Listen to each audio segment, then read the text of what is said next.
We begin today's broadcast by acknowledging the traditional custodians of the land on which we gather today and pay our respects to their elders, past and present. We extend that respect to Aboriginal and Torres Strait Islander peoples here today.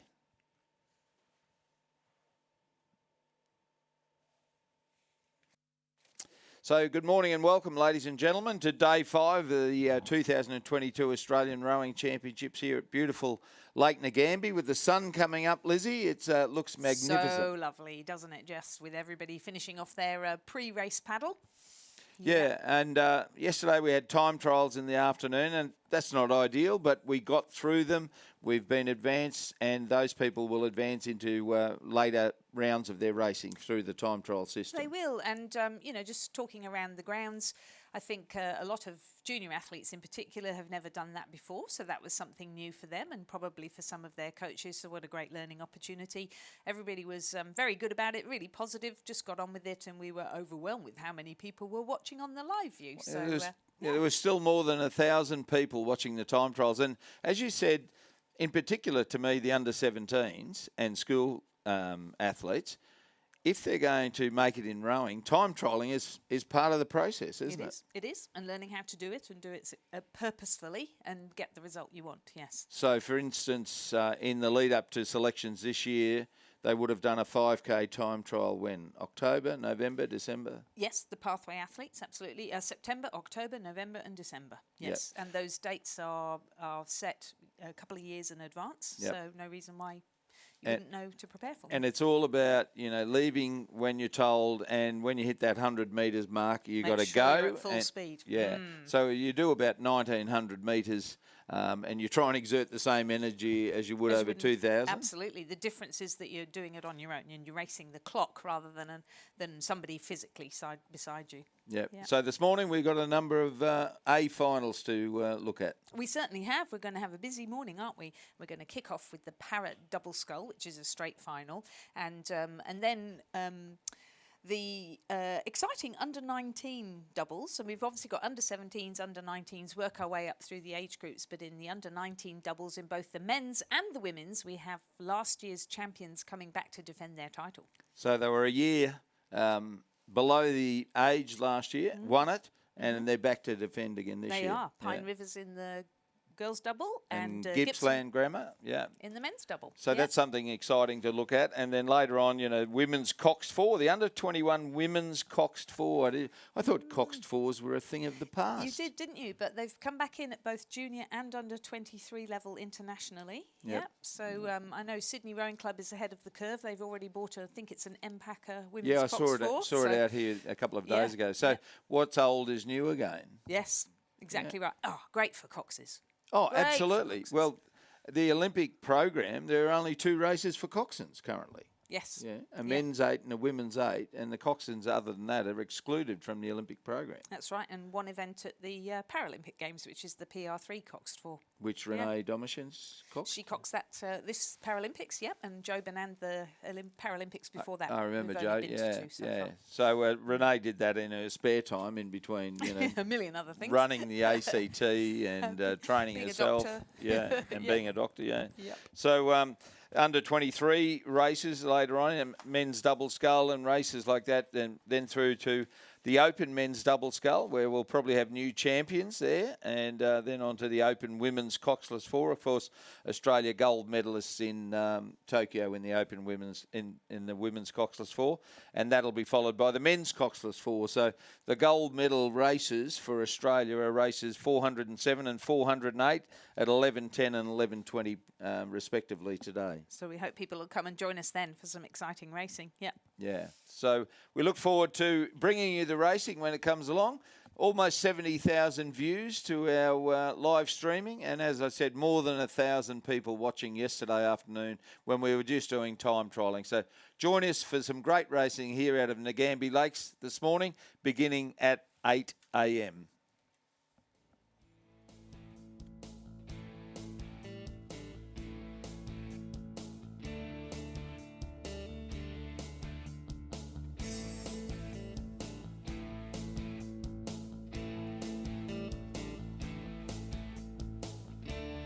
Rowing Australia would like to thank all partners, supporters and suppliers of the 2022 Australian Rowing Championships.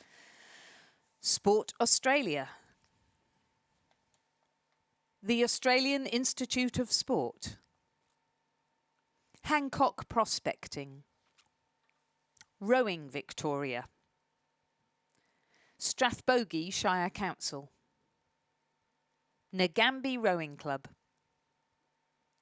Greater Shepparton City Council, the Victorian State Government, Coles Supermarkets, 776 BC, Tempur, KJR, Croker Oars, Bont Rowing, Sykes, Perfect Balance Rowing, Ticketmaster, The Regatta Shop, Conica Minolta, Ambulance Response Services.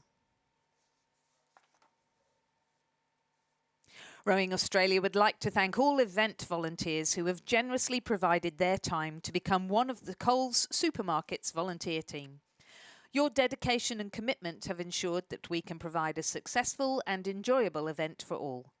A special thank you to Coles Supermarkets, who have supported all our volunteers throughout the whole event. When you're around the regatta this week, please be sure to thank our great volunteers and volunteer boat race officials for all the support they're giving us and you this week.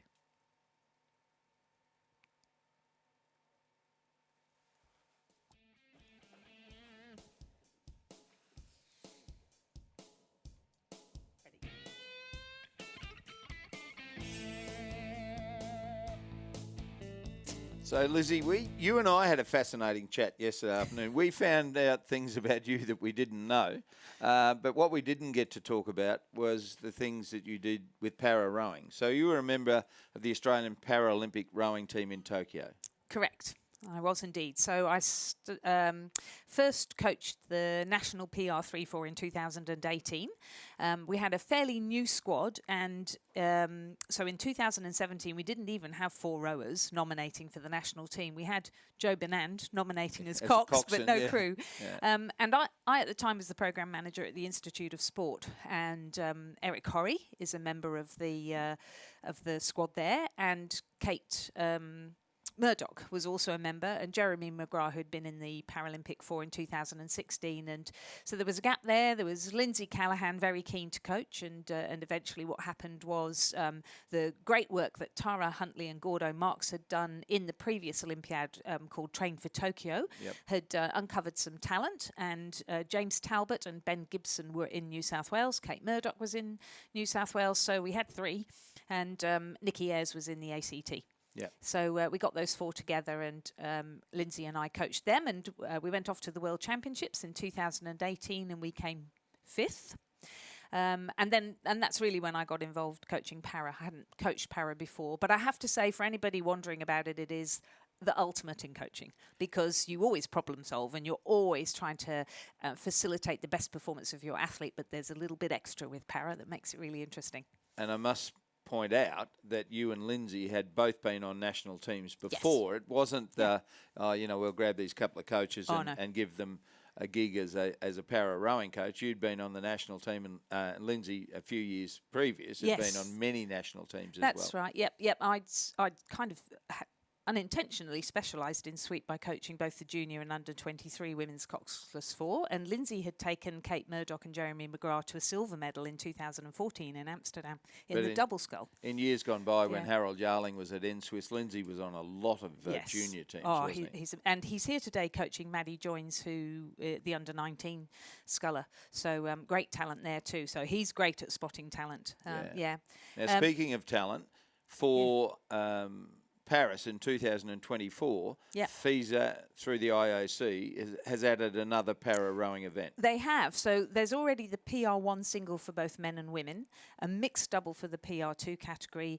and a mixed four coxed for the PR3 category. But they've introduced the PR3 mixed double scull, the event that we got silver in 2014. PR3, for those of you who are not familiar, means legs, trunks, and arms. Correct, three muscle groups. So that's exciting, and the reason it's different to the PR3-4 is that you have to basically have more severe impairments, more points as they call it. Yes. So while it's a PR3, there's a caveat there about the impairment that you have. Yeah. Yeah, so I personally think we could be very successful in both. Yeah, we came fourth at the Paralympic Games in the PR3 Coxed 4. Some of the members of that 4 could do the double scull as well, so we already have international level experience. We've had a silver medal in the PR3 men's pair in both 2018 and 2019. It's not a Paralympic event, but that means we're starting to have some depth in that PR3 category, and we will see PR3 doubles racing in our first race today. Okay, so we've got some other work to do, Lizzie, so we'll hand back to the boys in the tower. Or you in the truck. Do you still want to do this? Okay, so I just mentioned the PR3 mixed double scull, and here it is underway. A beautiful shot there from the drone of those crews racing. In lane 3, we have the crew from Bundaberg. We've talked about both of these single scullers as they've raced in their singles in the regatta. It's Christian Lane Krebs in the bow seat and Rebecca Markwell in the stroke seat, representing Bundaberg Rowing Club, and they're coached by Alan Goff. In lane 4, we have a composite crew with Bronte Marshall from Balmain Para Rowing Inc. in the bow seat and Stuart John from ANU, the Australian National University in ACT, in the stroke seat. That's Stuart, who is one of our fellow commentators. In lane 5, we have Mac Russell from the University of Queensland Boat Club and Julia Story from Drummoyne Rowing Club, and I'm pretty sure they are the defending champions in this event. And prolific medal winners, aren't they? Oh, yes, they are, both of them. And both of them represented Australia in, well, actually, Julia was in 2003, I think, in Milan. Yeah, in the Coxed 4. And Aaron Skinner from Nestlé's is doing a composite crew with Stephanie Walker from Drummoyne Rowing Club, and they're in lane 6. And for those of you who were watching yesterday, the 69,737 people that have been watching so far, have a look today. These shots coming from the drone from the start up the Black Caviar end of the course are absolutely stunning. And we thank the boys and girls from BMA who are providing this footage for us. And, of course, Chris Grummett, who set things up earlier in the week. But through the first 500 metres, and is the Drummoyne University of Queensland crew that leads, unsurprisingly, Mac Russell and Julia Story, 2:03.11. That's not a bad time. They're skipping along, Lizzie. Skipping along nicely. And look at Bundaberg as well. So Alan Goff, I know I said yesterday I was just astonished by the progress that your scullers had made over the last season. But look at this double. That's lovely rhythm, good timing, great length. What a great job. Yeah, absolutely terrific. And Alan's been a member of Bundaberg Rowing Club as long as I can remember. I think he said he and I first raced against each other in 1972. Really? So that's some time ago. And Bundaberg holding down second place, then back to Drummoyne Nestles, and let's go with the Australian pronunciation, Nestles, Nestles. And then back to ANU Balmain.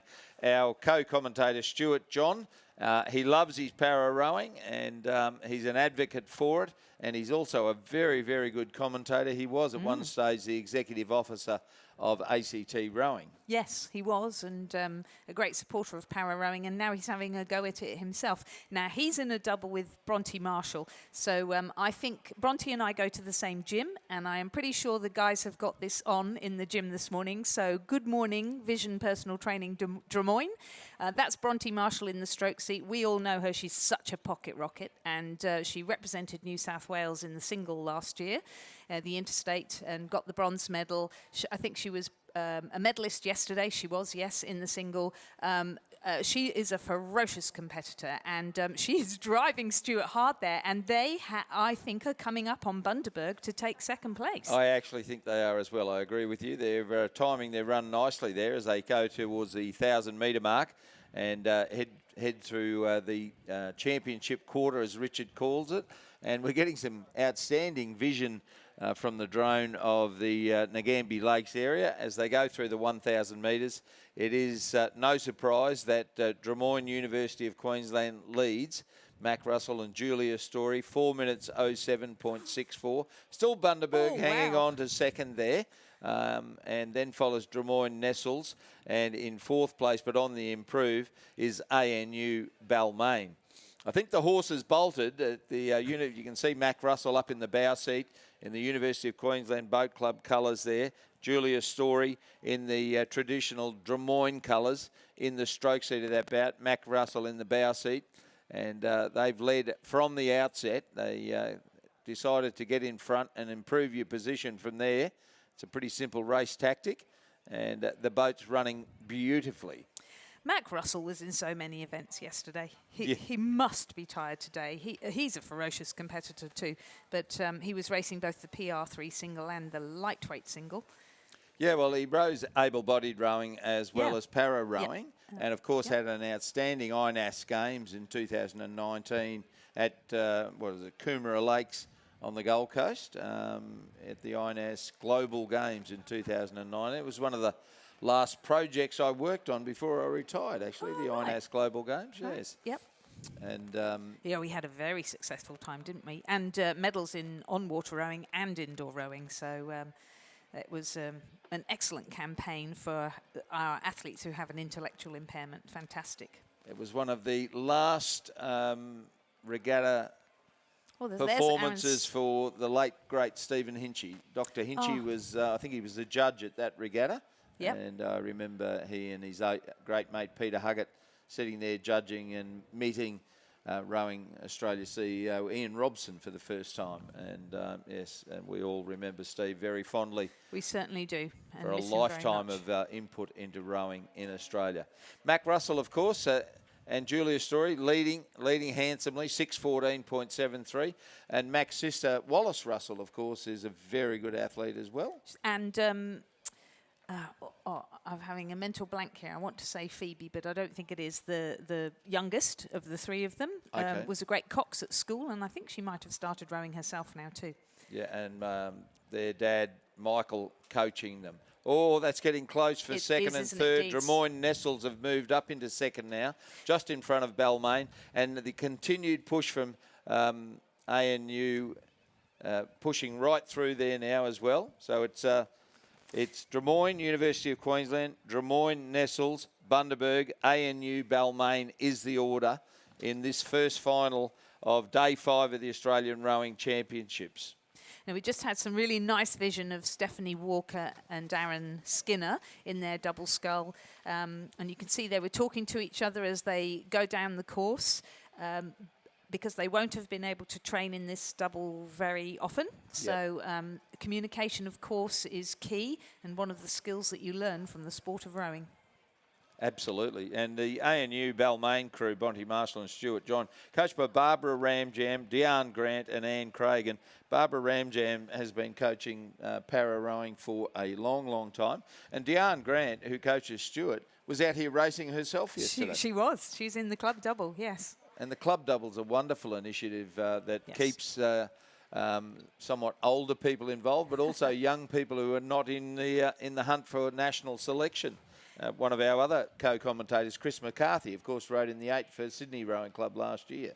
Yes, in the club that's 8. right. No, I think it's great too. I think we have the repêchages, don't we, in those club doubles later on today? Yeah, yes, we do. But driving to the line now for the first gold medal of day 5 is the Drummoyne University of Queensland composite crew. Julia Story from Drummoyne in the stroke seat. Mac Russell of University of Queensland Boat Club in the bow seat. And across the line they go to win the PR3 mixed double scull in fine style. I think Drummoyne and Nestles composite, Aaron Skinner and Stephanie Walker will finish in second place.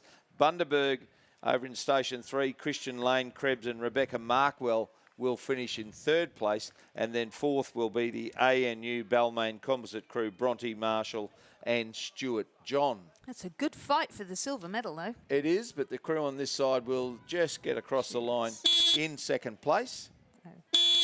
What a fantastic row from all of them. That's so good.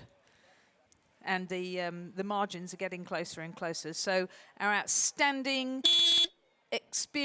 internationally experienced competitors, Mac Russell and Julia Story, take out the win in the PR3 mixed double scull. Second, Aaron Skinner and Stephanie Walker, the Drummoyne Nestles composite, second. Third, Bundaberg. Fourth, the ANU Balmain composite. The winning time, 8 minutes, 19.94 seconds. That's our first final of the day. And what a terrific performance it was by our winners, but well done to the other three crews who fought to the line tenaciously.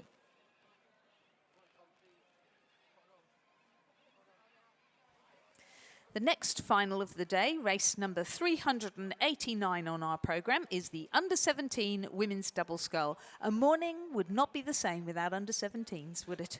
That's for sure. And when we hark back to the first day when we had 7 heats of the Under-17 women's single scull, it seems like an eon ago.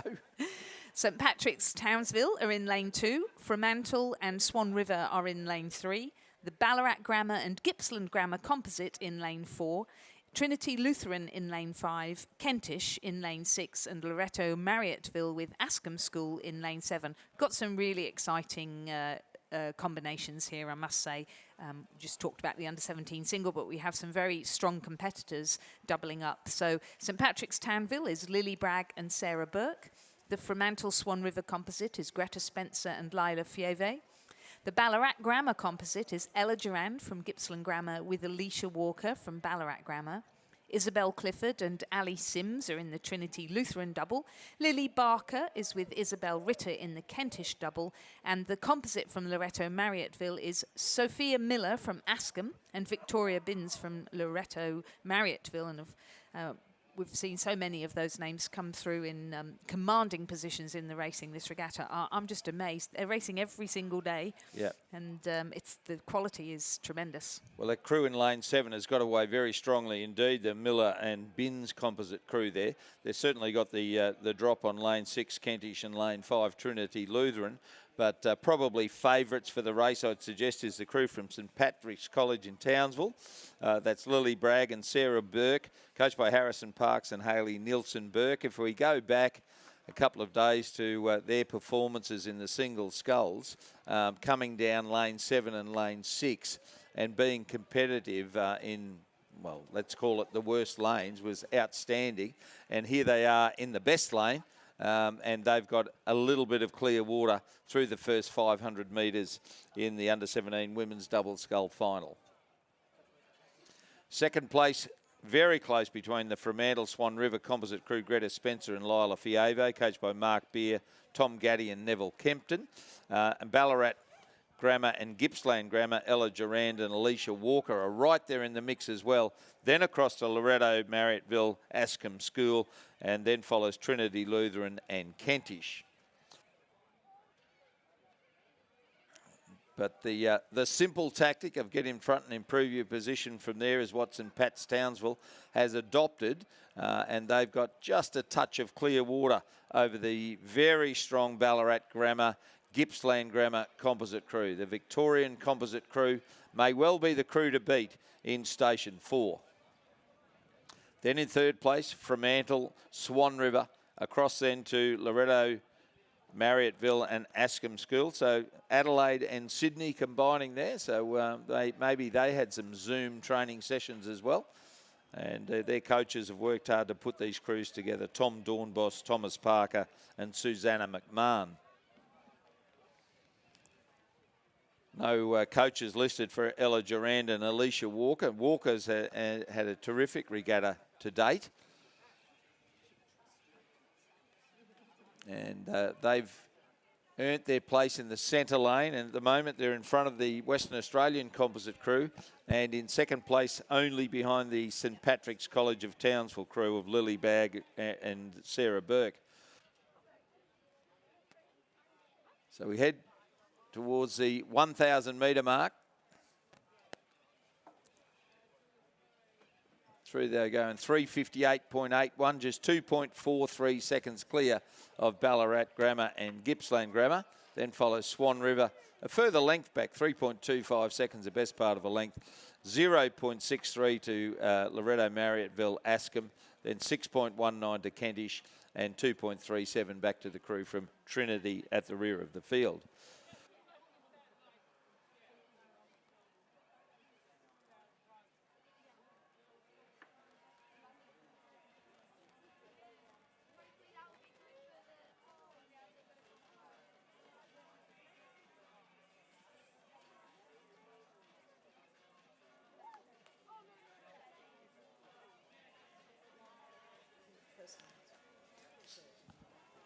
So Sophia Miller and Victoria Binns in Station 7. There's no wonder they're very competitive despite being in Station 7.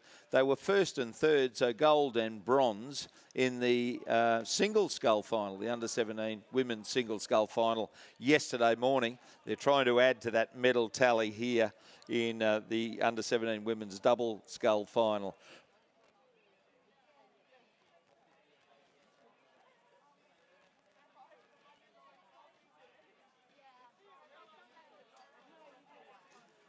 So Sarah Burke from St Pat's Townsville was fourth in the single scull final, and her double scull partner Lily Bragg was second in the B final.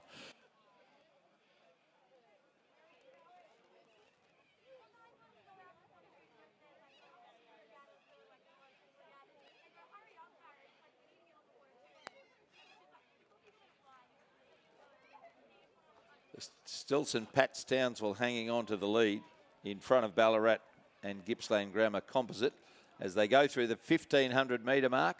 Just a touch of clear water there, or almost a neat length for the crew from Townsville over the Victorian Composite crew.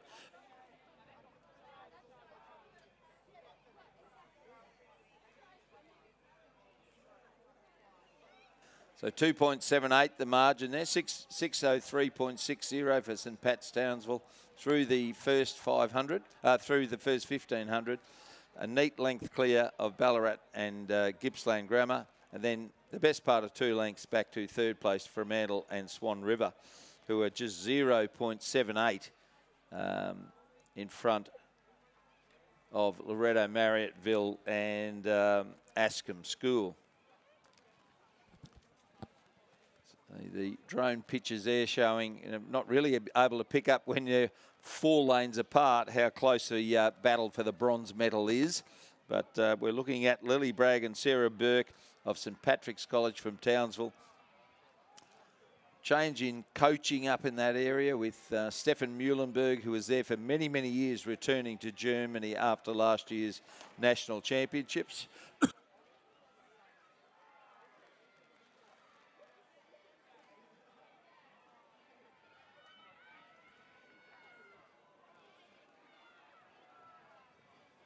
So as they come towards the final, our second medal race of the day, St Pat's of Townsville are going to lead all the way by the looks of it. Lily Bragg and Sarah Burke, coached by Harrison Parks and Hayley Nielsen Burke. Ballarat Grammar and Gippsland Grammar holding down second place, and then a wonderful battle for third. But the girls from St Pat's in Townsville, better known as a rugby league area, and St Pat's have had some great rugby league players in their time. But here's 2 very promising under-17 women's scullers combining to win the Australian Rowing Championships. Well done, St Pat's of Townsville. Second is Ballarat Grammar Composite. Third is Fremantle Composite. Fourth then Loretto Marriotteville Composite. Fifth will be Kentish, and sixth will be Trinity Lutheran.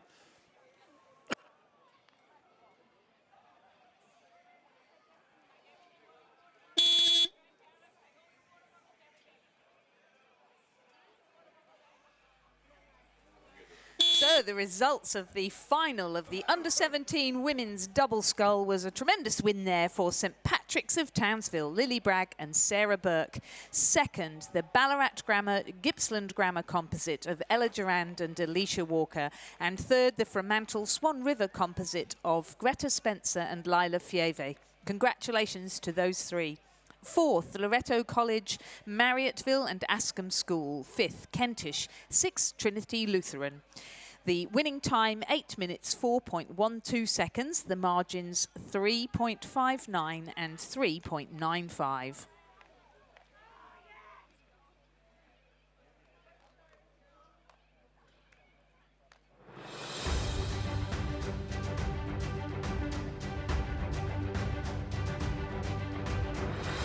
The presentation of medals for the PR3 Mixed Double Scull Championship of Australia. The medals will be presented by Katrina Werry, 2020 Tokyo Olympian and World Rowing Champion.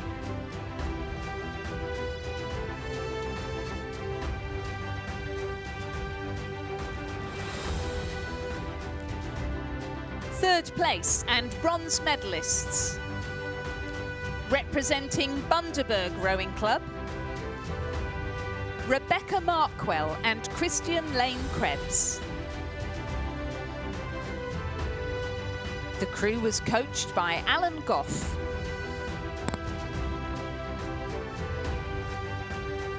Second place and silver medalists.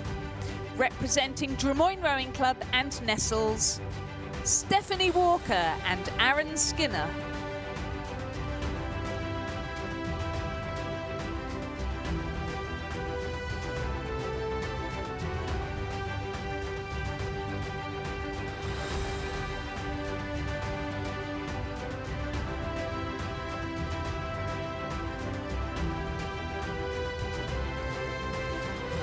Gold medalists and Australian champions for 2022.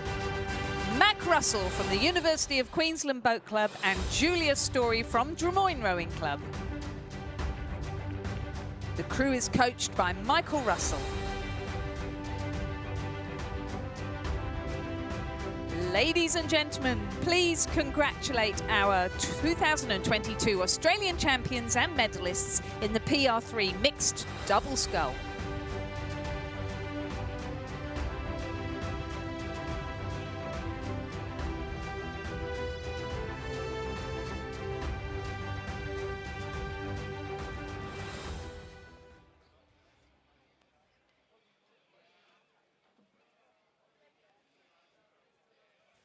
Our next race is on the course, and this is the final of the under-17 men's double scull. In lane 2, we have Lachlan Fraser from Mossman Rowing Club in a double with Kaylin Routley from Newcastle Grammar. The crew is coached by Amos Noon and Judith Ungemach.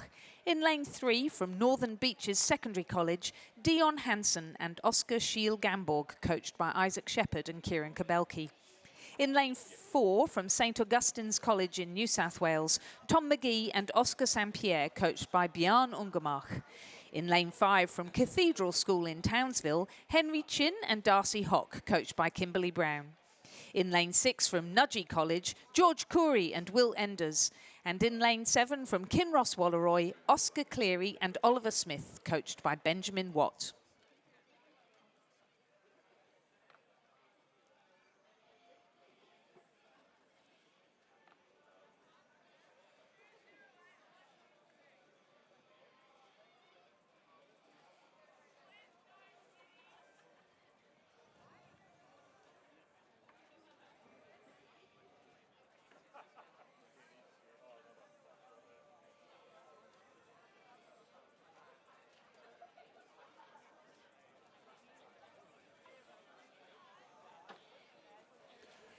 Thank you, Lizzie.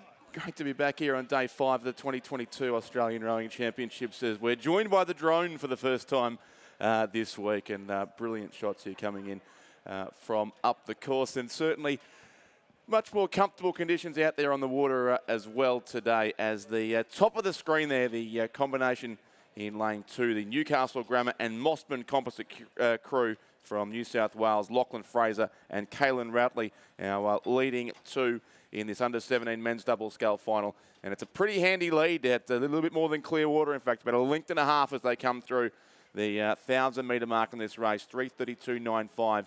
The time there for Newcastle Grammar and Mossman, coached by Amos Noon and Judith Ungemuck. St Augustine's of Sydney were in second place, Tom McGee and Oscar St Pierre. And then third was Northern Beaches Secondary, the combination of Dion Hansen and Oscar Shield Gamborg. Now, I do have an important announcement here too, for which has already been publicised here at the course, but for the benefit of those watching on the live stream as well, following analysis of Thursday's time trial results, data issues were identified with 4 events. These events are the schoolgirl and schoolboy 8s and the schoolgirl and schoolboy quad sculls. Unfortunately, these impacted heats will need to be raced again this afternoon at the time previously scheduled for these events' repêchages. The repêchages will in turn be scheduled in the time previously scheduled for these events' semi-finals. So the semi-finals of these 4 events have now been moved to tomorrow afternoon. This decision has been made in the fairness to all crews, and we do apologise for the inconvenience caused and thank the rowing community for their understanding. So the draw for Friday is available now online, along with an updated schedule for the regatta. Good on them. That seems very fair. Yeah, the only thing that could be done, it is all about safety yesterday and fairness as well, to ensure we can get through these championships in the best possible way. So those crews will have another chance to row over the course this afternoon. And as I always say, none of us turn up to do a bad job. Everybody does the best they can, so it's great that everybody's working together to get the best possible outcome. Yep. Exactly Which right. is what we're seeing on the screen now as well. There's some amazing footage here from our media people's BMA. Yeah, no, the drone just adds such a different perspective to the event, especially as you go up above the water like that. We have a great view here, usually out the commentary box window, though the sun is streaming in again today. So to have the benefit of the drone following the boats along the course increases our ability for accuracy, I think, Lizzie, which is always important. Although it is April Fool's Day today, so if we get it wrong, we can justify it on that basis anyway. Like it. I like it. But there's no doubt about our leaders here. I think the New South Wales combination, 5.5 seconds ahead, Newcastle Grammar and Mossman in this under-17 men's double scull A final. They're both pretty impressive in the single, and I think it's fantastic that their coaches, Amos Noon up there at Newcastle Grammar School and Judith Ungemuck at Mossman Rowing Club, who is a very experienced international competitor herself, I believe dual Olympian and medalist, but also a very accomplished coach at junior level, both internationally and also at St Augustine's, where she's the head coach. She's just got a great eye for a crew, and she's a fantastic coach of young men. And this is a lovely looking double. Look at that. It is, and you can certainly see how much the conditions have improved too since yesterday. Fantastic water out there for these double sculls. So Lachlan Fraser and Kaylin Routley of Newcastle Grammar. They were second and fourth individually in the men's single scull final yesterday, the race for the Piper Cup. Combining, it would seem, into gold medal position here now as they approach the finish line ahead of the lane 4 combination from St Augustine's Tom McGee and Oscar St Pierre, and still Northern Beaches Secondary in between them. So it's going to be, Lizzie, you'll be happy, a New South Wales sweep of the medals here in the under-17 men's double scull as Newcastle Grammar and Mossman go across and take the win. It is lane 2, Lachlan Fraser and Kaylin Routley winning it ahead of Tom McGee and Oscar St Pierre of St Augustine's, and Northern Beaches Secondary will take the bronze. Dion Hansen and Oscar Shield Gamborg there as our medalists come across the right line. Kinross Walleroy, so top 4 spots for New South Wales. In fact, Oscar Cleary and Oliver Smith. Then it is Cathedral from Townsville in Queensland, and Nudgee College will finish in 6th place.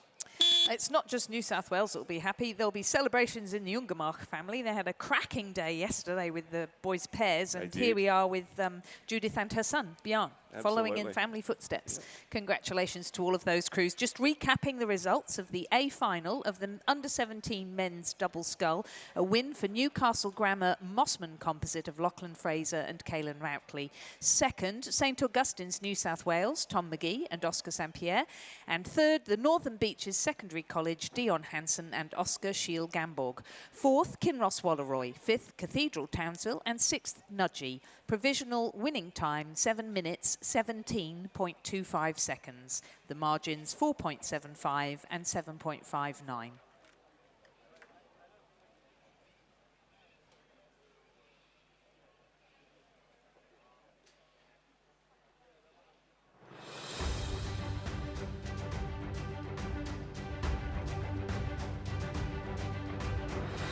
The presentation of medals for the women's under-17 double scull.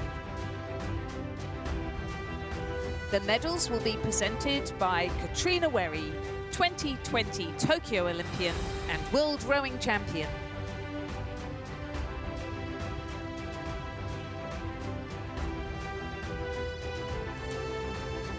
Third place and bronze medalists, representing Fremantle Rowing Club and Swan River Rowing Club, Greta Spencer from Swan River Rowing Club and Lila Fieve from Fremantle Rowing Club. The crew was coached by Mark Beer, Tom Gatty and Neville Kempton. Second place and silver medalists representing Ballarat Grammar and Gippsland Grammar, Ella Duran from Gippsland Grammar and Alicia Walker from Ballarat Grammar.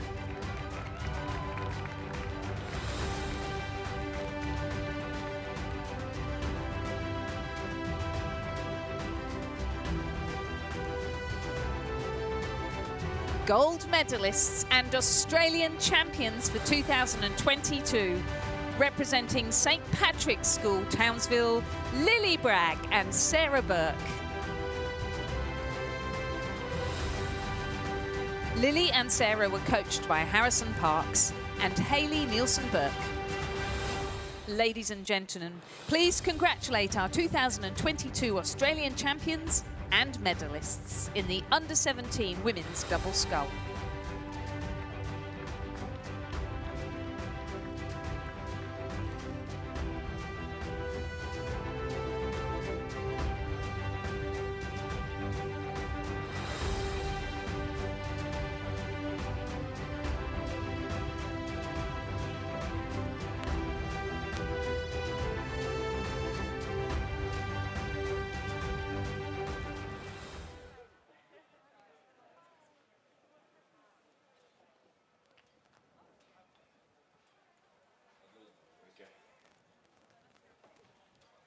Our next race is the final of the under-19 women's double scull.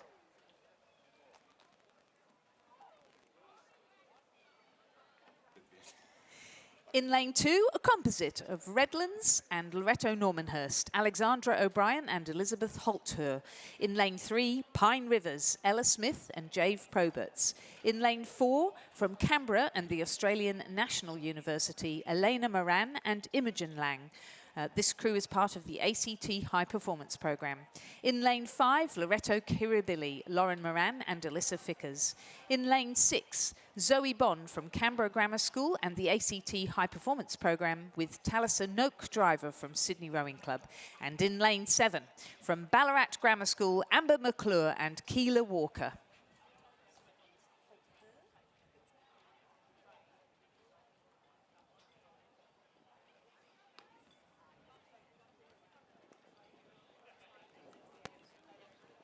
Thanks, Lizzie. Yeah, underway in racing here in the final of the under-19 women's double scull, and they are heading up towards, and in fact, I would think now through the 500-metre mark, and you can see already that the Pine Rivers combination there on lane 3 has shown out at the head of the field. A bright start also for the combination there on lane 6, probably as expected, Sydney and Canberra Grammar.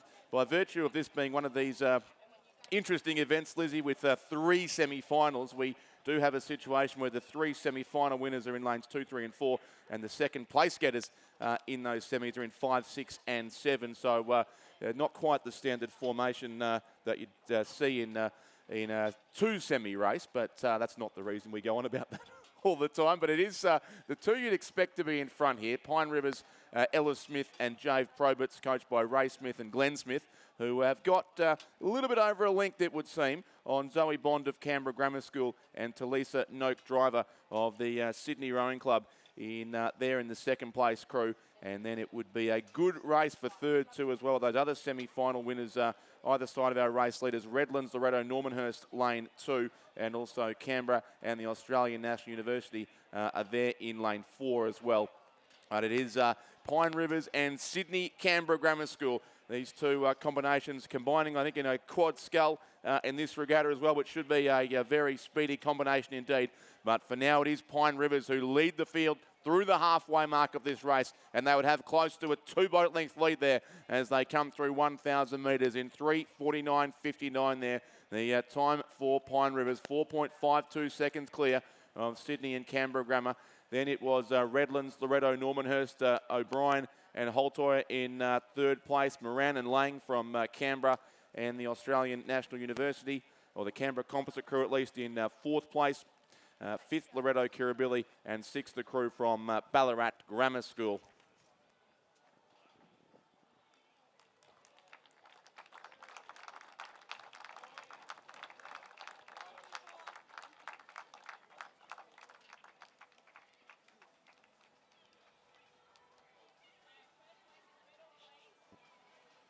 So a few gold medals already amongst the field in this race too. Of course, Pine Rivers yesterday taking out the under-19 Coxless pair, and they are the defending champions in this event. And Talisa Noak Driver in the Sydney combination, or the composite Sydney-Canberra Grammar crew with Zoe Bond. She was the winner, Talisa Noak Driver, of the under-19 women's single scull A final yesterday.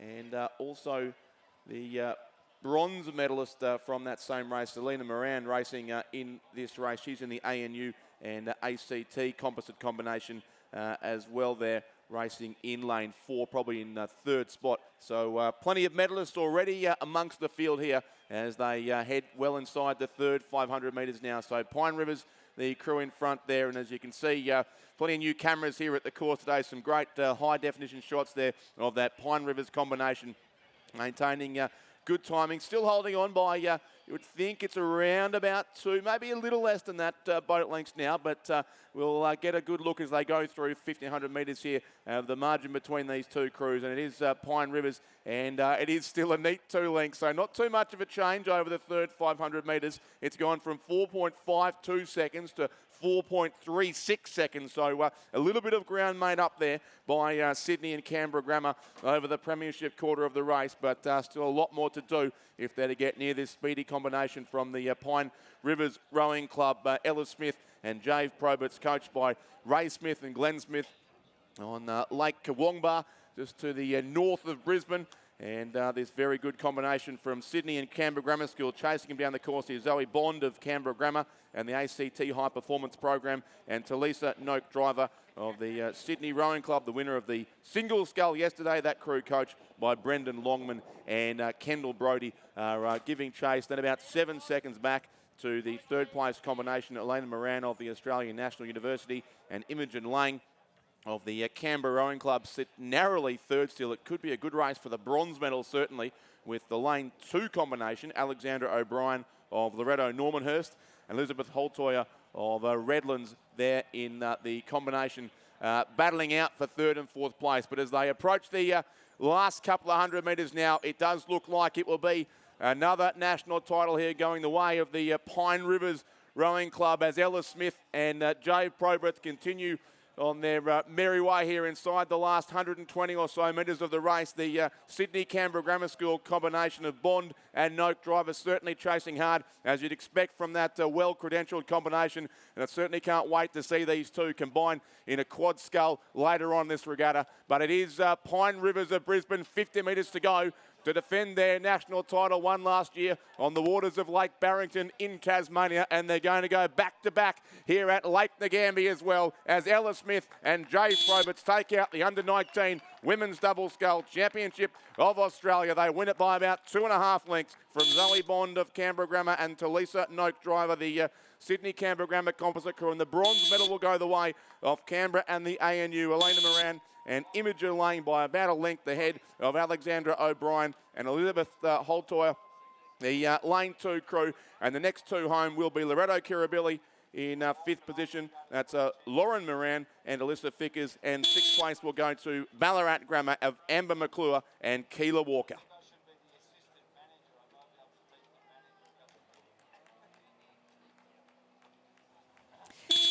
Confirming the results of the Under-19 Women's Double Scull Final. A win for Pine Rivers, Ella Smith and Jave Proberts. The silver medal to Sydney Canberra Grammar School Composite of Zoe Bond and Talisa Noak Driver. And the bronze medal to the Canberra ANU and ACT High Performance Programme Composite of Elena Moran and Imogen Lang. 4th, Redlands Loretto Normanhurst Composite. 5th, Loretto Kirribilli.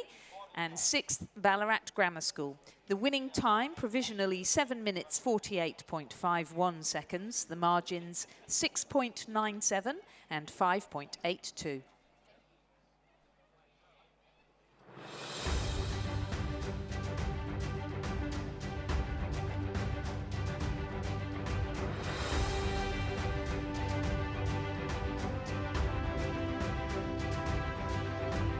The presentation of medals for the Under-17 Men's Double Scull Championship of Australia.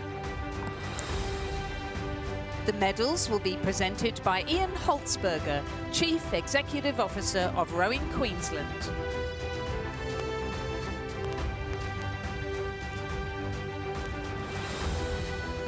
Third and bronze medalists representing the Northern Beaches Secondary College, Dion Hansen and Oscar Schiel-Gamborg. The crew is coached by Isaac Shepherd and Kieran Kabelke. Second and silver medalists, St Augustine's College, New South Wales, Tom McGee and Oscar St-Pierre. The crew is coached by Bjarne Ungermark.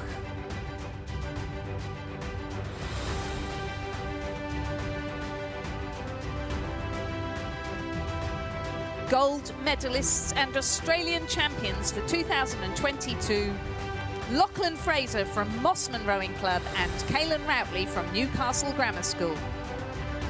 The crew is coached by Amos Noon and Judith Ungermark. Ladies and gentlemen, please congratulate our 2022 Australian champions and medalists in the Under-17 Men's Double Scull.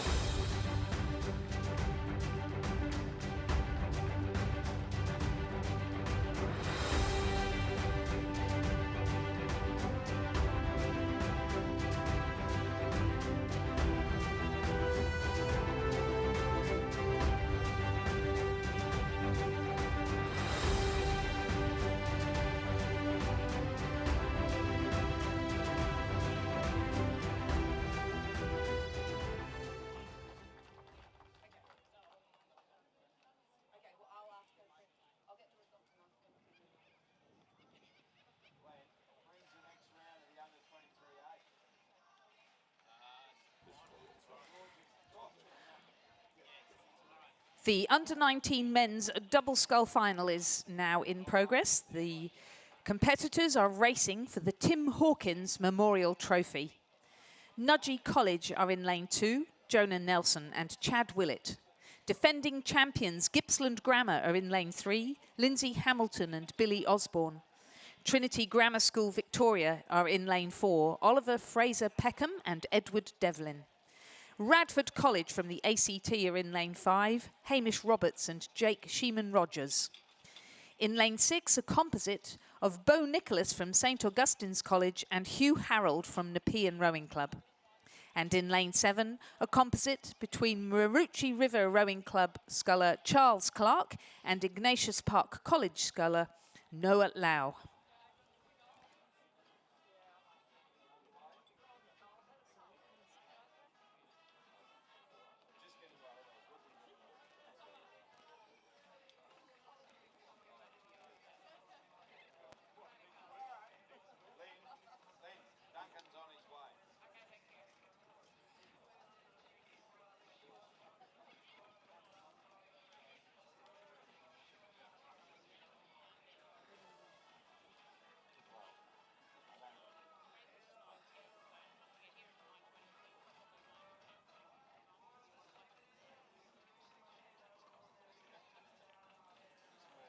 Thanks, Lizzie. And looking to be quite comfortably in front here, that Gibson Grammar combination, Lindsay Hamilton and Billy Osborne. I think you mentioned in your opening this morning, Lizzie, they are also the defending champions from Lake Barrington. So we're potentially going to see here both Pine Rivers and also Gibson Grammar do what is pretty difficult at an underage level to win 2 national titles in consecutive years. So very strong crew here of Lindsay Hamilton and Billy Osborne, coached by Nick Bartlett and Harry Roach there from the Gibson Grammar School.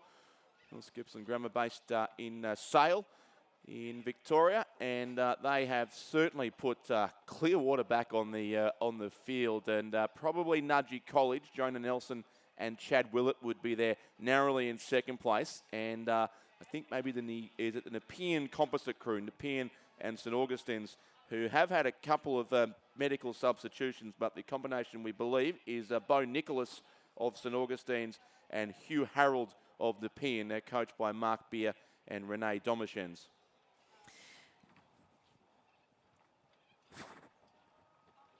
Which actually would not be right, I don't think, because Hugh Harold is coached by Daniel Waddell at the Nepean Rowing Club, and Bo Nicholas is coached by the Ungermark family at St Augustine. So that must be a hangover from the original entry. Yes, I think the system may not substitute coaches when athletes are changed over. But obviously there are some different rules around medical substitutions this year, of course, in the COVID era in which we are now permanently stuck, it seems. And it was very interesting last night discussing this crew with the coaches as to how that system actually works. So it's definitely worth checking out. But it is so important, if there is a medical substitution, that a medical exemption is obtained from the medical staff here at the finish tower. Yep, exactly. No, all that the information's available for all on the Regatta website. And the difference being that you don't have to be from the club that was originally entered, and that's a major difference. And in this particular case, how wonderful that Bo Nicholas gets to race with Hugh Harold, because they're both very talented, part of the youth squad in New South Wales, and be interesting to see how they go in this scratch combination. Yep, and they're involved in a great race for the bronze medal, but we had New South Wales dominating a couple of races ago. The last title but going up to Queensland at Pine Rivers, and this one looking very likely to head down the highway a few hours to Sale to Gibson Grammar here with Lindsay Hamilton and Billy Osborne out by over 9 seconds after 1,500 metres. So a very, very strong performance indeed for Lindsay Hamilton and Billy Osborne. Still Nudgee College, the Brisbane school, they're in second place. Jonah Nelson and Chad Willett. Chad Willett was second in the under-19 men's single scull yesterday, so he has a silver medal already and looking likely to make it 2 in as many days. And then, yes, the race for bronze, very interesting indeed there. Nepean, the Nepean Composite crew, not Nepean Swan River as the program says, but a Sydney Composite crew there in a battle with also Trinity Grammar of Melbourne there, and then Radford College and Maroochy Composite with Ignatius Park from Townsville. But for the second race in a row, we're going to see a crew here go back-to-back in the under-19 double scull. And this is a very good performance from the crew from Gibson Grammar, still rowing together, rowing very long and powerfully here in the closing strokes, and they can enjoy the finish of this race as they head towards the line in the under-19 men's double scull. And it's Gibson Grammar who'll win the Tim Hawkins Memorial Trophy. Gibson Grammar take the win very comfortably on lane 3. One of the biggest I think we've seen in this morning's racing. Nudgee College also comfortable there in second place. The bronze is getting interesting. Nepean Composite and Trinity Grammar of Melbourne are going to hit it very close together here with 1 stroke to go. That is tight. Maybe the Sydney combination searchlight, but we will wait to see. Lizzie's got her arms in the air, but I think we'll let the judges confirm that result. I'm not sure. Nepean, St Augustine's and Trinity Grammar for the bronze medal. A photo there. Radford College certainly finished in 5th place, and 6th will be the combination from Maroochy and Ignatius Park, the Queensland Composite crew. So we'll wait on those results to be official, but a big win to Gibson Grammar in the under-19 men's double scull. Yes, congratulations to them. The final, racing for the Tim Hawkins Memorial Trophy, taken out in fine style by defending champions Gippsland Grammar in a time of 7 minutes, 5.17 seconds. The margin, 10.21 provisionally, between them and Nudgee College, that fine crew of Jonah Nelson and Chad Willett.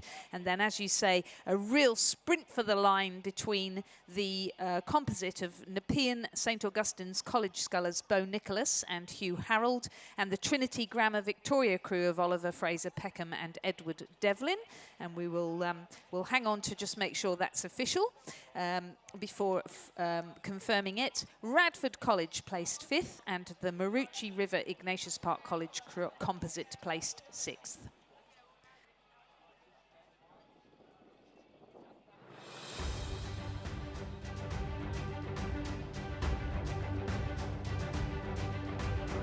The presentation of medals for the Under-19 Women's Double Scull Championship of Australia. The medals will be presented by Dr. Sally Clark, Executive Officer, Rowing ACT.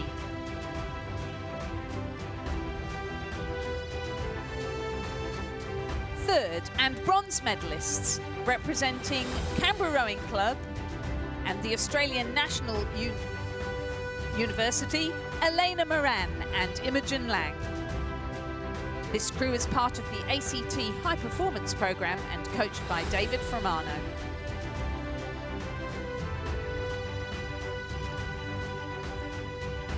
Second and silver medalists representing Canberra Grammar School and Sydney Rowing Club, Zoe Bond and Talisa Noak Driver.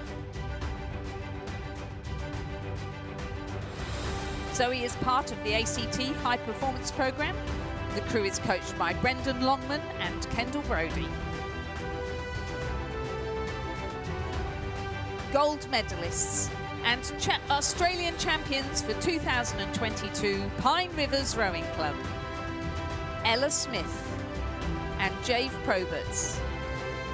The crew is coached by Ray Smith and Glenn Smith. Ladies and gentlemen, please congratulate our 2022 Australian champions for the 2nd year running and our medalists in the Under-19 Women's Double Scull.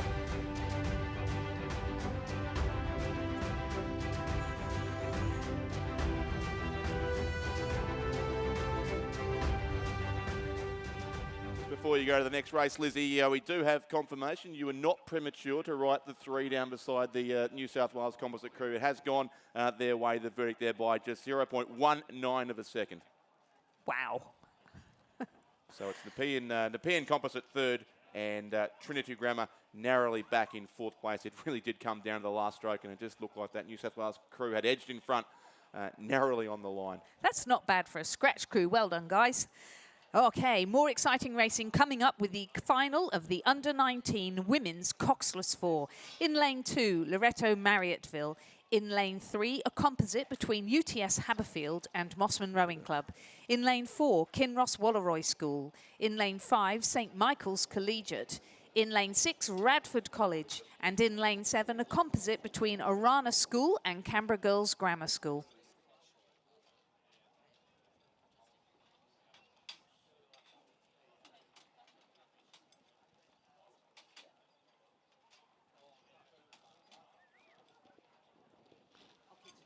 So they're through the first 500 metres here now, and it is Loreto Marriotteville, our narrow race leader. There's a couple of big wins too in those double scull races, but this race suspect might be a bit closer as they head towards the finish, and the top 3 crews there, top of the screen, but Loreto Marriotteville have narrowly snuck away by 1.3 seconds over Kinross and UTS Haberfield.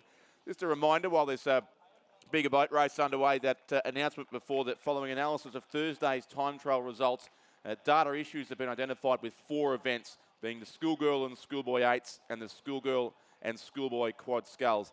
Unfortunately, these impacted heats will need to be raced again this afternoon at the time previously scheduled for these events' repêchages. The repêchages will in turn be scheduled in the time previously scheduled for the event's semi-finals. The semi-finals of these 4 events have been moved to tomorrow afternoon, and this decision has been made in fairness to all crews. We apologise for any inconvenience and thank the rowing community for their understanding. And the draws for Friday can be seen online, along with the updated schedule for the regatta.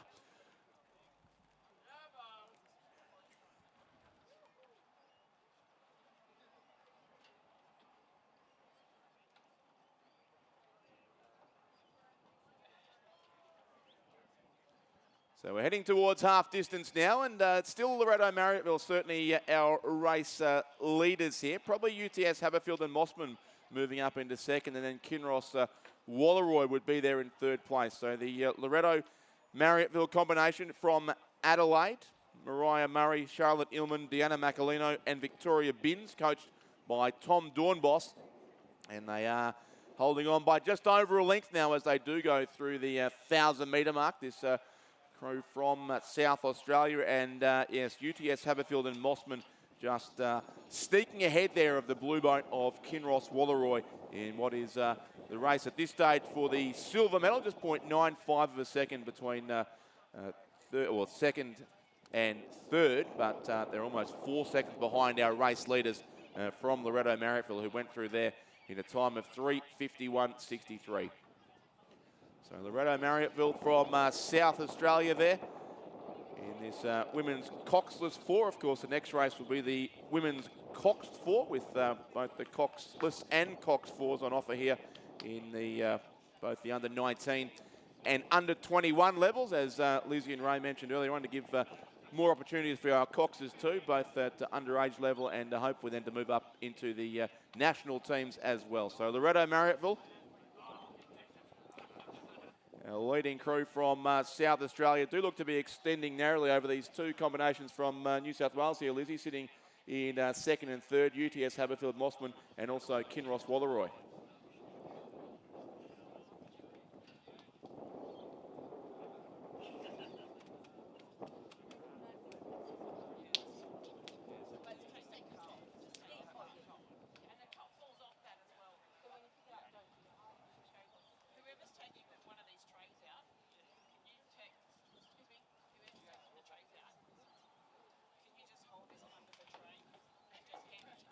The crew there in second place is a combination of Paige Critchlow from UTS, Lillian Hyde and Grace Burke from Mossman, and Amelia Cooper also from the UTS Haberfield Club. They're coached by Hallie Chapman and Katie Healy, and they would still be there narrowly in second place ahead of the tandem rig there from Kinross Walleroy, who had a very successful New South Wales Head of the River just a week or so ago at Iron Cove on Sydney Harbour.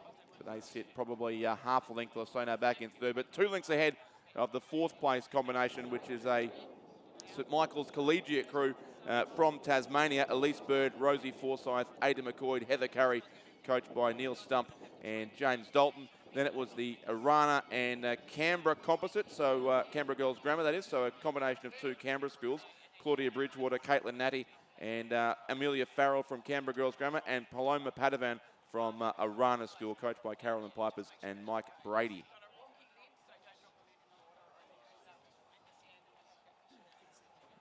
Thank you for the hard-working researchers here in the commentary box who've confirmed that it is half of the Kinross Walleroy first 8 rowing in this 4 in this race. So they won their second consecutive Head of the River in New South Wales just last week on the slightly shorter course. What's it, the 1,700-metre course or 1,680-metre course? I think at Iron Cove on Sydney Harbour. Yes, and a bit of a challenge because no buoyed lanes. And I think so many athletes are used to buoyed lanes, and coxes especially. Yeah. Yeah. No, it's a good challenge for them. Bit like time trials yesterday. What you're missing until it's not there, I suspect, at the Sydney International Regatta Centre. But hopefully we'll be racing there within a little while. But they need to make some repairs to the course there in the immediate term. But Kinross and UTS Haberfield Mossman still a really good battle for the silver medal. But Loretto Marryatville from Adelaide remaining comfortably in front here, and they've extended out to more than 2 lengths lead now. The race for second getting ever closer to them, but it's Mariah Murray, Charlotte Illman, Deanna Macalino and Victoria Binns, coached by Tom Dornbos, about to take out here the final of the under-19 women's coxless 4 as they go across now just over 2 lengths ahead, and it's Kinross Walleroy coming home strongly for the silver medal as well. They will get back into second place after dropping a little behind after 1,500 metres. So Kinross Walleroy second, UTS Mossman in third place. Fourth will be it's the lane 5 combination there of St Michael's Collegiate from Tasmania. It'll be the Canberra combination, Narana and Canberra Girls Grammar in 5th place. And 6th will go to Radford College, also from the ACT. But a big win there to Loretto Marriotteville in the under-19 women's Coxless 4. Indeed it was. In the under-19 women's Coxless 4, Loretto Marriotteville took out the win in a provisional time of 7 minutes, 46.84. Second were Kinross Walleroy, the margin 5.75. And third, the UTS Haberfield Mossman Rowing Club's composite with the margin just 1.18. Fourth, St Michael's Collegiate. Fifth, Orana School Canberra Girls Grammar Composite. And sixth, Radford College.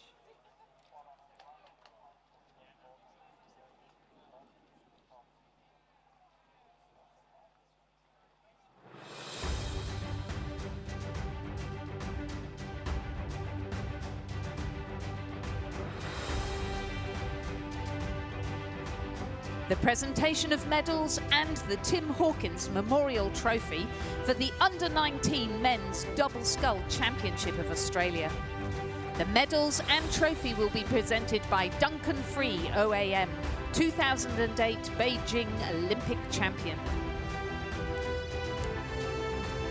Third place and bronze medalists representing Nepean Rowing Club and St Augustine's College. Bo Nicholas from St Augustine's and Hugh Harold from Nepean. The crew was coached by Daniel Waddell and Judith Ungermark.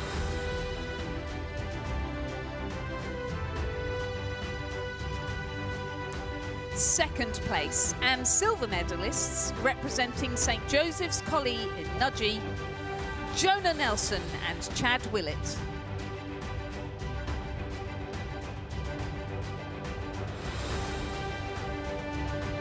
Gold medalists and 2022 Australian champions representing Gippsland Grammar, Lindsay Hamilton and Billy Osborne.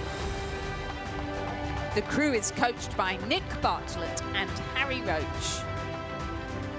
And this double were the defending champions from 2021. The Tim Hawkins Memorial Trophy will now be presented to the Gippsland Grammar crew by Duncan Free OAM. Ladies and gentlemen, please congratulate our Australian champions and our medalists in the Under-19 Men's Double Scull.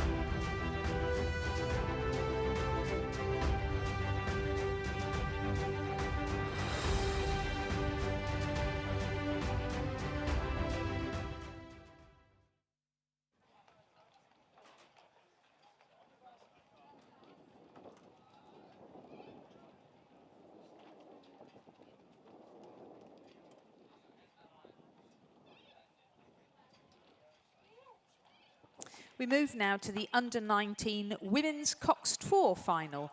In lane 2, a crew from Ballarat Clarendon. In lane 3, Wesley College. In lane 4, Kinross Walleroy.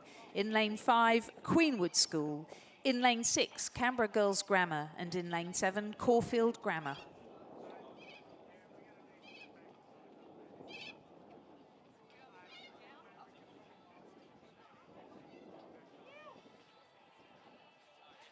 In the Ballarat Clarendon crew, we have Katie Jackson, Lucy Richardson, Ellie McClure and Ruby Lovell, coxed by Bailey Tucker and coached by Nicole Pluchinski.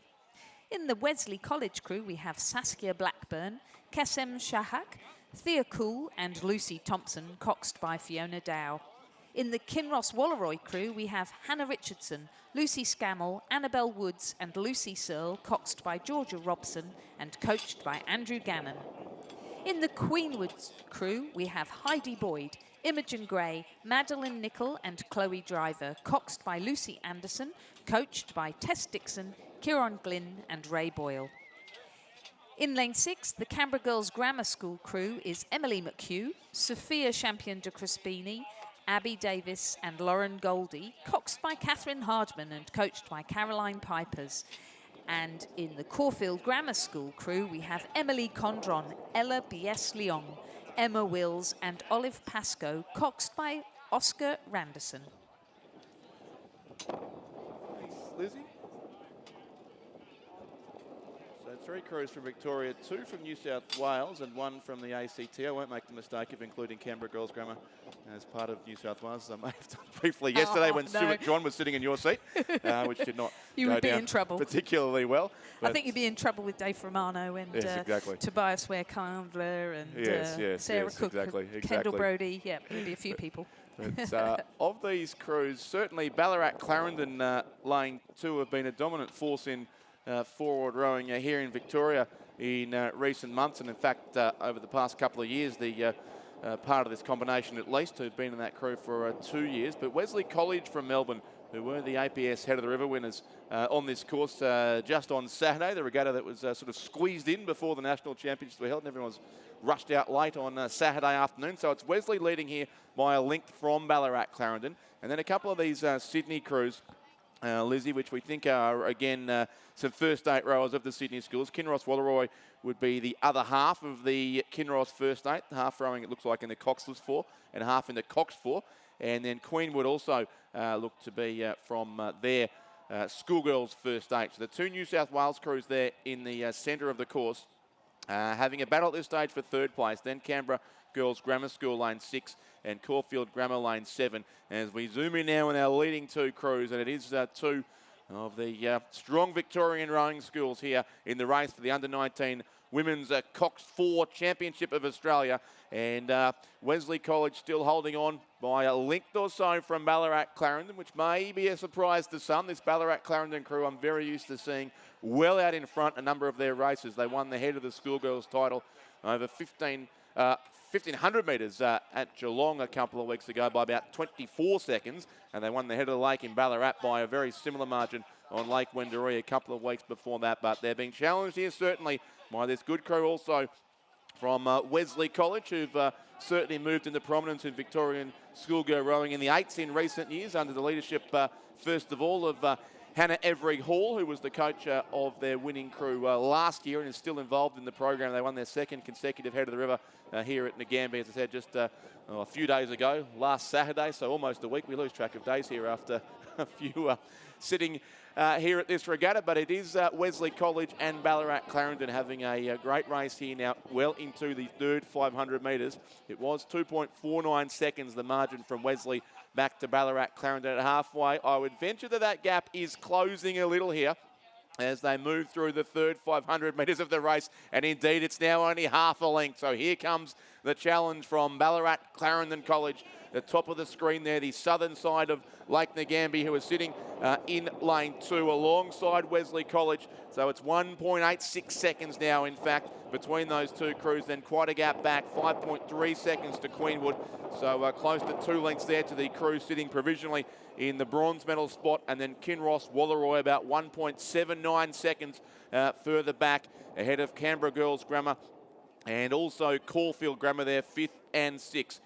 So it is the 2 crews on the southern side of the course with a pretty good look at them now as they come inside the final stages of this race. But Ballarat Clarendon are really moving and trying to make up some ground but on the Wesley College crew. But Wesley just looking a little neater still as they do hold their advantage over the crew from Ballarat Clarendon, but maybe only narrowly with 250 metres to go. It's Wesley College here, Saskia Blackburn, Kasim Shahak, Thea Cool, Lucy Thompson and Fiona Dow. And Ballarat Clarendon trying to make up ground here. Katie Jackson, Lucy Richardson, Ellie McClure, Ruby Lovell and Bailey Tucker, coached by Nicole Plakinski. And then a really good race still for the bronze medal, Queenwood, Kinross and Canberra Girls Grammar thereabouts as well, but Ballarat Clarendon have made up plenty of ground here as they head now inside the final 100 metres, the final of the Under-19 Women's Cox 4 Championship of Australia, and they might have just about got their boat in front here, Ballarat Clarendon. If they win this race, they'll have timed it to absolute perfection.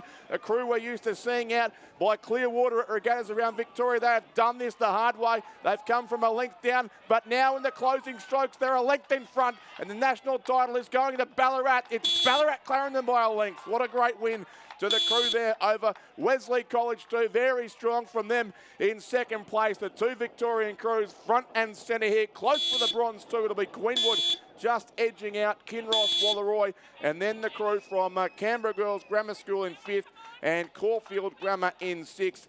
But they had to work hard there. But Ballarat Clarendon in the end got the job done by almost 3 seconds over Wesley College.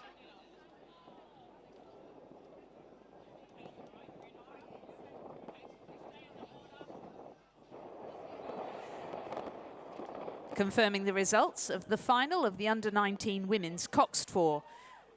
A win for Ballarat Clarendon. Second, Wesley College. Third, Queenwood. Fourth, Kinross Walleroy. Fifth, Canberra Girls Grammar. Sixth, Caulfield Grammar. The provisional winning time, 7 minutes, 45.83 seconds. The margins, 2.94 and 7.68.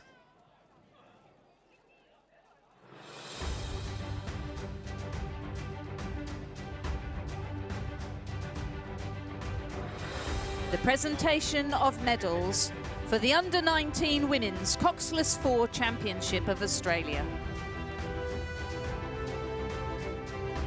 The medals will be presented by Dr. Sally Clark, Executive Officer of Rowing ACT.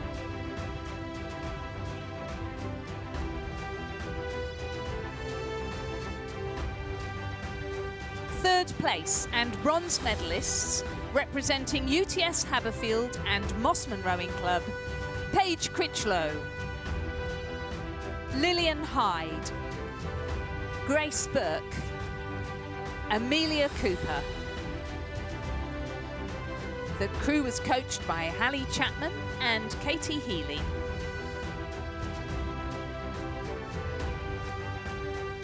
Second place and silver medalists, Kinross Walleroy School, Audrey Gill, Millie Lane, Ayla Ryan, and their stroke, Georgia Sweetapple. The crew was coached by Andrew Gannon. Gold medalists and Australian champions, Loretto Courage, Marriotteville, Mariah Murray, Charlotte Illman, Deanna Macalino, and their stroke, Victoria Binns. The crew was coached by Tom Doornbos. Ladies and gentlemen, please congratulate our Australian champions and medalists in the Under-19 Women's Coxless 4.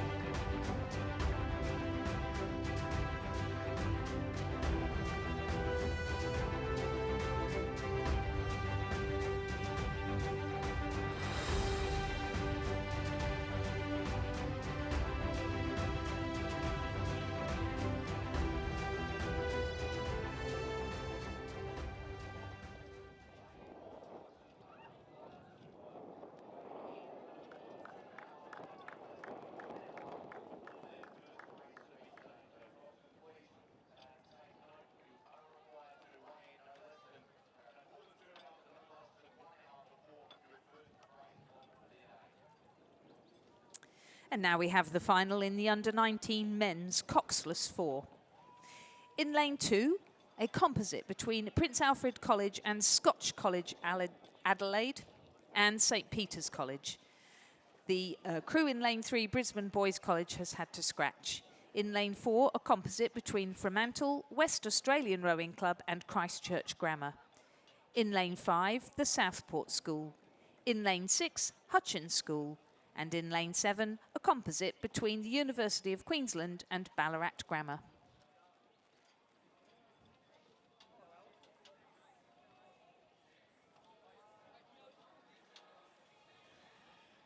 Thanks, Lizzie. And as we farewell Richard Dorstein from the commentary box, thank you for the last hour. And it'll be hard work for me to back up from that fantastic piece of commentary of the last race in the Under-19 Women's Coxed 4. But now for the men's Coxless 4s, and at the 750 metre mark, as we see the crews going through that timing point on our live stream from the drone, it is the Prince Alfred College composite. That's the composite crew of Prince Alfred College, Scotch College Adelaide, and St Peter's College, coached there by William Rabin, and that's the crew well out in front, our early race leaders by about 3 boat lengths as they approach the halfway point in this A final of the under-19 men's Coxless 4. Sitting back in second place at the 500 metre mark, and it looks to be similar at this stage. It would have been the lane 5 combination from the Southport School. We'll get confirmation of that as they approach the 1,000 metre mark here.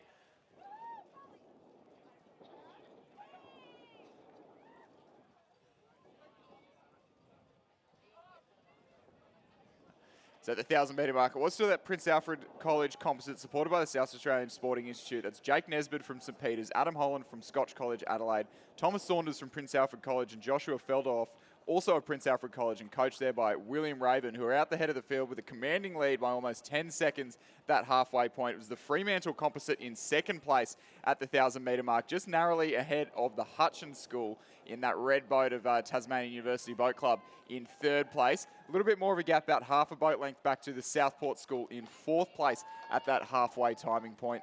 And then the University of Queensland Ballarat combination in fifth place. A little way off the back of the field now, but it is anyone's race for medals at this stage. The Southport School sitting just out of it. A good battle emerging for the silver and bronze, and then a good battle also emerging for the bronze medal with a potential challenge coming late from the Southport School. But it is all about the Prince Alfred College combination on the far side of the course. 2 from Prince Alfred, 1 from St Peters, and 1 from Scotch College Adelaide, who are dominating this final of the under-19 men's Coxless 4.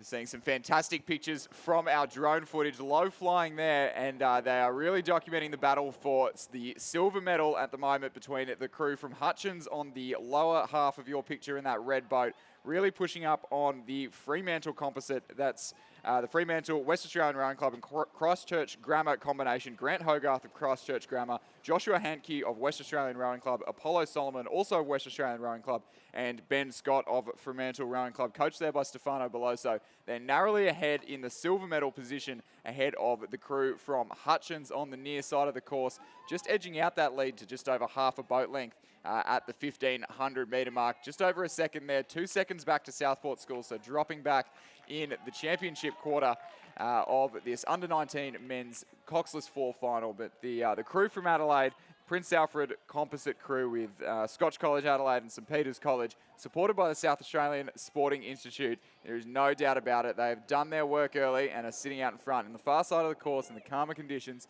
really enjoying the effort they've put in the early stages of the race. And they will, barring disaster in the last 250 metres, come home for a fairly decisive victory in the under-19 men's Coxless 4. But it's definitely not decided for the minor medals in the closing stages. It's still the Fremantle composite ahead of Hutchins on the near side of the course, but a good battle unfolding. It looks like Fremantle may have done enough in the third 500 metres to hold off any challenge in the closing stages of the race. Still some good pressure coming from the Southport School in the centre of the course, but a little bit too much ground to make up in the dying stages of the race. As they enter the last 100 metres, signified by the Red Boys here at Lake Ngambie, it's the Prince Alfred College composite.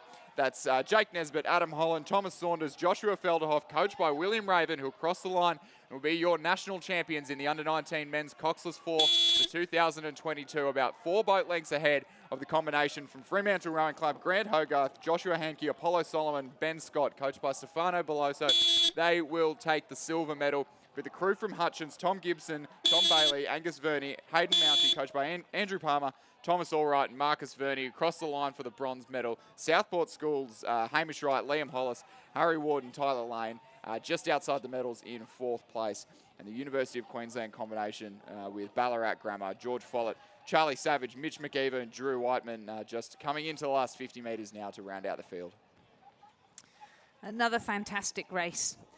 Just confirming the results of that under-19 men's Coxless 4 final. A win for the composite between Prince Alfred College, Scotch College Adelaide and St Peters College. Second, the Fremantle, West Australian and Christchurch Grammar composite. Third, the Hutchins School, Tasmania. Fourth, the Southport School. Fifth, the University of Queensland and Ballarat Grammar Composite. Provisional winning time 6 minutes, 36.42 seconds. The margins 9.27 and 4.39.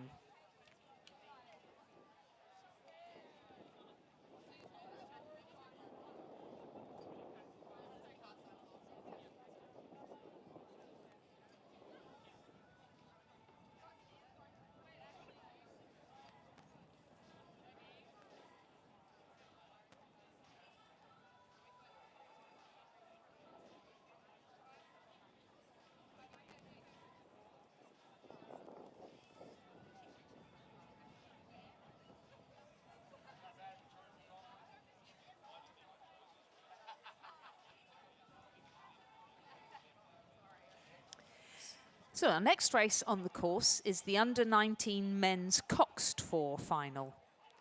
In lane one, St Augustine's from New South Wales, Joe Lynch, Oliver St Pierre, Brandon Smith and Joshua Wilson, coxed by Ryder Taylor and coached by Matthias Ungermark and Judith Ungermark.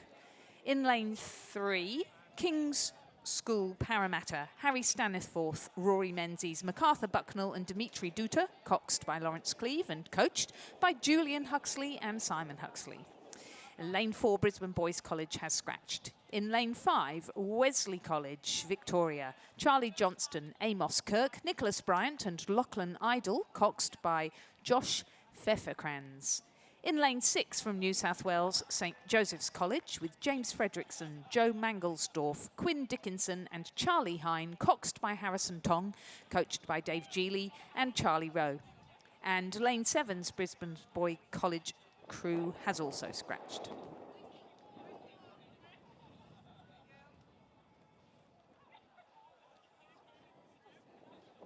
So some fantastic pictures emerging from our drone coverage this morning at the start in the town of Ngambie, as Ray Ebbett referred to it as this morning, the Black Caviar end of the course. We can see crews just lining up, and we just have a start now. We can see a close-up there of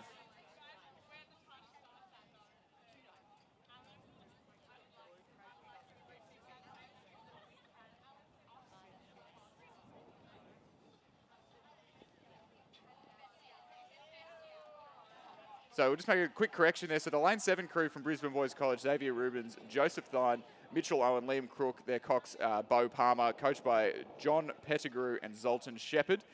They are not scratched, as we thought. It is the Brisbane Boys College crew in lane 4 who have scratched. I believe that is half of their first 8 that just won the Brisbane GPS Head of the River, and that's Brisbane Boys College crew in lane 7.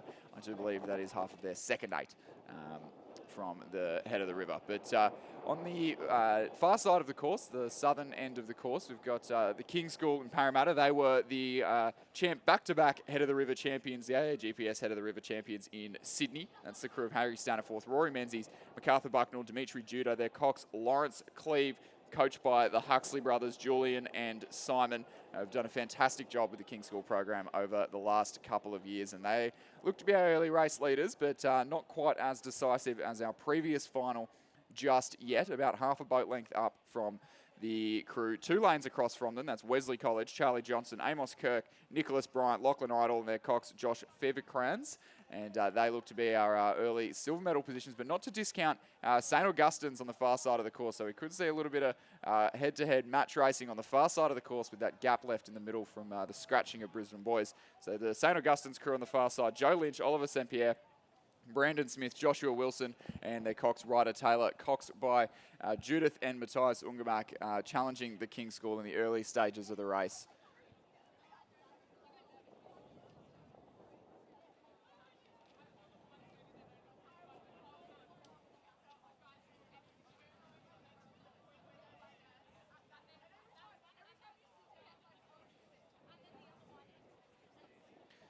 So no timing to bring you at the 500-metre mark for these races this morning, but it is definitely the King's School from Parramatta sitting out in front, but really being asked questions by St Augustine's on their stroke side on the far side of the course. At the 1,000-metre mark, it'll be St. Augustine's, who have just taken the lead in the under-19 men's Coxed 4, at the 750-metre mark, rather, and trailing Wesley College in third place, about 3/4 of a boat length behind the silver medal placed King School crew in lane 2. Then it'll be back to St. Joseph's College, another New South Wales crew, in 4th, and the Brisbane Boys College on the near side of the course sitting back in 5th place. Yeah, absolutely going bow ball for bow ball on the far side of the course, and hopefully we'll get an indication of that as they come towards the 1,000-metre mark shortly. But St. Augustine's College from New South Wales, rowing out of Mossman Rowing Club on Middle Harbour, they look to be making the most of things in the early stages of the race. Really asking questions of the New South Wales AAGPS Head of the River champions, the King School, in lane 2. So it'll be St. Augustine's through the 1,000-metre mark first, 1.7 seconds ahead of the King School. A little bit of Clearwater then back to third place. Wesley College from Victoria in third, who lead by about 1.5 seconds over St. Joseph's College from New South Wales. Brisbane Boys College sitting back in 5th place. So a tight race unfolding at the head of the field, and then a good little race to secure a position on the podium between Wesley College and St. Joseph's College in the centre of the course.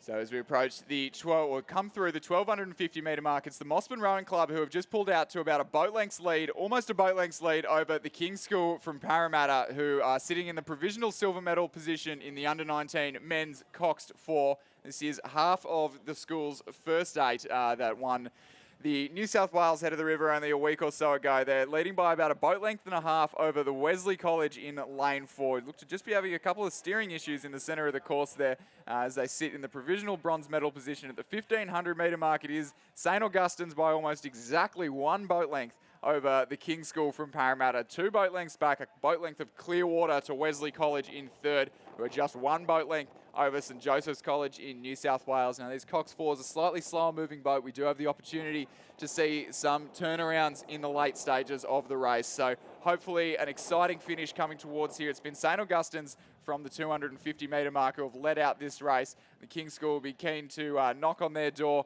in the last 500 metres of the course. First and second looking relatively secure at this stage. A bit of a gap then back to Wesley College, who have been sitting in third from the outset. They lead St. Joseph's College by about 3 seconds. So themselves looking fairly safe for the medals, but anything can happen in this last 500 metres as the course calms down in front of the grandstand here.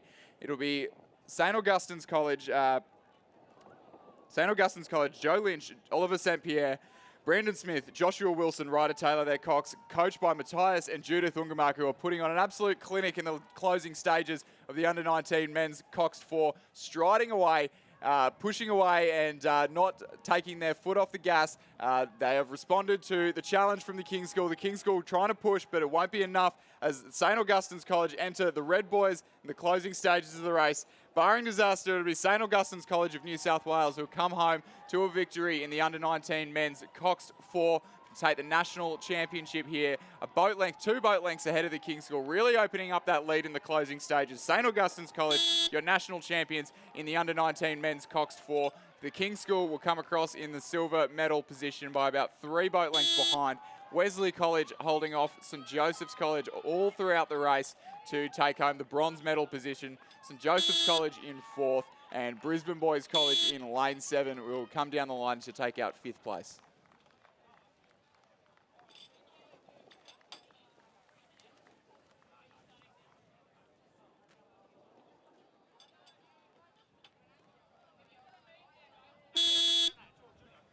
And that concludes this final of the under-19 men's Coxed 4 with a fantastic win there for St Augustine's College, New South Wales. In second position, King's School, Parramatta. And in third, Wesley College, Victoria. Fourth, St Joseph's College, New South Wales. Fifth, Brisbane Boys College. The winning time, provisionally 6 minutes, 51.76 seconds. The margins 7.2 and 7.9.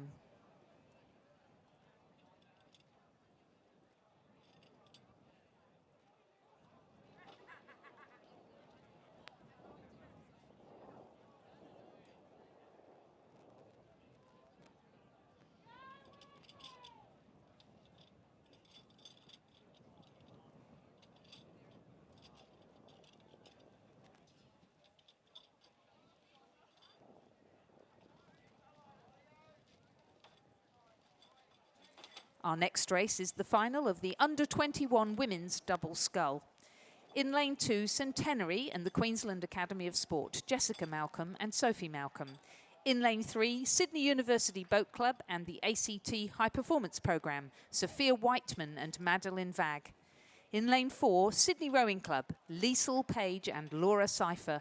In lane 5, Griffith Uni Surfers Paradise and Brisbane and GPS, Hannah Kenway and Danica Free. In lane 6, Adelaide University Boat Club and the South Australian Sports Institute, Isabel Watson and Sophie Barr.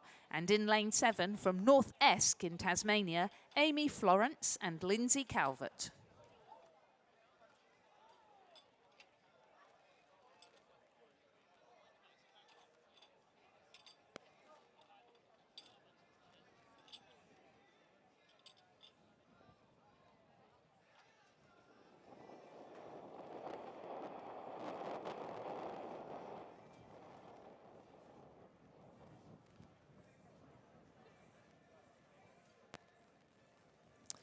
So we've got some great talent coming up in this, Chris, haven't we, with those Malcolm sisters? Pretty impressive. Absolutely. Quite a few names that we've seen all throughout the week. So the Malcolm sisters, Sophie Malcolm second in the under-19 single and then first in the under-21 lightweight single yesterday morning. It's always impressive when we see any athletes doubling up in a small boat, because it will mean that you'll need to...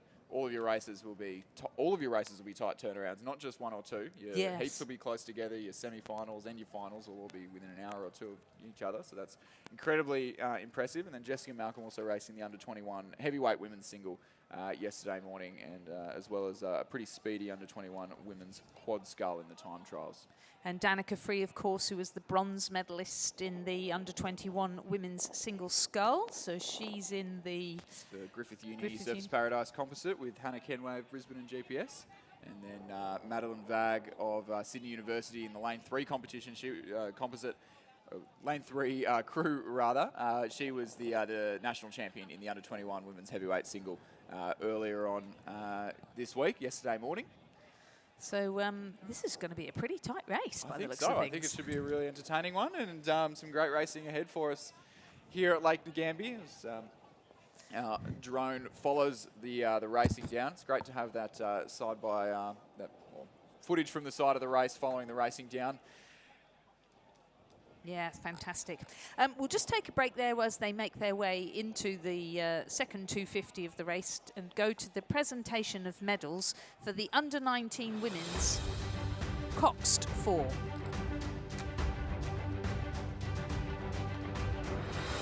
The presentation of medals for the under-19 women's Coxed 4 Championship of Australia. The medals will be presented by Ian Jekyll, Chief Executive Officer of Rowing Victoria.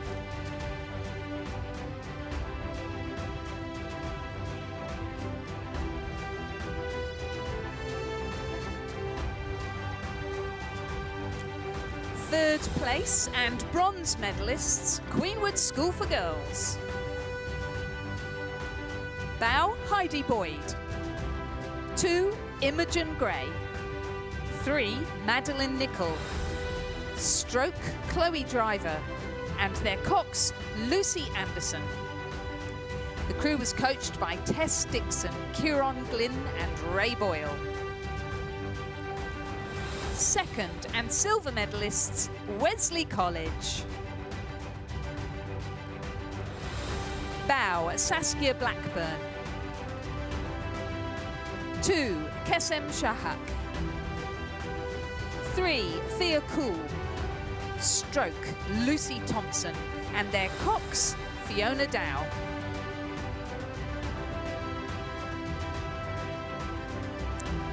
Gold medalists and Australian champions for 2022, Ballarat Clarendon College. Bow, Katie Jackson. 2, Lucy Richardson. 3, Ellie McClure. Stroke, Ruby Lovell. And their cox, Bailey Tucker. The crew was coached by Nicole Pluchinski. Ladies and gentlemen, please congratulate our champions in the Under-19 Women's Coxed 4.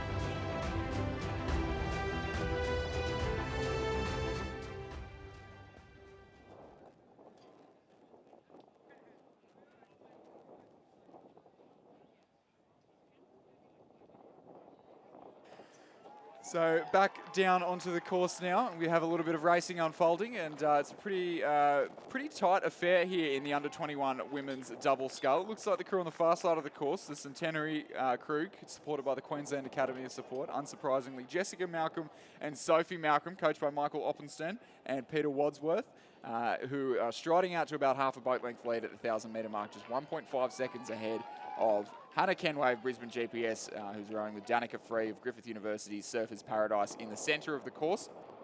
It's Sydney Rowing Club's Liesl Page and Laura Cypher, coached by Lachlan Carter, Brendan Longman and Donovan Seck, who are currently in the bronze medal position, but only narrowly ahead, only half a boat length or so ahead of the Sydney University Boat Club in lane number 3. So that's Sophia Whiteman and Madeline Vag, coached by Alfie Young and Jack Hanley and supported by the ACT High Performance Program. They're sitting in 4th place at the moment, but no doubt about it that Centenary, supported by the Queensland Academy of Support, sitting out to about a boat length's lead now, so a pretty decisive move towards the tail end of the second 500 metres for the Centenary Rowing Club combination on the far side of the course. Looking very comfortable out the head of the field at this stage.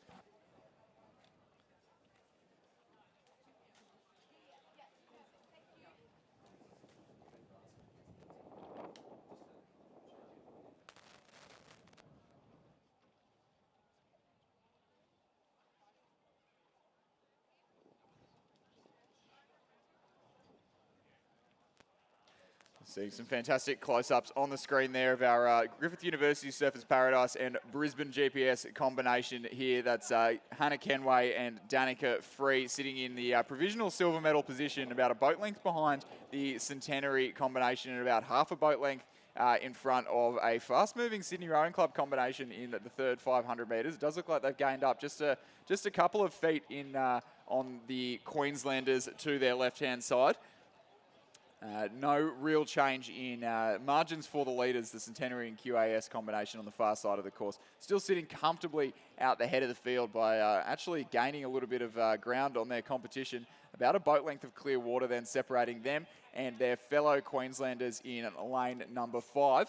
The Griffith University Surfers Paradise crew, but the margins tightening between second and third, so a race on for the minor medals here between the Griffith University Surfers Paradise and Brisbane and GPS combination, and the Sydney Rowing Club combination is currently sitting in 3rd place. Sydney University just 1.5 seconds back too, so not to be discounted in these closing stages of the race. Definitely in touch for the medals. Adelaide University's Watson and Barr in 5th place, and North Esk's Florence and Calvert rounding out the field here in the last 500 metres. There's no doubt about it, the Malcolm sisters, Jessica and Sophie, having such a successful regatta already so far, and adding another medal for their club in the Under-21 women's double sculls at this stage, sitting nice and comfortably out the head of the field. It does look like the Sydney Rowing Club crew in the centre of the course, really moving on the Brisbane and GPS combination now. So that's Liesl Page and Laura Cypher, the younger of the Cypher sisters, in the Sydney Rowing Club boat, putting on a good challenge in the last 500 metres on Hannah Kenway of Brisbane and GPS and Danica Free of Griffith University Surfers Paradise. We'll get a clearer picture of that in the last, as they come closer towards the commentary tower here. It's definitely still Centenary Rowing Club out the front of the field. Jessica Malcolm and Sophie Malcolm have led start to finish and will keep it that way as they enter the red buoys of the last 100 metres. Sydney Rowing Club putting on a big move in the last 500 metres. Sydney Rowing Club really pushing on the Queensland combination to their left. It'll be Centenary Rowing Club out the head of the field. Sydney Rowing Club really pushing into that silver medal position, just getting their bow balls in front in the last 50 metres of the race. Centenary Rowing Club, Jessica Malcolm and Sophie Malcolm will be your national champions for in the under-21 women's double scull. Sydney Rowing Club in the silver medal position, Liesl Page and Laura Cypher. Brisbane GPS's Hannah Kenway and Danica Free from Griffith University Surfers Paradise just holding off a very fast finishing Sydney University combination of Sophia Whiteman and Madeline Vagg. So the Queensland combination in the bronze medal position. Sydney University in 4th place. North Esk, Rue Colley and, North Esk, Amy Florence and Lindsay Colbert in 5th place. And Adelaide University Boat Club in 6th. Confirming the results of the final of the under-21 women's double scull, a win for Centenary and the Queensland Academy of Sport. Second, Sydney Rowing Club. Third, Griffith Uni Surfers Paradise and Brisbane and GPS. Fourth, Sydney University Boat Club and the ACT High Performance Programme. Fifth, Adelaide University Boat Club and the South Australian Sports Institute. And sixth, North Esk. Winning provisional time, 7 minutes 57.08 seconds. The margins 3.87 and 1.74.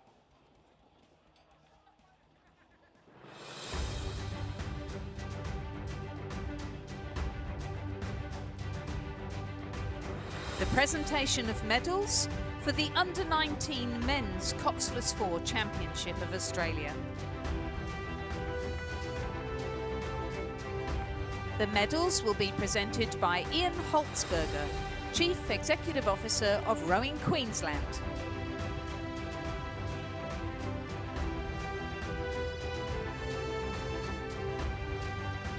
Third and bronze medalists, the Hutchins School. Bow, Tom Gibson. 2, Tom Bailey.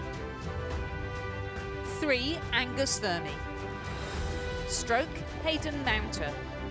The crew was coached by Andrew Palmer, Thomas Allwright and Marcus Fermi. Second and silver medalists, the Fremantle Composite. Grant Hogarth from Christchurch Grammar School. Joshua Hantke from West Australian Rowing Club. Apollo Solomon from West Australian Rowing Club. And Ben Scott from Fremantle Rowing Club. The crew was coached by Stefan Belosso. Gold medalists and Australian champions, the Prince Alfred Composite. Jake Nesbitt from St Peter's College. Adam Holland from Scotch College, Adelaide. Thomas Saunders from Prince Alfred College. And Joshua Felderhoff from Prince Alfred College. The crew was coached by William Raven and supported by the South Australian Sports Institute. Ladies and gentlemen, please congratulate our champions and medalists in the Under-19 Men's Coxless 4.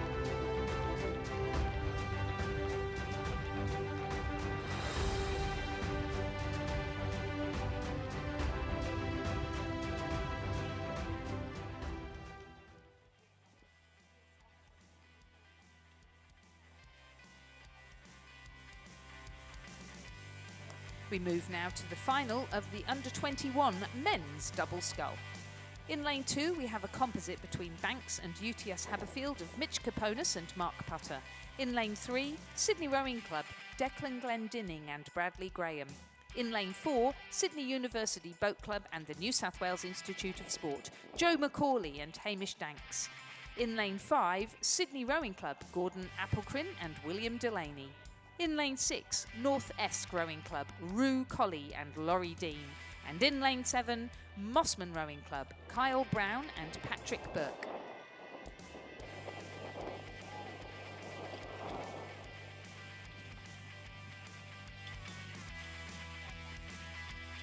So it is a very heavily New South Wales dominated final here in the under-21 men's double scull. What a shame, Lizzie Chapman says. And as I walked in here in a New South Wales jumper this morning, I don't think I can disagree. We do have representatives from all 4 of the high performance clubs in Sydney. Mossman Rowing Club on the near side of the course, Kyle Brown and Patrick Burke. 2 combinations from Sydney Rowing Club, a combination from Sydney University supported by the New South Wales Institute of Sport in the centre of the course. And then Mitchell Kaponis from UTS on the far side of the course, teaming up with Mark Putter of the Banks Rowing Club in Victoria as our sole Victorian representative in this final. And not to forget mentioning the Tasmanians North-Est Rowing Club in lane 6 as well, just joining in on the front. And it does look like as we come pretty close to the 1,000-metre mark, it's the Sydney Rowing Club crew in lane number 2. That's Declan Glendenning and Bradley Graham, who are leading by just over a boat length. So they came second in the under-21 men's coxless pair yesterday. Also, so some multi-talented individuals really testing their hand at both sweep and sculling. I think they're even using the same boat and just chucking some different riggers on it for that one. And making pretty good work of it out the head of the field with a pretty commanding lead at the 1,000-metre mark, about half a boat length of clear water there back to the second place combination of Sydney University Boat Club.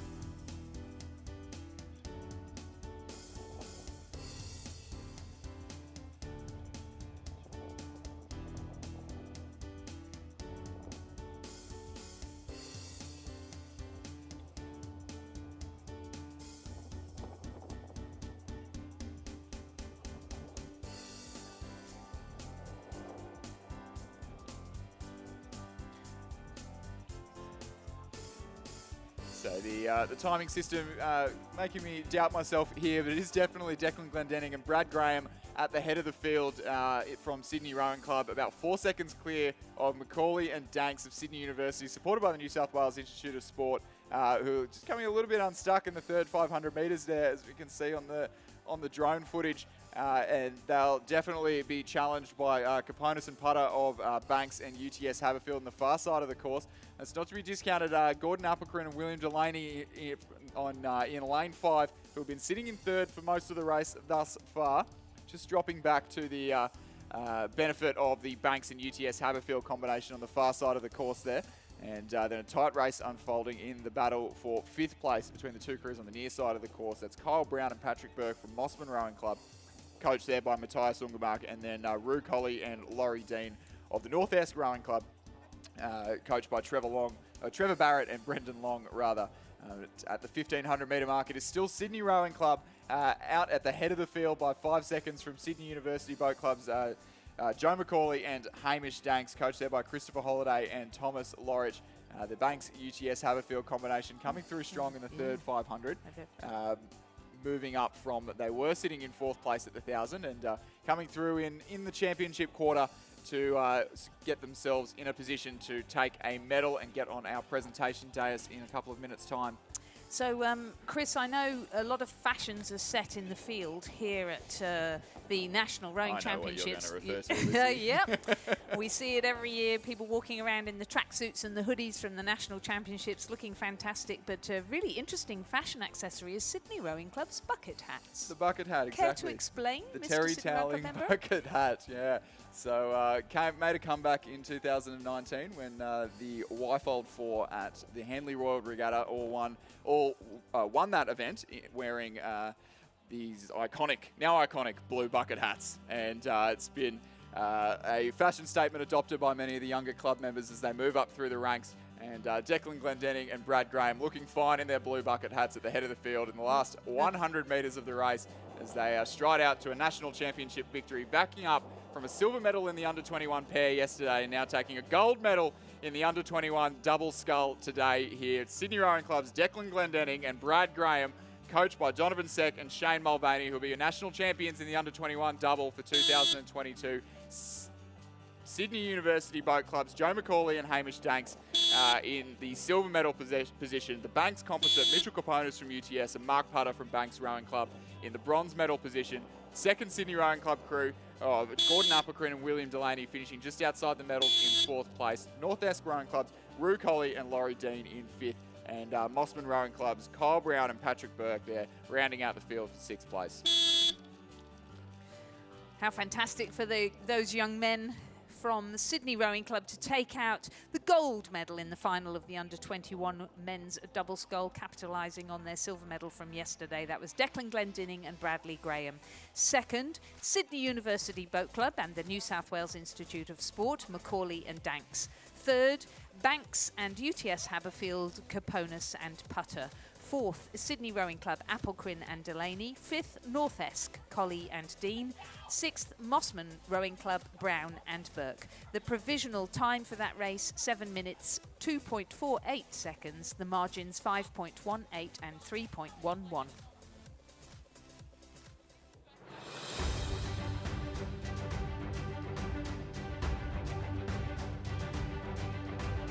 The presentation of medals for the under-19 men's Coxed 4.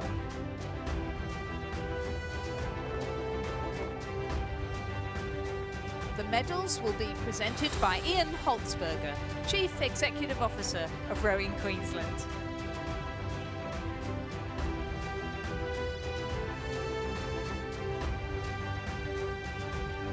Third and bronze medalists, Wesley College.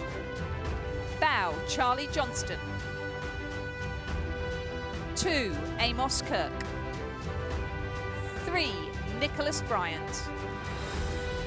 Stroke, Lachlan Idle and their cox, Josh Fairfakrantz. Second and silver medalist, the King's School Parramatta. Bow, Harry Staniforth. 2, Rory Menzies. 3, MacArthur Bucknell. Stroke, Dimitri Duta and their cox, Lawrence Cleave. The crew is coached by Julian Huxley and Simon Huxley. And our gold medalists and champions for 2022, St Augustine's College. Bow, Joe Lynch. 2, Oliver St Pierre. 3, Brandon Smith. Stroke, Joshua Wilson and their cox, Ryder Taylor. The crew is coached by Matthias and Judith Ungemach. Ladies and gentlemen, please congratulate our champions and medalists in the men's under-19 Coxed 4.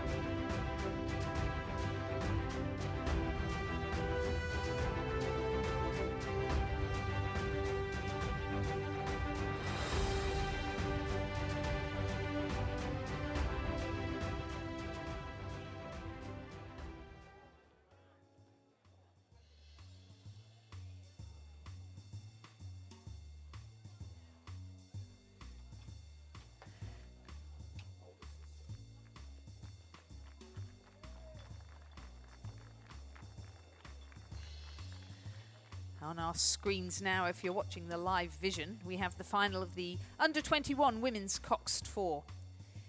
In this race, we have Sydney Rowing Club in lane 2, supported by the ACT High Performance Programme and also the New South Wales Institute of Sport.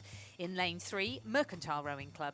In lane 4, Melbourne University Boat Club, stroked by Juliet Roysmith. And in lane 5, the Melbourne University Boat Club crew, stroked by Isabel Booth.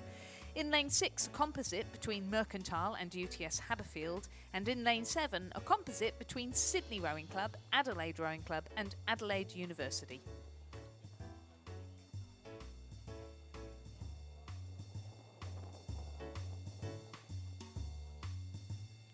So we almost had our entire field here representing New South Wales and Victoria, but the lone representative from, or the two representatives from Adelaide in the Sydney composite on the near side of the course, adding a little bit of South Australian flavour to the race, but for the most part, New South Wales and Victorian dominated event here, and in the early stages of the race, it did look to be the Mercantile composite on the near side of the course in lane 6 who were going out really strong. It's the Mercantile and UTS Haberfield combination who started very, very strong, but it looks like the Sydney Rowing Club crew on the far side of the course could be moving up and just into the lead as we approach the 750-metre mark. It's this Mercantile under 21 Cox Fours has been pretty impressive, as have a lot of the Mercantile under 21 squad, who I believe Mike Mackay is very involved with, and Sam Fennessy, who's their youth women's coach there. Very strong programme and a really impressive crew with Remy Mackay in the bow seat, Emma Haberfield at 2, Hannah Magasanik at 3, and Olivia Sargent at stroke. They've got Myla Hoffman in the Cox's seat. And we've got a good smattering of Kinross Walleroy competitors in the Sydney Cruise as well, haven't we? We've got Bella Scammell in the Lane 2 crew. And then in the Lane 7 crew, Freya Neville stroking that boat. So a couple of I think they actually rode the double together at the Schoolgirl Head of the River a couple of years ago and did pretty well, those two, but in separate crews now. And the crew with Isabella Scammell in it on the far side of the course, the Sydney Rowing Club combination in what I'm told is the only MPACA women's Coxed 4 in the Southern Hemisphere. Oh, wow. At the head of the field, so clearly a worthy investment. I don't think it's actually lost a race yet, so I'm told. So that's the crew of Evie Thompson, Star Rose Miller, and Isabella Scammell, and Caitlin McManus Barrett, and their Cox Hannah Cowap. So a pretty star-studded lineup there of names that we have seen before. I was going to ask if this Cox 4 is actually called the Hannah Cowap, because she's pretty successful, isn't she? She seems to be coxing all of these successful under-21 crews, and she'll be in the Youth 8 on Sunday. She'll be. It's the Alan Grosvenor, I believe. Oh, right. Yes, I remember Alan. Sydney Rowing Club Coxer. Yes.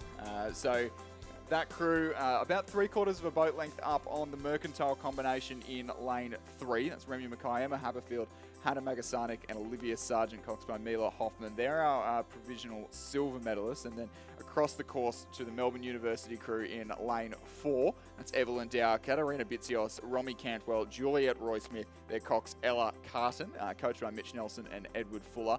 Those are our top 3 at this stage, and then a little bit of a gap back to the fast-starting Mercantile composite with UTS Haberfield, Talia Barbianis, Taylor Kerpeniotis, and Sarah Fard of UTS, and Harper Waring, also of Mercantile Rowing Club. Theodore Herbst, the cox, coached by Hallie Chapman and Michael Mackay there, sitting back in 4th place and looking to be just out of contention now as we approach the 1,500-metre road mark. See on screen there, fantastic footage of our Lane 3 combination from Mercantile Rowing Club, sitting in the silver medal position at this stage, just over a boat length behind the Sydney Rowing Club combination there out at the head of the field. So just a little bit of clear water between our 3 medalist position crews. Sydney Rowing Club sitting in 1st place at the moment, Mercantile Rowing Club in 2nd, and Melbourne University Boat Club in the provisional bronze medal position.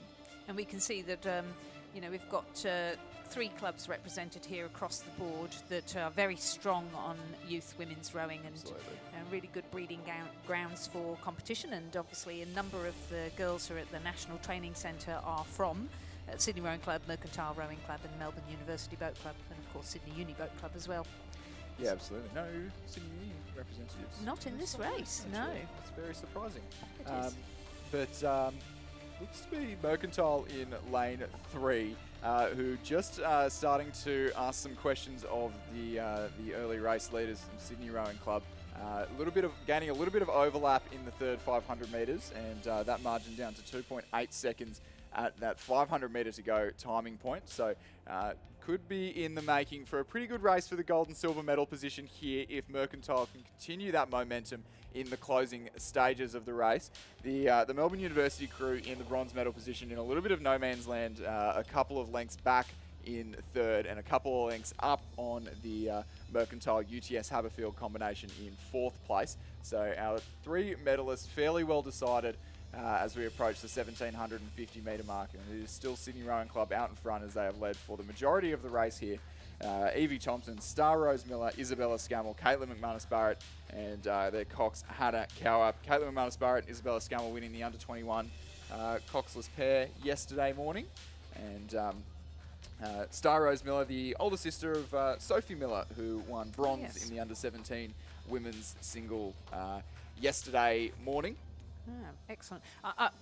Chris, I should just point out I've omitted to talk about Adelaide University and Adelaide Rowing Club, who of course are high performance clubs as well, and of course have representatives also at the National Training Centre. And we could not forget Molly Goodman from Adelaide Rowing Club, and Ella Bramwell's up there now as well. But in the red boys, it looks like Sydney Rowing Club have responded to that late push from Mercantile Rowing Club. They'll come across the line as our national champions in the under-21 Women's Coxed 4 for 2022. Just a couple of feet of clear water ahead, back to Mercantile Rowing Club in the silver medal position. It'll be Melbourne University Boat Club, the combination in lane 4, who cross the line in the bronze medal position, a couple of lengths clear of the Mercantile UTS Haberfield combination in 4th place. And then the Sydney Rowing Club, Adelaide Rowing Club and Adelaide University Boat Club combination in lane 7, crossing the line in 5th. And the second Melbourne University Boat Club combination in lane 5, crossing the line in 6th place.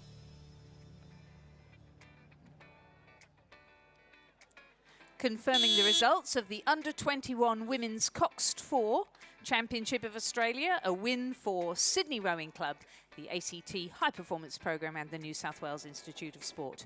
Second, Mercantile Rowing Club. Third, Melbourne University Boat Club.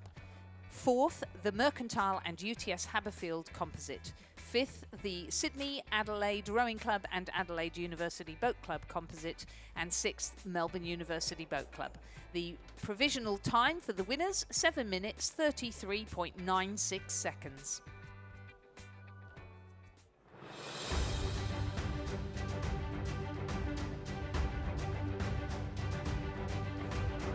The presentation of medals for the Under-21 Women's Double Scull Championship of Australia. The medals will be presented by Dr. Sally Clark, Executive Officer of Rowing ACT.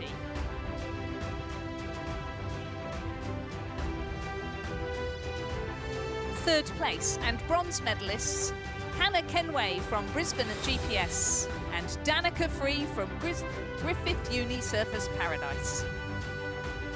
The crew is coached by Duncan Free and Peter Howard. Second place and silver medalists Sydney Rowing Club, Liesl Page and Laura Cypher. The crew is coached by Lachlan Carter, Brendan Longman and Donovan Seck. Gold medalists and Australian champions for 2022, Centenary Rowing Club and the Queensland Academy of Sport, Jessica Malcolm and Sophie Malcolm. The crew is coached by Michael Obstelton and Peter Wadsworth. Ladies and gentlemen, please congratulate our 2022 Australian champions and medalists in the Under-21 Women's Double Scull.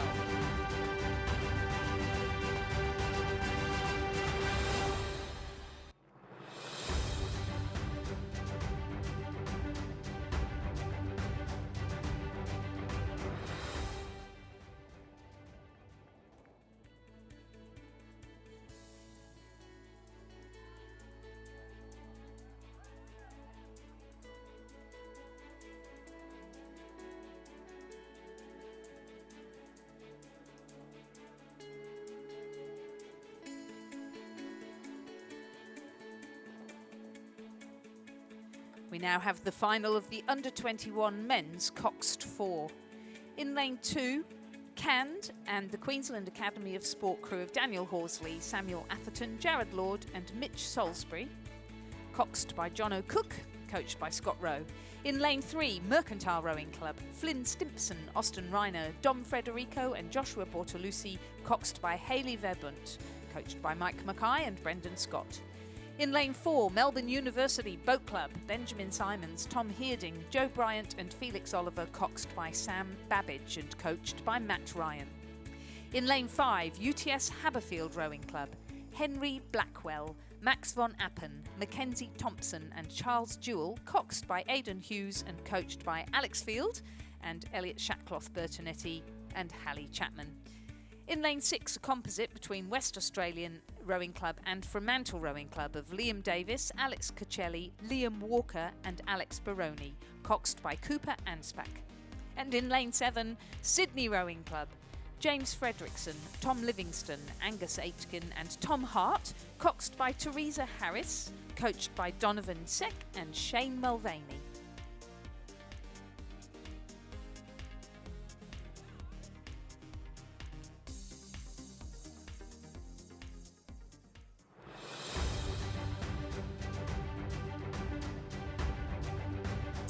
Move to the presentation of medals for the Under-21 Men's Double Scull Championship of Australia. The medals will be presented by Noel Donaldson, Head Coach of Rowing Victoria and Rowing Australia Life Member.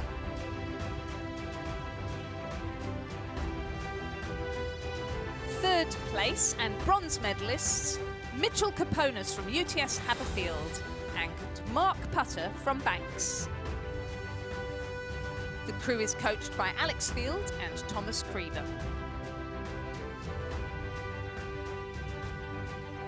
Second and silver medalists, Sydney University Boat Club and the New South Wales Institute of Sport, bow Joe McCauley and stroke Hamish Danks. The crew is coached by Chris Holliday and Tom Lorridge. Gold medalists and Australian champions for 2022, Sydney Rowing Club. Bow Declan Glendinning and stroke Bradley Graham. The crew is coached by Donovan Seck and Shane Mulvaney. Ladies and gentlemen, please congratulate our 2022 Australian champions and medalists in the Under-21 Men's Double Scull.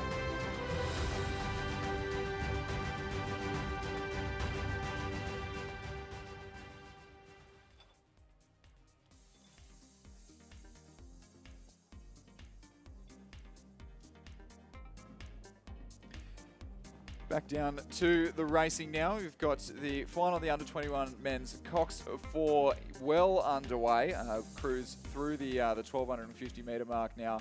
See some fantastic shots on our drone footage showing the spread of crews at that timing point. So at the 1000 metre mark, it was the Mercantile Rowing Club combination narrowly ahead of Canned, supported by the Queensland Academy of Sports. That Mercantile combination, Flynn Stimson, Austin Reiner, Dom Frederico, Joshua Bertolucci, their cox, Hayley Verbunt, coached by Mike Mackay and Brendan Scott. They were the ones leading the charge at the 1000 metre mark, but only narrowly, just less than a second from the Cairn QAS crew, who looked to have regained their lead in the blue boat, I dare say, of Nudgee College at the 1500 metre mark. So at the 1500 metre mark, it was the Cairn crew of Daniel Horsley, Samuel Atherton, Jared Lord, Mitch Salisbury, and John O'Cook, coached by Scott Rowe, who led Mercantile Rowing Club by just 0.61 of a second.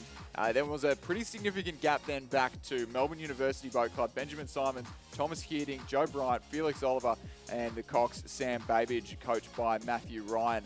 They were sitting in third place, about a boat length in front of the Western Australian Rowing Club Fremantle composite of Liam Davis, Alex Chechel of Fremantle, Liam Walker, also Fremantle Rowing Club, and then Alex Baroni of Western Australian Rowing Club, coxed by Cooper Anspach. Sydney Rowing Club rounding out the field there, James Fredrickson, Thomas Livingston, Angus Aitken, Thomas Hart, their cox, Teresa Harris will be coxing the men's New South Wales Youth 8 on Sunday afternoon. But at the head of the field, there's a real race hotting up between Mercantile Rowing Club and Cairn Rowing Club. At the 1500 metre mark, it was Cairn in the lead, but they have stayed bow ball to bow ball the whole way down the course, swapping the lead at each timing point. It looks to be the crew from Cairn in that blue boat on the far side of the course who are just getting up over Mercantile Rowing Club in the dying stages. It's all to play for here in the final of the Under-21 Men's Cox 4. Cairn Rowing Club just got their bow ball in front, a canvas in front in the dying stages of the race. Cairn Rowing Club will be your national champions in the Under-21 Men's Cox 4. Mercantile Rowing Club for the silver medal, and then a good significant way back for the bronze medal, which will come from Melbourne University Boat Club in lane 4. Just a boat length ahead of the UTS Haberfield combination, who have edged their way up into 5th place ahead of the Western Australian Rowing Club combination in lane 6. Sydney Rowing Club in lane 7 to round out the field in 6th place.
Just confirming the results of the final of the Under-21 men's Coxed 4. It was a win for Cand and the Queensland Academy of Sport.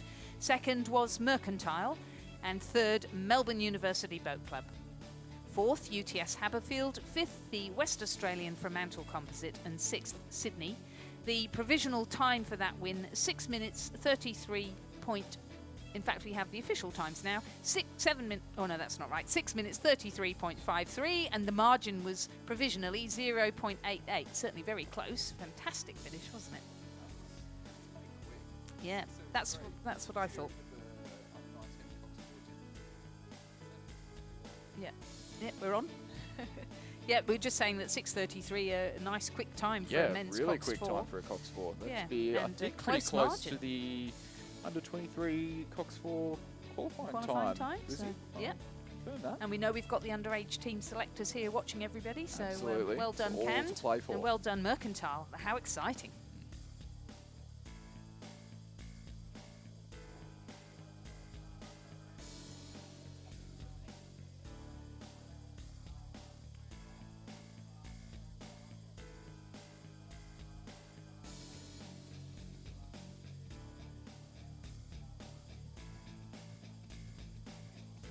On the start now, we have the Under-23 women's double scull ready for their final. And again, I think it's going to be a pretty exciting race with some very strong competitors. In lane 1, Genevieve Hart from Fremantle Rowing Club and the West Australian Institute of Sport is in a double scull with Laura Gourley from UTS and the New South Wales Institute of Sport. The crew is coached by Hallie Chapman. In lane 2, Sydney University Boat Club and the New South Wales Institute of Sport, Ella Mentzines and Nicola Greenland, coached by Alfie Young and Jack Hanley. In lane 3, a composite between the University of Queensland's sculler Elizabeth Newell and Mercantile sculler Louisa Bongrain, coached by Al Matthews and Gus Rodero. In lane 4, Sydney University Boat Club, India Hobbs and Emily Shepherd, coached by Alfie Young and Jack Hanley.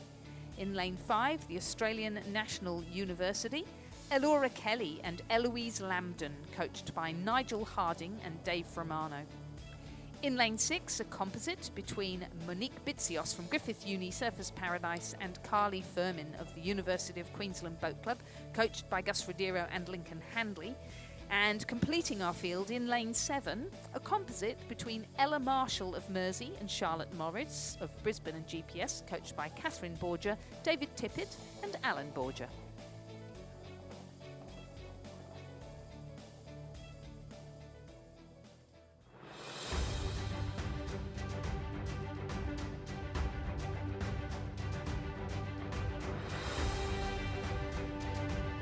The presentation of medals for the Under-21 Women's Coxed 4 Championship of Australia. The medals will be presented by Flavia Gobbo, Deputy Chair of Rowing Australia and Chair of the Rowing Australia High Performance Commission.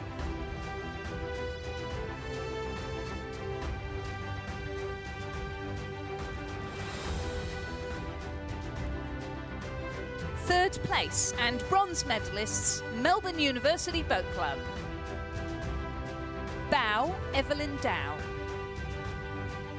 2, Katerina Bitsios. 3, Romy Cantwell. Stroke, Juliet Roy-Smith. And their cox, Ella Carton. The crew is coached by Mitch Nelson and Edward Fuller. Second and silver medalists, Mercantile Rowing Club. Bow, Remy Mackay. 2, Emma Haberfield. 3, Hannah Magasanic. Stroke, Olivia Sargent. Their cox is Mila Hoffman. The crew is coached by Michael Mackay and Sam Fennessy.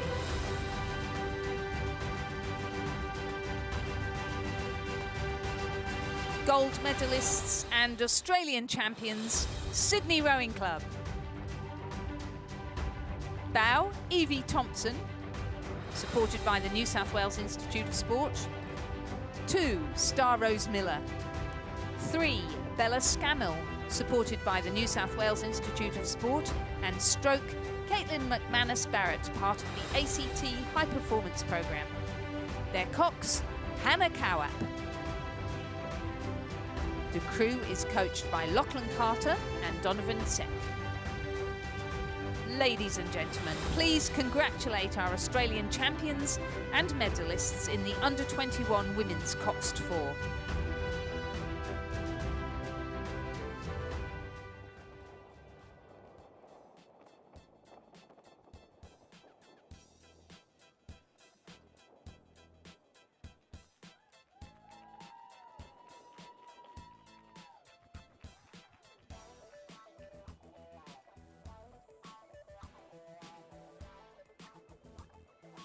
So back down on the course now, we've got the under-23 women's double scull on the course and rapidly approaching the finish line as they storm through the 1,000 metre mark. And pretty unsurprisingly, our race leaders at that point were the UTS Haberfield and Fremantle Rowing Club combination. Genevieve Hart from Fremantle, supported by the West Australian Institute of Sport, and Laura Goulet of the University of Technology, Sydney, and the New South Wales Institute of Sport. That crew coached by Hallie Chapman. So Laura Goulet, our national champion in the under-23 women's single, and Genevieve Hart, one half of the national championship winning pair in the under-23 women's coxless pair. So an already very successful regatta for these two ladies at the head of the field, and they will be looking to continue that success now as they lead the field by about 5 seconds as they cross through the 1,250 metre mark. Second place at that point was Ella Menseens and Nicola Greenland of Sydney University Boat Club, supported by the New South Wales Institute of Sport. That's the crew coached by Alfie Young and Jack Hanley. And in third place from University of Queensland and Mercantile Rowing Club, Louisa Bongrain of Mercantile and Elizabeth Newell of University of Queensland Boat Club. You can see on our screen there Ella Menseens and Nicola Greenland of the Sydney University Boat Club in lane 2, just trying their best to keep in touch with our current race leaders, Genevieve Hart of Fremantle and Laura Goulet of UTS Haberfield Rowing Club, who are sitting comfortably out the head of the field over in that far lane as they approach the 1,500 metre mark.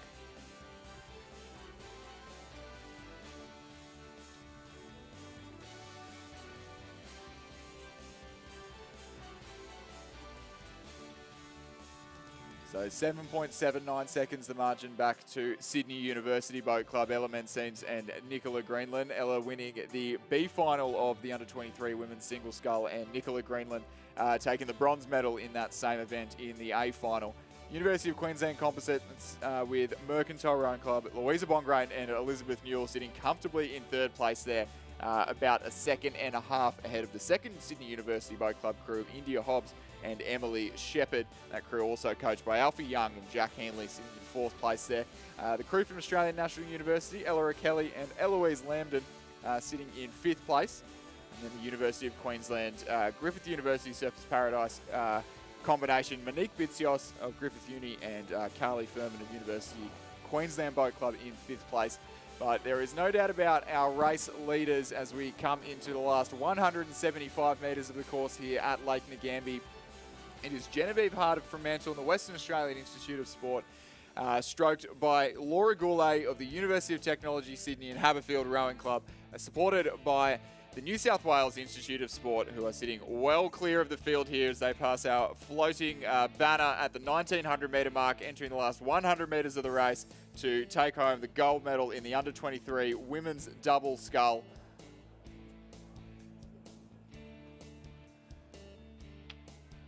Interestingly, before we started calling this race, we did say at the start that they didn't have the fastest start. They were sitting back in about third or fourth at the 250 metre mark, but rowing through the field to take home the gold medal, it is Genevieve Hart and Laura Goulet, Fremantle and UTS Haberfield, our national champions for 2022.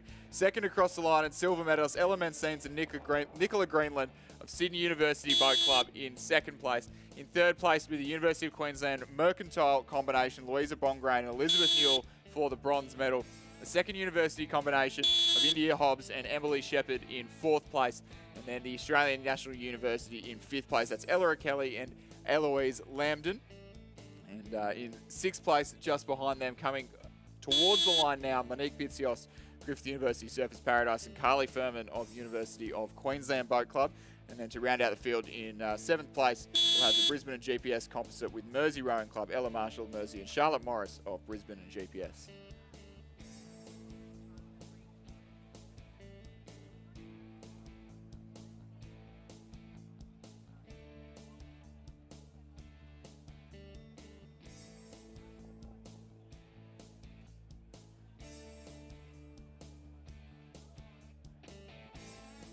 And as our final crew crosses the line, we can bring you the formal results of the final of the Under-23 Women's Double Scull Championship. A win for Jen Hart from Fremantle Rowing Club and Laura Gourley of UTS, both supported by their state institutes and coached by Hallie Chapman. In the silver medal position, Sydney University Boat Club and the New South Wales Institute of Sport, Ella Menzies and Nicola Greenland, coached by Alfie Young and Jack Hanley. And the bronze medalists, the composite of the University of Queensland and Mercantile, Louisa Bongrain and Elizabeth Newell, coached by Al Matthews and Gus Rodero. Fourth, Sydney University Boat Club. Fifth, ANU. Sixth, the University of Queensland Griffith Uni Surfers Paradise Composite. And seventh, the Brisbane and GPS and Mersey Composite. Winning time, 7 minutes, 31.76.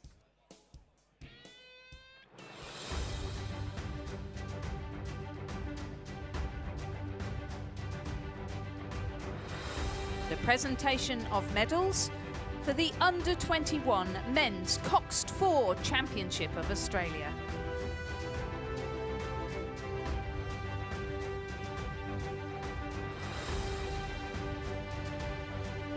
The medals will be presented by Noel Donaldson, head coach of Rowing Victoria and Rowing Australia Life member.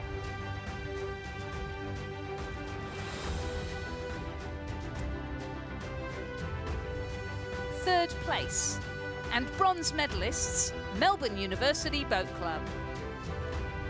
Benjamin Simons in the bow seat. 2, Thomas Hearding. 3, Joe Bryant. Stroke, Felix Oliver. And their cox, Sam Babbage. The crew is coached by Matthew Ryan. Second place and silver medalists, Mercantile Rowing Club. Bow, Flynn Stimpson. 2, Austin Reiner. 3, Dom Federico.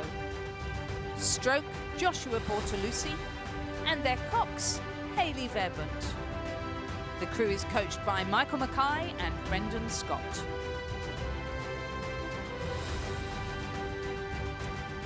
And our gold medalists, Australian champions for 2022, Canned Rowing Club.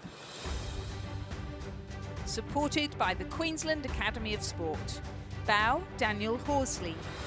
2, Samuel Atherton. 3, Jared Lord. Stroke, Mitch Salisbury. Their cox, John O'Cook. The crew is coached by Scott Rowe. Ladies and gentlemen, please congratulate our Australian champions and medalists in the Under-21 Men's Coxed 4.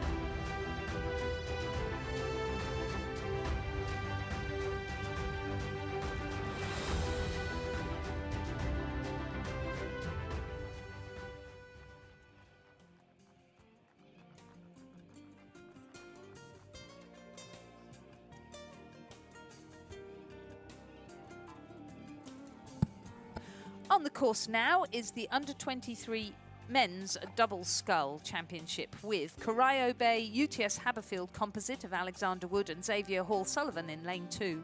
In lane 3, West Australian and Canberra Rowing Club Composite of Cormac Hayes and Alex Rossi.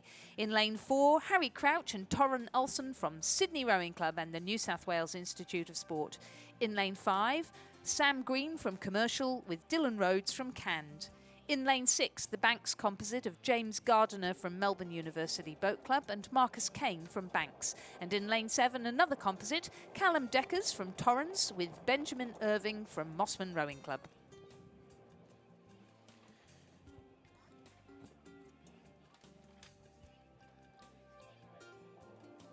So this race, 4:02 on your program. 4:02 on your program. The final of the under-23 men's double scull is well on its way, approaching the 1,000 metre mark now. And it was very clearly the Corio Bay UTS Haberfield combination. So a second UTS Haberfield composite double scull in the under-23 divisions for this morning, leading very comfortably at the 1,000 metre mark. They were 4 seconds up on the West Australian Rowing Club Canberra composite. Cormac Hayes from Canberra in the ACT High Performance Program, joined by Alex Rossi from West Australian Rowing Club and the West Australian Institute of Sport, who was sitting in second place, just fending off a little bit of competition from Sydney Rowing Club's Torren Olsen and Harry Crouch, supported by the New South Wales Institute of Sport. So a good race happening there for the silver medal in the third 500 metres, and a fairly decent gap then back to our current fourth place competitors. That's Sam Green from Commercial, Dylan Rhodes of Cand Rowing Club in fourth place rather, then a Banks composite. Banks and Melbourne University, James Gardiner from Melbourne Uni and Marcus Kane from Banks in 5th place. Mossman and Torrens rowing clubs. Benjamin Irving from Mossman, Callum Deckers from Torrens in 6th place at that 1,000 metre timing point. But no doubt about it, we've got Alexander Wood from UTS Haberfield, Xavier Hall Sullivan of Corio Bay Rowing Club. These guys had an awesome race in the Race for Lanes earlier on in the week, and then both of them failing to make it through to the A final of the under-23 men's single in their individual races. So they'll definitely be out here with a point to prove this morning, showing, as we mentioned earlier with Lizzie, that all the selectors are here watching these small boats and keeping an eye on the times and the combinations. So these boys will be out with a point to prove, especially for the selectors this morning in the under-23 men's double scull.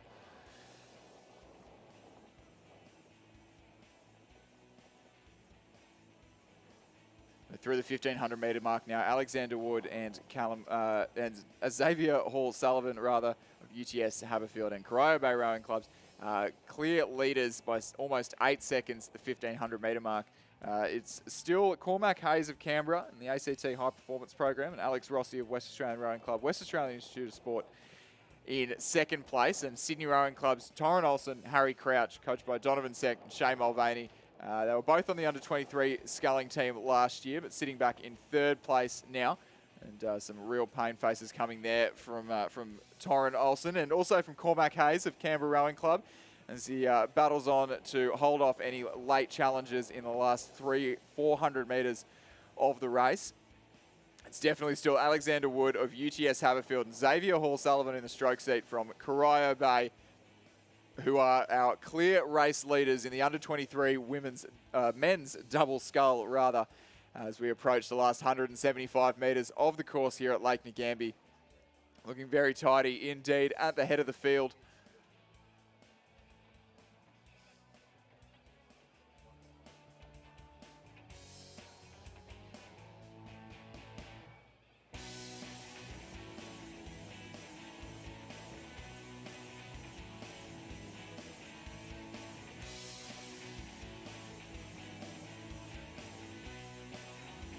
So coming into the last 80 metres of the course now, it is Alexander Wood of the UTS Haberfield Rowing Club, Xavier Hall Sullivan of Corio Bay, who will be our national champions in the under-23 men's double scull here for 2022. The silver medal will go to the Canberra Rowing Club and West Australian Rowing Club composite of Cormac Hayes and Alex Rossi for the silver medal. Torren Olsen and Harry Crouch of Sydney Rowing Club will cross the line in 3rd place for the bronze medal here in the under-23 men's double scull. Be the composite of Sam Green from Commercial and Dylan Rhodes from Cairns Rowing Club in fourth, just outside the medals. Banks and Melbourne University combination, James Gardner and Marcus Kane in fifth place. And then the Mossman and Torrens combination, very similar Zooties on the near side of the course, across the line. Round out the field in sixth place. Confirmation of the results in race number 402, the men's under-23 double sculls. A win to Alexander Wood from UTS Haberfield and Xavier Hall-Sullivan from Corio Bay. Second place to West Australian Rowing Club and Canberra Rowing Club's Cormac Hayes and Alec Rossi, with third going through to Sydney Rowing Club's Harry Crouch and Torin Olsen in a winning time of 6 minutes 47.08.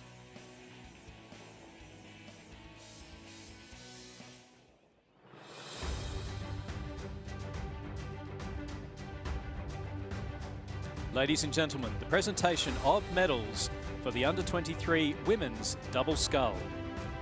The medals will be presented by Flavia Gobbo, Deputy Chair of Rowing Australia and Chair of the Rowing Australia High Performance Commission.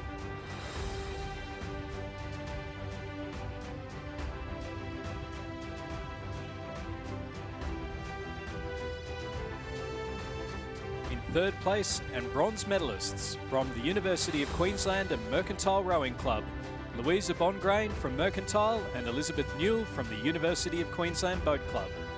Their coaches are Alistair Matthews and Gus Rodero.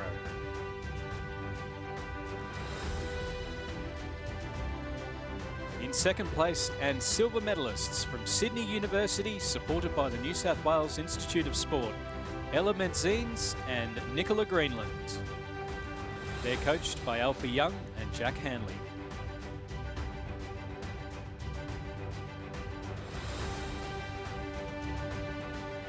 And the gold medalists and Australian champions for 2022, representing UTS Haberfield and Fremantle Rowing Club, Genevieve Hart from Fremantle Rowing Club and Laura Goulet from UTS, coached by Hallie Chapman.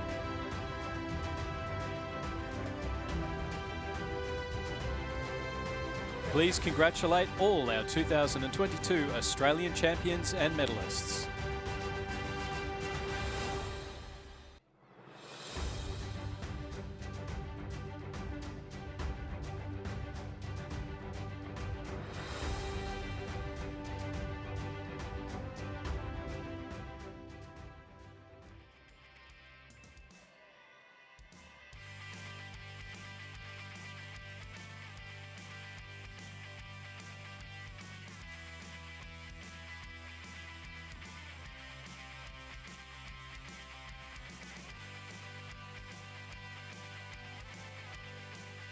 Race number 403, the women's under-23 Coxless 4 final. In lane 2 from Swan River, West Australian Rowing Club, Sydney Rowing Club and the University of Western Australia composite. In lane 3 is a Canned Pine Rivers composite. In lane 4, Swan River, Melbourne University and Sydney Rowing Club composite. In lane 5, a North Esk Buckingham Tasmania University composite. Scratching in lane 6, and then in lane 7, a Buckingham, New Norfolk and University of Queensland composite.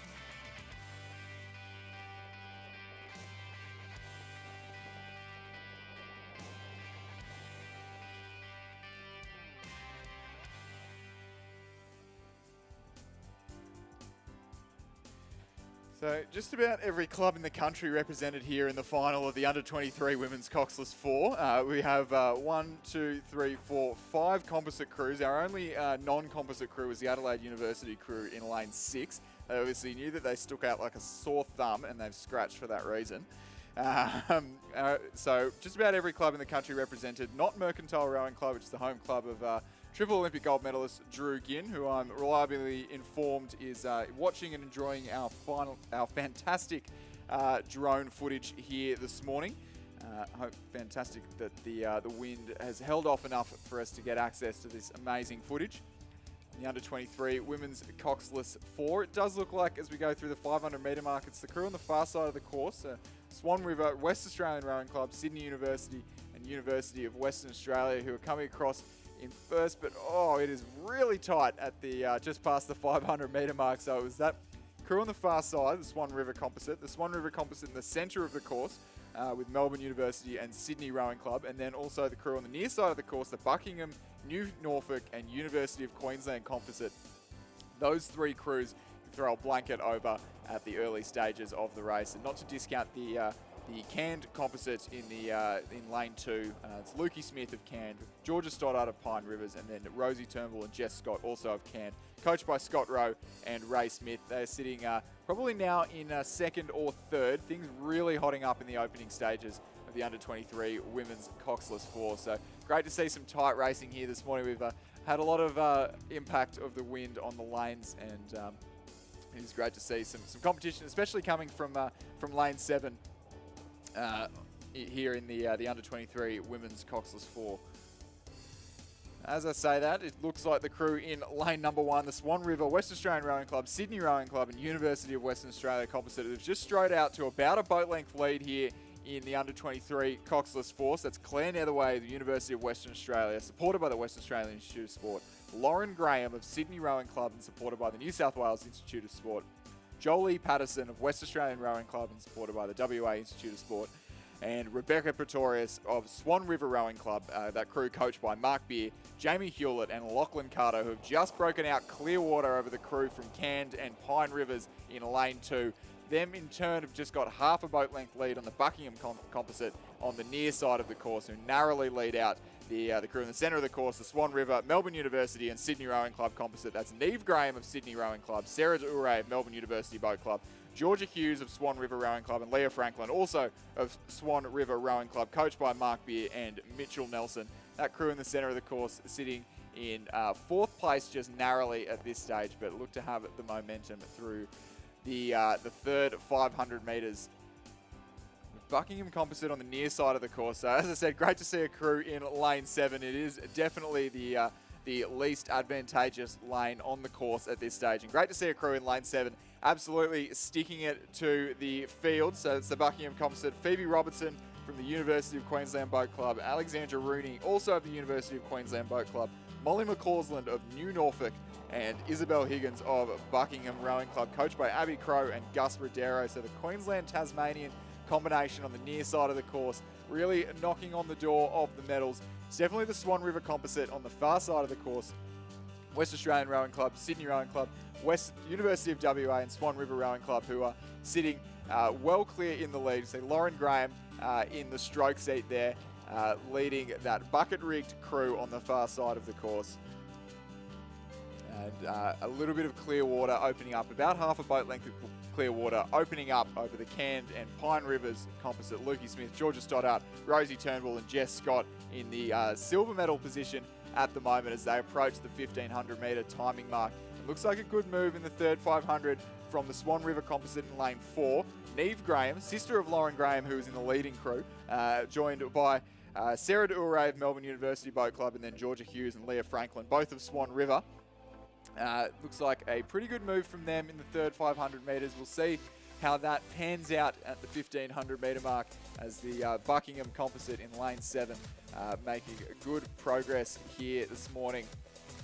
Swan River Composite on the far side of the course, about 3 lengths clear of the field. It is the Canned Pine Rivers crew in the silver medal position, and then the Swan River Composite with Melbourne University and Sydney Rowing Club in third place, just moving through the Buckingham Composite in the third 500 metres. Adelaide University Scratch and North Esk Composite in lane 5, rounding out the field there.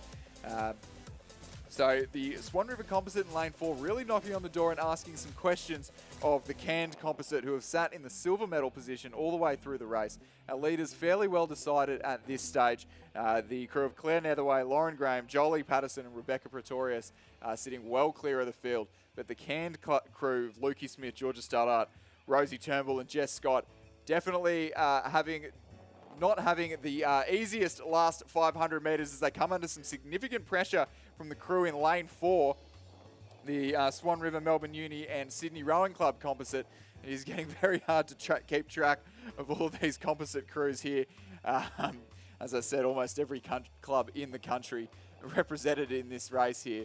And it's becoming a really tight race for second place. So the under-23 women's Coxless 4 will almost definitely be taken out by the crew. On your screen here, these fantastic pictures. Claire Netherway, Lauren Graham, Jolie Patterson, and Rebecca Pretorius in lane 2. But a real battle holding up for second place. The Sydney Rowing Club, Melbourne University Boat Club, and Swan River Rowing Club combination in lane 4, having an absolutely astounding finish and really taking it to the Cand and Pine Rivers combination in lane 3. It'll be the crew in the Empacker Shell, the Swan River Melbourne Uni Sydney Rowing Club crew that have just come through for second place. So gold goes to our Swan River Composite, our race leaders all the way through. Silver to a second Swan River Rowing Club Composite. The bronze medal just back is the Canned Composite with Pine Rivers. Fourth place will go to the Buckingham Composite, who showed a really brave first 1,000 metres, and the race rounded out by the North-Esk Composite in lane 5. Confirmation of the results. Race number 403, the women's under-23 Coxless 4s. A win for the Swan River West Australian Rowing Club, Sydney Rowing Club, University of WA Composite in a time of 7 minutes 23.81.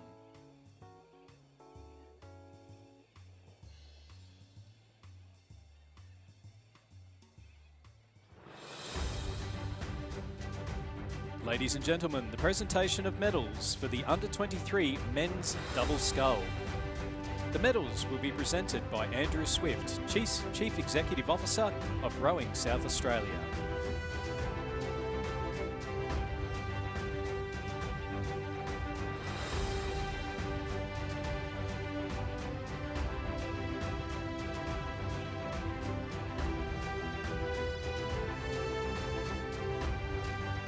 Third place and bronze medalists representing Sydney Rowing Club and supported by the New South Wales Institute of Sport, Harry Crouch and Torin Olsen.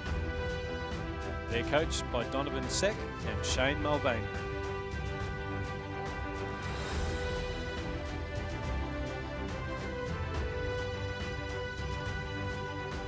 Second place and silver medalists, Cormac Hayes representing Canberra Rowing Club and Alex Rossi representing the West Australian Rowing Club.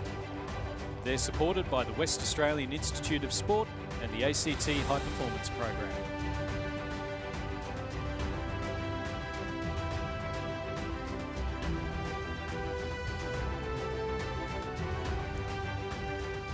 Our gold medalists and Australian champions for 2022, Alexander Wood representing UTS Haberfield and Xavier Hall-Sullivan representing Corio Bay. They're coached by Lee Hall-Sullivan and Alex Fields.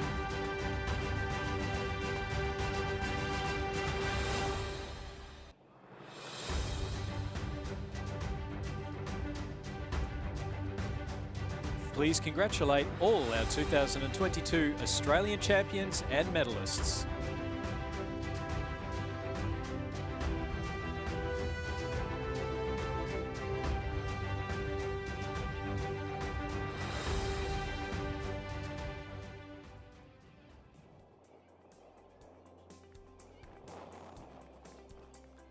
Race number 404 is underway. It's the men's under-23 Coxless 4s. In lane 2, crew from Melbourne University, supported by the Victorian Institute of Sport. In lane 3, crew from Sydney University. In lane 4, Melbourne University. In lane 5, it is a Canned Mossman composite, supported by the Queensland Academy of Sport. And in lane 6, a West Australian Rowing Club and Sydney Rowing Club composite.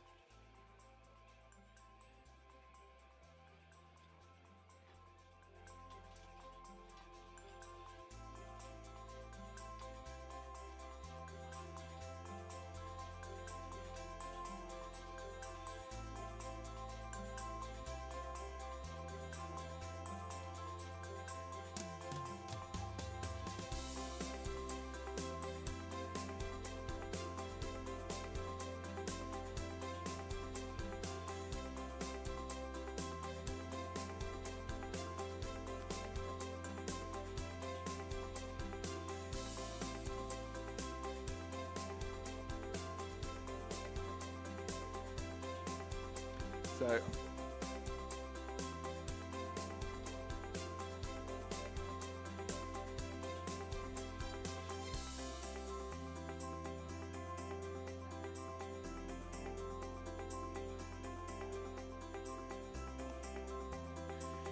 So from the women's to the men's, we've got race number 404 in your program, the under-23 men's Coxless 4 on the course and well underway at the as they approach the 1,000-metre mark there. So it is the Melbourne University crew. Thankfully, only 2 composites in this crew. I don't think I can say the word composite again after the last race. The Melbourne University crew, supported by the Victorian Institute of Sport. That's Harry Fox, Fraser Miscampbell, Nick Smith and William Ackerman, coached by Matthew Ryan and Tom Manifi. They've got a Clearwater lead over the rest of the field, but then really tight for second, third and fourth. So in second place at the moment, as we'll see on our screen, the crew at the lower half of your picture, that'll be the Canned Composite supported by the Queensland Institute of Sport. So it's Nicholas Pender of Mossman Rowing Club and Torben Ungemark, also of Mossman Rowing Club, and then Angus McCasker and Miller Rowe of Canned Rowing Clubs, coached by Scott Rowe and Matthias Ungemark. They were sitting just narrowly in second position over Sydney University Boat Club's Kieran Riak, Tom Anderson, Ryan Gibson and Henry Ryan, coached by Christopher Holiday and Thomas Laurie. They're a provisional bronze medal position as they approach the 1,000-metre mark. So we'll get a bit of timing here, and a very quick time through the 1,000-metre mark there for the Melbourne University combination. Camden Mossman in second, Sydney University in third. Melbourne University is number 2 crew, just 0.21 of a second behind. So that's Tom Murray, Charlie Petruni, Hamish Winpope and Nicholas Vlachodimitriopoulos in fourth place. Matthew Ryan and Tom Manifi, the coaching team again there. And then the Western Australian Rowing Club composite with Swan River Rowing Club in rounding out the rest of the field there.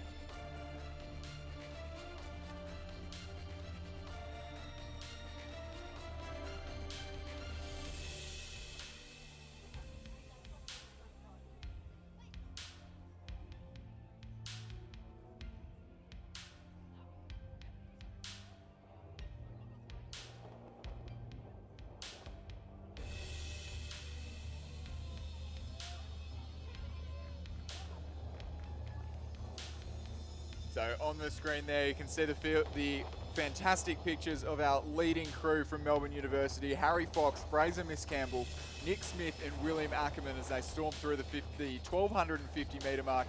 A little bit clear of the field and clear of any danger, but crews that are definitely not clear of any danger would be the Canned Mossman QAS crew, the Sydney University crew and the Melbourne University number 2 crew, who are all locked within about a boat length of each other.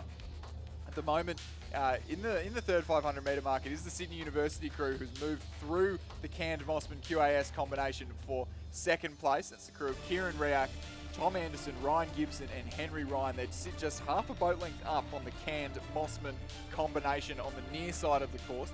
And then the second Melbourne University crew of Murray, Petruni, Winpope and Vlachodimitriopoulos sitting back in fourth place, just half a boat length behind them. So our gold medalists fairly well decided at this stage, but the minor medals and the recipients of any medals whatsoever not decided at this stage, as second, third and fourth battle it out in the closing stages of the course here at Lake Ngambie.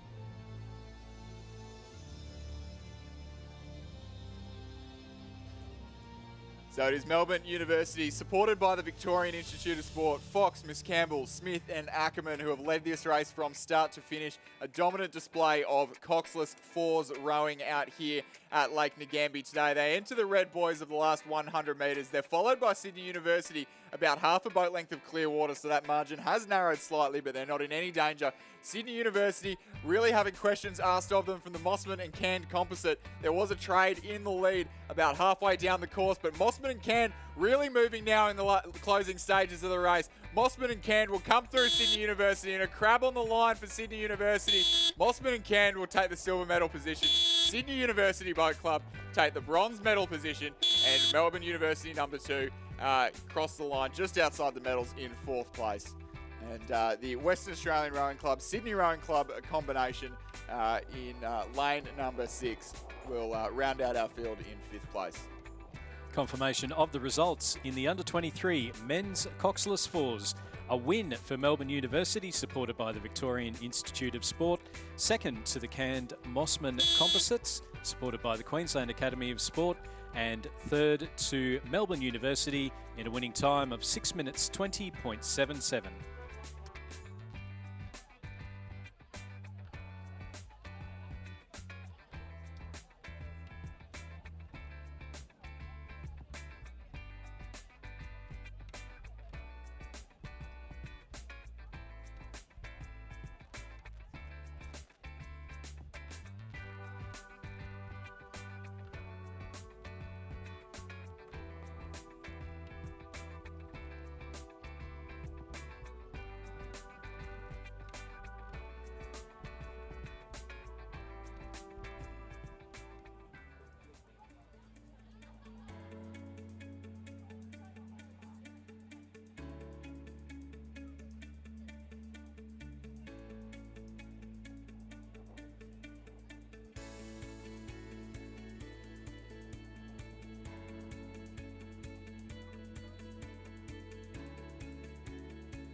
We are just about underway in race number 405, the Open Women's Double Scull Final.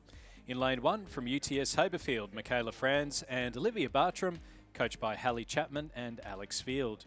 In lane 2, representing Griffith University Surfers Paradise and the Australian National University, Catherine Kahn and Morgan Reimer, coached by Nigel Harding and Lincoln Handley.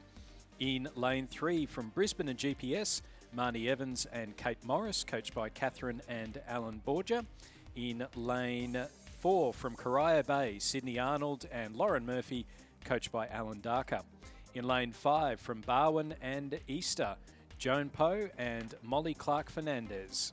In lane 6 from Sydney Rowing Club and Sydney University, Rowena Meredith and Harriet Hudson, coached by Alfie Young and Donald McLaughlin. And in lane 7 from the University of Queensland, supported by the Queensland Academy of Sport, Ria Thompson and Lily Alton.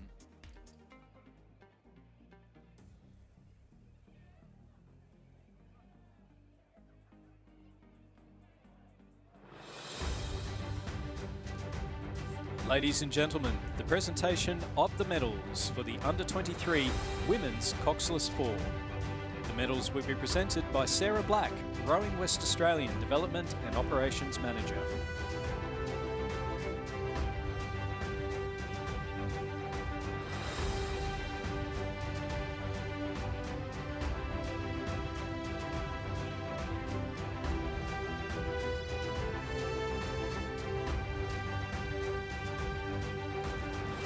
In third place and bronze medalists, representing Cairns Rowing Club, Lukey Smith. Representing Pine Rivers Rowing Club, Georgia Stoddard. Representing Cairns Rowing Club, Rosie Turnbull. And representing Cairns Rowing Club, Jess Scott. They're coached by Scott Rowe and Ray Smith.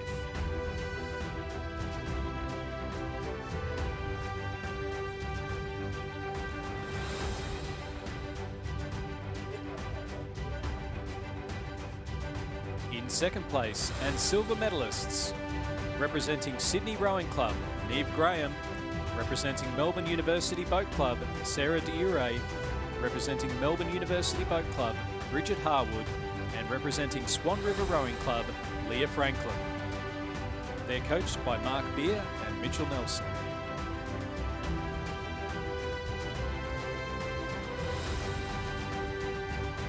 Our gold medalists and Australian champions for 2022, representing Fremantle Rowing Club, Charlotte Broad. Representing Sydney Rowing Club, Lauren Graham. Representing the West Australian Rowing Club, Jolie Patterson. And representing Swan River Rowing Club, Lola Quinn. They're coached by Mark Beer, Jamie Hewlett and Lachlan Carter. Please congratulate all our 2022 Australian champions and medalists.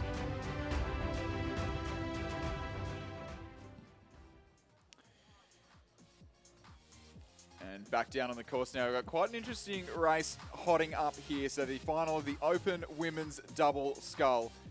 In lane 1, UTS Haberfield, Griffith University Surfers Paradise and ANU in lane 2, Brisbane and GPS 3, Corio Bay 4, Barwon and Easter Rowing Club in 5, Sydney and Sydney University, New South Wales Institute of Sport in 6, and the University of Queensland QAS in lane 7. So I did mention earlier that it was great to see in the under-23 women's Coxless 4 a good, strong, brave first 1,000 metres from a crew in lane 7. However, in this case, we did have a race for lanes in the Open Women's Double Scull, and the Sydney University combination, as well as the University of Queensland combination, they were not present at the race for lanes, so as such have been relegated to lanes 6 and 7. However, that Sydney composite is Rowena Meredith and Harriet Hudson, both bronze medalists in the women's quadruple scull at the Tokyo Olympic Games, coached by Alfie Young and Don McLaughlin.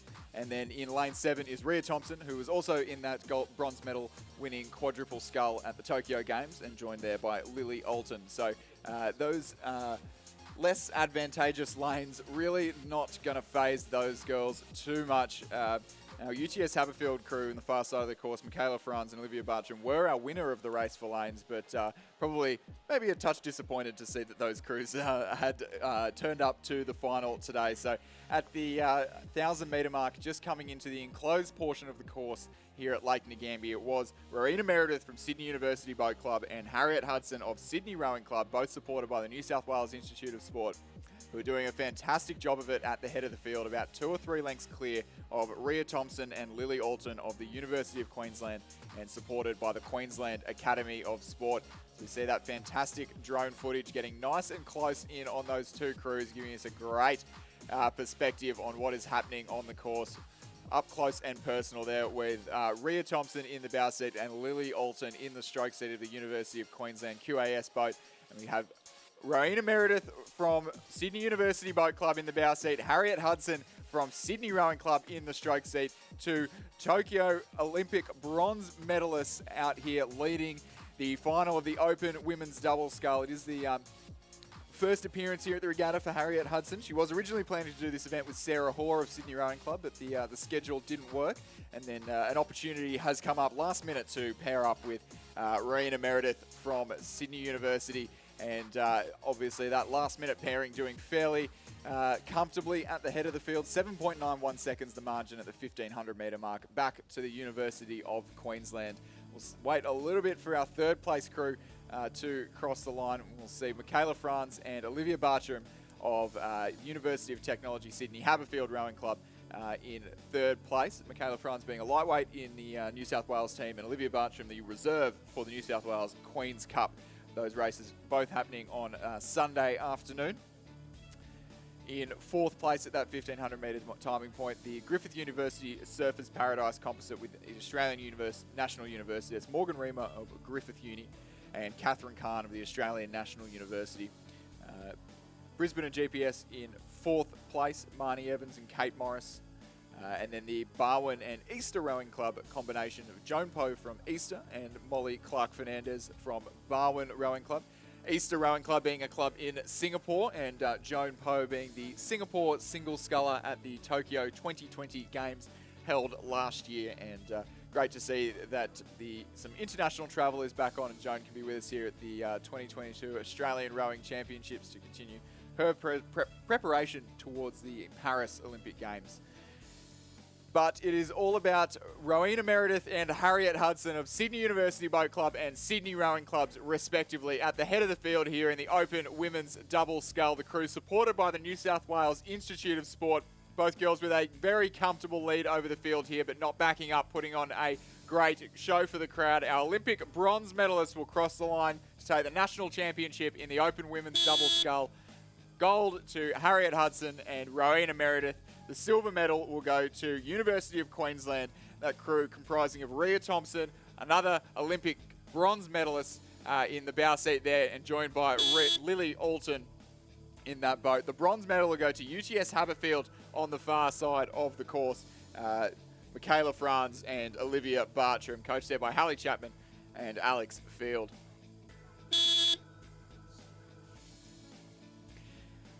Two boat lengths back in fourth place then. The Griffith University Surfers Paradise combination. Catherine Kahn from the Australian National University, joined by Griffith University Surfers Paradise's Morgan Reamer. The Brisbane and GPS, Marnie Evans and Kate Morris, coached by Catherine and Alan Borgia in fifth place.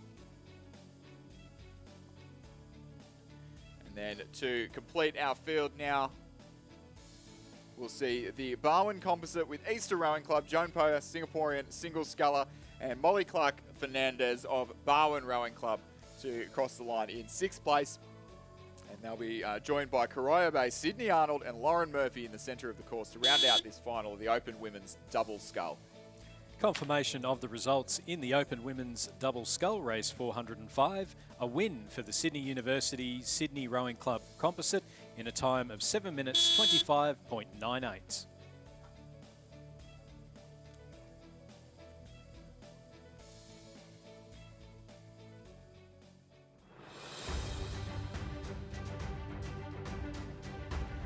Ladies and gentlemen, the presentation of the medals for the Under-23 Men's Coxless Fours. The medals will be presented by Andrew Swift, Chief Executive Officer of Rowing South Australia.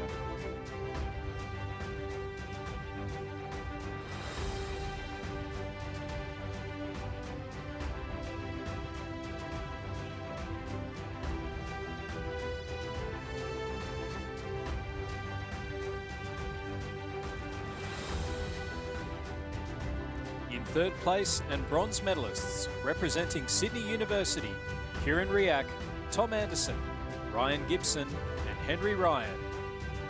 They're coached by Christopher Holliday and Thomas Lowry.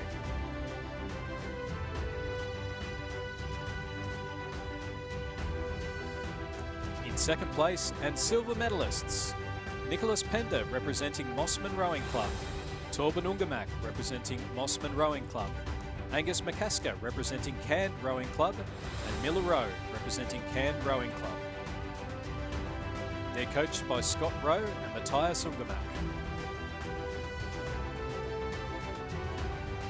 And the gold medalists and Australian champions for 2022, representing Melbourne University, supported by the Victorian Institute of Sport, Harry Fox, Fraser Miss Campbell, Nick Smith, and William Ackerman. They're coached by Matthew Ryan and Tom Manifi. Please congratulate all our 2022 Australian champions and medalists.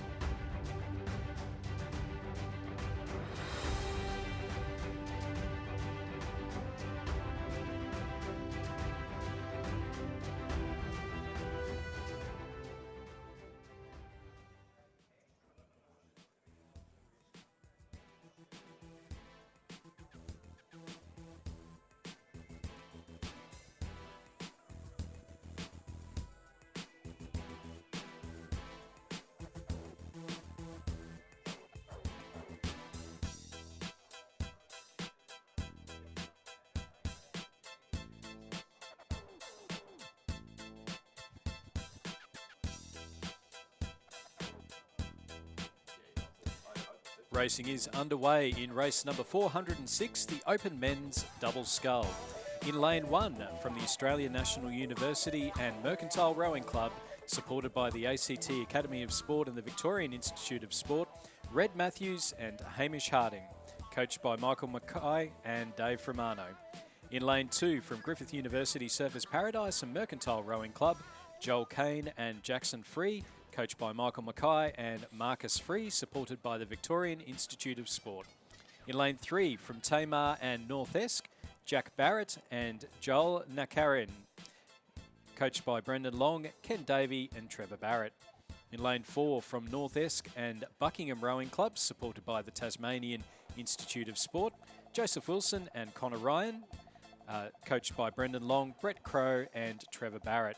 In lane 5, from Ballarat City, Hamish Rowlands and Riley McDougall.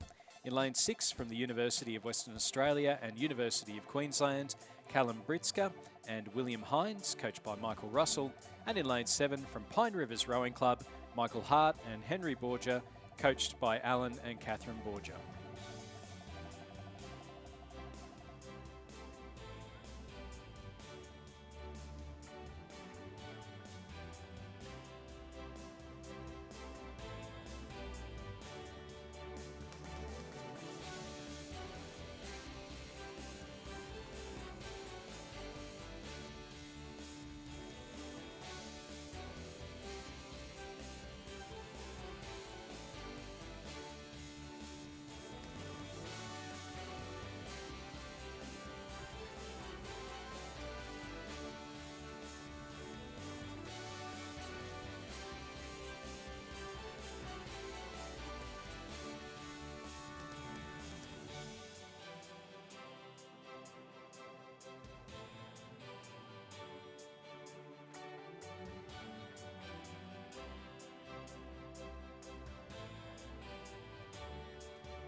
So this final of the Open men's double scull well underway now, 4 minutes in, so well past the 1,000 metre mark now, and somewhat unsurprisingly, it is our Australian lightweight men's double scull, Red Matthews from Mercantile Rowing Club, supported by the Victorian Institute of Sport, accompanied by Hamish Harding, the Australian National University and the ACT, coached by Mike Mackay and David Romano, who are making absolutely fantastic work of it out the head of the field. About 3 lengths clear of the Griffith University Surfers Paradise combination.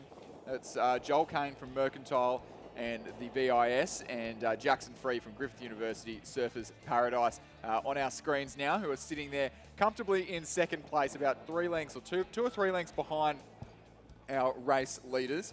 The North Esk and Buckingham combination of Jack Barrett from North Esk and Joel Naukarinen from Tamar. They're sitting in third place. Fourth place, rather. It's the North Esk Buckingham combination. Joseph Wilson from Buckingham and Connor Ryan from North Esk sitting in third place at the 1,500 metre mark. So 4 lightweights occupying our top 3 spots there. The Australian lightweight men's double, and then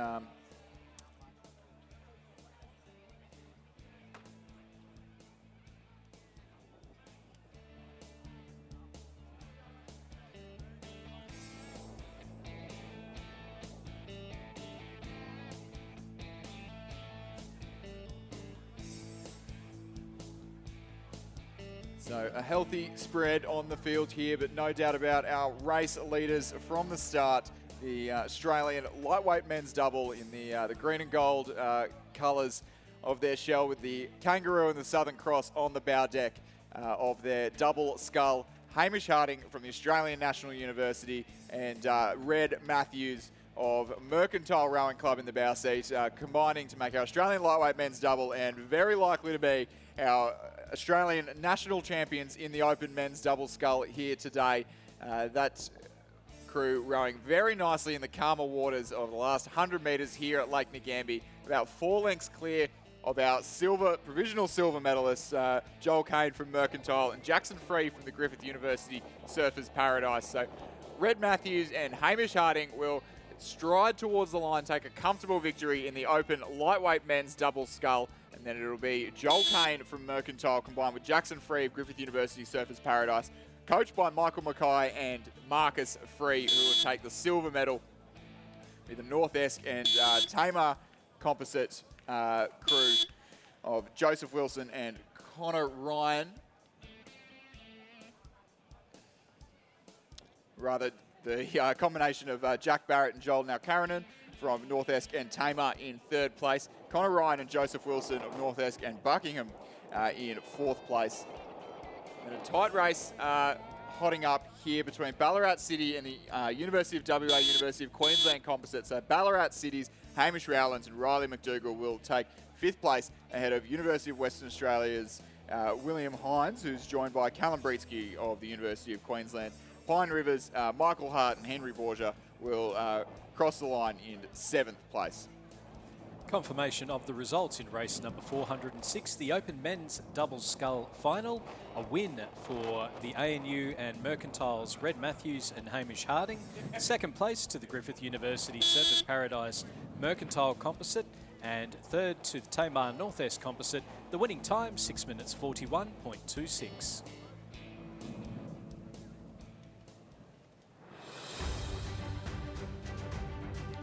Ladies and gentlemen, the presentation of medals for the Open Women's Double Scull. The medals will be presented by Sarah Black, Rowing West Australian Development and Operations Manager.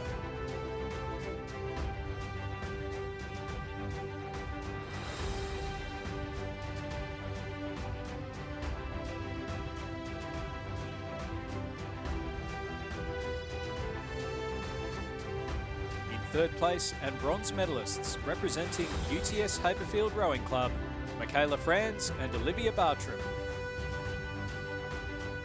They're coached by Hallie Chapman and Alex Field.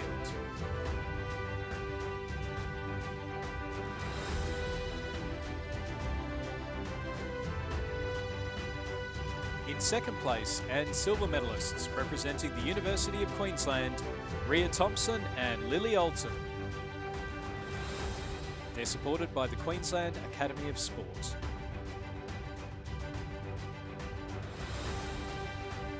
And gold medalists and Australian champions for 2022, representing Sydney University Boat Club, Marina Meredith, and representing Sydney Rowing Club, Harriet Hudson.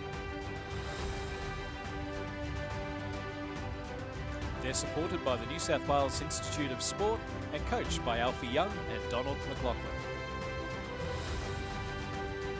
Please congratulate all our 2022 Australian champions and medalists.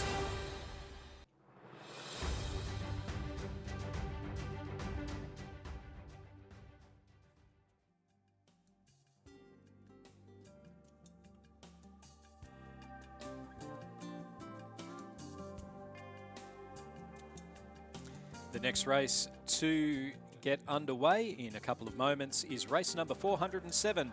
It's the Open Women's Coxless 4 for the Herald and Weekly Times Trophy. In lane 2 from Melbourne University, supported by the Victorian Institute of Sport, Miller Marston, Eliza Gaffney, Jean Mitchell, Lucy Stefan, coached by Mitchell Nelson. In lane 3 from Fremantle, Swan River and West Australian Rowing Clubs, Genevieve Hart, Georgia Patton, Jackie Swick, Annabelle McIntyre, and they're coached by Jamie Hewlett. In lane 4 from Sydney University, supported by the New South Wales Institute of Sport, Kate Rowan, Eleanor Price, Jamie Ford, Georgie Gleeson, and they're coached by Alfie Young, Jack Hanley and Donald McLaughlin. In lane 5 from Mercantile and Sydney Rowing Clubs, Anna Kirkwood, Sarah Hoare, Paige Barr, Katrina Werry, coached by Michael Mackay. In lane 6 from the University of Queensland, supported by the Queensland Academy of Sport, Madeline Williams, Litsa Marie Lutz, Eloise Parker, Ellen Potsy, coached by Gus Rodero. And in lane 7, representing the Adelaide Rowing Club, University of Queensland and UTS Haberfield, supported by the South Australian Sports Institute, Queensland Academy of Sport and the New South Wales Institute of Sport, Emma Fessy, Lily Alton, Molly Goodman, Ella Bramwell, and they're coached by Jason Lane and Christine McLaren.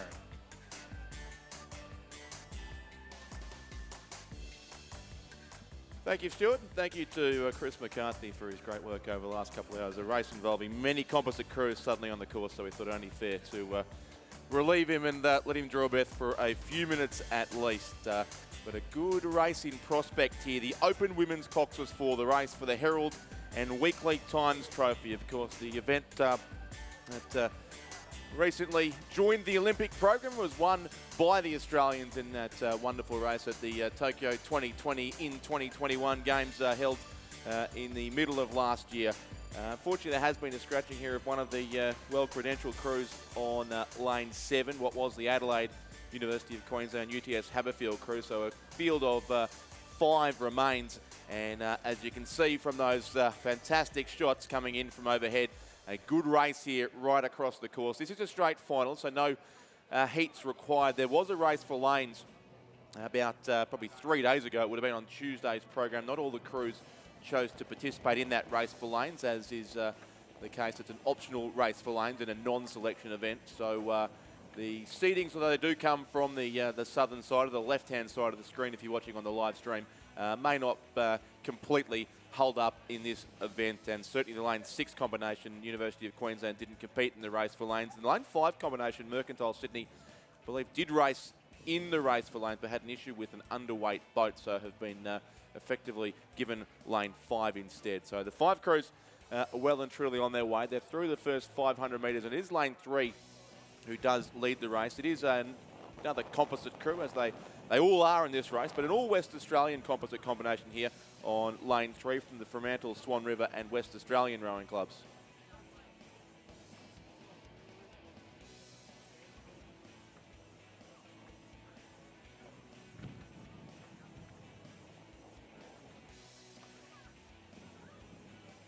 So the lane 3 crew leads in any case. We understand there's probably been a few more substitutions to these crews since the list I have here was printed out. So we're trying to confirm the correct athletes in this boat. Obviously, in the current environment, there are substitutions happening thick and fast over the probably for the remainder of the week as well. But the crew is listed, which is not entirely correct. There's Genevieve Hart, Georgia Patton, Jackie Swick and Annabelle McIntyre. They're in the stroke seat of the crew. An all West Australian composite combination in any case, leading from then a Mercantile Sydney Rowing Club composite crew closest to the camera. That is correct. 3 Mercantile and 1 Sydney Rowing Club in that crew. Anna Kirkwood, Sarah Hoare, Paige Barr and Katrina Werry. So the field certainly replete with Australian Olympians and also members of the Australian squad that will go overseas shortly to race in the World Cup regattas currently to be held in Poznan in Poland, and also the traditional 3rd World Cup regatta taking place in Lucerne, Switzerland, and on that wonderful course on the Rotsee in the hills behind the picturesque city of Lucerne in Switzerland, and the World Championships then to be held in Recice in the Czech Republic in September, I think, this year, a little later than they usually are. So that'll be the journey for many of these athletes as the racing year continues, and the chance once again to travel overseas after a couple of obviously fairly barren years for travel for a number of our athletes, especially in the junior and under 23 ranks. But it is the Fremantle composite crew who does lead through here by just over a length in this race for the Herald and Weekly Times Trophy.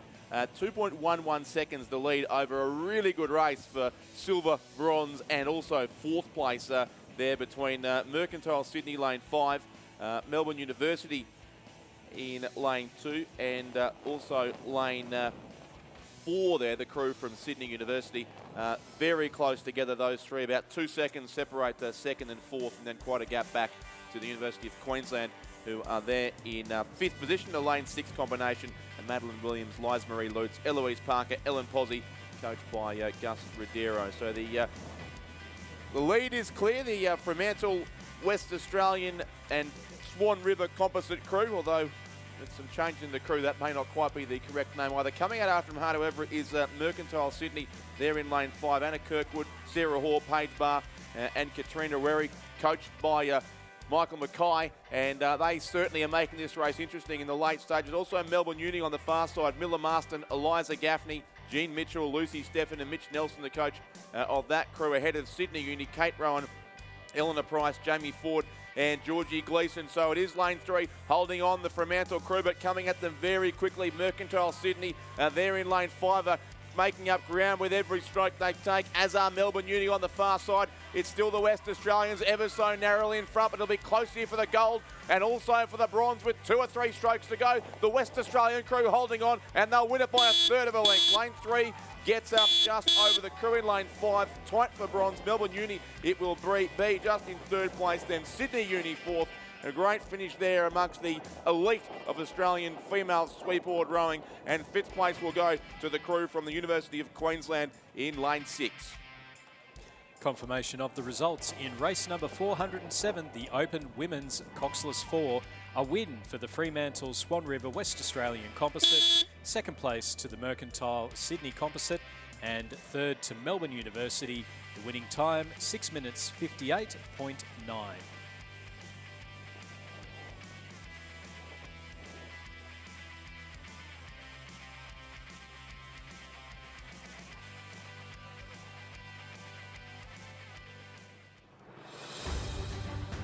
Ladies and gentlemen, the presentation of medals for the Open Men's Double Scull. The medals will be presented by Andrew Swift, Chief Executive Officer of Rowing South Australia.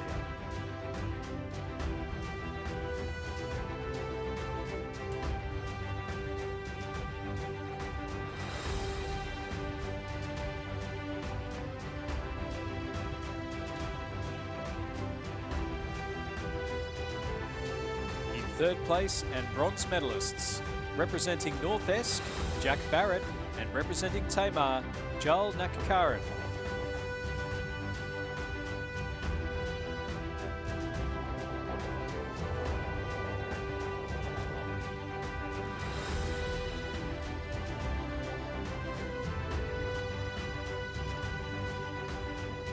In 2nd place and silver medalists, representing Mercantile Rowing Club, Joel Kane, and representing Griffith University Surfers Paradise, Jackson Free.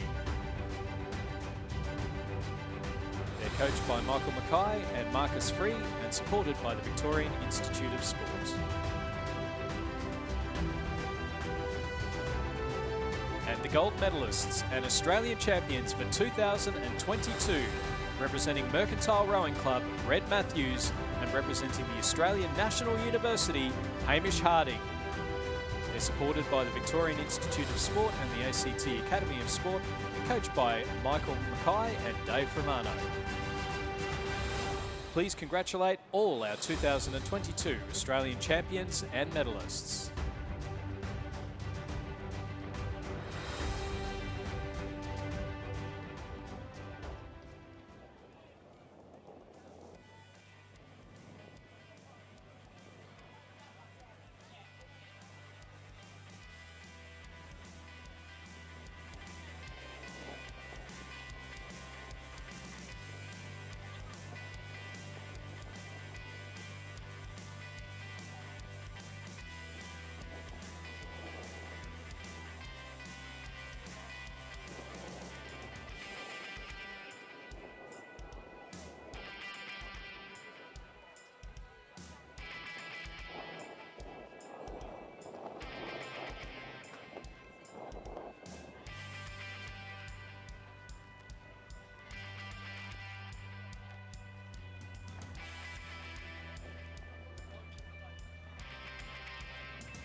Race number 408 is underway. It's the Open Men's Coxless 4 for the Bob Aitken Memorial Trophy. In lane 2 from Mercantile and Swan River Rowing Clubs, Alexander Wolf, Sam Marsh, Benjamin Canham and Angus Whitcomb, coached by Michael Mackay. In lane 3 from Sydney University, Sydney Rowing Club and Tamar, Kench, Yule, Hardy and O'Shanassy. In lane 4 from Sydney University and Sydney Rowing Club, supported by the New South Wales Institute of Sport, Purnell, Turren, Hargraves and O'Brien. And in lane 5 from Toowong Rowing Club, Commercial Rowing Club and Sydney Rowing Club, Appel, Armitage, Backer and Nickel, coached by Scott Rowe. Thank you, Stuart. Yes, there's been a few changes, it seems, amongst these crews too, but we believe we've got close to the correct crew list too as they make their way down the 2,000 metre course. And what is certain in this race is that lane 4, the crew that's listed here as the Sydney Uni and Sydney Composite crew in conjunction with the New South Wales Institute of Sport, is also the Australian men's Coxless 4 that will go overseas and race in those various European regattas this year in, or hopefully in Poznan in Poland, and then Lucerne in Switzerland, and on to Račice in the Czech Republic for the World Championships in September. And they are also 3/4 of the Olympic gold medal winning Coxless 4 from the Tokyo 2020 Games that took place last year.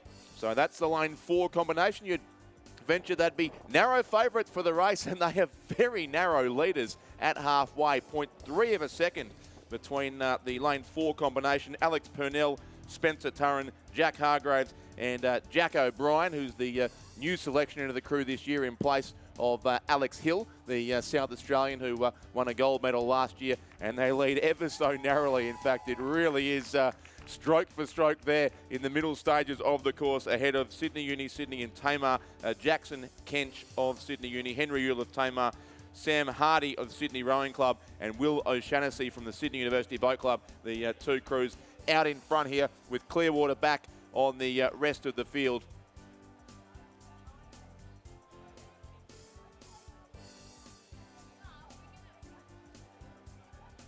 These two crews you can see rowing in the colours of the Australian rowing team boats, the distinctive green and gold shells, which always tell you when there's some pretty substantial rowers on the course. So this is some of the finest, well, the finest men's sweep oar rowers in the country who are participating at the moment in this race for the Bob Aitken Memorial Trophy here on the waters of Lake Ngambie. So the Sydney Uni Sydney crew, lane 4, and it's Sydney Uni Sydney and Tamar also with Henry Yule in the lane 3 boat. And those two have certainly cleared out on the rest of the field here, and will settle down to fight out, you would think, for the gold medal and the Bob Aitken Memorial Trophy. Third place over in lane 2 is a composite, predominantly a Victorian composite crew. Alexander Wolf of Mercantile, Sam Marsh from Swan River Rowing Club, Benjamin Cannon of Mercantile and Angus Whitcomb from Mercantile. So 3 Victorians and 1 West Australian there. The crew is coached by Mike Mackay, who's had, of course, great success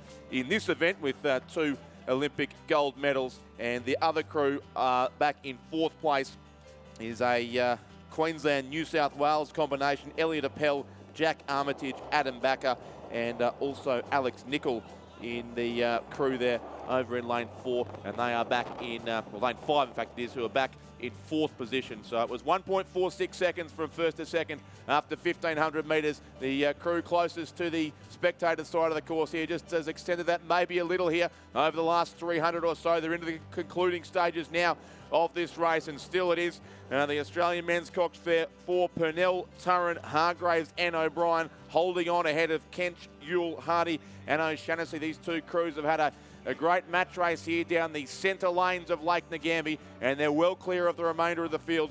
So the race for the Bob Aitken Memorial Trophy is nearing its conclusion here as our leaders go inside the red buoys of the final 100 metres, and they're extending their lead late in the race. This very, very good 4 on the program of Sydney University and Sydney Rowing Clubs, but they'll race in the green and gold of Australia later in the year in an event Australia has such a proud record in, and they will win the Bob Aitken Memorial Trophy. It is lane 4, Alex Purnell, Spencer Turren, Jack Hargraves and Jack O'Brien by just over a length from the composite crew. Jackson Kench, Henry Yule, Sam Hardy and Will O'Shanassy. Third place goes So lane 2, the crew from Mercantile and Swan River, and 4th place will be the Toowong Commercial and Sydney Composite crew. Confirmation of the results in race 408, the Open Men's Coxless 4 for the Bob Aitken Trophy. A win for the composite crew from Sydney University and Sydney Rowing Club in a time of 6 minutes 10.96.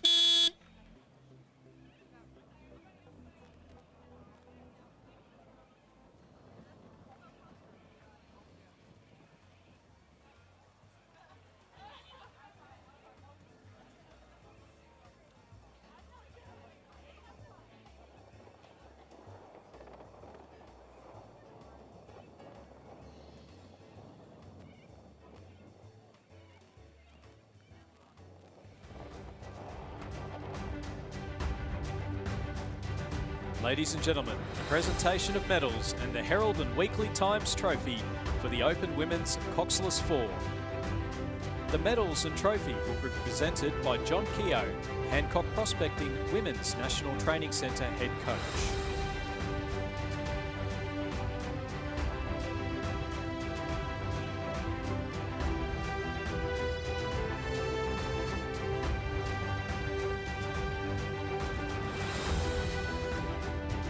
Third place and bronze medalists representing Melbourne University, Miller Marston, Eliza Gaffney, Jean Mitchell and Lucy Stefford.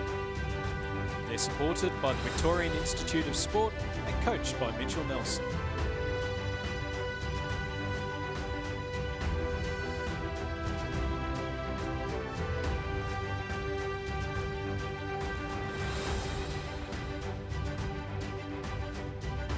Second place and silver medalists representing Mercantile Rowing Club, Anna Kirkwood, representing Sydney Rowing Club, Sarah Hoare, representing Mercantile Rowing Club, Paige Barr, and representing Mercantile Rowing Club, Katrina Werry. They're coached by Michael Mackay and supported by the Victorian and Tasmanian Institutes of Sport.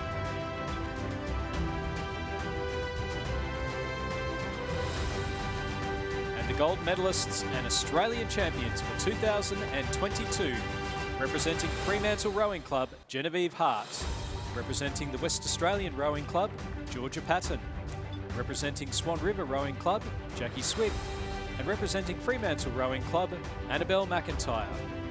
They're coached by Jamie Hewlett and supported by the West Australian Institute of Sports.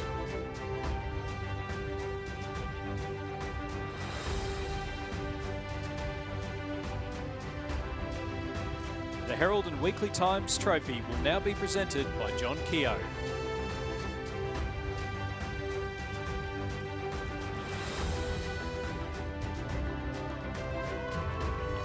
Please congratulate all our 2022 Australian champions and medalists.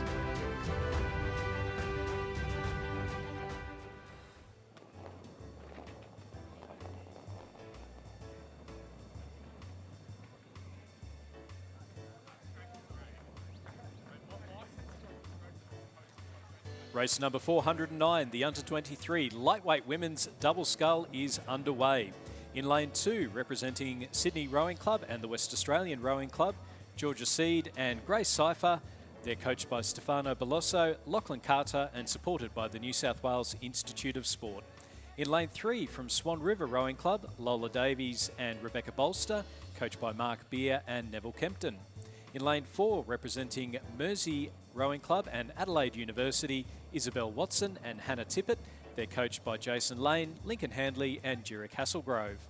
In lane 5, representing Corio Bay and the Australian National University, Alexandra Moylan and Maggie Foley, coached by David Framano and Lee Hall Sullivan.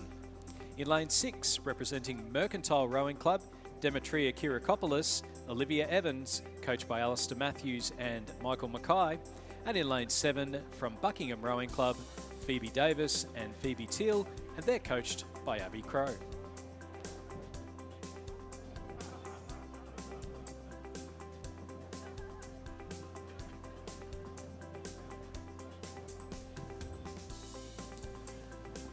Thanks, Stuart. So they are racing in race 409 now, the final of the Under-23 Lightweight Women's at Double Scull. The one scratching there of the The Swan River crew listed for lane 3, so that's the vacant space on the course there between the 4 crews, all fairly close together, and then 1 crew over on the far side. But a crew to watch there over in lane 2, as is always the case, of course, with the draw we're using at this stage of the regatta, with the preferred crews going into the lanes on the southern side of Lake Ngambia. That's the lane farthest away from the camera for those watching us on the live stream. Speaking of which, I heard this morning we've had over 70,000 views on the live stream on the opening 4 days of this regatta. So we do welcome everyone watching, not just here in Victoria, but across Australia and presumably Kazakhstan and other far-flung parts of the world as well. The Australian Rowing Championships surely are the races that stop many nations, I've no doubt.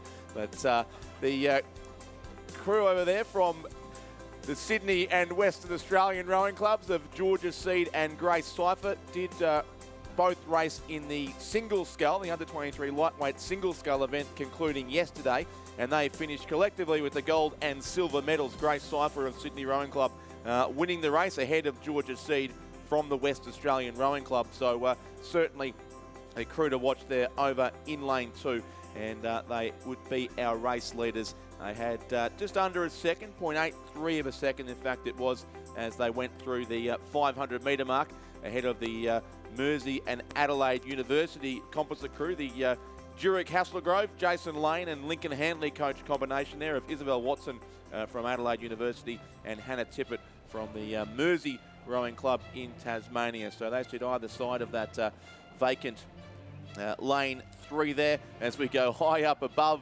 Lake Ngambia and see these 5 under-23 lightweight women's double sculls racing their way along the course here. It does look wonderfully calm from that height. I can assure you that I did step outside the confines of the finish tower a few minutes ago, and there is a fair bit of wind coming up across Lake Ngambia, although luckily at this stage nothing that matches what we saw yesterday afternoon. So hopefully racing can continue in its scheduled form throughout today. And leading up through to the halfway mark of this race in the final of the under-23 lightweight women's double scull is that 2-state composite combination from either side of the continent. Georgia Seed of the West Australian Rowing Club and Grace Seifert, originally of Rockhampton Grammar School, of course, now racing for the Sydney Rowing Club and supported by the New South Wales Institute of Sport. They are coached by Stefano Beloso and Lachlan Carter, and they do lead very comfortably now. It was only a second or so after 500 metres, but now out to 5.59 seconds their advantage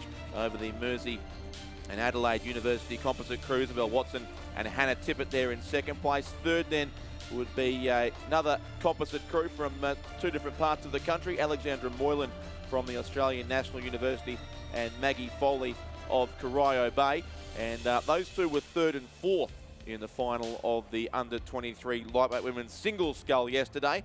So again, a medal, well, Maggie Foley at least taking the bronze medal there. Alexandra Moylan just missing out in 4th position, but they are a good chance here, that combination certainly of a bronze at this point.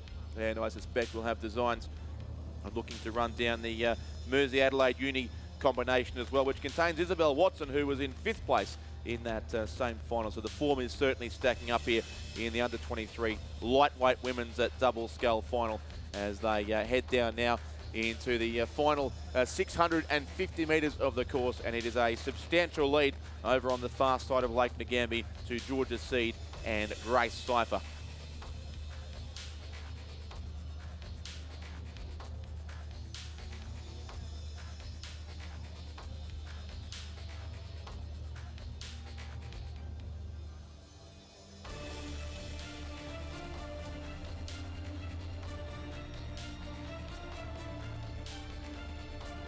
So about to come through 1500 now, and the race still being very comfortably led by the Sydney and West Australian Rowing Club composite crew, and several boat links now. They have opened up back to the second place crew from Mersey and Adelaide University. 10.7 in fact it was, as Sydney West Australian Rowing Club went through 5:46.46 was their time there. It was 10.7 seconds ahead of Mersey Adelaide University and 4.75 seconds then back to Corio Bay, and the Australian National University still there in 3rd place. They were followed by the Tasmanian combination, listed as Phoebe Davis and Phoebe Teal, but it's in fact a Buckingham Tasmanian University composite crew. So again, there may have been a change there. It's Robertson and Teal, in fact, the combination there for Buckingham and the Tasmanian University Boat Club. And then Mercantile Lane 6, the all-Mercantile combination, Demetria Kyriakopoulos and Olivia Evans there racing for the Mercantile Club in 5th place. But they're fairly spread out here now in the concluding stages of the under-23 lightweight women's double scull, with the Sydney West Australian composite crew on the far side of the course comfortably clear. Of course, the under-23s crews yet to be selected to go overseas this year. That process will continue after the National Championships, but certainly Georgia Seed and Grace Cypher doing all they can here to record a convincing time, no doubt, and a substantial win. They have between them a gold and silver medal already from yesterday's racing here at the 2022 Australian Rowing Championships, and collectively they're going to claim a big win and the gold medal also in the under-23 lightweight women's double scull. They are clear by about 50 or 60 metres it would be over an increasingly good race for second place, but the gold medal goes to the Sydney and West Australian rowing clubs. Georgia Seed and Grace Cypher take out the under-23 lightweight women's double scull championship of Australia, and they win it by several boat lengths indeed. About a length and a half will be between second and third. The Mersey Adelaide Uni composite crew will be across for the silver medal, and then third place will go to Corio Bay and the Australian National University. So the bronze medal is theirs. Fourth place then is Buckingham and the Tasmania University Boat Club in that all-Tasmanian composite crew. And then fifth place will go to the combination from Mercantile. Confirmation of the results. Race 409, the under-23 lightweight women's double scull. A win for the Sydney Rowing Club, West Australian Rowing Club composite in a time of 7 minutes 42.16. Mersey Adelaide University in second and Corio Bay ANU in third.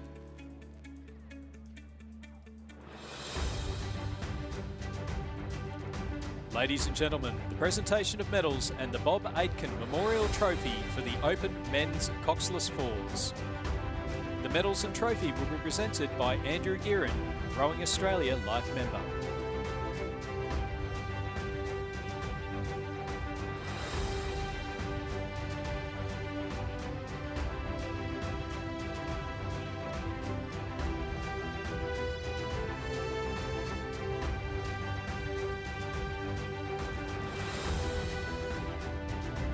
In third place and bronze medalists, representing Mercantile Rowing Club, Alexander Wolf, representing Swan River Rowing Club, Sam Marsh, representing Mercantile Rowing Club, Benjamin Canham, and representing Mercantile Rowing Club, Angus Whitticombe.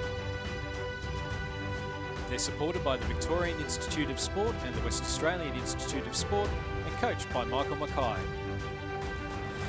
In second place and silver medalists, representing Sydney University Boat Club, Jackson Kench, representing Tamar Rowing Club, Henry Yule, representing Sydney Rowing Club, Sam Hardy, and representing Sydney University Boat Club, Will O'Shannessy. They're supported by the New South Wales Institute of Sport.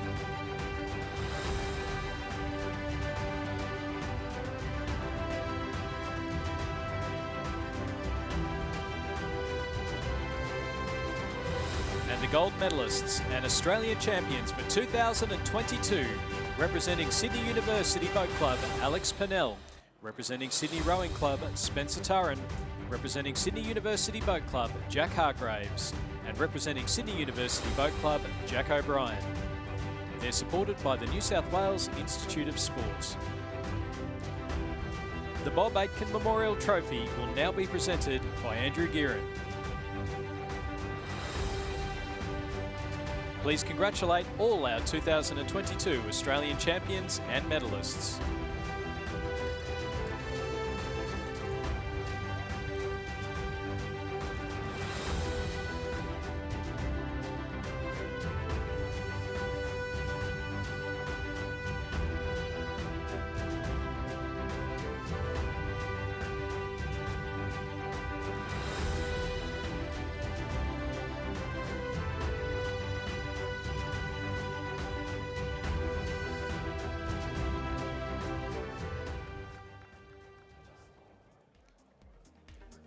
Racing is underway in race number 410, the under-23 lightweight men's double sculls. In lane 3 from Melbourne University and UTS Haberfield, Harry Curtin and Damien Schroeder, coached by Alex Field and Matthew Ryan. In lane 4 from Toowong Rowing Club, Christian Place and Jack Bowser, coached by Leo Karadimitris and Michael Hawke. In lane 5 from Tasmania University and the University of Queensland, Liam McCoy and Angus Painter. And in lane 6 from Canberra Rowing Club, Jackson Boyd and Alex Tomanovitz. They're coached by Mark Kwiatkowski and Tom Hayes. Thanks, Stuart. Yes, the four crews are on their way here now in the final of the under-23 lightweight men's double scull. Already a clear division between the two sides of the course, with Toowong pushing out in front to an early lead over Melbourne University, UTS Haberfield, and then Tasmania University Composite Crew and also the Canberra Rowing Club.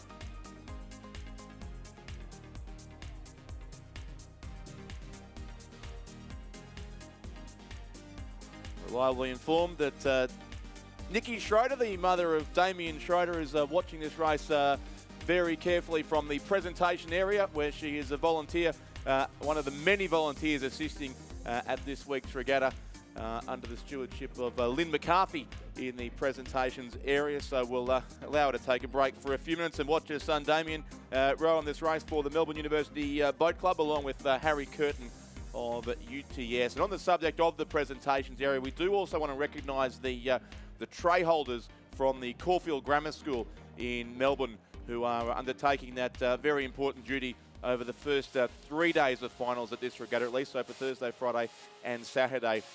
So the medal trays and the trophies being carried out by the uniformed students there of the Caulfield Grammar School, a well-known rowing school in Melbourne, competing in a lot of events over the course of this regatta, but also providing us with the tray holders here. So thank you to Caulfield Grammar.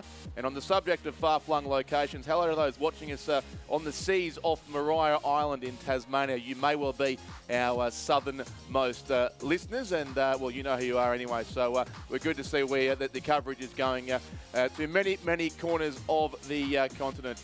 And they are through half distance now in the final here of the under-23 lightweight men's double scull. And I suspect that Nikki Schroeder is watching with a bit of caution now, as the Toowong crew actually is the race lead here over Melbourne Uni and UTS Haberfield. So a good race between those two, certainly for the gold and silver medals. And they put a good gap back on the rest of the field. But it is Toowong, Christian Place and Jack Bowser, coached by Leo Karadimitri and Michael Hawke there, the Toowong combination.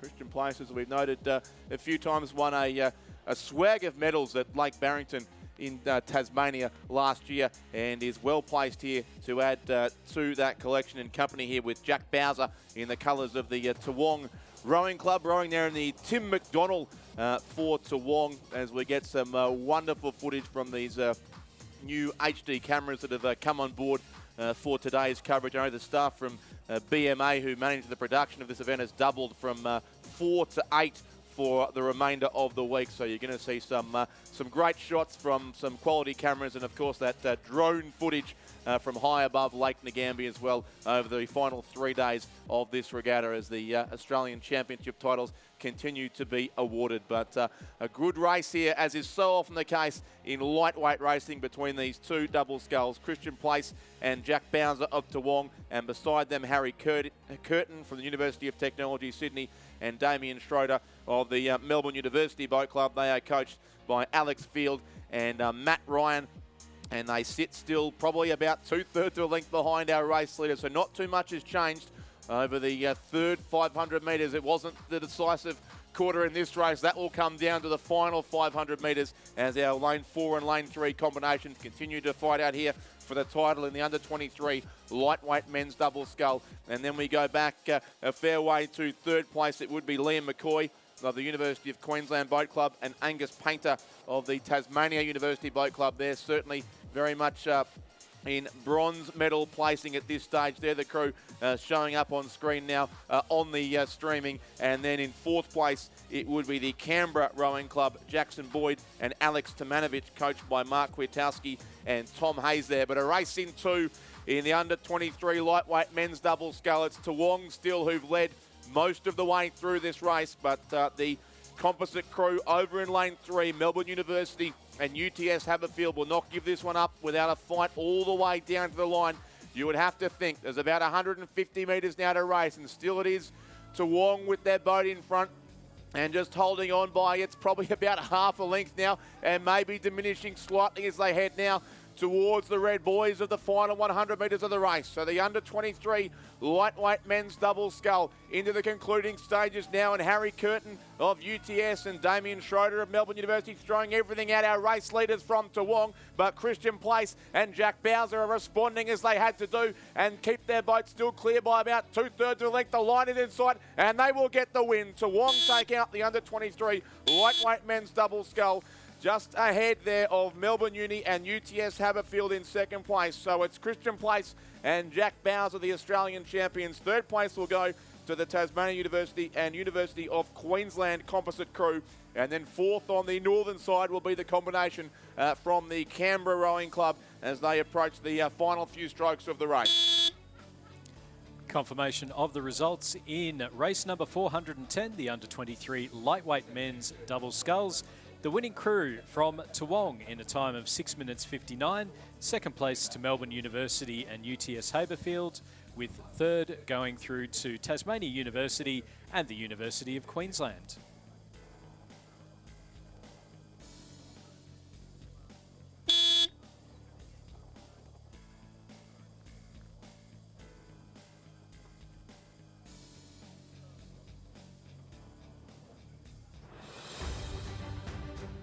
Ladies and gentlemen, presentation of medals for the under-23 lightweight women's double scull. The medals will be presented by John Oliver, Rowing Tasmania Board Director.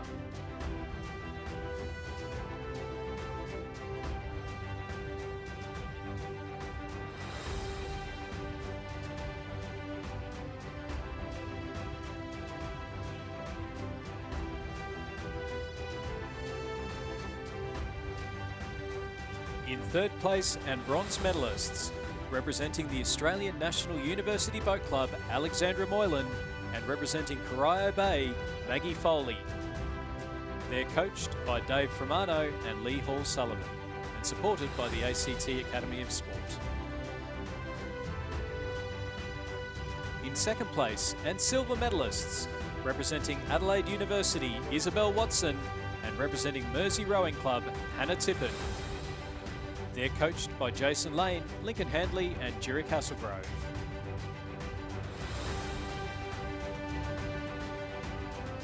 And the gold medalists and Australian champions for 2022, representing West Australian Rowing Club, Georgia Seed, and representing Sydney Rowing Club, Grace Cypher. They're supported by the New South Wales Institute of Sport and coached by Stefano Beloso and Lachlan Carter. Please congratulate all our 2022 Australian champions and medalists.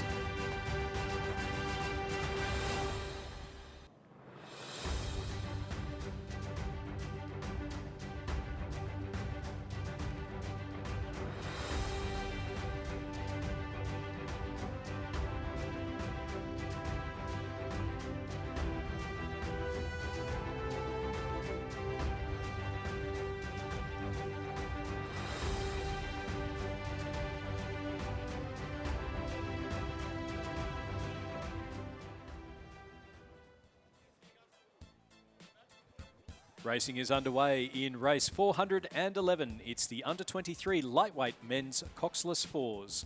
In lane 2 from St Augustine's College and Newcastle Grammar, Alexander McDougall, Liam Kilpatrick, Tom Faflin, Alex Bohm, coached by Amos Noon and Bjarne Ungermak.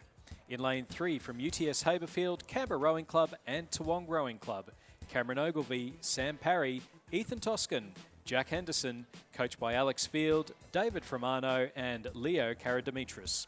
In lane 4 from Mercantile and Barwon Rowing Clubs, Hamish Roberts, Douglas Bell, Benjamin Whitmey, Jordan Roberts, and they're coached by William Legg, Michael Cushion and Michael Mackay.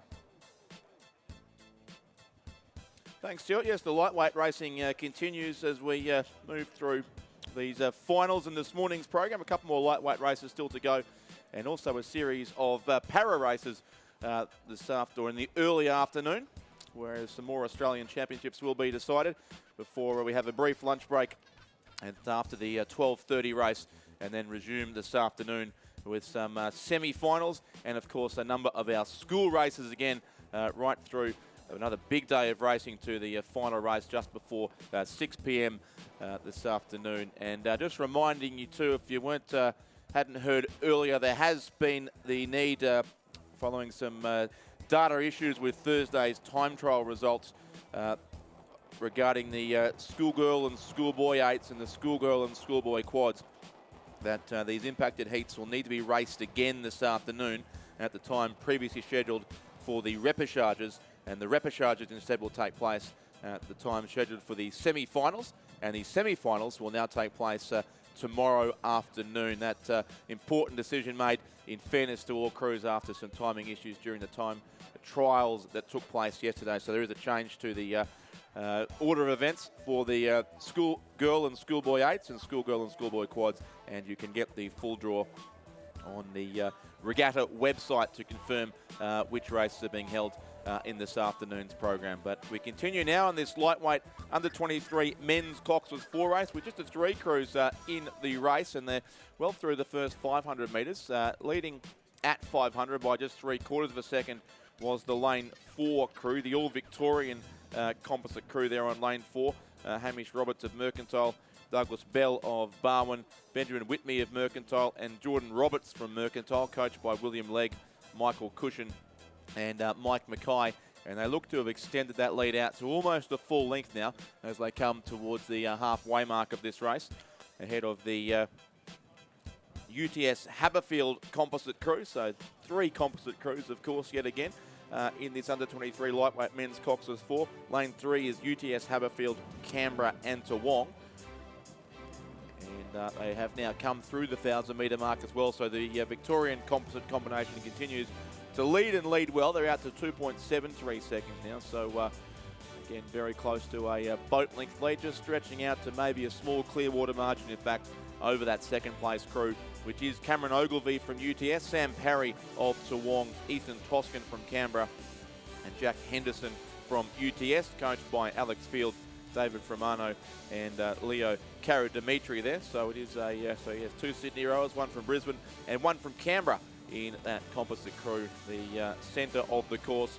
And then lane 2 is the New South Wales composite combination of Alexander McDougall from Newcastle Grammar, Liam Kilpatrick from St Augustine's, Tom Faflin and Alex Bohm also from St Augustine's, coached by Amos Noon and Björn Ungermack. So a school crew there over on the far side of the course, racing in the under-23 lightweight men's Cox's 4 and taking on some rather more experienced rowers, it must be said, in both the lane 3 and the lane 4 combinations. So the predominantly Mercantile crew there, the red and white colours prominent in the lane 4 combination. A very good display here of a lightweight 4 rowing as they continue their way through the 3rd quarter of this race and maintaining that reasonably comfortable margin over the composite combination in the centre of the course. So they come through 1,500 now, and you can see the lead has stretched out to around about a length and a half now, in fact, between these 2 crews. So Mercantile Barwon first there in 5:04.95, their time through 1,500 metres, and the lead is now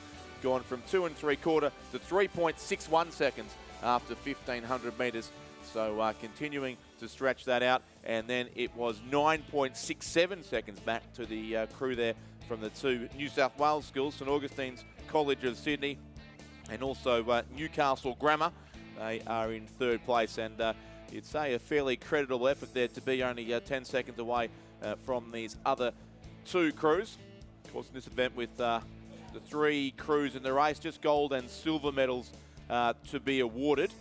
So those 2 medals being fought out, as we would expect to be the case, between lanes 4 and 3. Mercantile Barwon, the Victorian composite crew there of Hamish Roberts, Douglas Bell, Benjamin Whitmey and Jordan Roberts.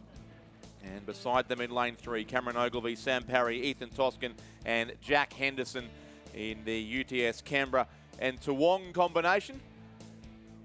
The yellow of the Toowong Rowing Club there in the 2-seat of the boat. That is Sam Parry. UTS in the stroke and bow seats, Cameron Ogilvy and Jack Henderson, and Ethan Toscan of Canberra Rowing Club in the 3-seater, that 3-club composite crew. But in the leading boat, it's Hamish Roberts of Mercantile, along with Benjamin Whitney, Jordan Roberts, and Douglas Bell, the Barwon colours there in the middle of the boat, who will take out the under-23 lightweight men's Cox's Ford Championship of Australia by 2.5 lengths. They'll win it. So Mercantile Barwon across the line first. Second goes to UTS, Canberra and Toowong.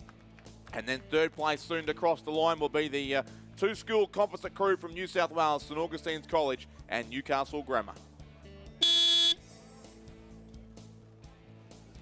Confirmation of results in race 411, the under-23 lightweight men's Coxless 4.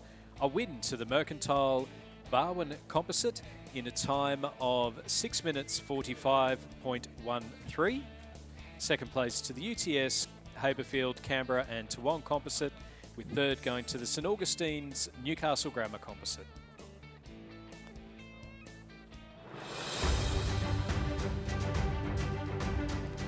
Ladies and gentlemen, the presentation of medals for the under-23 lightweight men's double scull. The medals will be presented by John Oliver, Rowing Tasmania Board Director.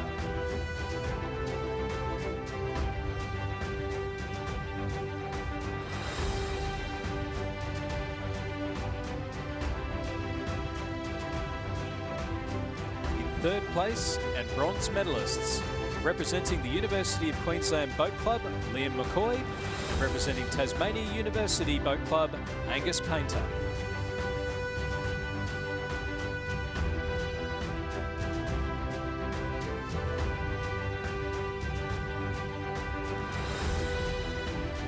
In second place and silver medalists, representing UTS Haberfield, Harry Curtin, and representing Melbourne University Boat Club, Damien Schroeder. They're coached by Alex Field and Matthew Ryan.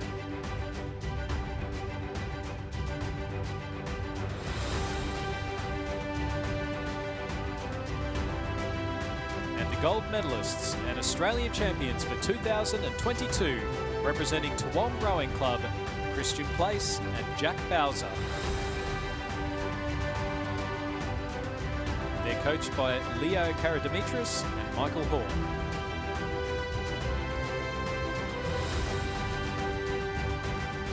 Please congratulate all our 2022 Australian champions and medalists.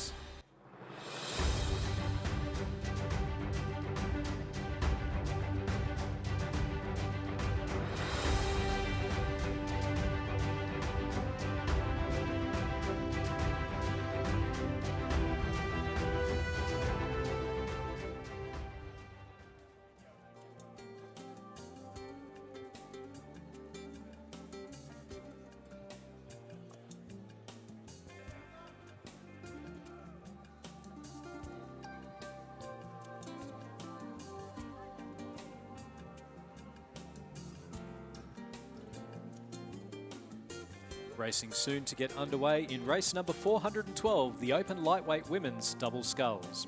In lane 2, from Centenary and Huon Rowing Clubs, Kate Hall and Jessica Malcolm, coached by Paul Newbon and Jura Castlegrove. In lane 3, from the Australian National University, Anika Reardon and Sophie Gerapatridis, they're coached by Nigel Harding.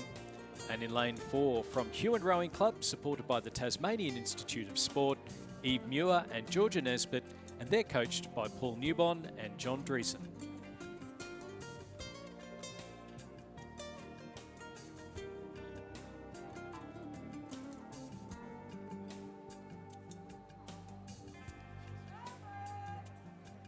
So the 3 boats on their way from the start line here in the centre of the town of Ngambie, in the shadows of the famous statue of Black Caviar down watching over the start line. And it's a great start here in this Open Lightweight Women's Double Scull as the 3 boats come out of the start across the course there, with the Huon combination going out to an early lead and enjoying what we hope are improving conditions here at Ngambie for the remainder of the week. Certainly the wind forecast to hopefully drop out over the course of today and leave us with some very good conditions for the weekend's racing, of course, all the way through till 3:20 on Sunday when the King's Cup will be raced, and just before that, the Queen's Cup, the Interstate 8-oared Championship 8s races to conclude a huge 600-plus race regatta here over 7 days. But we've still got a few races, a few more titles to be decided today before a brief break in racing after the 12:30 race. And this is the final of the Open Lightweight Women's Double Scull, which is through the first 500 metres already and is being led by the Tasmanian combination, Eve Muir and Georgia Nesbitt there for the Huon Rowing Club, and the Tasmanian Institute of Sport, coached by Paul Newbon and John Dryson, on the wonderful waters of the Huon River in southern Tasmania. Eve Muir and Georgia Nesbitt there comfortably in front, well, a length or so in front at least, over Annika Reardon and Sophie Gerapetritis, the Nigel Harding coach combination there from the Australian National University there in second place, about a length between those two crews as they move up to go soon past the 750 metre marker of this race. And we can see behind them the substantial new developments taking place here at Ngambie in recent years. Certainly last time the National Championships were raced on this course, all those houses in the behind the shot there of the three boats were not there. It was much more just trees as we face here looking across the course from the finish tower, but plenty of development happening as many people choose to come and live in Ngambie, just 90 minutes up the highway from Melbourne. And we do also again thank the local council here, the Shire of Strathbogie, for their support in making this regatta happen, as we've said many times already this week, with very, very short notice, with about 12 days to organise the entire event after that late switch from Penrith was necessitated due to the flooding that has made something of a mess of the Sydney International Regatta Centre.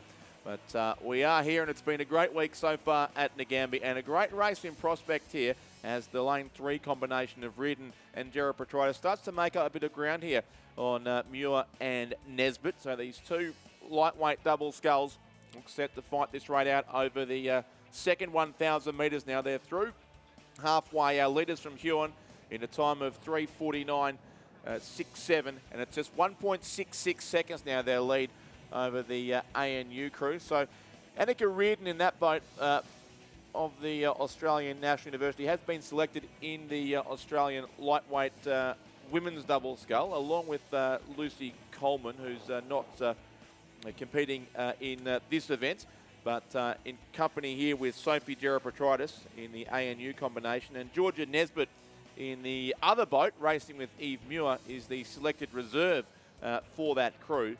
So they will travel with the Australian squad to attend those World Cup regattas in, as mentioned before, in Poznan, and then in Lucerne, and then hopefully on to the World Championships in the Czech Republic later in the year again. But it remains a good tussle here between these two lightweight double sculls. It's so often the case in lightweight racing, with small margins between the crews at the end of each race, and they are locked in this very good battle here. The Huon colours there prominent in front, but not too much of a lead over the Australian National University, as they're soon to come now through the 1,500 metre mark of this race as well, and on into the final 500 metres. So Eve Muir and Georgia Nesbitt, coached by Paul Newbon and John Dreesen.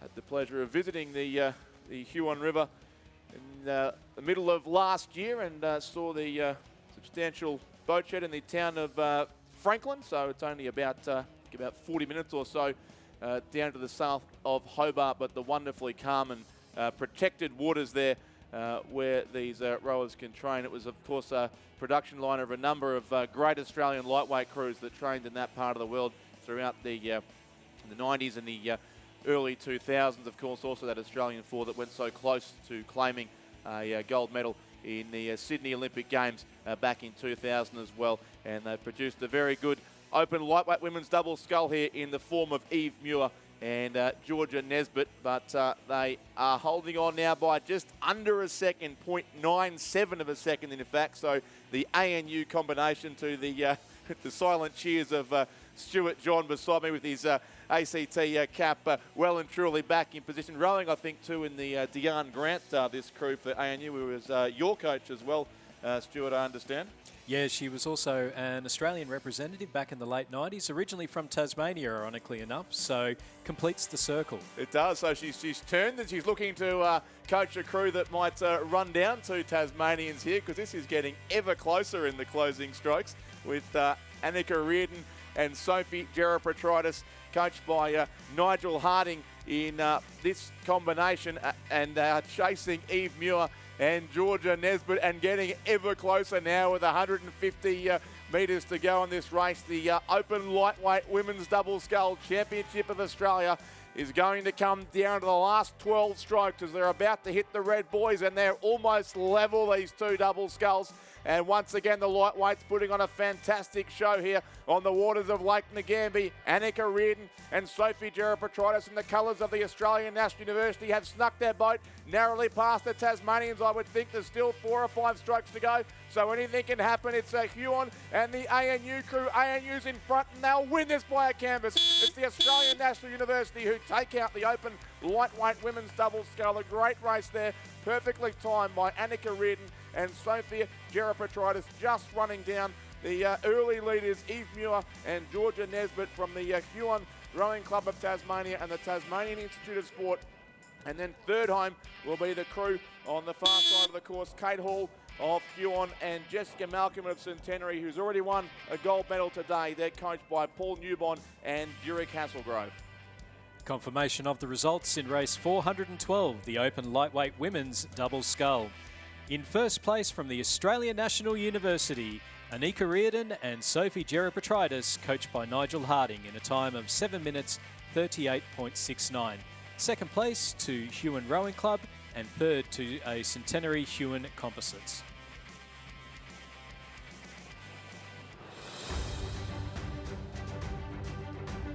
Ladies and gentlemen, the presentation of medals in the under-23 lightweight men's coxless fours. The medals will be presented by John Oliver, Rowing Tasmania Board Director.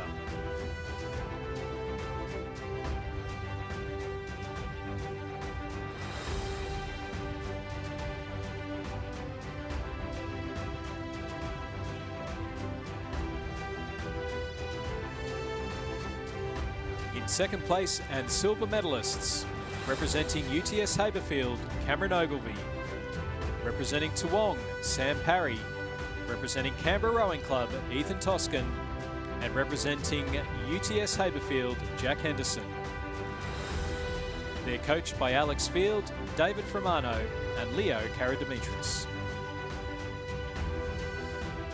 And the gold medalists and Australian champions for 2022, representing Mercantile Rowing Club, Hamish Roberts. Representing Barwon Rowing Club, Douglas Bell. Representing Mercantile Rowing Club, Benjamin Whitney, and representing Mercantile Rowing Club, Jordan Roberts. They're coached by William Legg, Michael Cushion, and Michael Mackay. Please congratulate all our 2022 Australian champions and medalists.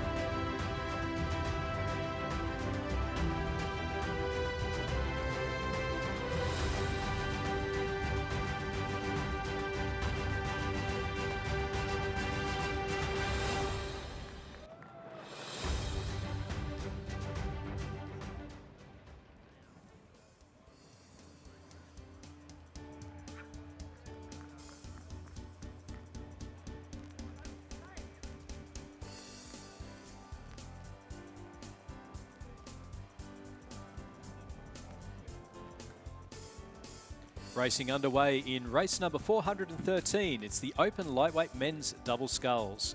In lane 2 from Buckingham and Adelaide Rowing Clubs, Oscar McGuinness and Alec Patterson. They're coached by Jason Lane and supported by the South Australian Sports Institute. In lane 3 from Banks Rowing Club, Sam Ostendorp and Nick Ziegler. They're coached by Thomas Krieber and Tony Lee. In lane 4 from Barwon and Banks Rowing Clubs, Harry Cathcart and Thomas Hastings. They're coached by Michael Cushion and Thomas Krieber. In lane 5 from Tasmania University and Port Macquarie, Barnabas Benny and Sam Casey, coached by Sean Finlayson. And in lane 6 from the University of Queensland and UTS Haberfield, Michael McRae and Blaine Hesseltine, coached by Alex Field and Matthias Ungermack.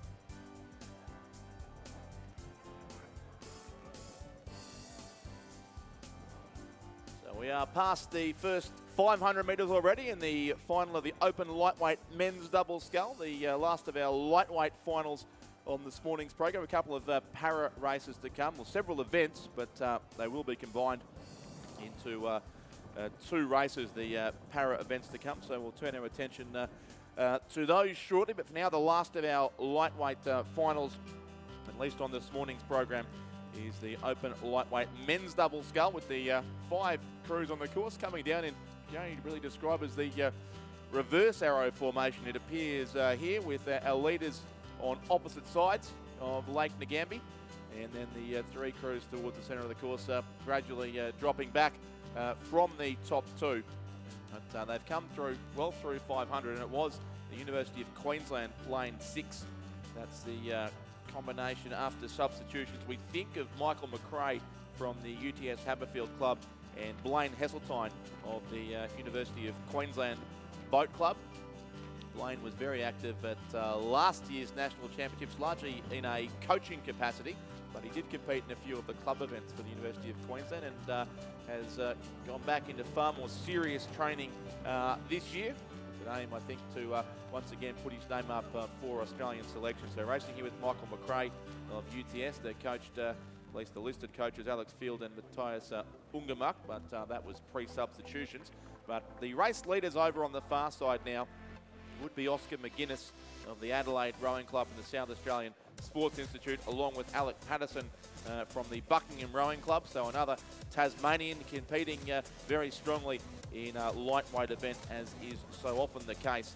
And Oscar McGuinness in that boat too in the colours of the Adelaide Rowing Club, the selected reserve on the Australian team in this same event for the crew that will go overseas. So Oscar McGuinness, the travelling reserve too from the Australian Open Lightweight Men's Double Scull. So that is the Adelaide Rowing Club rower Oscar McGuinness in the bow seat, and Alec Patterson from Buckingham Rowing Club in Tasmania stroking that crew, who've now, after taking the lead in the second 500, moved out to over a length, 3.34 seconds in fact, to McGuinness and Patterson over McRae and Hesseltine. So it's Buckingham, Adelaide, then UQ, UTS, and Banks would be there in 3rd place in the towards the centre of the course at least. That's the combination of Sam Ustendorp and Nick Ziegler from Banks, coached by Thomas Kreber and Tony Lee, ahead of the remaining 2 crews, Barwon Banks and also Tasmania University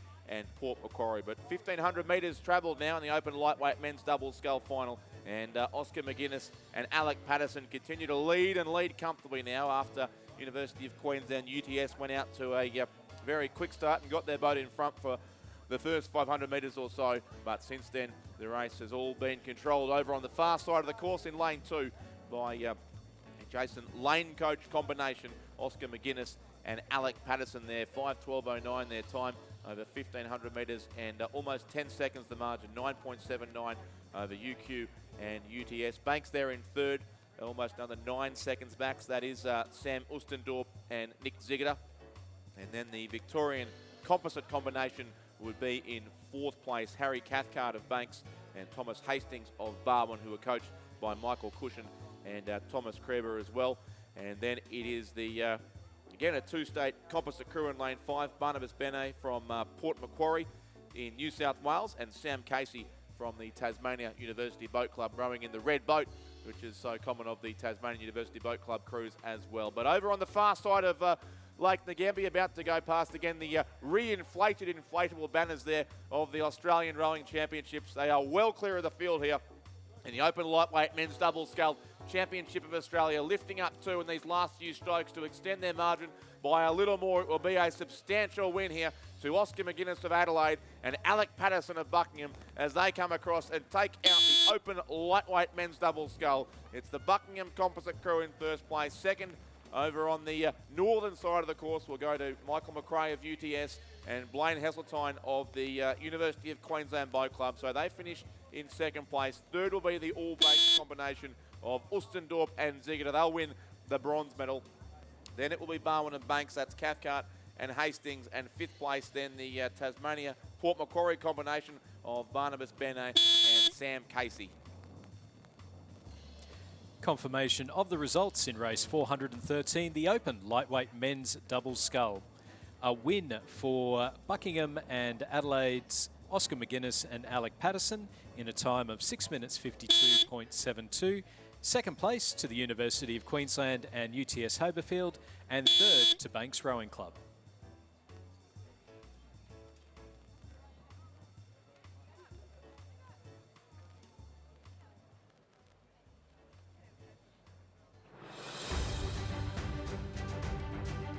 Ladies and gentlemen, the presentation of medals in the Open Lightweight Women's Double Sculls. The medals will be presented by Brigadier Alison Cray, AMCSC, President of Rowing Australian Capital Territory and Rowing Australia Councillor.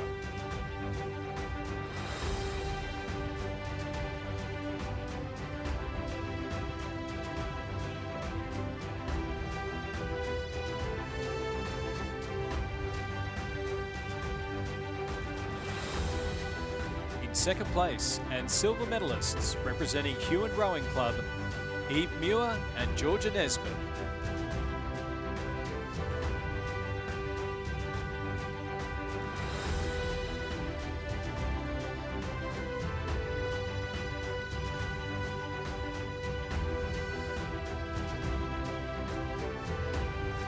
They're coached by Paul Newbon and John Dreesen and supported by the Tasmanian Institute of Sport. The gold medalists and Australian champions for 2022 from the Australian National University Boat Club, Annika Reardon and Sophie Gerapatridis. They're coached by Nigel Harding.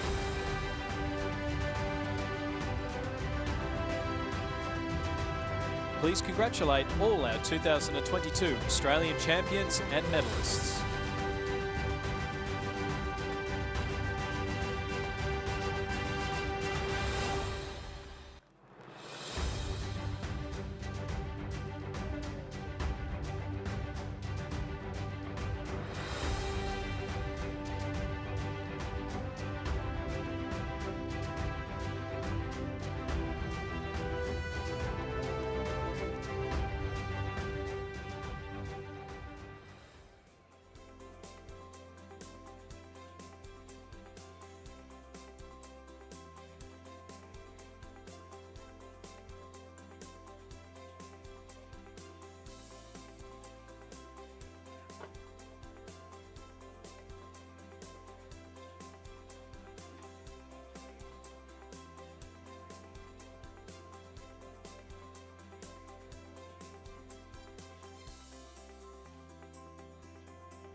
Underway in race number 414 and also 415. This is a combined event in lane 4 for the PR3 women's coxless pair. It is Jessica Gallagher from Mercantile and Susanna Lutzer from Banks Rowing Club. They're coached by Samuel Fennessy and Michael Mackay, and they're supported by the Victorian Institute of Sport. In lane 5 from an offer handicap in the men's PR3 coxless pair, Nicholas Neils from the Australian National University, and James Talbot from Sydney University Boat Club, and they're supported by the New South Wales Institute of Sport and coached by Christopher Holliday and David Framano. Thank you, Stuart. Yeah, so 2 races within one here in this combined PR3 women's and men's Cox's pair. And the next race will see the combination of 3 single scull events as well. So the PR1 men's single and the PR2 women's and men's singles will be on the course. They'll be handicap races too, as is this event with the obviously the women's Cox's pair being sent on their way first and the men's Cox's pair to follow them down the course.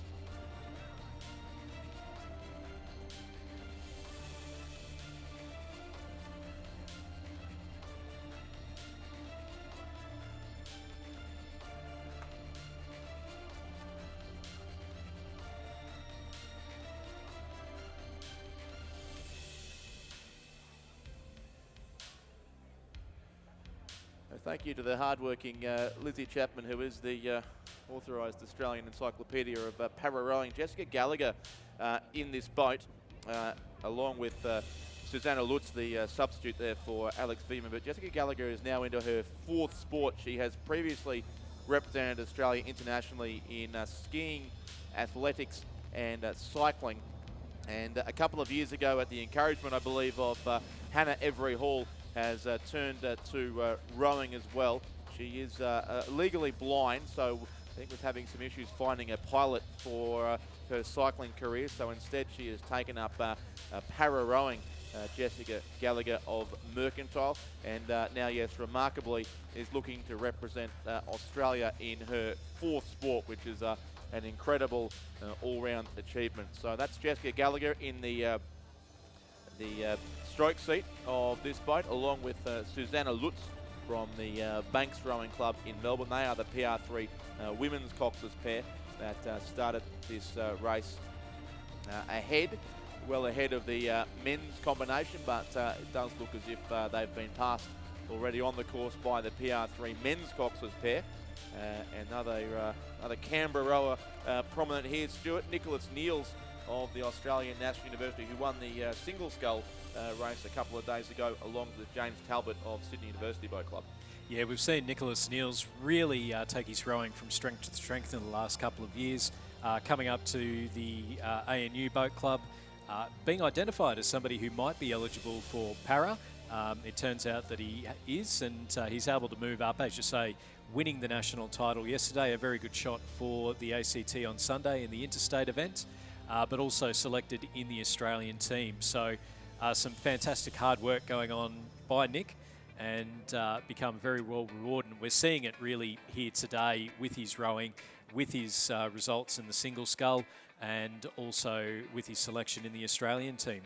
Yeah, and also, if I recall correctly, relatively new to rowing as well. He went through school, but he did that as an able-bodied athlete. So he still rows within local regattas and the B-grade events, and you still see him do quite well in those events as well. So there's absolutely nothing stopping him, really, I think. And for a very young fella, I think he's only about 22, 23, so still early 20s. There's a big upswing going on there, and that's what we've really seen from Nick, particularly over the last 12 months. And so, yes, the PR3 Cox's pairs are not an Olympic event at this stage. It is a World Championship event. I'm sure if Lizzie Chapman gets her way, it will be an Olympic event before too long. There's plenty of options here for these athletes, hopefully, to go and represent Australia in the years to come. Yeah, and it's worthwhile pointing out as well that we now have in the Paralympics for Paris the mixed PR3 double. So previously there weren't sculling events available for PR3 athletes at the Paralympics. There are in the PR2 event, so you've got the mixed PR2, and we saw Simon Aubrey and Kat Ross in that event last year, making it through to the B final. I think they won the B final from memory. And then Eric Horry, obviously, in the PR1 single scull. And as meant, and you know, if there is somebody out there that may be eligible for the PR1, particularly in the women's side, it'd be fantastic to be able to put a full suite of rowers down the course in Paris at the Paralympics. Yeah, absolutely. So yes, if anyone is thinking they may be eligible to do so. Obviously, Lizzie Chapman, who's well known around here, is keen to talk to you, and also Gordon Marks, the head para-rowing coach of Rowing Australia, who'll be officiating shortly at the presentations. Both of those people are very keen and have worked extremely hard in recent years to grow para-rowing in Australia, and we saw the success of that start to build at the Tokyo Games last year and continue on to Paris just a couple of years away now. So that is the combination there of Susanna Lutz from the Banks Club of Melbourne in the stroke seat of this combination, along with Jessica Gallagher from Mercantile rowing in the bow of the boat. She is, in fact, she's a dual Olympic, a Paralympic medalist, taking out a bronze medal back in Vancouver in 2010 in the visually impaired slalom, and also a bronze medal at 2014 Sochi Paralympics in the visually impaired giant slalom. So already a collection of medals, in fact, for Jessica Gallagher. The Wikipedia page is long and detailed. A bronze medal in the Summer Paralympics at Rio in the time trial, so some cycling medals as well. She's competed in athletics and obviously in skiing, and now turns her attention to rowing. So a great prospect there in company with Susanna Lutz. And it's worthwhile mentioning as well there, Richard, just if you do have a disability and you are thinking of getting into rowing, or you're thinking maybe this isn't something that I can do, get straight in there, go down and see your local club. I remember seeing at the Paralympics in Tokyo, there was a Russian rower with no hands that was rowing sweep. I think he was missing his right hand. He had a strap from his right wrist through to the oar, and that was his outside hand, so he was obviously rowing bow side.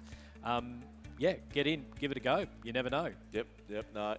Exactly right. No, it'd be very convenient to have one of Australia's para-rowers beside me for this race in Stuart John, who knows a lot about the sport as well. And he'll be smiling here as the ACT is about to take another gold medal home, it looks like, Stuart. So Nicholas Niels will add another gold to his collection. The ANU rower in company with James Talbot from the Sydney University Boat Club and the New South Wales Institute of Sport. They're coached by Christopher Holliday and David Framano. So Sydney Uni Composite win the PR3 men's coxless pair. They'll receive their gold medal shortly.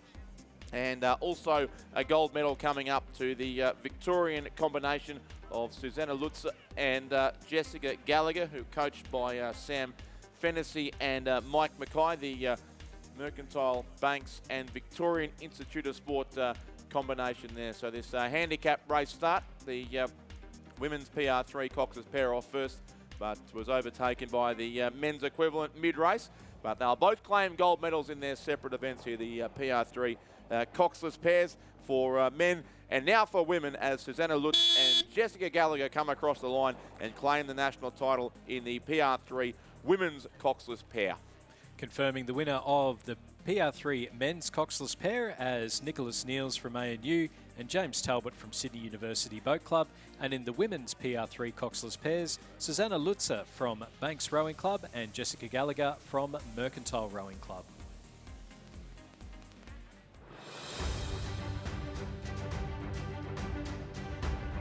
Ladies and gentlemen, the presentation of medals for the Open Lightweight Men's Double Scull Championship of Australia. The medals will be presented by Ian Jekyll, CEO of Rowing Victoria.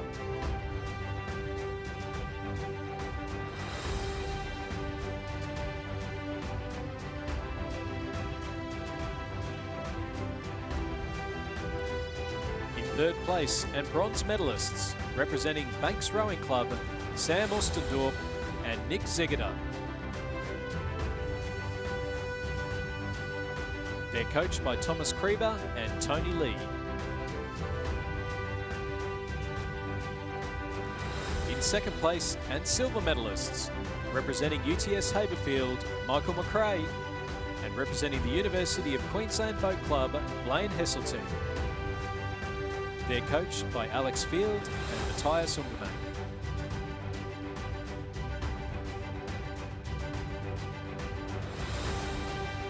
The gold medalists and Australia champions for 2022, representing Adelaide Rowing Club, Oscar McGuinness, and representing Buckingham Rowing Club, Alex Patterson. They're coached by Jason Lane and supported by the South Australian Sports Institute. please congratulate our 2022 Australian champions and medalists.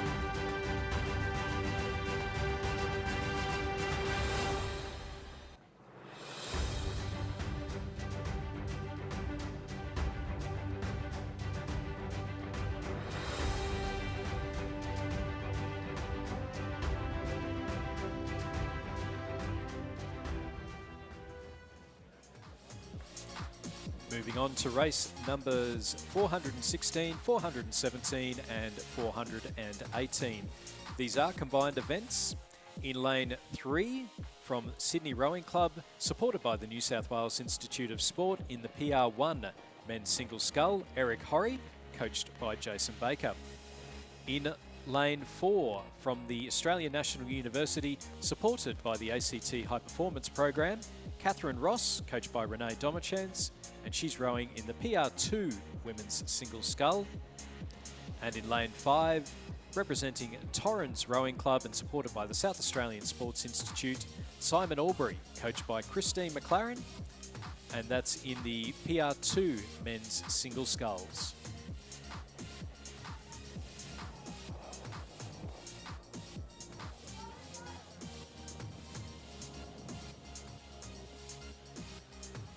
So a really interesting race in prospect here, Stuart, with 3 single scullers, 3 Paralympians, multiple Paralympians. There's a lot of medals across this field, especially, of course, with Eric Horry in the PR1 single scull, but also a very well-credentialed combination. Cat Ross and Simon Albury rode together in Tokyo and now competing here for separate national titles in the single scull as well. Yeah, and Cat Ross, she's one of only a few rowers that's competed at every Paralympics in the rowing since it was brought in. So at Beijing 2008 being the first of those, and yeah, it's an incredible record. Yeah, and from memory, there was a silver medal in Beijing. I think she was very new into the sport at the time and was still able to go through, take the silver medal. They did do quite well last year, obviously with the border closures between South Australia and the ACT making it a little bit difficult. Also worthwhile pointing out that while we've been through this pandemic, that Catherine Ross does actually work as a nurse. So obviously maintaining good health care and making sure that she's staying as healthy as possible, trying to balance that along with being an elite athlete. Really, really important. Does make it tricky, but I think that the efforts of Catherine Ross and Simon Albury over in Tokyo were just fantastic. Yeah, no, it was a challenging time for many, but certainly for those working, in the health industry, and at the same time trying to train a combination across state borders, which were far more serious last year than they hopefully will be for a long, long time again. Yeah, it's fantastic to be able to cross over the border and not have to fill out a permit. It is. It's an unusual feeling. I always think you've left something behind if you're not carrying your barcode and your papers now, but I think we'll get used to it quite rapidly. I'm not sure Australia was designed to be petitioned quite the way that we have, but that's a discussion probably for another time. But this race continues through, series of 3 races as it is. So the sculler on the top of the screen there that's lane 5, Simon Albury. Then in the centre lane is Cat Ross, the ACT sculler, the only woman in the race. And then Eric Horry, the multiple world champion and 3-time Olympic silver medalist, is racing in lane 3. So he is the one now farthest away from the camera.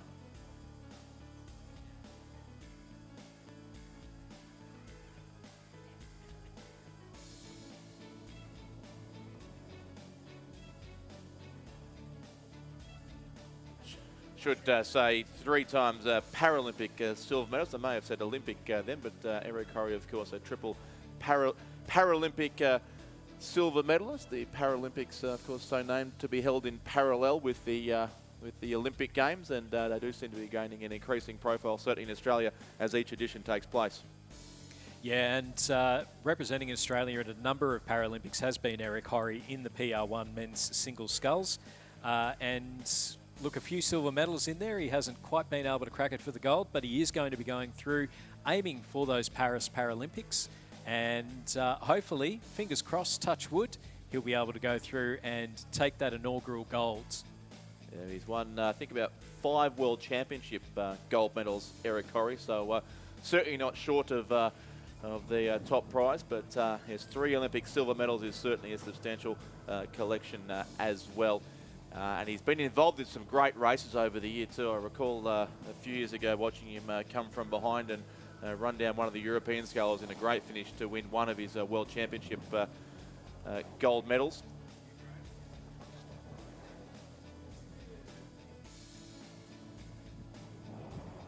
It was the Ukrainian sculler back in Poznan 2018 or thereabouts, as the brains trust up here gets to work. But no doubt Eric Horry is certainly one of Australia's most successful athletes really across all sports. We look at 3 Paralympic silver medals, 5 World Championship golds, a couple of bronzes as well, not to mention a series of world records both on the water and on the ergo. We believe he holds 10 of the 11 available categories of ergo world record as well, which is a remarkable achievement for Eric Horry there, who was racing in the PR1 men's single scull. He's in the colours, as always, here at the Nationals of the Sydney Rowing Club. And a really good battle between these two, with Eric Horry in the PR1 men's single scull, who was rowing largely with his arms only, against Simon Albury in the PR2 men's single scull, which is what used to be the trunk and arms category, but now known as PR2, the same division that Kat Ross from the ANU on screen there now is also competing in the old trunk and arms, now known as a PR2. But the PR2 and PR1 scullers putting on a great race on the male side of the event here.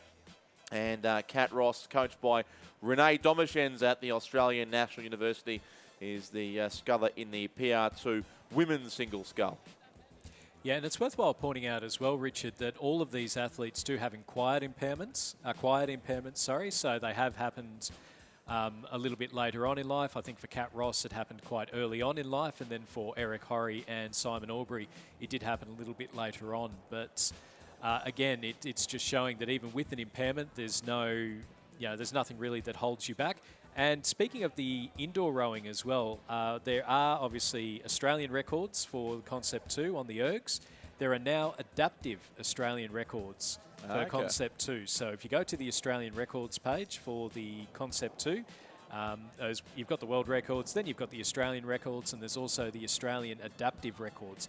And those ones are still broken down in the 10-year age groups for adults, and then a little bit less for those that are a little bit younger. But there are a number of vacant Australian records. So just waiting to be taken. If you have an impairment and you are classified, even if it's in the past, then it's well worth getting onto the Concept 2 website and having a bit of a look. See if you could walk away with an Australian record. They give you a lovely little certificate, and I think just a hell of a lot of bragging rights. Oh, who wouldn't want to hold an Australian record? It's something many of us can only dream about, I suspect. But if there are some open for the taking, then they're absolutely great advice there, Stuart. And how about this finish? This has been a great performance, I guess, that you'd expect from Eric Horry, but in a different category here to Simon Albury so far. More restricted movement for Eric Horry, largely rowing with his arms, and also with the floats on the side of his boat to maintain stability, who's within a length or so of Simon Albury here, who has a good look out to his right-hand side. Simon Albury, the sculler there from in the colours of the Torrens Rowing Club of South Australia. He's coached by Christine McLaren, and he will win the race, and he'll win the PR2 men's single scull. So it's Simon Albury across to take the Australian title in that event. Eric Horry, a great effort from him to be about 2 lengths behind in the end, and he will take the Australian Championship in the PR1 men's single scull. And then in between those two, it is Simon Albury's Paralympic partner from 2021, Kat Ross, coached by Renee Domichens, who will take another gold medal here for the Australian National University, who won through Nicholas Niels in the previous race as well. And she's across now to take the PR2 women's single scull. So congratulations there to all three who will be crowned national champions shortly. Kat Ross of the ANU, Simon Albury from Torrens, and Eric Horry from Sydney Rowing Club. Yet another gold medal for him.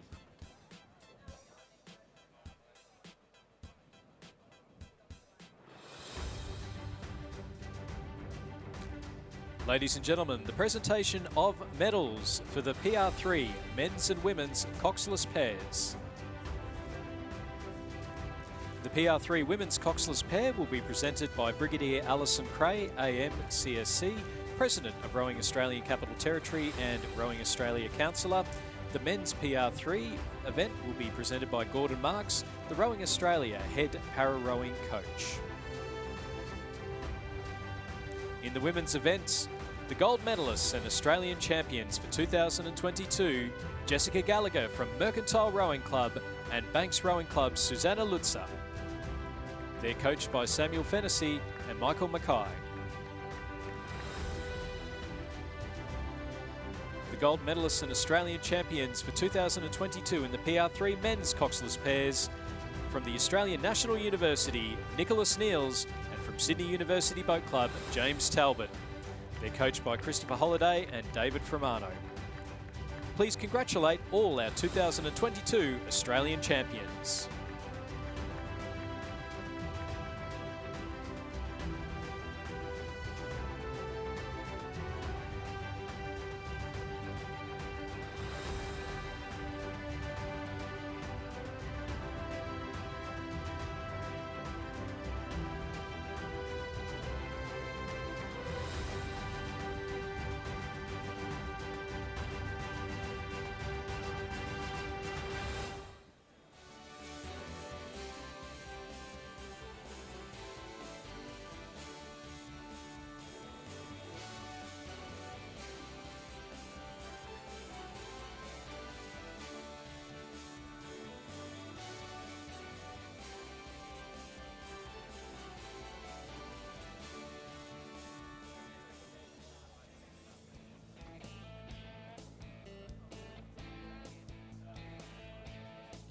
So we've just got one more presentation to follow here for that race just completed, the 3 para single sculls.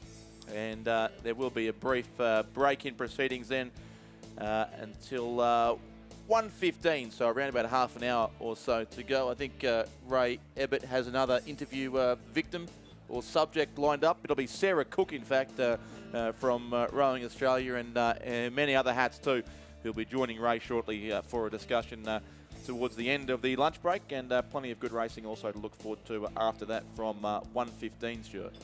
Yeah, absolutely. We've got the under-17 women's coxed quad sculls coming up straight after the luncheon break, and then we'll move on to the under-19 men's cox eights, the under-21 women's quad sculls, and then the open lightweight men's cox eight. That's for the Bucks Trophy, so that'll be coming on at 2 o'clock. So that's our final final for today on the Friday of the 2022 Australian Rowing Championships here down at Lake Ngambie. And then moving on, well, it's pretty much from tomorrow on, it's all finals all the way. It is, yeah, that's exactly right. The last 2 days are full of finals, medals and trophies being awarded all over the place.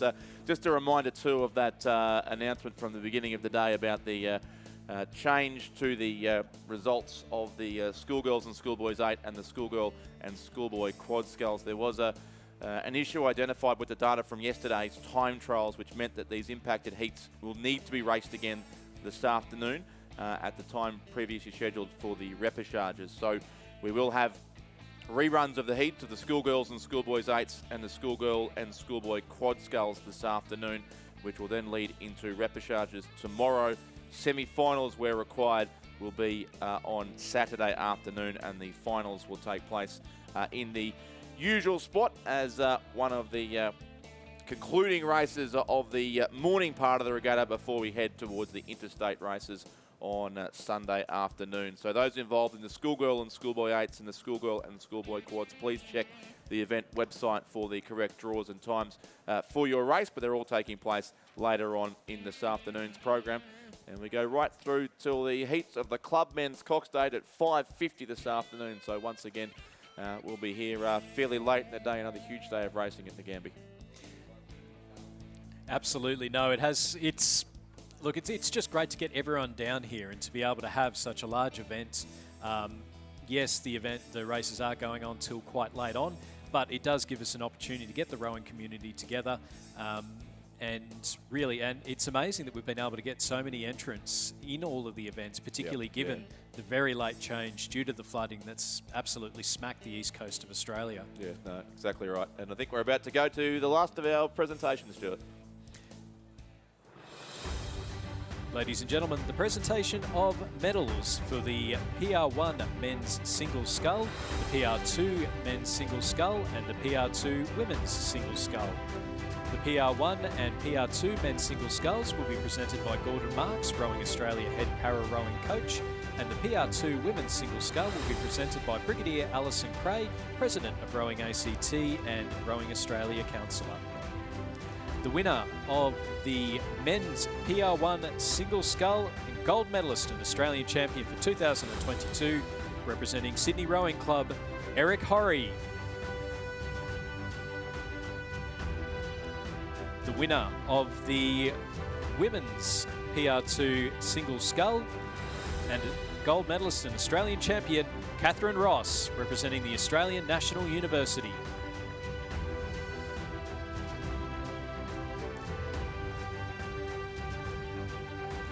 And gold medalist and Australian champion in the men's PR2 single scull, representing Torrens Rowing Club, Simon Aubrey.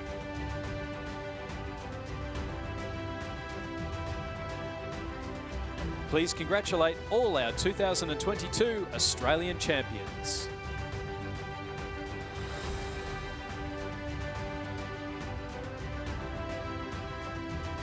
Thank you, Stuart. So a great morning of racing concludes. In fact, almost 1 p.m, so into the afternoon now. But it's been a fantastic morning. Lots of national titles determined and medals presented. And we'll have Ray Abbott and Sarah Cook back with you shortly. And racing resumes at 1:15 with the semi-finals of the under-17 women's coxed quad scull.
I'm joined in the commentary box in the lunchtime break today by Sarah Cook. Welcome, Sarah. Thanks, Razor. Sarah's currently the Chief Operating Officer for Rowing Australia, but you wear many hats. Can you tell me about the new commission that you're on with FISA? Well, you're new to the commission. It's not a new commission, is that? It is a new commission, so one of them. So I'm on two commissions now. One is the Gender Equality, Diversity and Inclusion Commission, which came into existence at the beginning of this year. Yep. So it was formerly the Women's Commission, which has now expanded into, I guess, a broader remit across areas of equality, diversity and inclusion. Which is required in all sports currently? Absolutely. So we know that it's something that I guess is a topic that is, I guess, we're increasing our understanding and knowledge in that space and what, I guess, true diversity, equality and inclusion looks like across sport. And we've created a strategic plan which will sit alongside the World Rowing Strategic Plan.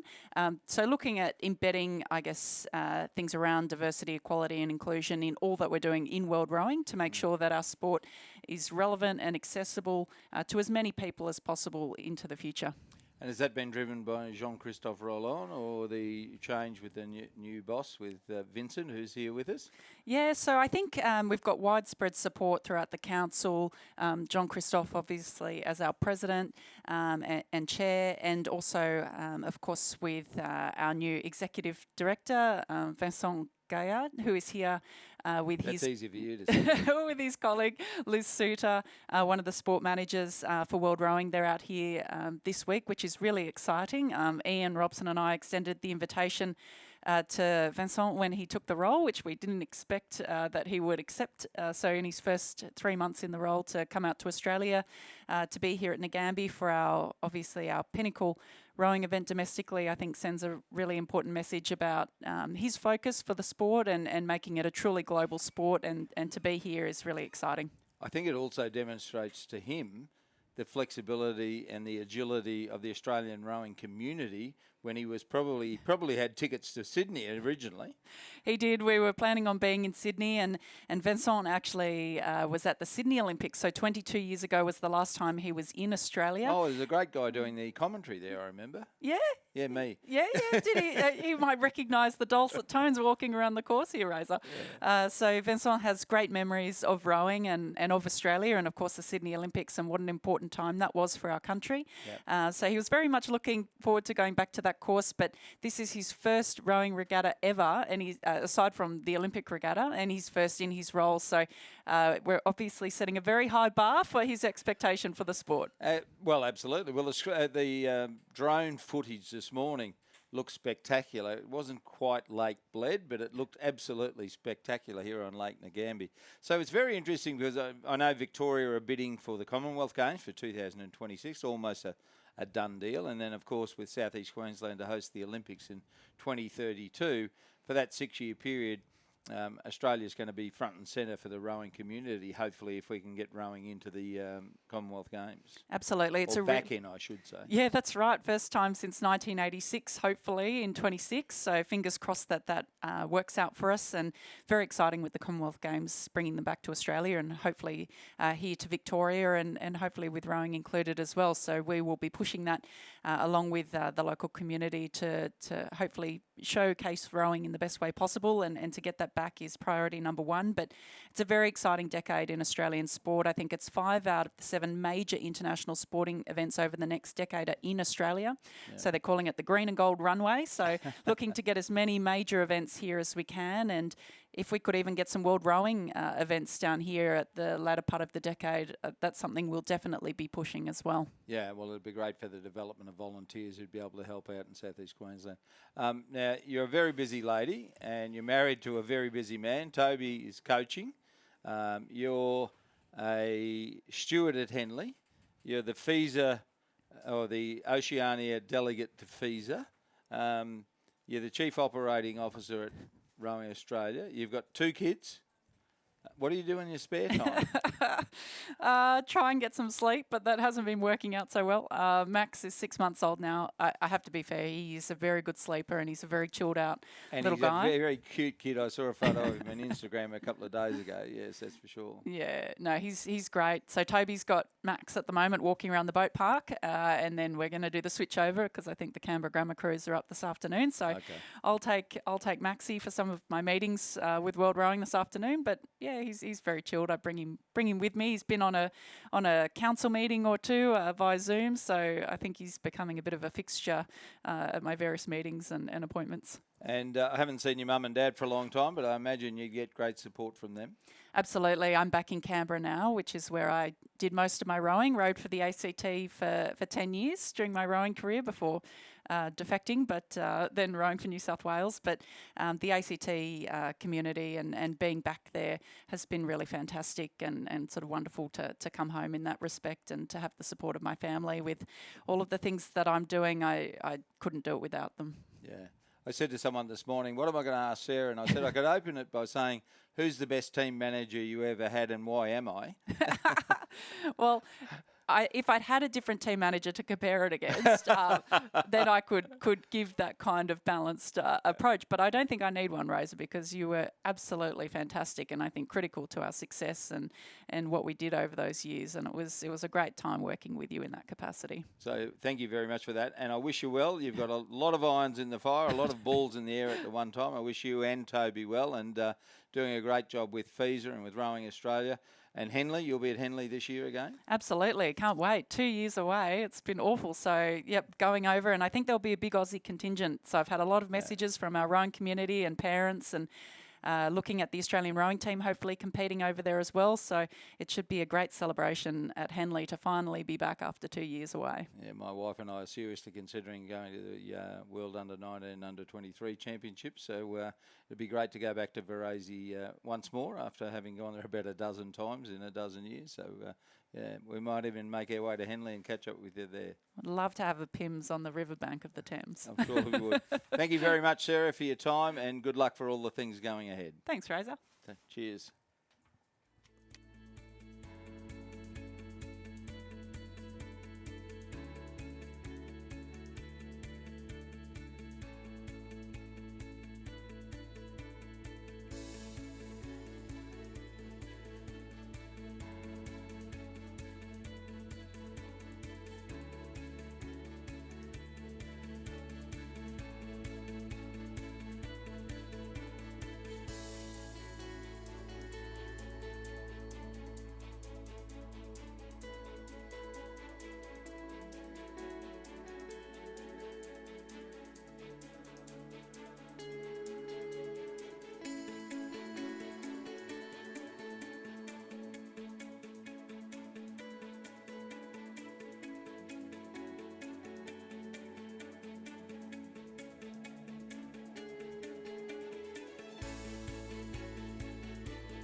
So another ongoing interview today. So welcome to Ron Batt from Rowing Australia. Welcome, Ronnie.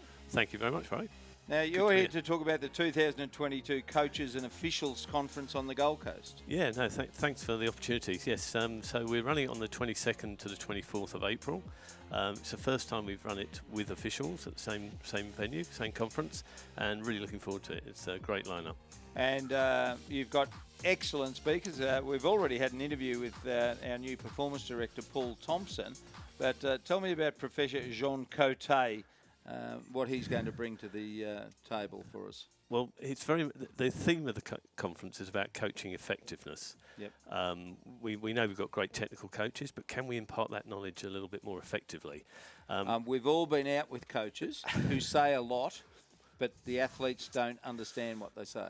You could say that. I couldn't possibly comment. I just did. I couldn't possibly comment. But Yeah. Can we make them more effective? Can we make it better? Yeah. So Jean Cote, Professor Jean Cote, he's Canadian. He's an academic, but he's really been very good in this area of coaching coaches, developing coaches. So just to give you an example, I arranged the flights for him to come in and back a week later. Yeah. Had to extend that because he's now got 6 other sports in Australia: golf, swimming, tennis, AFL, both rugby codes have all booked him to do stuff with them because they know how good he is. So it's really exciting. Have you taken some sort of a credit for that? Sadly not. No, I don't do the backhanders. So okay. no, none of that. But just glad to help the other sports. It's good if we all work together. Yeah. So he's really good in that sphere. We're also running a workshop on the Friday afternoon with him, a transformational coaching workshop where we're just inviting 30 of the pointy end coaches along to that. Yeah. But I've also got Cliff Mallett, Professor Cliff Mallett. He's up at University of Queensland, very well known, very well respected. In athletics in particular? I was going to say 2000 Sydney Games. Yep. He was one of the coaches there with the Athletics Australia, and he's now very much involved in academia. We've done some work with him in the past. University of Queensland? UQ, yeah, absolutely. Great guy. And so those two alone are huge. We've managed. We've also got our high performance director talking about Paul Thompson talking about his time working overseas, and it's interesting. I've always thought that it's not. I used to think it wasn't great that we lose coaches overseas, but actually one of the things I've learned is it's really good for people to go and work overseas, and then providing they come back. They can come back with some of the knowledge and things they've learnt from being overseas. Well, he's not working for anybody called Sir somebody now. Anyhow, well, like we work for Sir David Tanner and Sir Stephen Redgrave. He's just working for Ian Robson. I don't think you should say just. He's working for Rowing Australia. Oh, okay. He's going to be. It's great to have Tomo back. All jokes aside, I'm delighted with that. And then we're going to interview Rhett Ayliffe and John Keogh as well. Yep. So Rhett's going to be talking about the importance of building a team around you. And John's going to be talking about what's been the exciting stuff been happening, setting up the NTC and all those exciting things. We've also got the sports scientists who are a very important part of our team to get success overseas. We're talking a bit about coastal rowing. There's lots to come along for, and it's still only $495, which is the same price it's been for the last 10 years that I've been doing this. Well, let's hope we fill it, Ronnie. Thanks very much for your time. Thank you very much. We'll bring the boys back in to bring the next bracket of racing for you. Thanks a lot, Ray. Thank you.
So welcome back to racing. We've got the semi-final of the Under-19 Women's Cox Quadruple Scull on the course now, and what a race it is unfolding to be. At the 1,500 metre mark, it was the Swan River Composite crew in the centre of the course. That's the crew of Olivia Harris from Nepean, Lila Favese of Fremantle, Neve Tierney of Sydney Rowing Club, and Greta Spencer of the Swan River Rowing Club, who were in the lead at that halfway point in the race, or the 1,500 metre mark rather in the race. It looks like they've just managed to keep their bow ball in front in the closing stages, but the crew on the near side of the course, that'll be the crew from Commercial Rowing Club, or rather the Loreto Turak crew. Olivia Hope, Alexandra Fairchild, Charlotte Grant, Maisie Richards, Lucy Marsh, their Cox, who have made strong moves, but they won't be outdone by they'll be outdone by the St Catherine's School on the far side of the course from New South Wales. That's Sienna Morgan, Leila Gaston, Madeline Swan, Jade Bliss, Jasmine Abella, their Cox. They will join the Swan River Composite in the final, top two through to the final, and top three rather through to the final. So the Commercial crew, Loreto Turak crew on this side of the course, also through to the final ahead of Commercial, who will be the first of our crews eliminated from the event here. Yarra Yarra Composite crossing the line in 5th, and the St Pat's Townsville Composite in 6th place. What a fantastic start to the afternoon's racing in the first semi-final of the Under-17 Women's Coxed Quad Sculls. Strong win there for the Swan River Sydney Fremantle Nepean Composite in a time of 7 minutes 50.30, finishing ahead of St Catherine's School and Loreto Turak.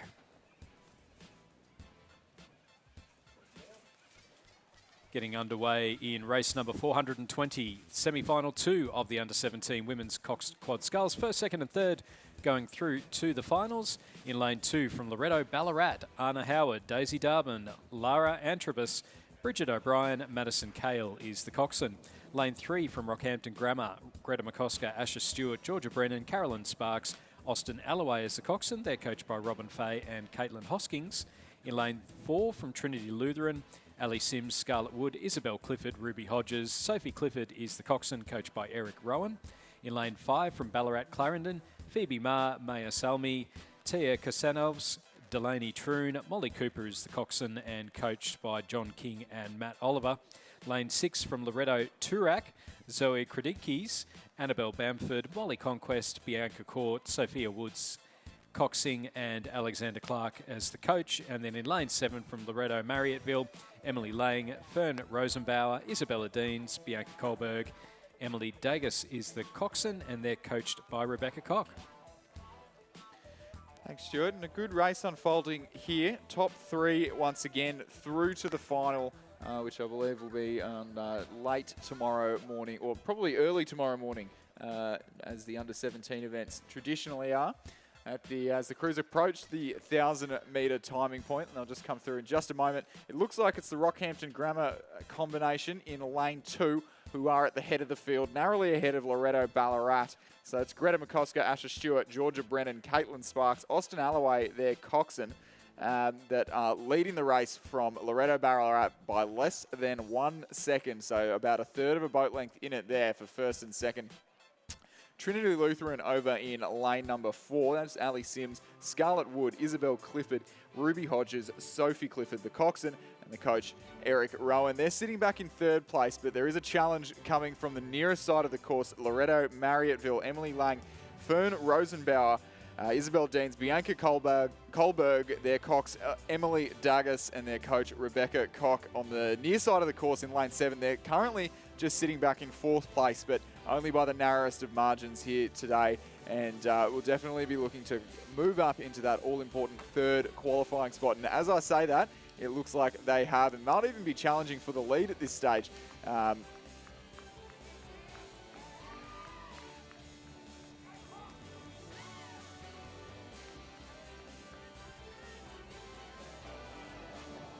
Yeah, so it does look like that lane 7 combination. Loreto Marriotteville absolutely bow ball for bow ball with Trinity Lutheran in lane 4. So once again, great to see in the challenging conditions that a crew from lane 7 is moving up. So definitely one to watch for in the finals. If they can do it in the semis in a difficult lane, if they can make it through to the final, then they'll definitely be a force to be reckoned with at the later stages of racing. So still Rockhampton Grammar out the head of the field. Greta McCosker, Asher Stewart, Georgia Brennan, Caitlin Sparks, their Cox Austin Holloway, making the most of the racing here in the semi-final of the under-17 women's Cox Quad Scull.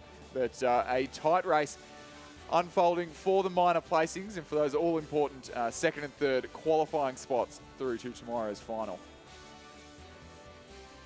Yeah, Loretto, Ballarat and Rockhampton Grammar battling it out for first place at the moment with Loretto Marriotteville. 3 Lorettos in this particular race, but Loretto Marriotteville sitting in third place at the moment, as you say, Chris, from lane 7. Really giving it an absolute red-hot go. We've seen the winds start to pick up a little bit throughout the day.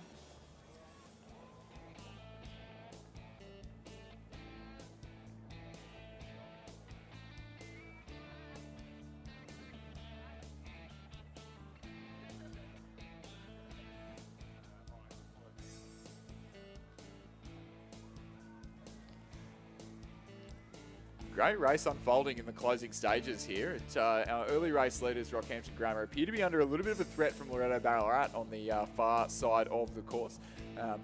Something a little bit unique about this course is that anyone down in the boat park around the 1750 metre mark will know the results a little bit more clearly than we will in the commentary box. But from where it stands, I do believe that the Loretto Ballarat crew making moves on the far side of the course in the closing stages as they approach the 1750 metre mark. They'll just be narrowly ahead, if not dead even, with the Rockhampton Grammar School in lane 3, Trinity Lutheran and Ballarat Clarendon now at this stage. No, it does look like the crew on the near side of the course, just blocked out by our camera in front of us here.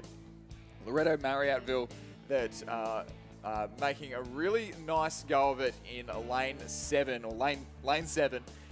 to try and secure themselves a qualifying spot. But it'll definitely not over yet. It'll come down to the closing strokes to determine who gets those qualifying spots and who gets the most advantageous lanes in tomorrow's final. So out of the 3 qualifiers from each of these semi-finals, the first place finishes in each of them will be awarded lanes 2 and 3. The second place finishes 4 and 5, and third place finishes 6 and 7. So all to play for out here today. It is Loretto Ballarat on the far side of the course who have made a decisive move in the last 750 metres of the race. They'll come home in first place.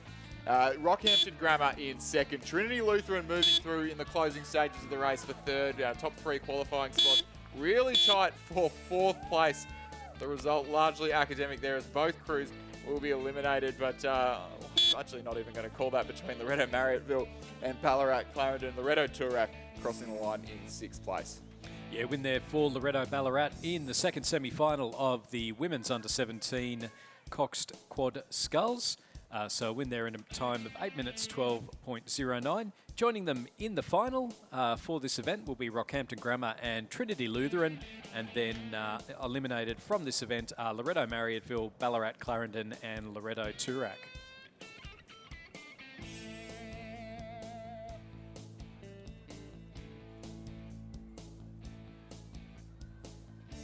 We're moving on to race number 421, the under-17 men's Cox Quad Sculls. Semi-final number 1, first, second and third through to the final, with the rest being eliminated.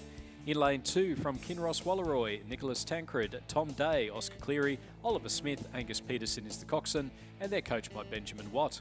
In lane 3, it's a Sydney Northern Beaches Secondary and St Peter's College composite of Albert Howard, Dion Hansen, Oscar Skeel Gamborg, Thomas Maloney, Bart Oostdijk is the coxswain, and they're coached by Charlie Patterson, Isaac Shepherd and Nathan Bowden.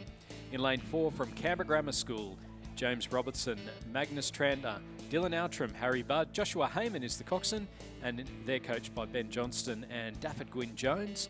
In lane 5 from Prince Alfred College, Edward Chappell, Hugo Knight, Sam Stenell, Lewis Dawson, Alex Hamud is the coxswain.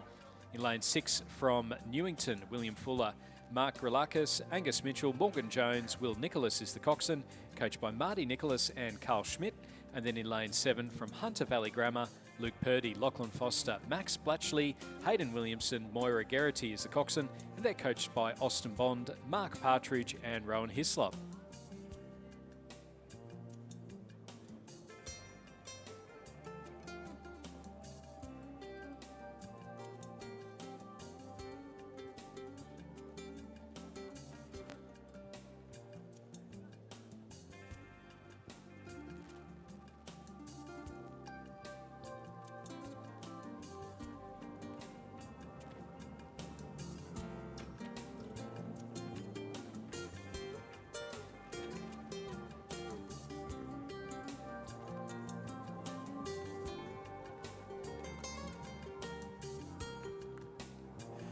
So once again, third race in a row, we've had a pretty tight one in the under-17 quadruple sculls. Our race leaders for the majority of the race, or just for the last 500 metres rather, a little bit of a change in the guard in the third 500. So Kinross Walleroy sitting at the head of the field at the 1500 metre timing point. Nicholas Tancred, Tom Day, Oscar Cleary, Oliver Smith there, Cox, Angus Peterson there, 1 second ahead of the Sydney Rowing Club composite crew from composite with the Northern Beaches Secondary College and St Peter's College in Adelaide. They're sitting, just 1.05 seconds up there. Prince Alfred College in third place, Newington in fourth, Canberra Grammar in fifth place, Hunter Valley Grammar sitting in sixth as we approach the last 500 metres of the race. Does look like our top 3 qualifiers through to the final will be relatively decided between the Kinross Walleroy School from Orange, the Sydney Rowing Club, Northern Beaches Secondary and St Peter's Adelaide combination, and the Prince Alfred College in Adelaide combination nearest to us in the centre of the course. But the order in which those 3 crews will cross the line has yet to be decided as we approach the last 100 metres of the race. Definitely all to play for, as crews will know the advantages and disadvantages of gaining access to those more favourable lanes on the far side of the course. Kinross Walleroy making the best go of it on the far side, really upping their rate of striking and making a decisive push towards the line. It'll be Kinross Walleroy who'll come across the line in first place. Prince Alfred College will maintain the position they had at the 1500 metre mark, cross the line in second place, ahead of the Sydney, St Peter's College and Northern Beaches College Secondary composite. Canberra Grammar School in fourth place, Newington College in fifth, and Hunter Valley Grammar School rounding out this first semi-final of the under-17 men's Cox quadruple scull. Confirmation of the results in semi-final number 1 of the men's under-17 Cox Quad Sculls. A win for Kinross Walleroy in a time of 7 minutes 5 seconds, 0.73. Joining them in the final will be the crew from Prince Alfred College, as well as the Sydney Northern Beaches Secondary and St Peter's College Composite. Eliminated from this event are Canberra Grammar, Newington and Hunter Valley Grammar. Race number 422 is underway, and that is second semi-final of the under-17 men's Cox Quad Sculls. Again, first, second and third through to the final. In lane 2, it's a Newcastle Grammar, Mossman, St Augustine's College composite of Tom McGee, Oscar St Pierre, Lachlan Fraser, Kaylin Routley, and Ryder Taylor is the coxswain, coached by Amos Noon, Bjarne Ungermack and Judith Ungermack.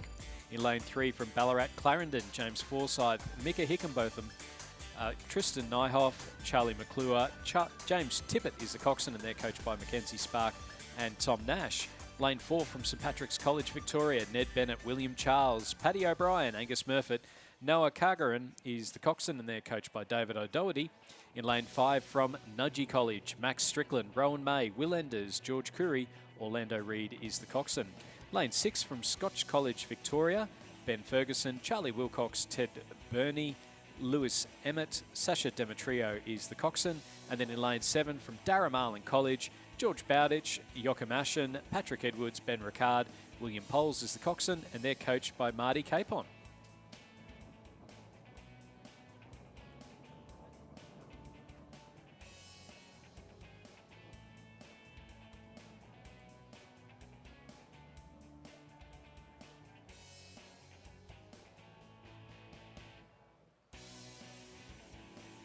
So the crew at the head of the field at our 1,000 metre timing point, and looking to have extended that lead as we come storming towards the 1,500 metre timing point, is the Newcastle Grammar School composite with Mossman Rowing Club and St Augustine's College. That's Tom McGee from St Augustine's, Oliver St Pierre also of St Augustine's, Lachlan Fraser of Mossman Rowing Club, and Kaylin Routley from Newcastle Grammar School. They're coxed by Ryder Taylor, coached by Amos Noon of Newcastle Grammar, and Bjarne and Judith Ungermack of Mossman and St Augustine's.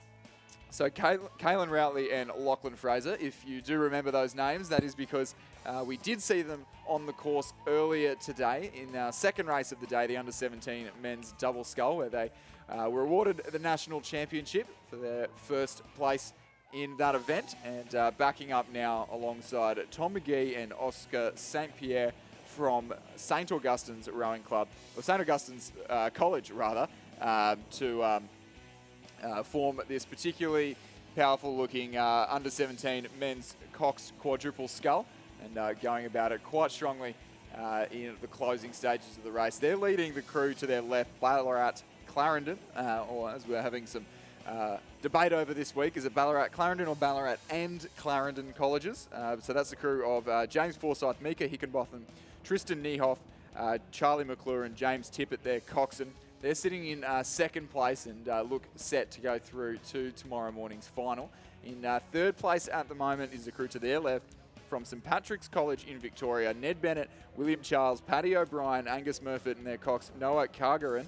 They're coached by David O'Doherty, and that crew has a boat length lead ahead of the boys from St Joseph's College Nudgee in their distinctive blue boat, who are sitting just outside of the top 3 qualifying places at this stage. But it will be the Newcastle Grammar, Mossman Rowing Club and St Augustine's College Composite who come home with a boat length and a half lead over their next competitor to secure the top qualifying spot through to tomorrow morning's final in the under-17 men's Cox quadruple scull. They're ahead of the Ballarat Clarendon combination, St Patrick's College Victoria. They will be our third qualifier. St Joseph's College Nudgee, followed by Darramarlin College of the ACT and Scotch College in Victoria place 4th, 5th and 6th, and will unfortunately be eliminated from the event.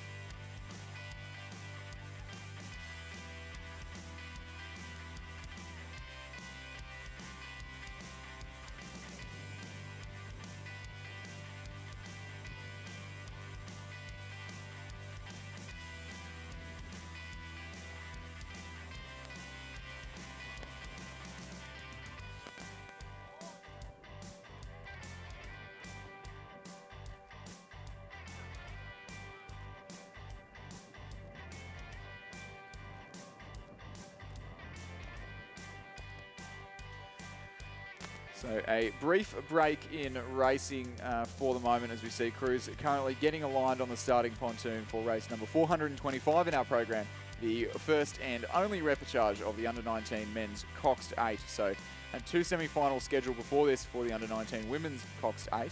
However, both those semi-finals are no longer required due to scratching, so they will be consolidated, and the crews in those semi-finals or the crews remaining in those semi-finals will all progress through to tomorrow's final. And from memory, that'll be 2 Geelong College 8s in the far side in those favourable lanes. So if the weather does not improve too much, they will be our hot favourites for that event in the under-19 women's 8.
Racing underway in race number 425. It's the one and only repechage for the men's under 19 Cox States. First and second going through to the final, with the rest being eliminated. In lane 2, we do have a big composite.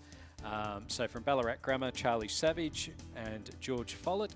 From the University of Queensland, Mitch McGeever and Drew Waitman. From West Australian Rowing Club, Apollo Solomon. From Fremantle Rowing Club, Ben Scott. From Christchurch Grammar, Grant Hogarth. From West Australian Rowing Club, Joshua Handke. And Jess Norton is the coxswain. They're coached by Stefano Beloso, Alex Ridgway and Paul Commons. In lane 3 from Geelong Grammar, Luca Clark, Fred Mackay, Dibden Fitzgerald, Samuel Stringer, Harry Willis, Thomas Pirrence, Archibald Allen, Lloyd Vidotto, Saskia Haslau is the coxswain. Lane 4 from Launceston Grammar, Mac Mitchell, Ned Atkins, Jarvis Henderson, Lachlan Dean, Angus Farquhar, William Bates, Lachlan Powen, Archie Ralph, Grace Robertson is the coxswain, and they're coached by Dean Laylaw and Laurie Malcolm. In lane 5 from St Peter's College, Flynn Carroll, Will Osborne, Ryan Fowler, Henry Marshall, Eddie Hetherington, William Barone, Hamish Scott Young, James Ritosa. Thomas Whiteman is the coxswain, and they're coached by Nathan Bowden and Tim Prince. In lane 6 from Prince Alfred College, Edward Henbest, Jonathan Mackay, James Williams, Henry Belcher, Joshua Felderhoff, Thomas Saunders, Sebastian Jordan, Hamish Bell, Shay Olsen-Jones is the coxswain, and they're coached by Brian Richardson and Alexander Hill. Thanks, Stuart. So this has been the first and only repechage of the under-19 men's Cox State, progression being first and second place through to tomorrow's final. Does look to be at this stage the crew from Geelong Grammar in the centre of the course, barring any steering issues that are now being highlighted by our wonderful drone footage. There's tricky conditions out there to be maintaining a straight course, and those wide lanes do appear very narrow when you're sitting at the stern of an 8. But it is still Geelong Grammar, just narrowly over the West Australian Rowing Club composite on the far side of the course, who are leading our repechage this afternoon, or at the 1,000 metre mark. Looks like those steering issues from Geelong Grammar in the second 500 have just cost them a couple of seconds, about half a boat length there actually. So the crew on the far side of the course, that's Charlie Savage and George Follett from Ballarat Grammar, Mitch McGeever and Drew Waitman of the University of Queensland, Apollo Solomon of West Australian Rowing Club, Ben Scott of Fremantle, Grant Hogarth of Christchurch Grammar, and Joshua Handke from West Australian Rowing Club. Jess Norton, their coxswain. They are the crew who are at the moment sitting in pole position out the head of the field. Just a half a canvas or so ahead of the crew from Geelong Grammar. Geelong Grammar will be wanting to progress through to the final of this. They've got 2 of their girls' schools in the female equivalent of this event in the final, and the boys will be wanting to do the same and keep it an all Geelong Grammar affair in the finals of the under-19 Coxed 8s. Sitting back in third place at the moment, Launceston Grammar, Mac Mitchell, Ned Atkins, Jarvis Henderson, Lachlan Dean, Angus Farquhar, William Bates, Lachlan Pohan, Archie Ralph and their cox, Grace Robertson. They're sitting just outside the qualifying spots in third place at the moment, just as we get a close-up of the Alexander Hill coached Prince Alfred College crew. It's our Australian men's single sculler and Tokyo gold medalist assisting in the coaching of that crew. And just next to him, another great South Australian rower coaching the St Peter's College. It's helped out in the coaching by Nathan Bowden, who has competed in many King's Cups for South Australia and a proud Sydney Rowing Club oarsman. But at the 1,500 metre mark, it is still the West Australian composite crew on the far side of the course who have opened up their lead to just under 3.5 seconds now over the crew from Geelong Grammar. The margin from then, in turn, back to Launceston Grammar, 2.3 seconds. So you would think that in the dying 500 metres of this repechage, those two will be our qualifiers through to the final. However, anything can happen with wind conditions such as this, and all crews looking like they're handling it very well. It is the multicoloured combination on the far side of the course. Not going to say the word composite anymore today, but the Western Australian crew on the far side of the course definitely making fine work of things. They were behind for the first 1,000 metres, overtaking and capitalising on some steering difficulties in the second 500 metres and really winding towards the finish now, building up by just over it. They've got about half a boat length of clear water now over Geelong Grammar, who'll have to watch out for Launceston Grammar on their left-hand side, who are really not going to settle with being eliminated from the event. It'll be the West Australian crew on the far side of the course. Geelong Grammar holding off a fast-finishing Launceston Grammar School crew in the centre of the course, but I think Geelong Grammar have done enough in the early stages of the race. The Western Australian combination on the far side of the course, they'll go through to tomorrow's final in the under-19 men's Cox State. Geelong Grammar will join them ahead of a fast-finishing Launceston Grammar School crew in third. St Peter's College of Adelaide in fourth place, and Prince Alfred College in fifth. Confirmation there of the result, race number 425, the first repechage of the men's under-19 Cox States. The win there for the West Australian Christchurch Grammar, Fremantle, University of Queensland and Ballarat Grammar composite crew, second place, and joining them in the final will be the crew from Geelong Grammar, with Launceston Grammar, St Peter's College and Prince Alfred College eliminated. The winning time was a 6 minutes 22.38. We are underway in the race number 426. It's the under-21 women's quadruple scull. It is the repechage, the only repechage for this event. First and second through to the final, with the rest being eliminated. In lane 2 from Griffith University, Surfers Paradise, Brisbane and GPS, and Adelaide University. Composites with the South Australian Sports Institute, Isabel Watson, Sophie Barr, Hannah Kenway and Danica Free. In lane 3 from North Esk and Mersey, a composite of Prudence Tippett, Lydia Tippett, Amy Florence and Lindsay Calvert, coached by Brendan Long, David Tippett and Trevor Barrett. In lane 4 from Toowong Rowing Club, Gabrielle Geldard, Pia Malouf, Lily Fisher, Jemima Powell and coached by James Doring and Michael Hawke. In lane 5 from Melbourne University, Christina Cabernev, Izzy Petruni, Meg Cartwright, Livia Rosea, coached by Mitchell Nelson and Edward Fuller. In lane 6, it is an Adelaide University, West Australian Rowing Club and Adelaide Rowing Club composite of Grace Seppelt, Holly Cannon, Tanika Webb and Claire Romanik. And in lane 7, from the Australian National University, Griffith University Surfers Paradise and Adelaide Rowing Club composite, Sophia Suhanin, Georgia Tager, Olivia Cook and Charlotte Ryan, and they're coached by Lincoln Handley, Nigel Harding and Isabel Day.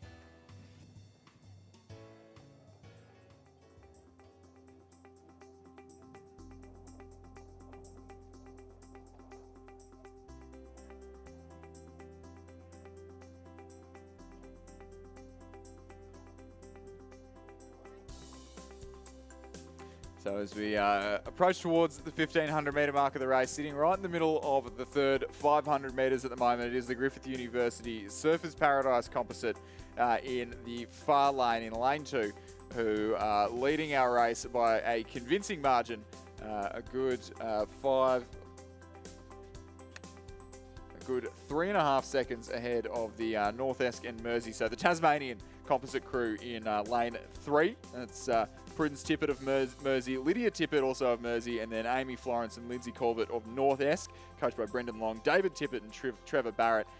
Those two crews look to be our qualifiers at this stage. A little bit of a threat coming from the Toowong crew in lane 4 in the centre of the course, but it is a little while to make up in a coxless quad. It's a very fast boat and one that is very hard to change the speed of late in the race. So often, like the 8, the leaders at the 1,000 metres do tend to be our leaders at the 2,000 metre mark as well. And if that is the case, it's Griffith University Surfers Paradise composite as well as the Tasmanian composite crew in lane 3 who look likely to be our progressors through to tomorrow morning's A final.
So a close-up shot there of our Griffith University Surfers Paradise combination with Brisbane GPS and Adelaide University on the far side of the course in the under-21 women's quadruple scull, who are sitting a good couple of boat lengths clear of their competition at the head of the field, and all things going to plan as they enter the last 100 metres of the course. They will be our progressors through to tomorrow's A final. They'll most likely be joined by the Tasmanian combination of North Esk and Mersey rowing clubs in lane 3. They sit about a boat length ahead of Toowong, then back to Melbourne University, and then an Adelaide University composite and an ANU composite on the near side of the course to round out the field. But it will be Griffith University Surfers Paradise combination.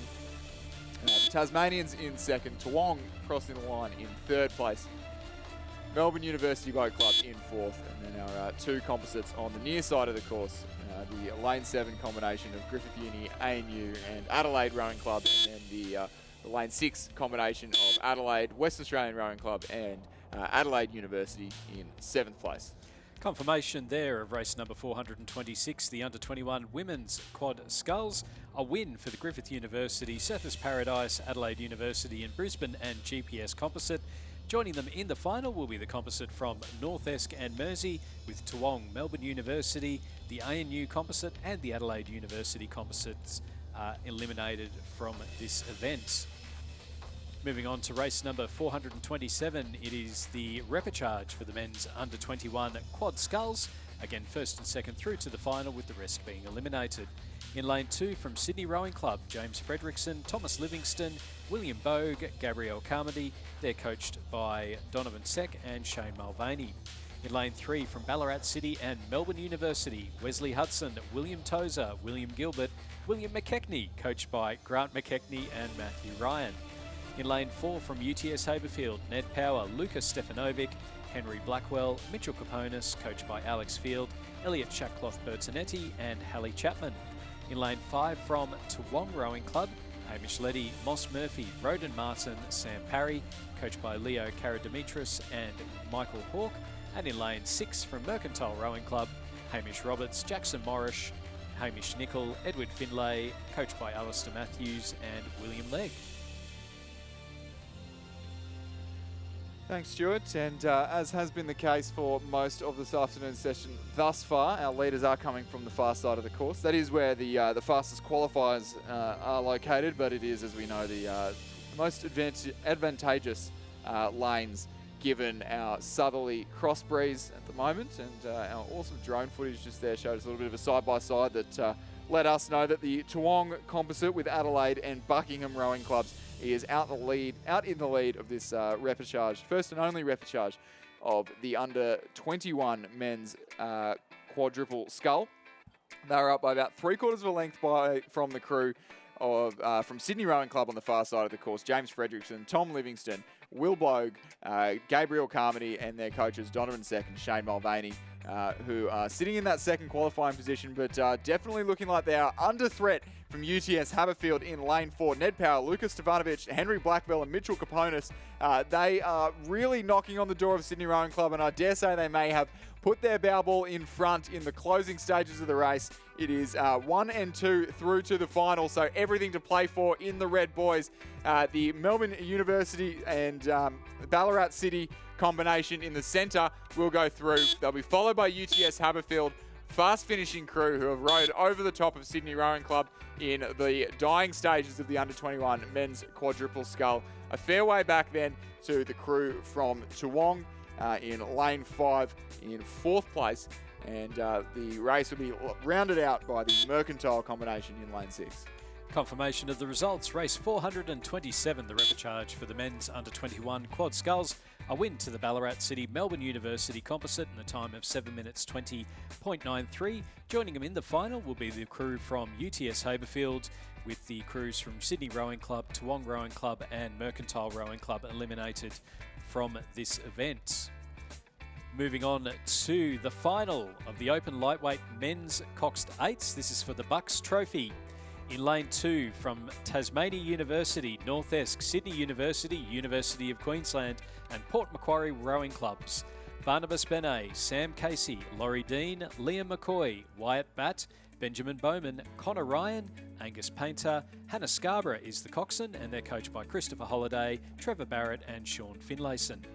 In lane 3, from Toowong, Adelaide and Buckingham rowing clubs, Austin Dipple, Christian Place, Sam Parry, Alec Patterson, Jack Price, Oscar McGuinness, Jack Bowser, Tom Williamson, Sadie Ridgway is the coxswain, and they're coached by Leo Karademetris and Kieran Dwyer.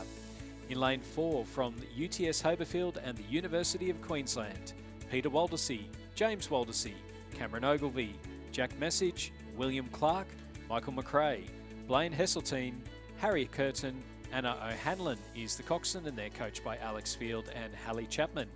And in lane 5, from Barwon, Banks, Melbourne University and Mercantile, Jordan Roberts, Benjamin Whitney, Nick Zegeda, Damien Schroeder, Harry Cathcart, Sam Ostendorp, Carl Tomzak, Thomas Hastings, James Rook is the coxswain, and they're coached by Michael Cushion, Thomas Krieber and William Legg. Thanks, Stuart. And although this may look like a daunting page full of composite crews, it can be broken down a little bit more simply than that. So the crew on the near side of the course, the Barwon composite, that is our Victorian crew. And this is kind of the way that the Open Lightweight Men's 8 often falls almost like an unofficial eights race for the Penrith Cup. The Barwon composite on the near side of the course, coxed there by Australian Olympic Women's 8 coxswain James Rook. That is our Victorian combination. The UTS Haberfield composite, barring Blaine Hesseltine, who looks to be in the 3 seat, that's our New South Wales combination at the moment. Would have had Sean Murphy in it, but unable to attend the regatta this week. And then next to them, the Toowong composite crew, and looking to be our silver medalist, the boat in the silver medal position at the moment. That is our majority Queensland crew, forgiving Alec Patterson in the centre of the boat, who saw Alec Patterson in the 4 seat there, who we saw racing in the double earlier with Oscar McGuinness, our lightweight senior reserve. And then on the far side of the course, we do have a bit more of a throw-together crew with crews from all corners of the country, from Port Macquarie to Queensland, Sydney University, and a couple from Tasmania as well. So our current race leaders at this stage, the Victorians, who I don't think we've had a Victorian crew winning the Bucks Trophy in a number of years, but that's the crew of Jordan Roberts and Benjamin Whitney from Mercantile, Nick Ziegler from Banks, Damien Schroeder from Melbourne University Boat Club, Harry Cathcart and Sam Ostendorp also of Banks, and then Carl Tomzak and Thomas Hastings in the stern pair of from Barwon Rowing Club, James Rook, the coxswain from Mercantile Boat Club. So they are our race leaders at the moment in lane 5. This race, we did not have a race for lanes as it was not a selection event and had less than 6 entries. So they are sitting about 3/4 of a boat length up on the Toowong composite in the centre of the course. The UTS Haberfield University of Queensland crew in lane 4 sitting in 3rd place. And it does look like this is the Victorians' race to lose at this stage as they sit half a boat length up, and we can see that with perfect clarity from our fantastic drone footage flying low on the course there in the around the 1,500 metre mark. And the Toowong crew making a little bit of a move and gaining a little bit of ground on the Victorians on the near side.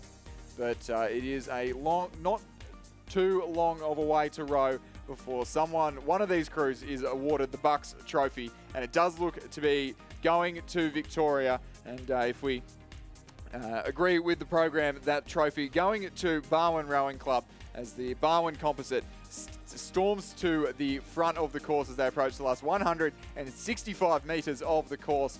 It is the Victorians who lead from the Queenslanders by half a boat length. 1 length then back to the UTS Haberfield and University of Queensland combination. Our 3rd composite crew well out of the medals at this stage. I don't think anything will be done to change the result in the dying stages of the race here. It is the Victorians, the Barwon, Melbourne University, Banks and Mercantile combination who will come home to take home the Bucks Trophy, national champions in the Open Lightweight Men's 8 for 2022. The hands of James Rook up in the air as the Toowong crew cross the line. UTS Haberfield in the bronze medal position, and then the Tasmania University composite in 4th place. Confirmation of the results in race number 428, the Open Lightweight Men's Cox 8 for the Bucks Trophy. A win for the Barwon Banks, Melbourne University and Mercantile Composite. In second place, the Toowong Adelaide Buckingham Composite. And in third, the University of Queensland and UTS Haberfield Composite. In winning time of 6 minutes, 9 seconds, 0.68. I reckon that's a pretty good winning time considering the conditions, don't you? That's 6:09 for a club, a mostly pretty club lightweight men's 8, or albeit containing most of the members of the Victorian Penrith Cup to race on Sunday. But 6:09, moving. Some very handy times in there in the open lightweight men's Cox State. Moving on to race number 429. It is heat 1 of the women's open quad sculls. In lane 2, it's an ANU Hewen composite of Eve Muir, Annika Reardon, Sophie Gerapatridis and Alexandra Moylan. They're coached by Nigel Harding, John Dreesen and Dave Romano. In lane 3, from UTS Haberfield, supported by the New South Wales Institute of Sport, Michaela Franz, Olivia Bartram, Laura Goulet, Emma Fessy, coached by Hallie Chapman and Alex Field. In lane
So this heat of the Open Women's Quad Scull, a race for lanes, as we have 5 entries here, and only 2 crews present in this race for lanes. A non-compulsory race for lanes, so a lot of these other crews with some girls who have quite a lot of racing to do for the rest of this weekend, and electing to save their energy and save the racing for Saturday afternoon when this race will take place. But looks like it's the ANU and Hewen combination, Alexandra Moylan, Sophie Gerapatridis and Annika Reardon of the Australian National University, and then Eve Muir of Hewen, supported by the Tasmanian Institute of Sport, who are sitting about a boat length up of UTS Haberfield. And that's Michaela Franz, Olivia Bartram, Laura Goulet and Emma Fessy, who are just having the better gotten of them by the mostly or entirely lightweight combination of the Australian National Uni at the head of the field.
So at the head of the field now in this race for lanes in the Open Women's Quadruple Scull will be the ANU Composite with Hewen and the ACT High Performance Program, Tasmanian Institute of Sport. We've got a couple members of the the Tasmanian and the New South Wales Victoria Cup crews to race on Sunday. It'll be the ANU crew at the head of the field there, boat length and a half clear of UTS Haberfield.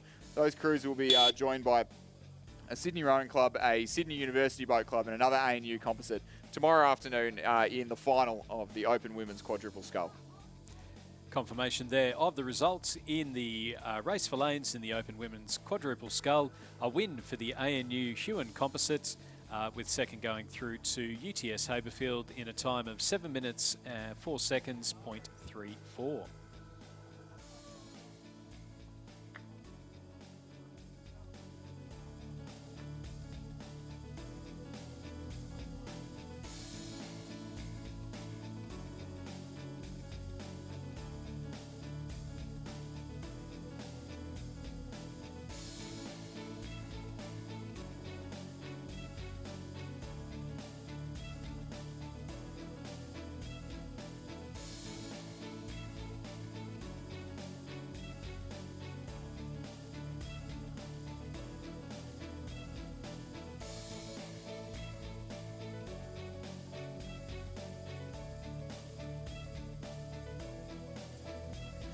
Underway, race number 430, the repechage for the club women's double scull. In lane 2 from Mossman Rowing Club, Lillian Hyde and Grace Burke, coached by Katie Healy.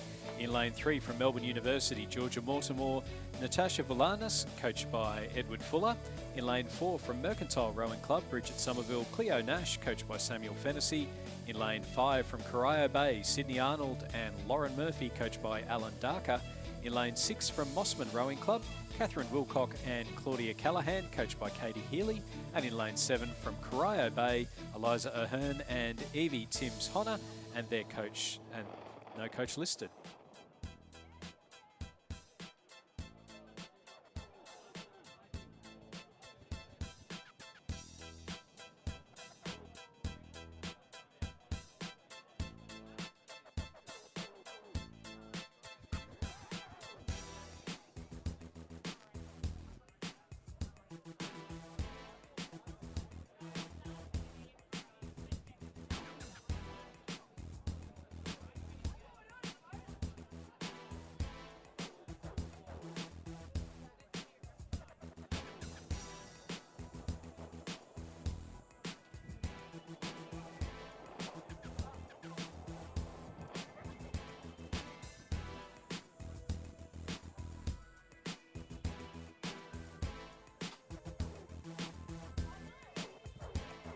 So on to our club events this afternoon. The club events rules for those ones being that you cannot have raced in a senior or under-23 national team in the year previous, and you cannot have a nomination in for the senior or under-23 national team as of 31st of January of the year of racing. So if,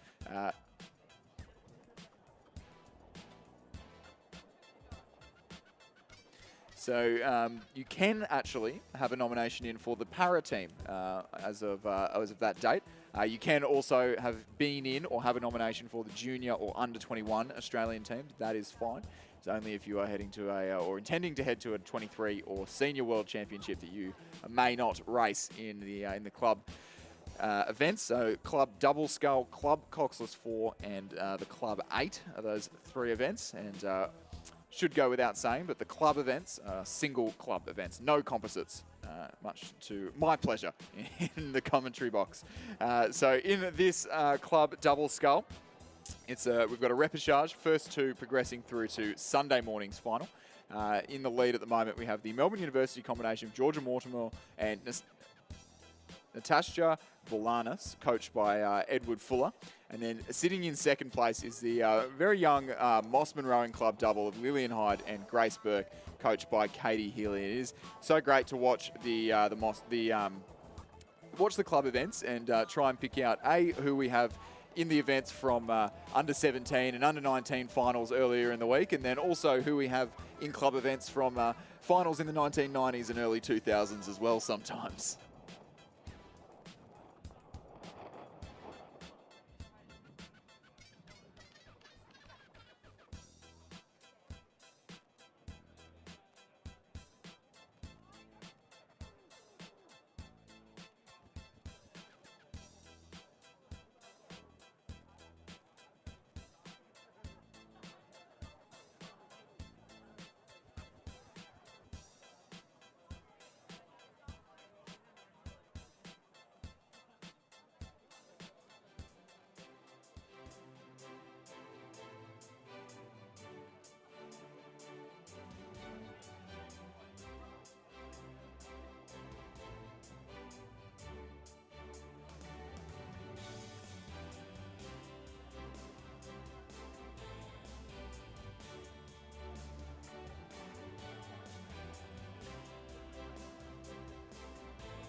As we come down to the closing stages of this first repechage of the club women's double scull, it looks like the Mossman Rowing Club crew, Grace Burke and Lillian Hyde, coached by Katie Healy on the far side of the course, making a good push to secure a favourable lane in tomorrow morning's final. They're having a good little battle with Melbourne University boat clubs, Georgia Mortimer and Natasha Gulanis, coached by Edward Fuller.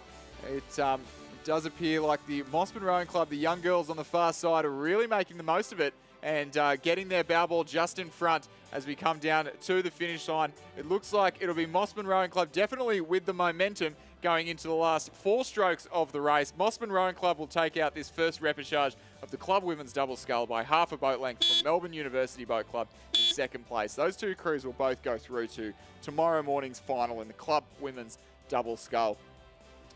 Third across the line will be Corio Bay's Sydney Arnold and Lauren Murphy, coached by Alan Darker.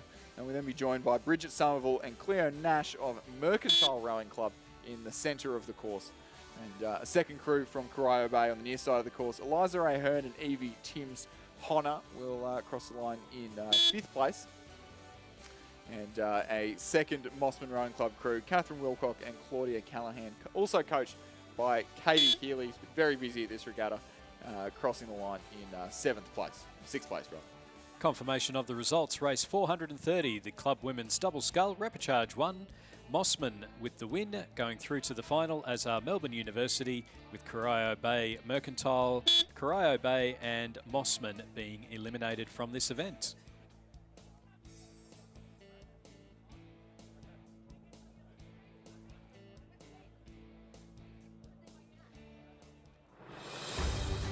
Ladies and gentlemen, the presentation of medals and the Buckingham Centenary Trophy for the Open Lightweight Men's Cox State.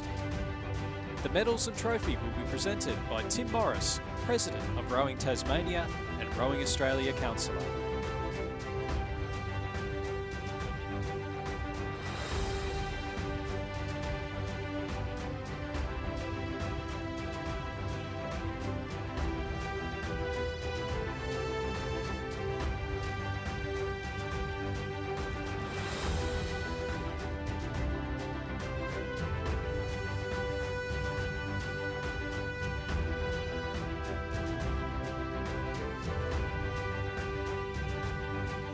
Third place and bronze medalists, representing UTS Haberfield, Peter Waldersee. Representing UTS Haberfield, James Waldersee. Representing UTS Haberfield, Cameron Ogilvie. Representing UTS Haberfield, Jack Message. Representing UTS Haberfield, William Clark. Representing UTS Haberfield, Michael McRae. Representing the University of Queensland Boat Club, Blaine Hesseltine. And representing UTS Haberfield, Harry Curtin. Coxed by Anna O'Hanlon and coached by Alex Field and Hallie Chapman. In second place and silver medalists, representing Toowong Rowing Club, Austin Dipple. Representing Toowong Rowing Club, Christian Place. Representing Toowong Rowing Club, Sam Parry. Representing Buckingham Rowing Club, Alex Patterson. Representing Toowong Rowing Club, Jack Price. Representing Adelaide Rowing Club, Oscar McGuinness. Representing Toowong Rowing Club, Jack Bowser. And representing Toowong Rowing Club, Tom Williamson. The Cox, Sadie Ridgway, and coached by Leo Karademetris and Kieran Dwyer. And the gold medalists and Australian champions for 2022, representing Mercantile Rowing Club, Jordan Roberts. Representing Mercantile Rowing Club, Benjamin Whitby. Representing Banks, Nick Zegeta. Representing Melbourne University, Damien Schroeder. Representing Banks, Harry Cathcart. Representing Banks, Sam Ostendorf. Representing Barwon, Carl Tomzak. Representing Barwon, Thomas Hastings. Coxed by James Rook and coached by Michael Cushion, Thomas Krieber and William Legg. The Buckingham Centenary Trophy will now be presented by Tim Morris. Please congratulate our 2022 Australian champions and medalists.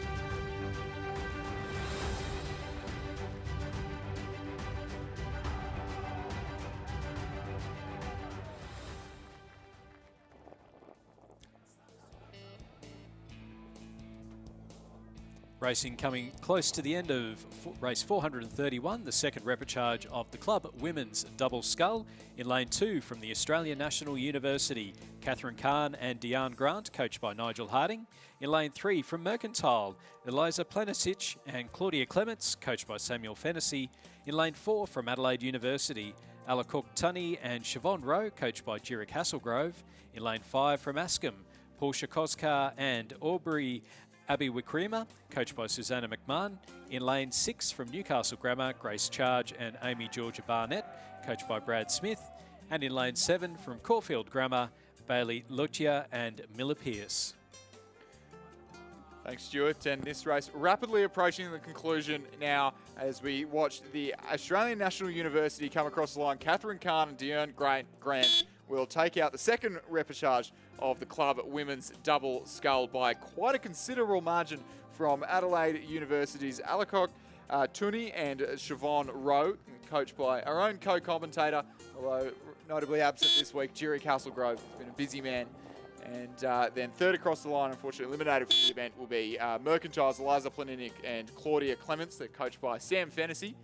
And then in fourth place will be the combination from Newcastle Grammar, Grace Charge and Amy Georgia Barnett, coached there by Brad Smith. Askham School coming across the line now in the last 60 metres or so. It's Portia Koskar and Audrey Abiwikrima, from coached by Susanna McMahon. And then Caulfield Grammar combination in lane 7, just coming down to the last 100 metres now. That'll be Bailey Locher and Miller Pierce. Confirmation of the results. Repechage 2 of the club women's double scull. A win for the Australian National University. Joining them in the final will be the crew from Adelaide University, with Mercantile, Newcastle Grammar, Askham and Caulfield Grammar eliminated from this event. Moving on to race number 432. It is the club men's double scull. Repechage 1 with first, second and third going through to the semi-final, and fourth place being eliminated. In lane 2 from UTS Haberfield, Carl Kovarik, Angus Dunstan, coached by Elliot Chakcloth Bertonetti and Alex Field. In lane 3 from Townsville JCU, Zachary Skip and Riley Williams, coached by Harrison Parks. In lane 4 from Adelaide Rowing Club, Cooper Peter and Joshua Lascock, coached by Darren Potts, Simon Lane and Ron Mobbs. And in lane 5 from Pine Rivers, Michael Hart and Henry Borgia, coached by Alan and Catherine Borgia.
Underway, race number 432. It's the club men's double scull. It is the repechage UTS Haberfield, Townsville JCU, Adelaide and Pine Rivers. And through the 500 metre mark, Chris, it was Townsville JCU leading Adelaide, UTS Haberfield, and then back a little bit further to Pine Rivers. The battle for third and fourth, very important as fourth is eliminated.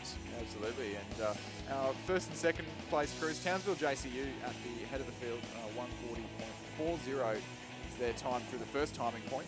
Great to see that we've got the 500 metre timings back. I think this might be the first time today that we've seen those ones. Then margin back to Adelaide Rowing Club's Peter and Lascock, 2.2 seconds, so a little battle for first and second, and then a significant gap then back to UTS Haberfield in lane 2, third place, and that is the crew of Carl Kavarik and Angus Dunstan. That combination narrowly leads out the Pine Rivers combination. Michael Hart, Henry Borgia, coached by Alan and Catherine Borgia, who are at the moment sitting in fourth place and just outside the qualifying spots. But according to having a look at our drone footage there, we can see their red boat just trying to escape the wash of the umpire's boat actually there, and with their bow balls just in front of UTS Haberfield, and at the moment looking forward to those that third qualifying spot through to tomorrow's final in the club men's double scull.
So the race on the course now, that first repechage of the club men's double scull. First and only repechage, in fact. Just the 4 crews racing out for 3 qualifying spots. So only 1 crew on the course will miss out.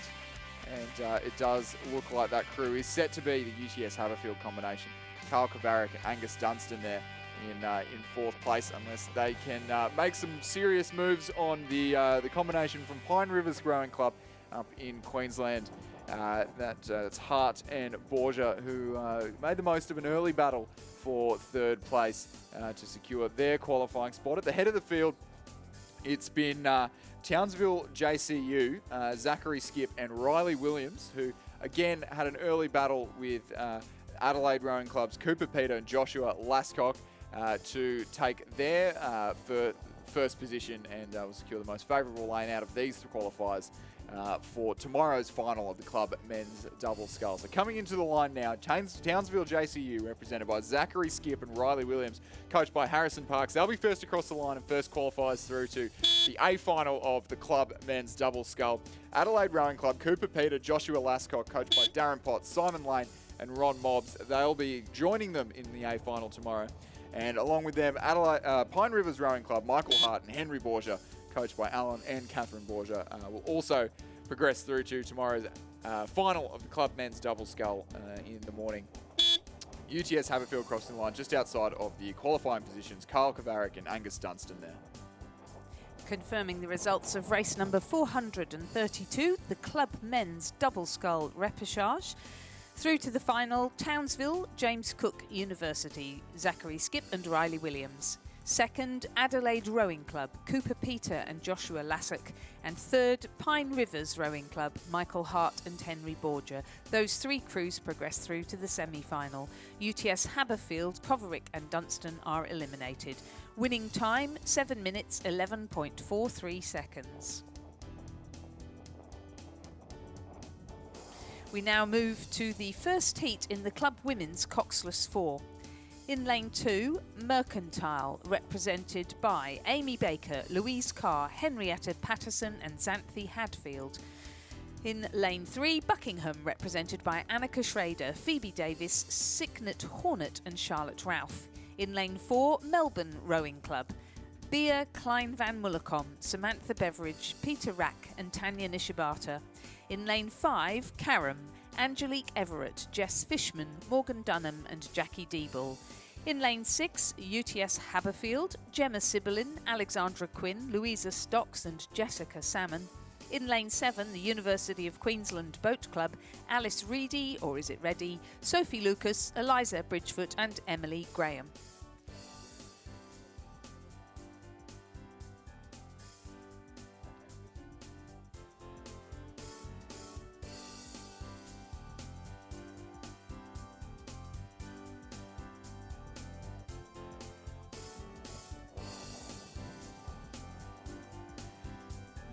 I can't wait till the day where someone from the University of Queensland comes up in here and tells us whether it is Reddy or Reedy. There's a couple of them, correct? Or just the one, Alice? That's right, there's Alice and there's, is it Ellie? Ella? Yeah, pretty busy. Well, if someone can come up here, yes. a whole family tree and a correct pronunciation would be much appreciated in the commentary box. We certainly know them well, don't we? Absolutely. Every single regatta. Every regatta. That's right. So at the 1,000 metre mark of the first heat, the Club Women's Coxless 4, it was the Mercantile Rowing Club opening out a pretty strong lead of about 3.5 seconds, and they've just crossed through the 1,500 metre mark. In fact, 5.5 seconds back to Carrum. I believe this is the first appearance of Carrum at this regatta. Yes, I think so too. Someone may be able to correct me if that is not the case, but UTS Haberfield sitting back in third, 7 seconds off the qualifying position. So top two progressing through to Sunday's final, and repechages late tomorrow morning, it looks like, or possibly early tomorrow afternoon for the Club Women's Coxless 4. So at the moment, those top two qualifiers, Mercantile Rowing Club and Carrum, the two Victorian crews in this race, or two of the three Victorian crews in this race. UTS Haberfield, Buckingham, University of Queensland, and the Melbourne Rowing Club sitting just outside the qualifying positions at this the three-quarter mark of the race. So Sam Fennessy and Al Matthews are the coaches of the women's squad at Mercantile Rowing Club in the lead position.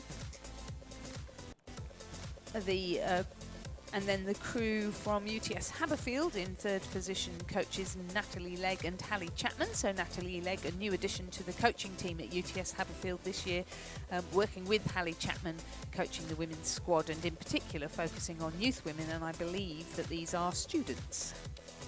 Looks that way. looks like she's probably brought an athlete with her as well. I think Louisa Stocks was at University of New South Wales before. Right. Where Natalie was doing a fantastic job. She was. Yeah, she was previously a sports scientist at the New South Wales Institute of Sport, and she's currently doing a PhD in biomechanics, actually working with athletes from the Sydney rowing clubs. Yeah, right. Yeah, and coaches. So it'll be Mercantile Rowing Club who will progress straight through to Sunday morning's final of the Club Women's Coxless 4. That's Amy Baker, Louise Carr, Henrietta Patterson, Xanthi Hadfield, coached by Sam Fantasy and Alistair Matthews. They'll be joined by the bright colours of Carrum Rowing Club. That's Angelique Everett, Jess Fishman, Morgan Dunham, Jackie Deeble, coached by Drew Holman. UTS Haberfield, the Gemma Sibyllin, Alexandra Quinn, Louisa Stocks, Jessica Salmon, coached by Natalie Legg and Hallie Chapman. They will be racing again or fishing again, should I say, at the repechage tomorrow. Buckingham in 4th place, Annika Schrader, Phoebe Davis, Signet Hornet and Charlotte Ralph. So confirming the results of the first heat of the Club Women's Coxless 4, a win for Mercantile and second Carrum. Those two crews progress through to the final. Tomorrow, in 3rd position, UTS Haberfield, in 4th, Buckingham, and in 5th, University of Queensland Boat Club. They are now moving on to the repechage, so they have a chance again. Winning time, 7 minutes, 32.31, and the margin, 4.3. The second heat of the Club Women's Coxless 4 is in progress, and again the first two will progress through to the final and the rest will go to a repechage. In lane 2, Sydney University Boat Club, Chelsea Prout, Tiffany Botha, Olivia Natty and Stephanie Preller. Their coaches are Jack Hanley and Alfie Young. In lane 3, Sydney Rowing Club, Neve Graham, Star Rose Miller, Eliza Dunlop and Freya Neville, coached by Lachlan Carter and Donovan Check. In lane 4 from Mercantile Rowing Club, Isabel Passeris, Jess Hawker, Sophie Williams and Chloe Robinson, coached by Al Matthews and Sam Fennessy. In lane 5, the Australian Defence Force Academy, the crew of Georgia Braggett, Alana Daly, Erin McKelvey and Sarah Bender. And in lane 6, Melbourne University Boat Club, represented by Shah Will, Zara Lavery, Chloe Cooper and Isabella Booth, coached by Edward Fuller.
So a lot of members of these crews coming from slightly different backgrounds. I did mention earlier the club events, we do see a lot of recent school leavers, current school students even, and some almost masters competitors in some events, as I think we saw maybe in the Club Women's 4 beforehand, or maybe it was scratched. But in this second heat of the Club Women's Coxless 4, it's the Sydney Rowing Club combination of Neve Graham, Star Rose Miller, Eliza Dunlop and Freya Neville, coached by Lachlan Carter and Donovan Seck. So 3 recent school leavers in Star Rose Miller, Eliza Dunlop and Freya Neville, from 3 different schools as well in that one. And then Neve Graham, who's been around the club for a couple of years now, and her sister Lauren, both fantastic athletes, getting a great result in the under-23 4 this morning.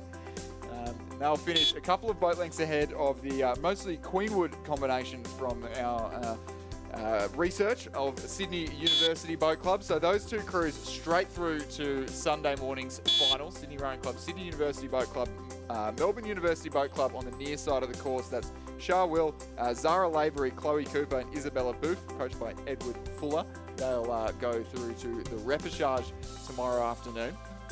Mercantile Rowing Club's Isabella Passaris, Jess Hawker, Sophie Williams, and Chloe Robertson, coached by Alistair Matthews and Samuel Fennessy. They will join them in that repechage. Looks like we didn't have a start from the Australian Defence Force Academy crew. No, it doesn't look like it. So that was race number 435, the second heat of the club women's Coxless 4. And just confirming that straight into the final are Sydney Rowing Club, who placed first, and Sydney University Boat Club, who placed second. Moving now to the repechage are Melbourne University Boat Club and Mercantile Rowing Club.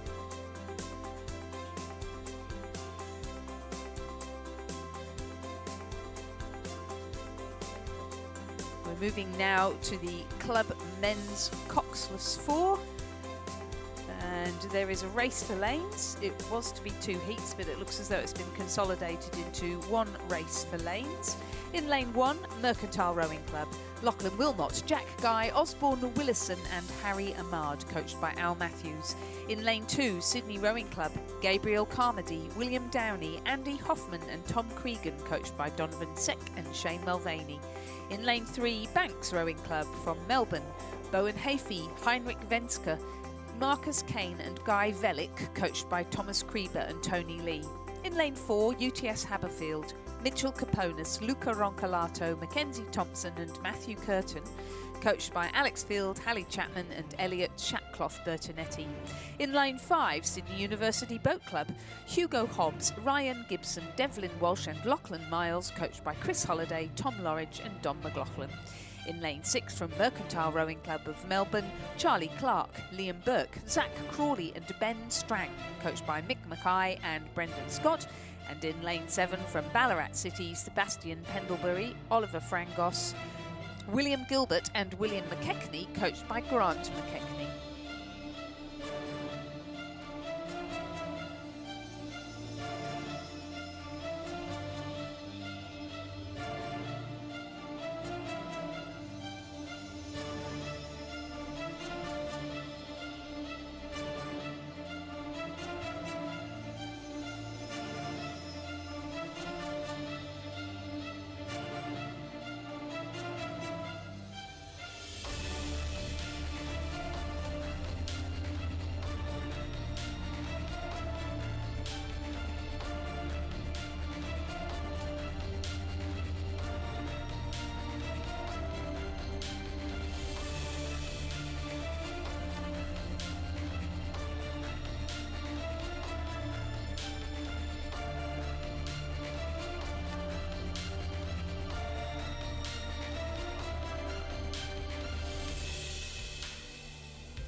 So the race for lanes of the club men's Coxless 4 quickly drawing to a close, and it is Sydney University Boat Club that is the crew consisting of Hugo Hobbs, Ryan Gibson, Devlin Walsh and Lockie Miles at the head of the field, as they have been start to finish being challenged by the Sydney Rowing Club combination, Andy Hoffman, Will Downey, Thomas Whalen, Tom Cregan on the far side of the course, who are just leading a fast finishing UTS Haberfield crew, Mitchell Caponis, Luca Roncolato, Mackenzie Thompson and Matt Curtin making a return to club rowing. But it is Sydney University Boat Club who are across the line in first place. UTS Haberfield just ahead of Sydney Rowing Club for second, Sydney for third.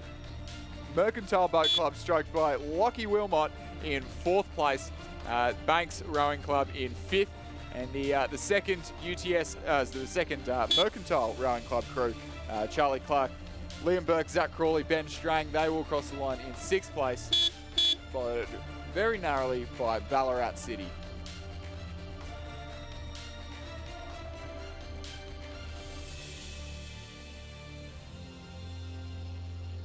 So I might vacate the commentary box as our club events draw to a close for this afternoon, and we get underway with the heats, or the repechages rather, of the school single sculls.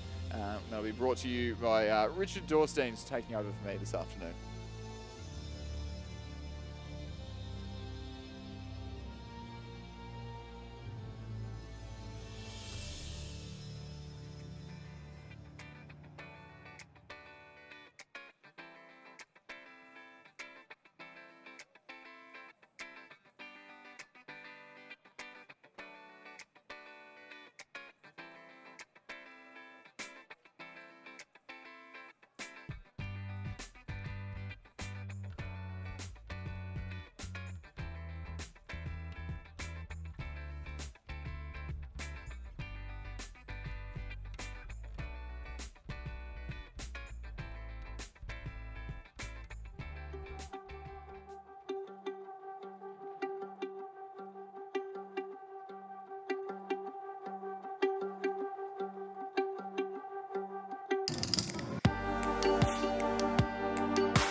Thank you to Chris McCarthy for his work over the last hour or so. Some great racing there in the club events and also the last of our finals for the day, the Buckingham Trophy awarded for the lightweight open men's 8 to that winning Victorian combination. So we now move from lightweight 8s to the club events and now on to the school regatta with the first of 6 repechages in the schoolgirls single scull about to be before us here on the waters of Lake Ngambie.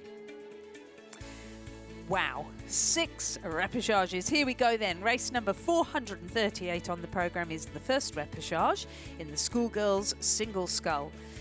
And as Richard said, the first 2 will progress through to the semi-final. The semi-final.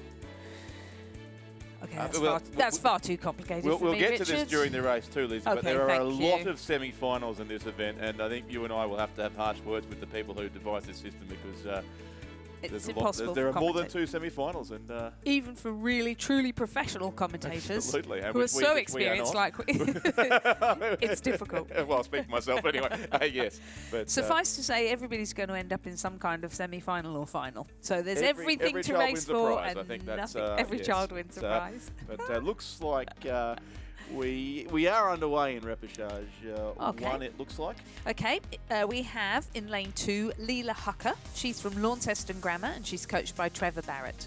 In lane 3 we have Amelia Pinder. She's from Caulfield Grammar. In lane 4 we have Abby Sharrock. She's from Corowa Anglican Girls' School and she's coached by Ailish McGrath. And in lane 5 we have Sabrina Koskar. She's rose for Ascombe School for girls and she's coached by Thomas Parker.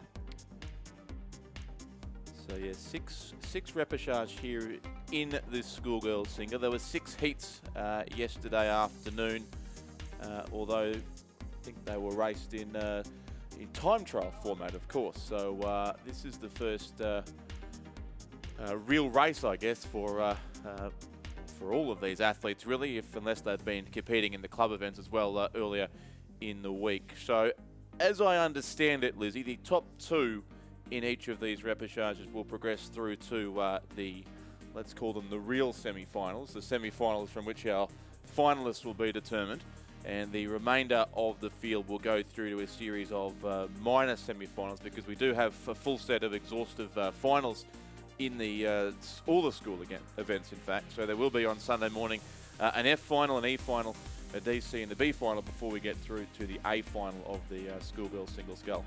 Wow, that just goes to show, doesn't it? A, how popular our national championships is, but the size of the level of rowing, the numbers that are rowing, it's fantastic, particularly women's rowing. So I know we've seen a great growth in that over the last 10 years, and what we're seeing here mirrors what we see in other countries around the world. Yep. Fantastic. Yeah, no, Bring it on. it certainly is, and they're from far and wide across the country too. A lot of schools, a couple we may have to look up shortly, but even in this repechage alone, 2 scullers from Melbourne, from Caulfield Grammar, from Corowa, obviously Launceston Grammar from Tasmania, and the Ayrsham School is in Sydney. It is indeed, yes, yeah. They're yep. based at Glebe Rowing Club these days. So I'm just wondering whether we've certainly seen Sabrina's name before. I'm just wondering if she's in a club crew as well. Because Thomas Parker coaches at Ascombe and his father Milan is based at Glebe, so the 2 of them coach together. And now, is she there?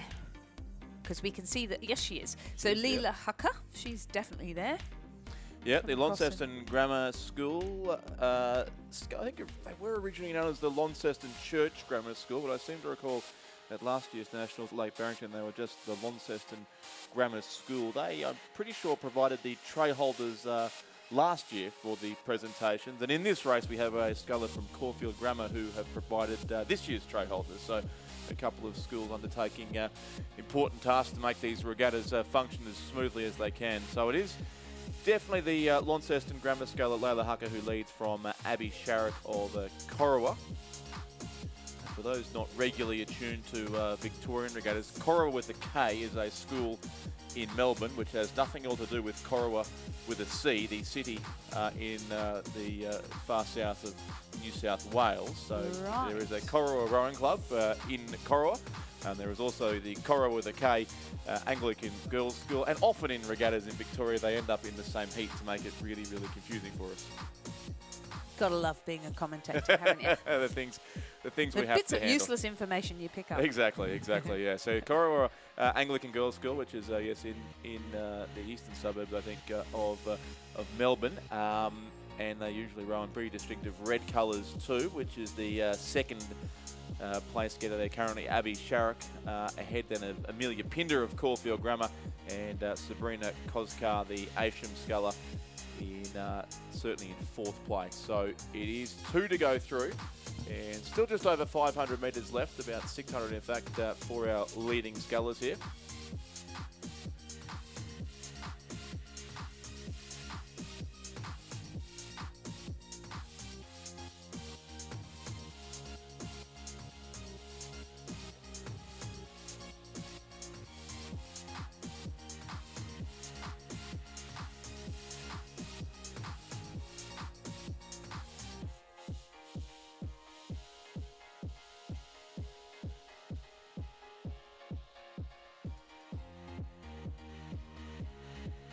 So the sculler from Launceston Grammar School continues to lead here, and lead very handily. Layla Hucker, 6:44.34 her time after 1,500 metres, and almost 12 seconds she has over Abby Sharrock of Corowa, who sits there comfortably, certainly in second place on lane 4.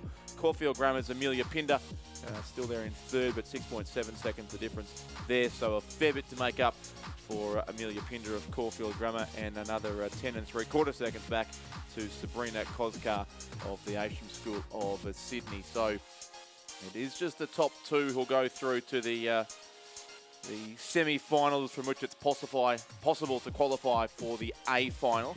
But third and fourth will go through to what's listed here as semis 4 and 5. So they will determine eventually, I think, our D and E finalists in the schoolgirls single scull. So the top 2 from each of these next 6 races will stay alive in the race for the medals, and the remainder will still continue to compete, but we'll end up with a lower ranked position overall. But the exhaustive final system allows all of our scullers here to have a final classification from the Australian Rowing Championships, which is obviously very important for them to receive at the end of a few days of hard racing. But it's not looking too hard for Layla Hucker out here. She's coached by Trevor Barrett, so I would think as the North Esk Rowing Club, which is not too far away from the Launceston Grammar School, obviously in that part of Tasmania, and she is enjoying some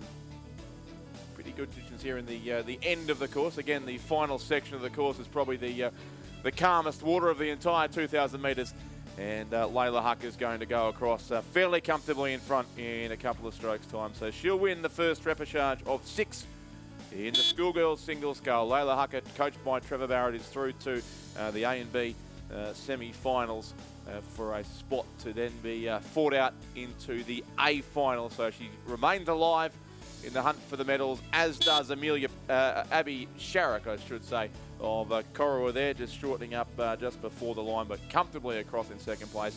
Third place, Amelia Pinder from Caulfield Grammar, and fourth will be the Ayrsham Sculler, Sabrina Koskar, to complete the first of 6 repechages in the schoolgirls single scull.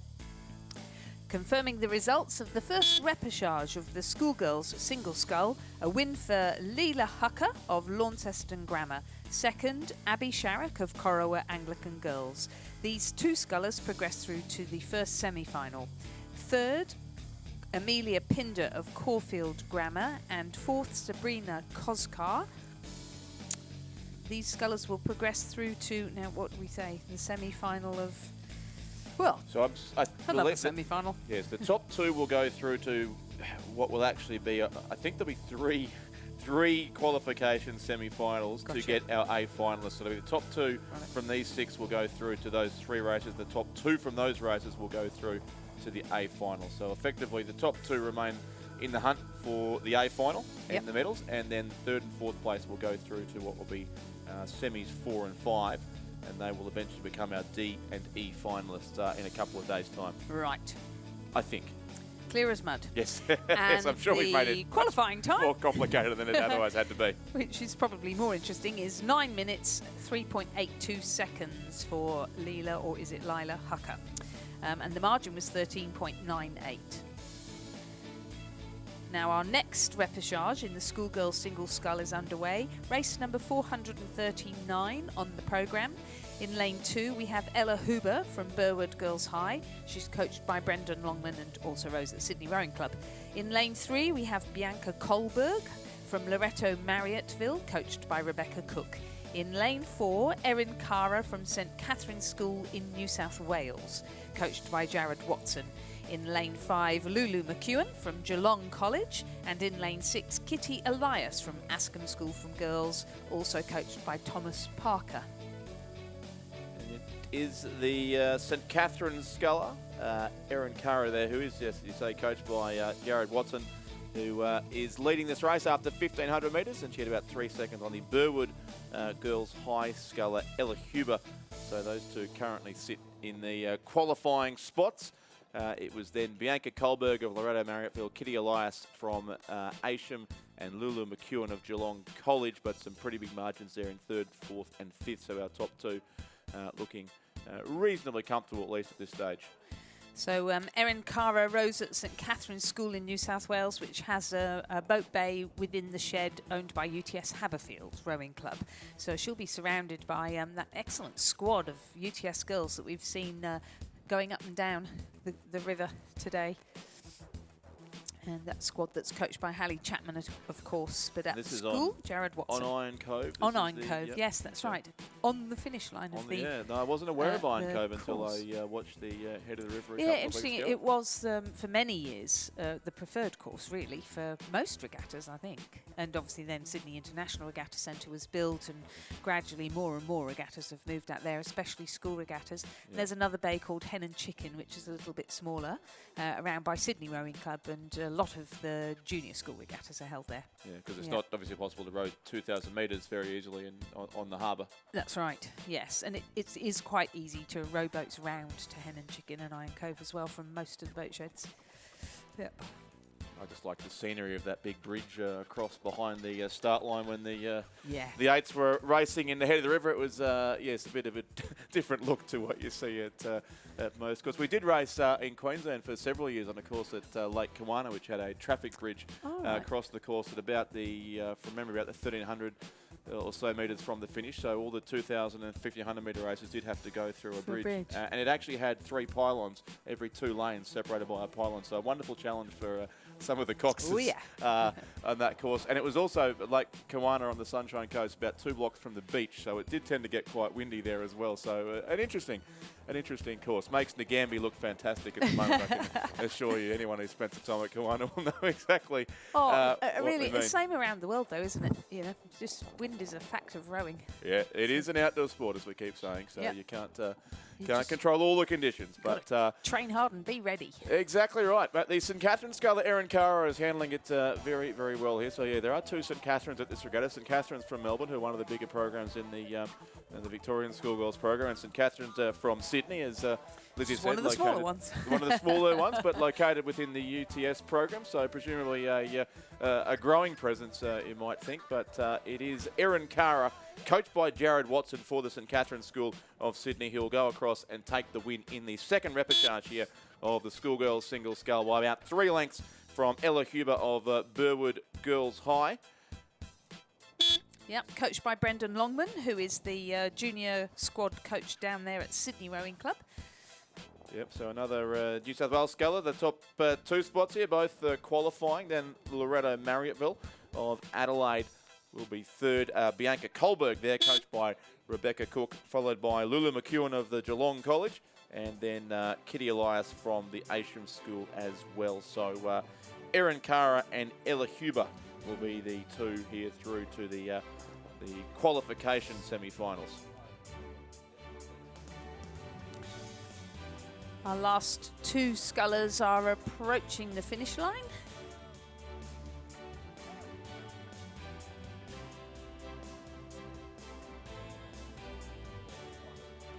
So the Geelong College, of course, one of 2 big rowing schools in Geelong, along with Geelong Round. But again, there are several schools in Geelong now increasing their presence in rowing in that area. Oh, that's good. Including That's Sacred Heart and Cardinia International College, among others. Oh, yes. Yep. And our final sculler is safely across the line, so the results of the second repechage of the schoolgirl single scull, a win for St Catherine's School, New South Wales, Erin Cara, coached by Jared Watson. Second, Ella Huber from Burwood Girls High, coached by Brendan Longman. Those two scullers progressed directly through to the semi-final. Third, Bianca Kohlberg, Loretto Marriotteville. Fourth, Lulu McEwen, Geelong College. And fifth, Kitty Elias, Ascombe School. They'll progress through to a different semi-final.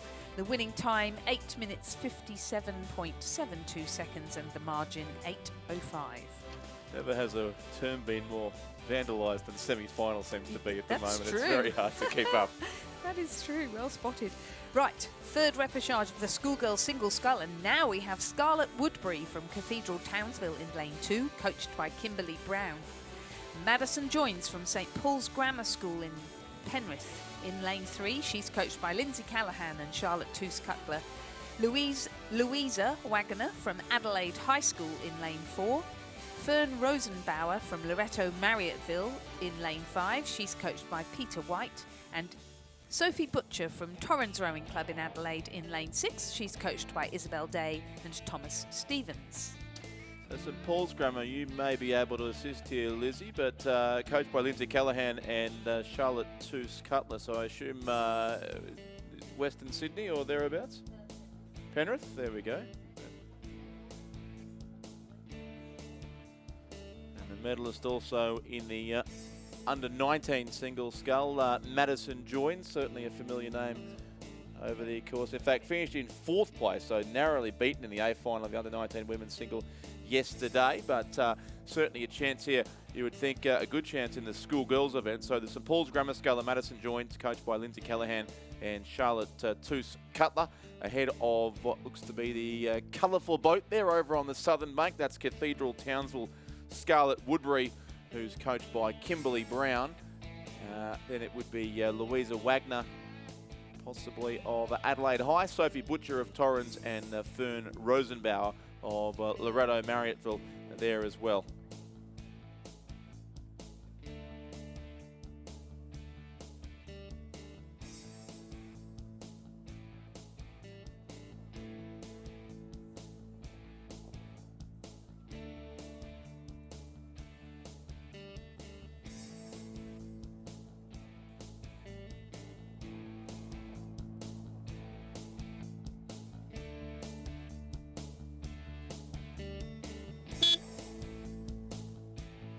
So across the line goes Madison Joins of St Paul's Grammar in Penrith, and she's comfortably through to the A, B and C semi-finals, from where it's possible to move through to the A, B and C finals. So Madison Joins first.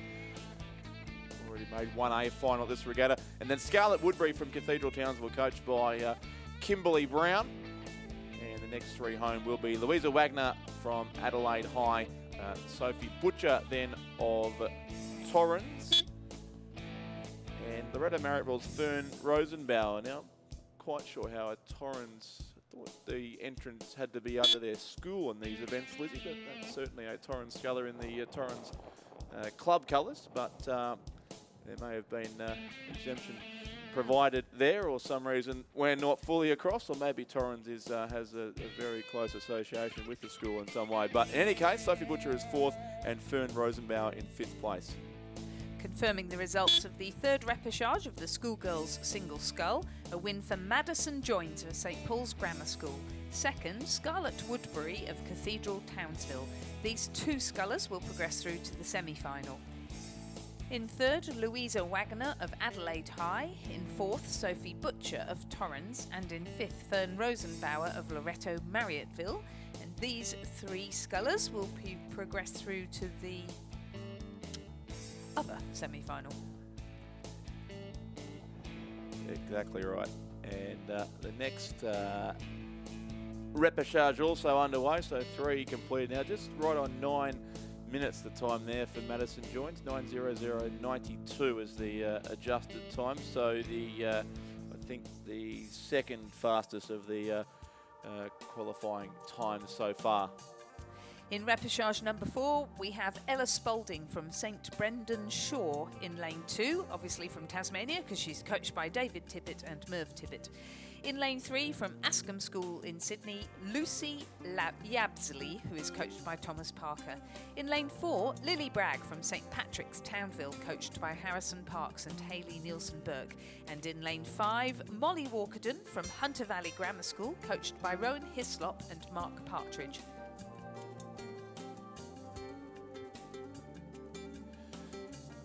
So yes, Brendan Shaw College, do recall again from last year, is a school from Devonport, and confirming that Ella Spalding, coached by David Tippett and Merv Tippett, so obviously also a member of the Mersey Rowing Club on the Mersey River in Devonport. And Ella Spalding is also in the A final of the under-19 women's single scull.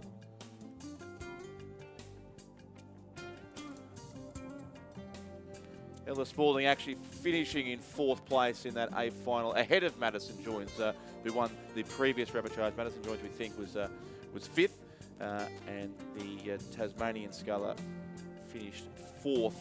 And so Lily Bragg of St Pat's Townsville, we recall, was in action earlier this morning as well.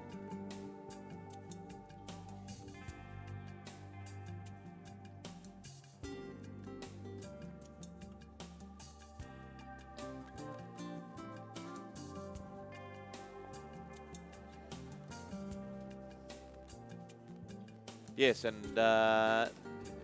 confirming Lily Bragg won a gold medal this morning, in fact, in the under-17 women's double scull in company with Sarah Burke. So St Pat's of Townsville taking out, well, been their first national title that certainly that I can recall, the school from Townsville. And in the hunt for another one here with Lily Bragg, lane 4, but sitting in 2nd place behind Ella Spalding of St Brendan Shaw College of Devonport. They're clearly our top 2. Then Lucy Yabsley of Ascham and also Molly Walkerden from Hunter Valley Grammar in 4th place. So again, it's the top 2 who'll move through and continue on the possible journey towards the A final.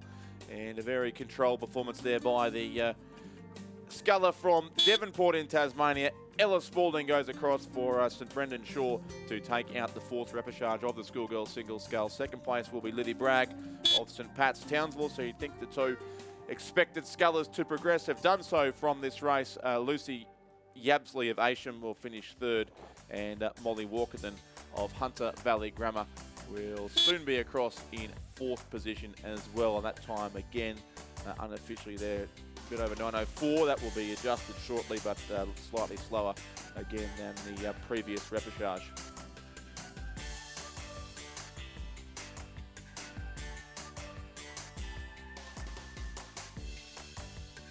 With the margins here quite wide in some of these races, we would certainly caution that times don't mean a great deal in this sort of racing. The main aim is to be in those top 2 spots and ensure progression on to the next round, which Ella Spalding and Lily Bragg have now done. So confirming the results of the 4th repechage of the schoolgirls single scull, a win for Ella Spalding of St Brendan Shaw. 2nd, Lily Bragg of St Patrick's Townsville. These 2 progress through to the 1st semi-final. 3rd, Lucy Yabsley of Ascombe. 4th, Molly Walkerden of Hunter Valley Grammar School.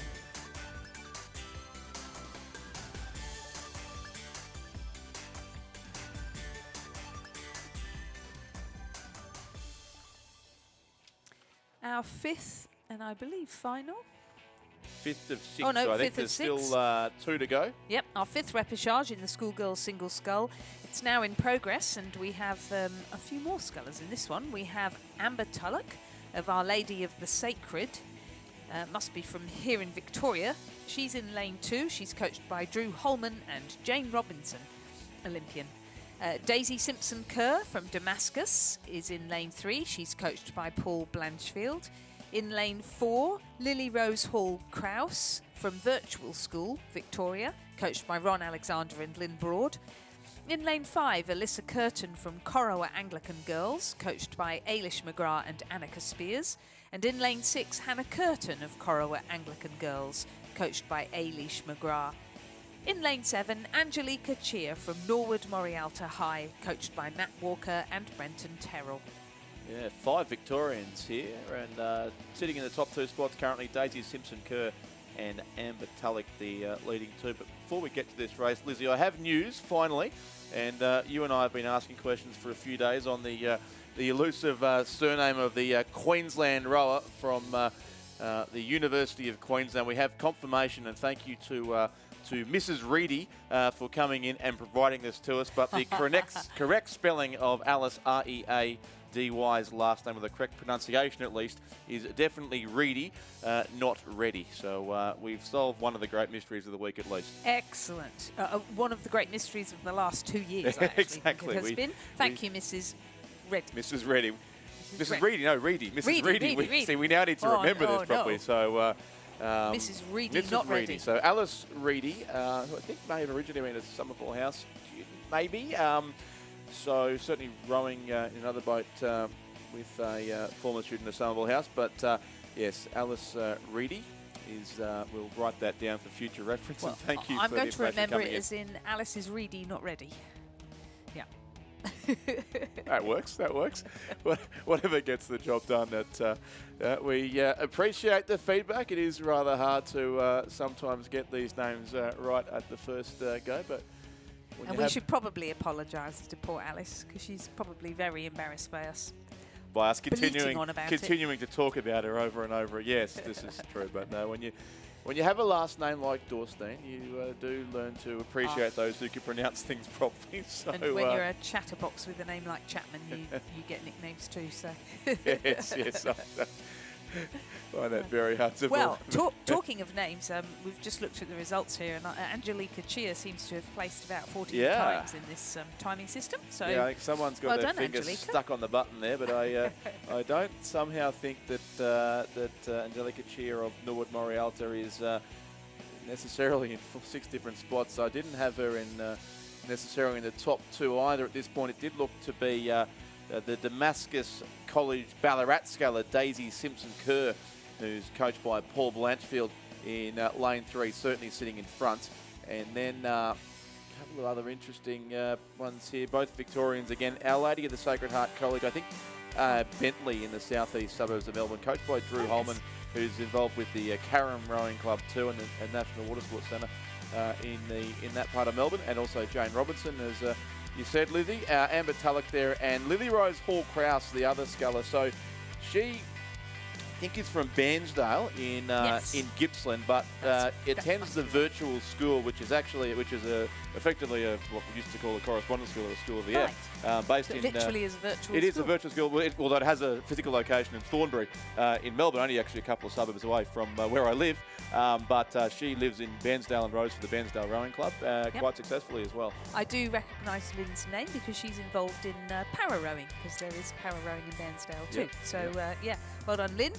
Great to see Lily Rose Hall-Krause competing in the schoolgirl single scull. Well, unfortunately, she's probably going to be in 3rd place here. In fact, almost certainly going to be in 3rd place. It will be, yes, the Damascus College Ballarat sculler Daisy Simpson-Kerr, who goes across in 1st place, and Amber Tulloch, who is rowing in the distinctive fluoro colours of the Carrum Rowing Club there as well, but obviously for her school, Our Lady of the Sacred Heart in Bentley. So Amber Tulloch there in 2nd place.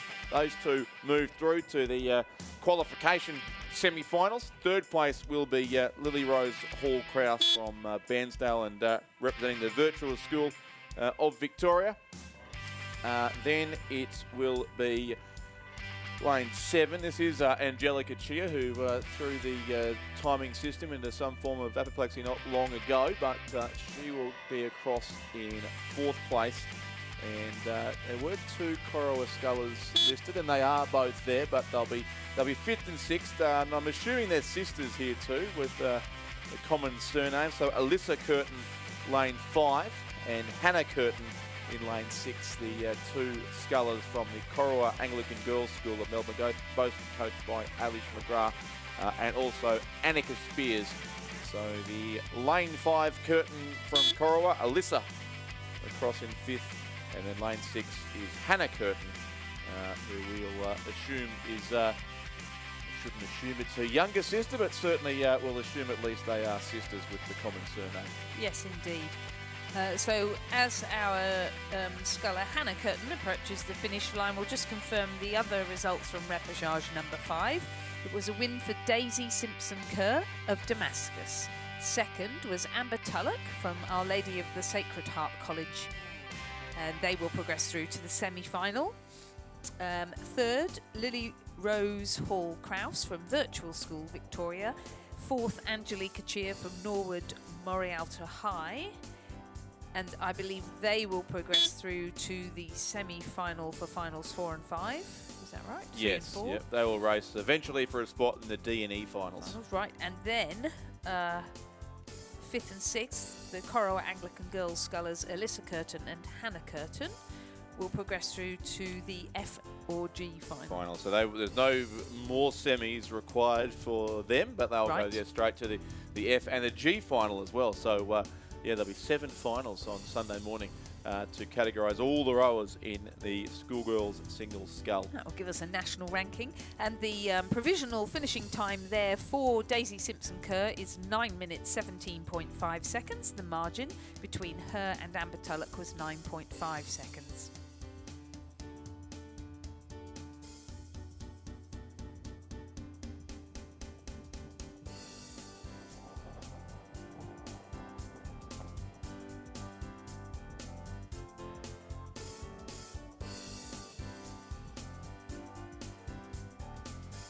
The next race on our programme is the 6th and final repechage of the schoolgirl single sculls, with Abigail Cox of Cathedral Townsville School in lane 2, coached by Kimberly Brown.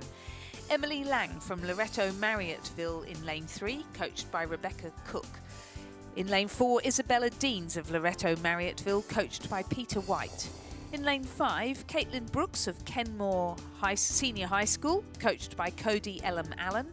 And in lane 6, Annika Sirotic of the Academy of Mary the Immaculate, coached by David Orchard.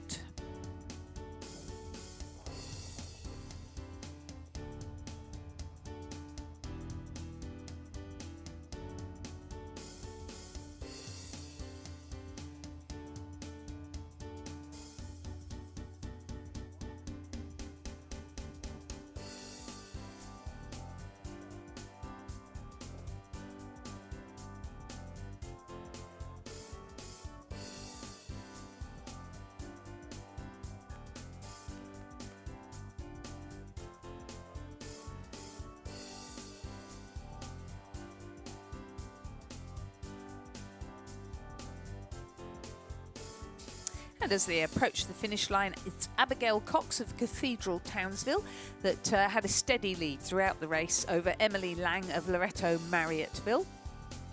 And then a little way back to Isabella Deans of Loretto Marriotteville, who's having a good race with Annika Sirotic of the Academy of Mary Immaculate.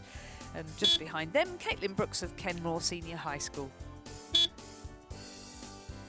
So the Cathedral sculler comfortably through there, Abigail Cox and Emily Lang doing the better of the two scullers from Loretto Marriotteville and Adelaide. They'll progress through to the what will be the A, B and C semi-finals, which will determine our A, B and C finalists.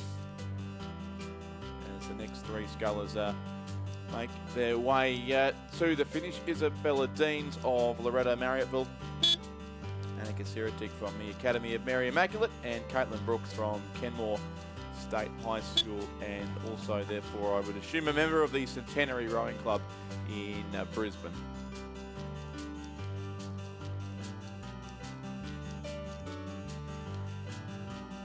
Our final sculler is approaching the line, so we can confirm the results of repechage number 6 as being a win for Abigail Cox of Cathedral Townsville School. Second, Emily Lang of Loretto Marriotteville. And these 2 scullers will progress through to the AB final. In semi-final, in Isabella Deans from lane 4, placed 3rd. She represents Loretto Marriotteville School. 4th was Annika Sirotic from the Academy of Mary Immaculate, and 5th, Caitlin Brooks of Kenmore Senior High. The winning time, provisionally 9 minutes 23.35 seconds. The margin 3.41. Fair spread of times there amongst those 6 repêchages, Lizzie, but by my maths, the early couple were the fastest. Madison joins just over 9 minutes, and right back in the first repêchage, the second, in fact, Erin Cara of St Catherine's, and also Layla Hucker of Launceston Grammar, about 9:03. Some of the speedier times there in that big field of scullers. We're now moving to the schoolboy single scull, and in the first repêchage we have Angus Vermey from the Hutchins School in lane 2. In lane 3, Samuel Klotz from St Luke's Anglican. In lane 4, Curtis Wilmot of Gippsland Grammar. In lane 5, Zane McGregor of Northern Beaches Secondary College. In lane 6, Noah Lau of Ignatius Park. In lane 7, Sam Thompson from the Geelong College. And in lane 6, Jacob Feidler from the Hutchins School. Thanks, Lizzie. Yes, this is the first of 6 repêchages now in the schoolboys single scull, after the 6 repêchages of the schoolgirls have been completed. These are also going through the time trial format yesterday afternoon. So in each case, from the heats of the single, the top time from each heat will have qualified directly through to the semi-finals, and the remainder have been drawn into these repêchages. So big field of slightly bigger field, I think, in the school boys single scull, possibly, but only actually 3 repêchages required. So no, that's not the case. But this event has been redrawn like so many over the course of this week. So 3 repêchages only here. The top 2 of each again will go through to the semi-final. So the progress the same as the last race, although the number of athletes is different. Angus Vermey of the Hutchins School is in lane 2, but Samuel Klotz from St Luke's Bundaberg, I think lane 3 is our leading sculler, St Luke's Anglican School of Bundaberg.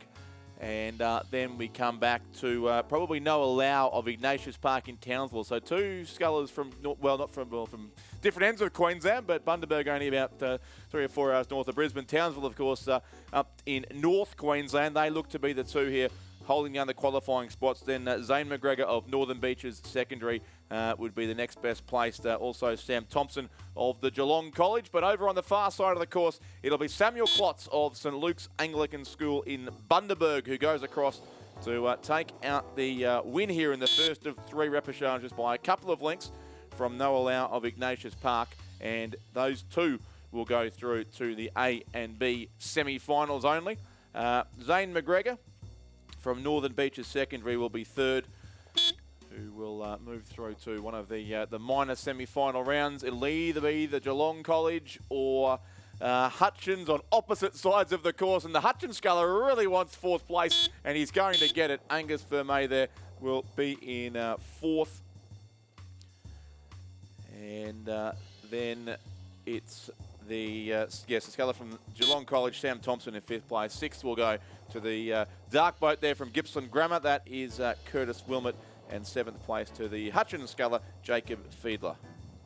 Confirming the results of the first repêchage of the schoolboy single scull as a win for Samuel Klotz of St Luke's Anglican.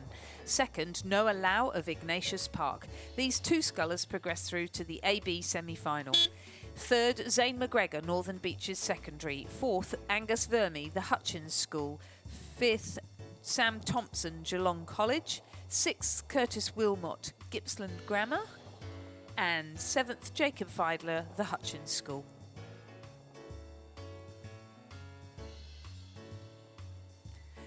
Our second repêchage is now on the course in the schoolboys single scull. We have Max Curry from Preshill in lane 2. He's coached by Tristan Kristevsky. We have Callum McClure from Somerset College in lane 3, coached by Pierre Richards and Lincoln Handley. We have Callum Dunn from Cranbrook School in Sydney in lane 4. In lane 5, Zinc Bosco from the Hunter Valley Grammar School. And in lane 6, Caleb Chadwick from the Hunter Valley Grammar School, both coached by Mark Partridge and Rowan Hislop. Jordan Wilson from the Christian Brothers School is in 7. And in lane 8, Xander Borum from Ballarat Grammar, coached by Grant McKechnie. Looks like Jordan Wilson there might be a late scratching on lane 7. So a field of 6 remaining. 2 scullers from Hunter Valley Grammar in this race. Preshill over in lane 2. I'll admit I did have to Google that, but Tristan Kraszewski is associated, I think, with the Hawthorn Rowing Club, and Pres Hill is a secondary school in Kew in Melbourne. So that is Max Curry's school there, who does, yes, otherwise row for the Hawthorn Rowing Club, and is well placed here, Max Curry, over on the far side of the course. In fact, it would be those two southern lanes, Max Curry of Pres Hill and Callum McClure from Somerset College on the Gold Coast, coached by Pierre Richards and Lincoln Hanley, the top two. And then the Hunter Valley Grammar Scullers, led by lane 5 at this stage, Zinc Bosco. It's a great name for a rower, isn't it? Great name for an athlete, Zinc Bosco. I think that's Go Zinc Bosco. just works. And he's probably in 3rd place, so a bit of work to do still for Zinc Bosco over the closing stages, but we'll see what he can produce. And in fact, he has, he's responding like a real athlete, Zinc Bosco. That's a fantastic 3rd 500. On your Zinc. Clearly up into 2nd place now. Since we haven't embarrassed Alice Reedy enough, we'll move on. Got to change we'll move to on another to Zinc athlete. Bosco instead. At least I'm pretty sure we've got that pronunciation correct. But yes, I don't know that the Somerset College sculler Callum McClure had the best 3rd 500 there. Looked to be comfortably in 2nd spot at halfway, but has been overtaken by the Hunter Valley Grammar Sculler. Zinc Bosco there, coached by Mark Partridge and Rowan Hislop on lane 5, as is Caleb Chadwick, the 2nd of the Hunter Valley Grammar Scullers, lane 6. That vacant lane there in lane 7. We have Xander Borum of Ballarat Grammar in lane 8, closest to the spectator side of the course. And we do also have there the Cranbrook sculler from Sydney, Callum Dunn, in lane 4. But a good lead here to Max Curry of Pres Hill, coached by Tristan Kraszewski, and leading very easily there over on lane 2. He is rowing as I thought he would be in the colours of the Hawthorn Rowing Club. So the sculler from Pres Hill looks likely to easily qualify for the next round of racing in the schoolboys single scull. Again, it's the same as for the schoolgirls, just the top 2 in each will move through to the major semi-finals, from where qualification to the A final remains a possibility. So Max Curry and Zinc Bosco doing everything right at the moment for Hunter Valley Grammar in a comfortable 2nd place. As our race leader comes up the line, it's a big win here to Max Curry of Pres Hill as he goes across now to take the win in race 445. So Max Curry first. It'll be Zinc Bosco in 2nd place. He'll race again in the semi-finals tomorrow of the schoolboys single scull. The Somerset College sculler will be 3rd, Callum McClure. 4th will go to Cranbrook's Callum Dunn. 5th then, the 2nd of the scullers from Hunter Valley Grammar, that's Caleb Chadwick. And 6th will be Xander Borum from the Ballarat Grammar School. So confirming the results of our 2nd repechage. Well, I do apologise, we've got a couple of scullers coming towards the line, but I think it's pretty evident what placings they will have. So we will confirm progression from repechage 2 of the schoolboys single scull. It will be Max Curry from Pres Hill moving through to the semi-final for the AB finals. In the 2nd place, Zinc Bosco from Hunter Valley Grammar School, joining him in that semi-final, or those are semi-finals I should say. In 3rd, Somerset College sculler Callum McClure. In 4th, Callum Dunn from Cranbrook. In 5th, Caleb Chadwick from Hunter Valley Grammar School. And in 6th, Xander Borum from Ballarat Grammar School. And these scullers will progress through to a different semi-final. The winning time, 8 minutes, 3.32 seconds, and the margin, 14.10. About 6 seconds slower than the first repechage there. Samuel Klotz of Bundaberg, or St Luke's Bundaberg, still with the fastest qualifying time at this stage. But the 3rd repechage is not far away from the finish as well. the third repechage, and that's it. We only have 3 repechages. The remainder have been cancelled, so everything's been condensed into 3 repechages.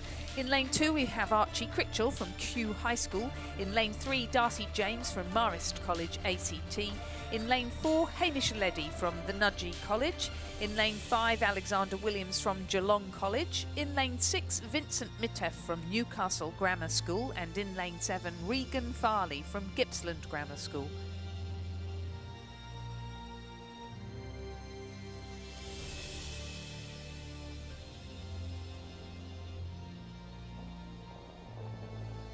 So well inside the final 500 metres, our leading few scullers at least. Can only see 5 scullers on the course at the moment. In fact, as well, not sure about Regan Farley from Gippsland Grammar. But in any case, the race being led on the other side, Archie Critchell from Kew High School. So again, a Hawthorn rowing club member, as was Max Curry, who won the previous repechage. Archie Critchell also coached by Tristan Kristevsky, rowing for the Kew High School. Also Kew and Hawthorn, not too far apart in the inner, I guess you'd say, inner eastern suburbs of Melbourne.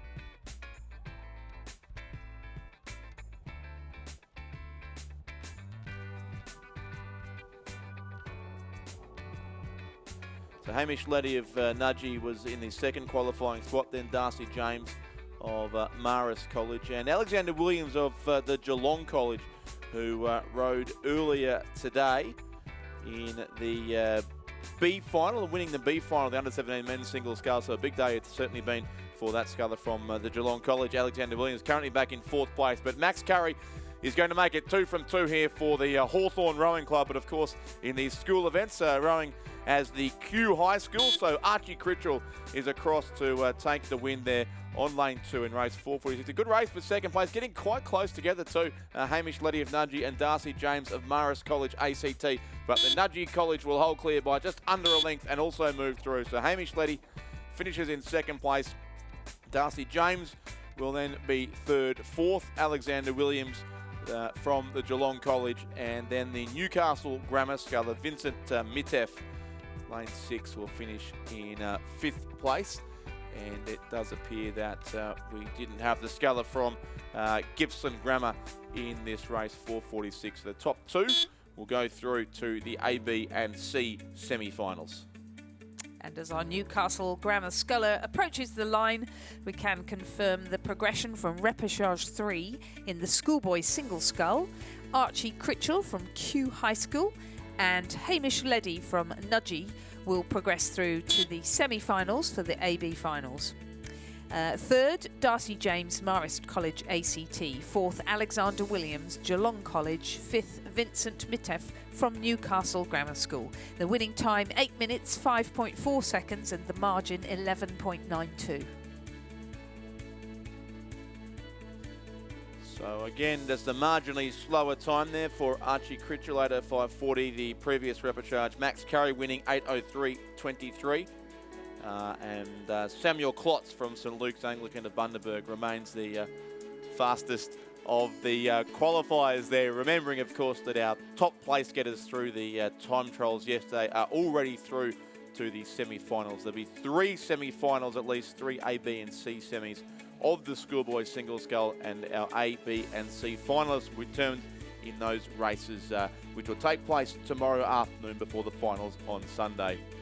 So we do have a brief break in the program here. There were originally 6 repechages scheduled for the schoolboys single scull, but that race has been redrawn down to 3 with a couple of withdrawals. So we do have 11 or so minutes before our next race will be on the course, which is the first repechage of the schoolgirls Cox 4. Great to hear we've got over 80,000 views on the live stream at this point in time. So to those watching, we hope you're enjoying the coverage. We'll take a brief break here for a few minutes and resume with the first repechage of the schoolgirls Cox 4 race 450 on the regatta program in about 10 minutes time.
So we're back racing now. Race 450 is underway. The Schoolgirls Cox 4 repechage number 1. First 3 will go through to the semi-final. The remainder will go to the C final. In lane 2 is Kinross Wallaroy. Lane 3, Canberra Grammar ACT High Performance. In lane 4 is Loretto Ballarat. Lane 5, Pymble Ladies College. Lane 6, the Tara School. Lane 7 is Shelford Girls Grammar School. And lane 8 is Canberra Girls Grammar School. So 7 boats here on the way in the first repechage of the Schoolgirls Cox 4. Remembering these are the events where the top crews already have qualified via the time trials held yesterday. So the top crews already safely through to the semi-finals based on those times, and the remaining semi-finalists will be decided here. The great news in the Schoolgirls Cox 4 is that there are only 2 semi-finals required. So the top 3 in each of these races will progress through to that, and the remainder of the field then into the C final of the Schoolgirls Cox 4. Although by my maths that would create a 7-boat C final, so I guess that will just fit on the course as well. So the graphic's up, and I apologise for going off early to the guys from BMA. It may be my first rodeo after all. So lane 2 is Kinross Wallaroy, lane 3 Canberra Grammar, lane 4 Loretto Ballarat, lane 5 Pymble Ladies College, lane 6 the Tara School, lane 7 Shelford Girls Grammar, and lane 8 Canberra Girls Grammar. As the drone makes its way down the 2,000 metre course here at Lake Ngambie and zooms in on the 7 boats on their way along the course here. Great views of the town of Ngambie. In the background, the new housing estate. If you look carefully, I'm sure you can see Black Caviar somewhere up there behind the start pontoon as well. So the 7 boats on their way, led on the far side, narrowly it would seem, by Kinross Wallaroy, Hannah Richardson, Lucy Scammell, Annabelle Woods, Lucy Searle and Georgia Robson, which if I recall correctly from earlier today is half of the Kinross winning first 8 from the head of the river in Sydney, their second win in 2 years. Well, they've done a few laps, some of these girls already as well, even though I've been sitting over there listening to you guys all day. But Lucy Scammell's name's come up repeatedly. Yep. Certainly not their first time around the course today, and they're going to have a couple more to go based on the placing in this repechage, looking set for the semi-finals already at half distance here. The Kinross Wallaroy combination at a time of 3:57.37 from the Canberra Grammar combination next to them. Also a part of the ACT High Performance Program, that crew of Jaija Rangia, Domi Platis, Helen Noyes, Zoe Bond and Amelia Mukherjee. The Cox, coached by Kendall Brody and Isabel Coleman, is Canberra Grammar. And then next to them, the other crew to watch in the battle for a top 3 spot will get you through here. So Loretto Ballarat, Zali Clark, Talia Whittle, Lana Dodd, Bridget Bales and Sophie Boyd, the Cox of that crew. So it's the 3 on the far side who are currently in the qualifying positions. Wow, look at that shot. That's a cracking shot. Fantastic views of the regatta centre there, the boating area and the in the sort of warm-up lake, the Goulburn River in the background. If you follow that down a few kilometres, you can end up at the Tabilk Winery. Well, let's go, Richard. Let's go. It's actually shorter just to drive. It's almost a straight line from here. Okay, but yeah. in any case, wonderful place to spend a couple of hours. But we're far too committed to the course to run away early this afternoon. As are these young athletes on the course. The Kinross Wallaroy, Canberra Grammar and Loretto Ballarat crews are having a lovely old tussle at the head of the field, with the Kinross Wallaroy crew still leading there.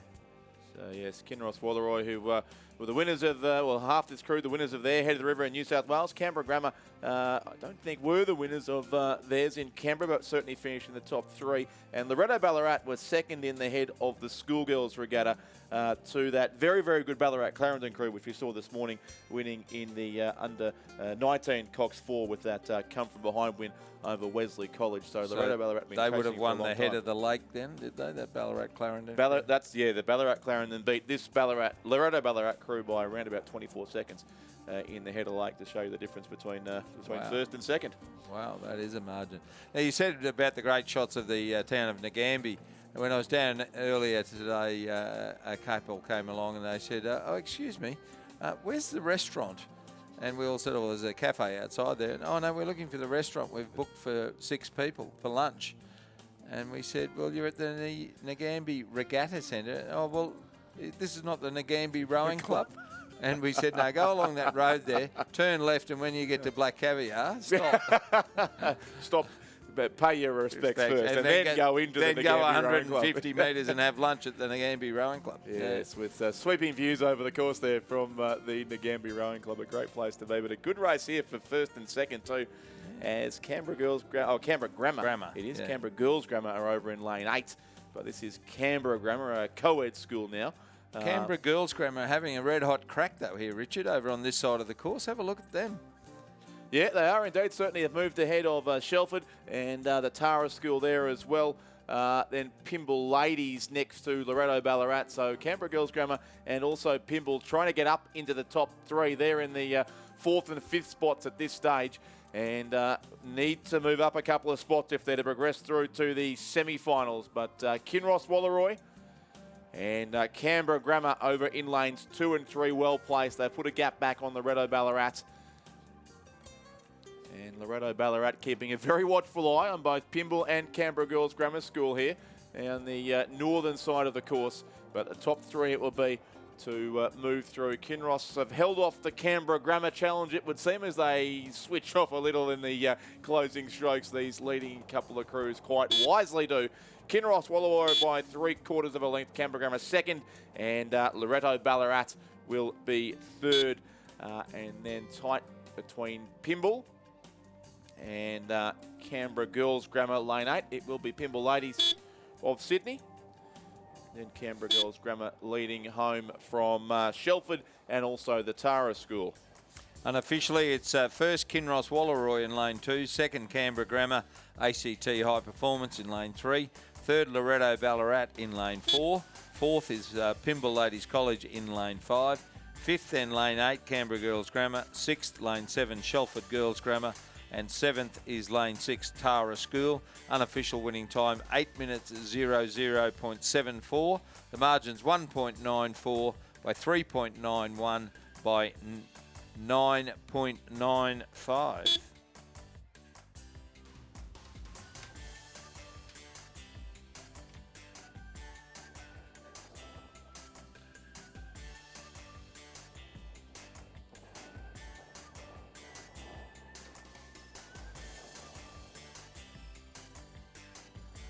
So on the course now is Rapid Charge 2 of the Schoolgirl Cox 4. In lane 2, Radford College, coached by Maggie Noonan, Sam Durnell and Craig Muller. Lane 3, Queenwood School, coached by Kieran Glynn, Ray Boyle and Alan Bennett. Lane 4, St Michael's Collegiate from Tasmania, coached by Neil Stump and James Dalton. Lane 5, Loretto Kirribilli, coached by Lachlan Allen and Charlie Rose Iron. Lane 6, Wesley College from Melbourne, no coach listed. May well be Hannah Every Hall. And lane 7, PLC Sydney, coached by Felix Dieu. Yeah, Hannah Every Hall still has her fingerprints all over the Wesley College program, but I think this might actually be a second 8 combination from Wesley in this particular race. Had the pleasure of meeting up with Hannah this morning just amongst the crowd, which was lovely. It was part of the Olympic team in 2012 in London. Yeah, long and storied career going back to Somerville House in Brisbane at one stage too. She's travelled well, I think far and wide, Hannah. Was she Bendigo or somewhere? She was in some small country town in Victoria where it all began for her. Yes, yes. And Hannah Every Hall, nicknamed by Chris O'Brien, Kenny Everett. Kenny Everett. She became Hannah Every Hall, and a very energetic lady, and has done a great job at Wesley College in conjunction, it must be said, with Maddie Ryan too. Yep. High quality, hard working human beings. Yeah, and they've just won the first 8 for the second year in a row up here at Nagambie last Saturday after many years of trying, but they had 2 wins in 2 years. And it looks like lane 3 in this race, the Queenwood combination, yep, from Sydney. That is half of their their first 8 from Sydney as well. That's Eliza Cook, Charlotte Botha, Phoebe Campbell, Chloe Driver and Lucy Anderson, the Cox, Kieran Glynn, Ray Boyle and Alan Bennett coaching the Queenwood combination. Alan Bennett. Okay, there you go. I imagine it's the same Alan Bennett who's married to Lucy Chapman. Lizzie Chapman. It is. Yes, who's left the room, but yes, surely that would be the very hard-working coach there in New South Wales, as they both are. And Loretto Kirribilli pushing through there as well, is it not? Yeah, it looks to be 2 Sydney schools here in the top 2 spots, Queenwood and Loretto Kirribilli. Now, Loretto Kirribilli were the winners of this race last year on Lake Barrington, so they're looking to defend their national title. Looking forward to seeing them race against Ballarat Clarendon if it comes to pass in the final. That could be a fantastic race. So Loretto Kirribilli and Queenwood in the top 2 spots. Also there, the St Michael's Collegiate School possibly, which I think is a Tasmanian it is. school. It's from Hobart. From yes. Hobart, yep. So they're in 3rd. That's Elise Bird, Rosie Forsyth, Ada McCoy, Heather Curry and Rose Curry, coached by Neil Stump and James Dalton. So they, at this stage, are the qualifying crews, but I wouldn't write off Radford College from the ACT, who are winding up down lane 2 as well, knowing they need to make up probably the best part of a boat length here over the closing stages of this race if they're to move through. Then Christian Brothers in lane 7, in PLC Sydney, I should say, in lane 7, and the Wesley College second 8 combination there in 6th place. But Queenwood making every post a winner, Richard. Yeah, Queenwood it will be, no doubt at first place. Getting interesting for 2nd, 3rd and 4th. Certainly Radford College are coming home very quickly. I'm just not sure St Michael's Collegiate have responded yet to the Radford College challenge. So Queenwood will get the win here. They're across easily on lane 3 through to the semi-finals. Loretto Kirribilli, the defending national champions, should join them there. And Radford College from the ACT. Now St Michael's Collegiate lift. They left it all too late. There's only 3 or 4 strokes to go for 3rd place, and it's going to be lane 2 who gets there Radford. in the last few strokes of the race. So Radford College 3rd behind Loretto Kirribilli, and St Michael's Collegiate, the Tasmanian school, they're just missing out in 4th place. 5th will go to PLC Sydney, and 6th place the crew from Wesley College. So unofficially, 1st lane 3 Queenwood School, 2nd lane 5 Loretto Kirribilli, 3rd lane 2 Radford College. Those 3 crews will advance to the semi-finals. The remainder will go to the C final, St Michael's Collegiate, PLC Sydney and Wesley College. Winning time 8 minutes 00.60 and the margin 10.58, 3.45 and 1.11.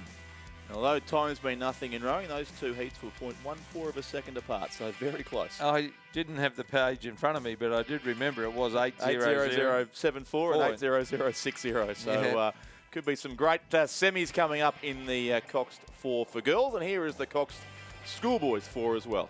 In lane 2, Ballarat Clarendon College. Lane 3, Canberra Grammar School. Lane 4, the Hutchins School from Hobart. Lane 5, Geelong Grammar School. Lane 7, Lane 6, Geelong Grammar School. And Lane 7, Christian Brothers from Adelaide.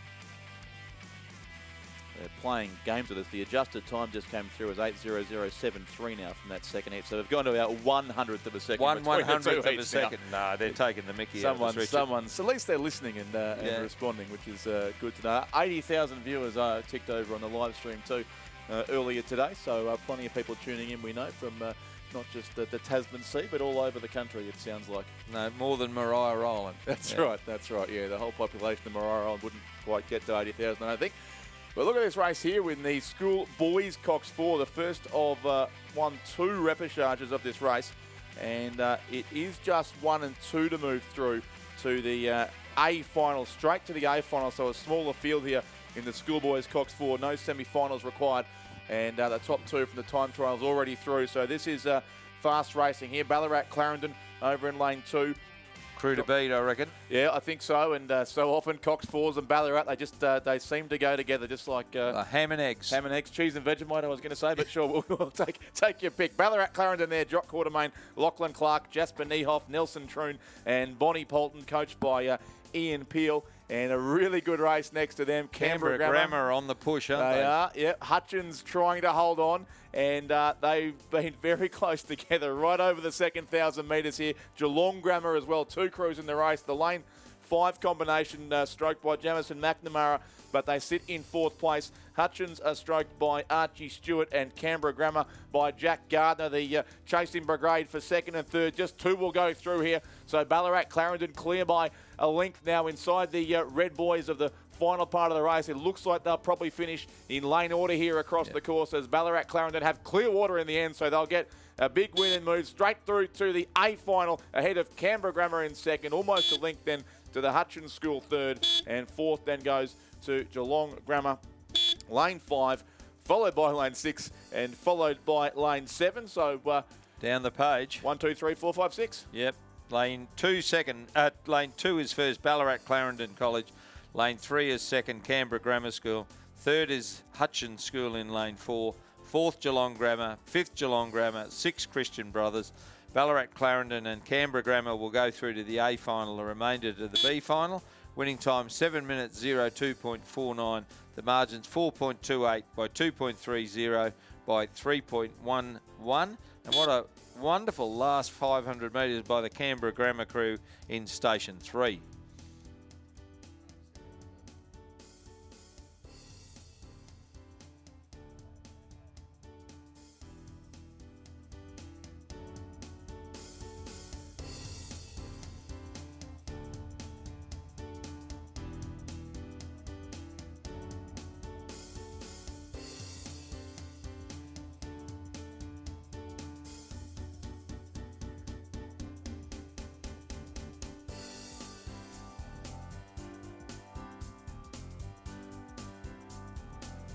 Thank you, Chris. Reportage 2 of the Schoolboy Cox 4 is underway. Lane 2, Scotch College, Victoria. Lane 3, Brisbane Boys College. Lane 4, Damascus. Lane 5, St Peter's College. Lane 6 is Scotch College from Victoria. And lane 7 is Geelong Grammar. I did get a message earlier in the day from Brisbane suggesting it may well be this Brisbane Boys College 4 is from the year 11-8. Not from the second 8, as was indicated earlier today. Okay, yeah, so that's BBC there. Yeah, coached by John Pettigrew. And Zoltan Shepherd. Yeah, coached by John Pettigrew and Zoltan Shepherd. I thought he was Jon, not John. I'll have to check on that. I could have been wrong once again. Surely the second time this century. Surely not twice in the same week. No, they're coming up with about 600 metres to row here, and it would be, I think, that Brisbane Boys College crew may well be in the ascendancy here. They were narrowly ahead of Scotch College Adelaide, Scotch College Melbourne, I should say, in lane 2. And it is Scotch Melbourne who've taken the lead now after 1,500 metres, but only by 0.85 of a second. So I was going to say, it's very close. Looking at the window, it's a very, very close fought contest, and the first 2 to go through. Coaches John Pettigrew and Zoltan Shepherd. Of course, John Pettigrew rode juniors for Australia in the Coxed 4, I think it was, or Coxless 4, I'm not sure which, in 1991. I reminded him of that a couple of nights ago just to make him feel older. And Zoltan Shepherd, the coordinator of the rowing program at Brisbane Boys College, actually rode for Hungary and has coached for Australia. He has, and also been involved in a number of different school programs over the years up in Brisbane with a lot of success in many places, and obviously BBC have been the preeminent school in certainly in first 8 rowing in Brisbane now for a couple of years, and I think in no small part to the work that Zoltan has done. Absolutely right. His Hungarian name was Zoltan Juhász, and Juhász in English is shepherd, so he changed his name by deed poll to Zoltan Shepherd. Kind of glad he did. It sounds a lot easier to pronounce as well. Juhász, yes, it does. But the crew from Scotch College are going on with the job in the dying stages. I thinking BBC, as they're colloquially known in Brisbane, have got the rest of the field covered and are comfortable that they will advance to the A final. But to me, in these conditions, always maximise your result to try and ensure that you get the best lane you possibly can in the tricky conditions. Yeah, Scotch College in front there with a wonderful shed complex attached to their school on the for the middle reaches of the Yarra River in Melbourne, so direct access from the shed straight to the Yarra, which is a fantastic place to train from there in Melbourne. So Scotch College first in lane 2, the Benjamin Marchant stroke crew. Second place, BBC, with Liam Crook there in the stroke seat of that boat. They'll go through to the A final, and missing out narrowly will be St Peter's Adelaide in third place. The second crew from Scotch College Melbourne in fourth. Damascus College from Ballarat will finish in fifth place, and then Geelong Grammar will be sixth. And the crew from St Peter's College, coached by former national team athlete Nathan Bowden. So first lane 2, Scotch College. Second lane 3, Brisbane Boys College, both advancing to the A final. Third lane 5, St Peter's College. Fourth lane 6, Scotch College from Victoria. Fifth lane 4, Damascus. And sixth lane 7, Geelong Grammar. The winning time 7 minutes 12.65. The margin 3.51, 11.10 and 1.87.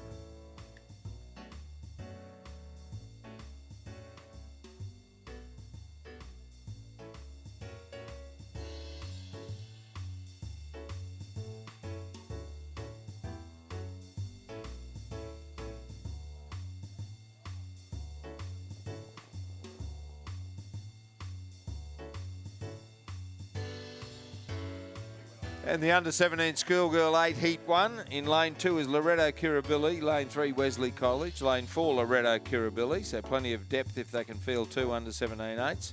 Lane 5, St Catherine's School from New South Wales. Lane 6, Caulfield Grammar. And lane 7, Geelong Grammar School. Yeah, so 2 heats now, as we've had a big day of finals and some semis and some repêchages. Now back to the beginning of a new event as far as this year's regatta is concerned. The under-17 schoolgirls, Cox State, the first of 2 heats, and then 2 heats will follow also, in fact, 1 heat only. No, it is 2 heats, yes, and the schoolboys, Cox State, to follow these 2 races. And Loretto Kirribilli and St Catherine's from New South Wales have started to move away from the field. Half the distance covered, or just about half the distance covered, Richard? Yeah, the 2 in the centre lane. So the progression here is just the top 2 from each will go straight through to the A final, and the remainder of the field will go into a repêchage. So that's Loretto Kirribilli in lane 4, and St Catherine's of Sydney in lane 5, who are our race leaders quite clearly on those pictures coming through from the drone once again. And Richard Coakley, part of the coaching at St Catherine's School. Lizzie could tell us Richard Coakley's background, but I'm sure he rode internationally.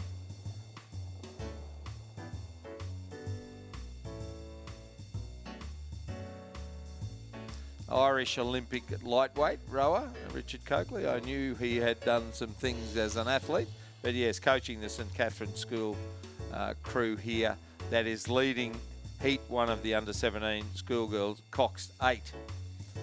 And some footage from the ground. We can see crews coming back from their races and the race in the background going on.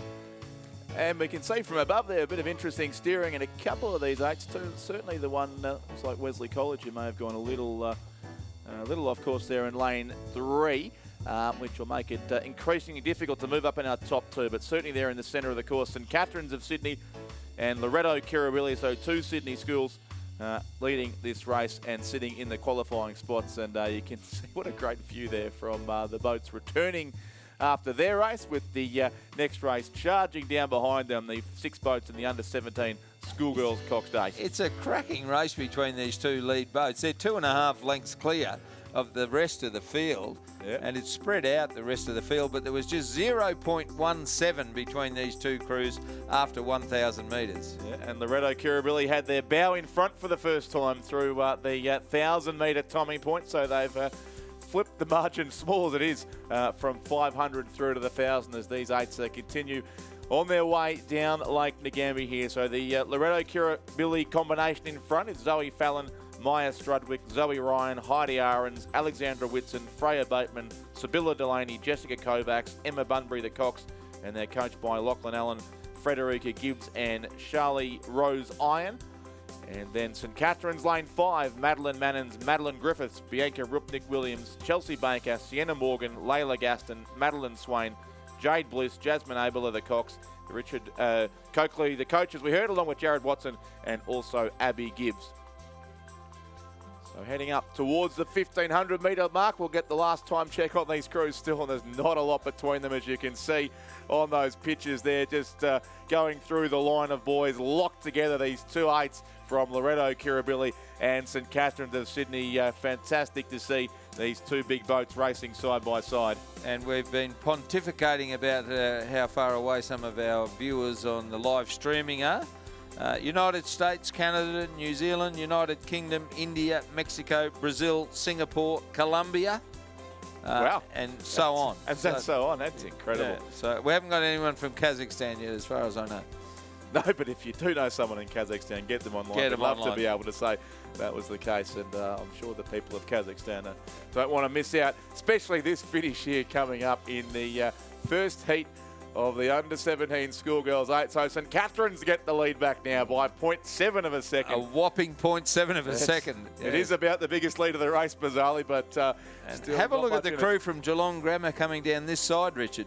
Yeah, they are going well, Geelong Grammar there. They need to, well, I guess if they want to get straight through to the A final, it's top two. Otherwise, the repechage tomorrow is where they'll end up. So Geelong Grammar looking good there down lane 7. Annabelle McDonald, Tres Dumani, Kitty Kisvada, Charlotte Clark, Aisha Yates, Arabella Rigney, Phoebe Sheehan, Arki Batali, and Olivia Mann there, the cocks of that crew. And the under-17 schoolgirls, Cox State, but still trailing our two runaway leaders here from Loretto, Kirribilli in 4, and St Catherine's still edging them out narrowly in lane 5. They are the top two with about now 200 metres to race.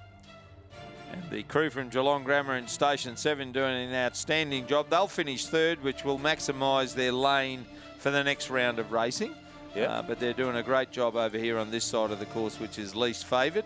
And then across to Loretto, Kirribilli in Station 2, who are clearly in 4th place. Then in 5th would be the crew from Wesley College, and 6th will be the crew from Caulfield Grammar in Station 6. But this race, One last surge here from Loretto, Kirribilli, I think. there's still a canvas, maybe a third of a length for St Catherine's over Loretto, Kirribilli. In the drive to the line, they're stroke for stroke, but St Catherine's getting the upper hand. The crew from New South Wales, coached by Jared Watson, Richard Coakley, and Abby Gibbs will go on and win Heat 1 of the under-17 schoolgirls Cox State. Loretto, Kirribilli will be second. Third will be Geelong Grammar in Station 7. Fourth will be Loretto, Kirribilli in Station 2. Fifth then will be Wesley College in 3, and 6th will be the crew from Caulfield Grammar in lane 6. 7:45.84, 7:45.84. That's an unofficial. The margin is 2.07 by 7.25 by 6.19.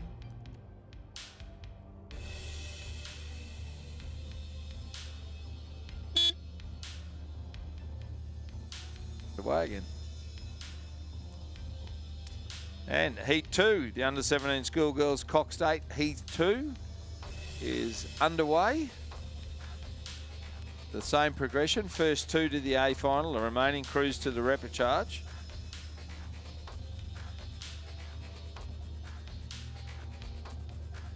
In lane 2 is Pymble Ladies College. Lane 3, Queenwood. Lane 4, Wilderness School from South Australia. Lane 5, MLCQ. And lane 6 is Loretto Turak. And a familiar name coaching Wilderness School, Richard, Jonathan Trovis. Yes. Now, is he a churchy old boy? Oh, there you go.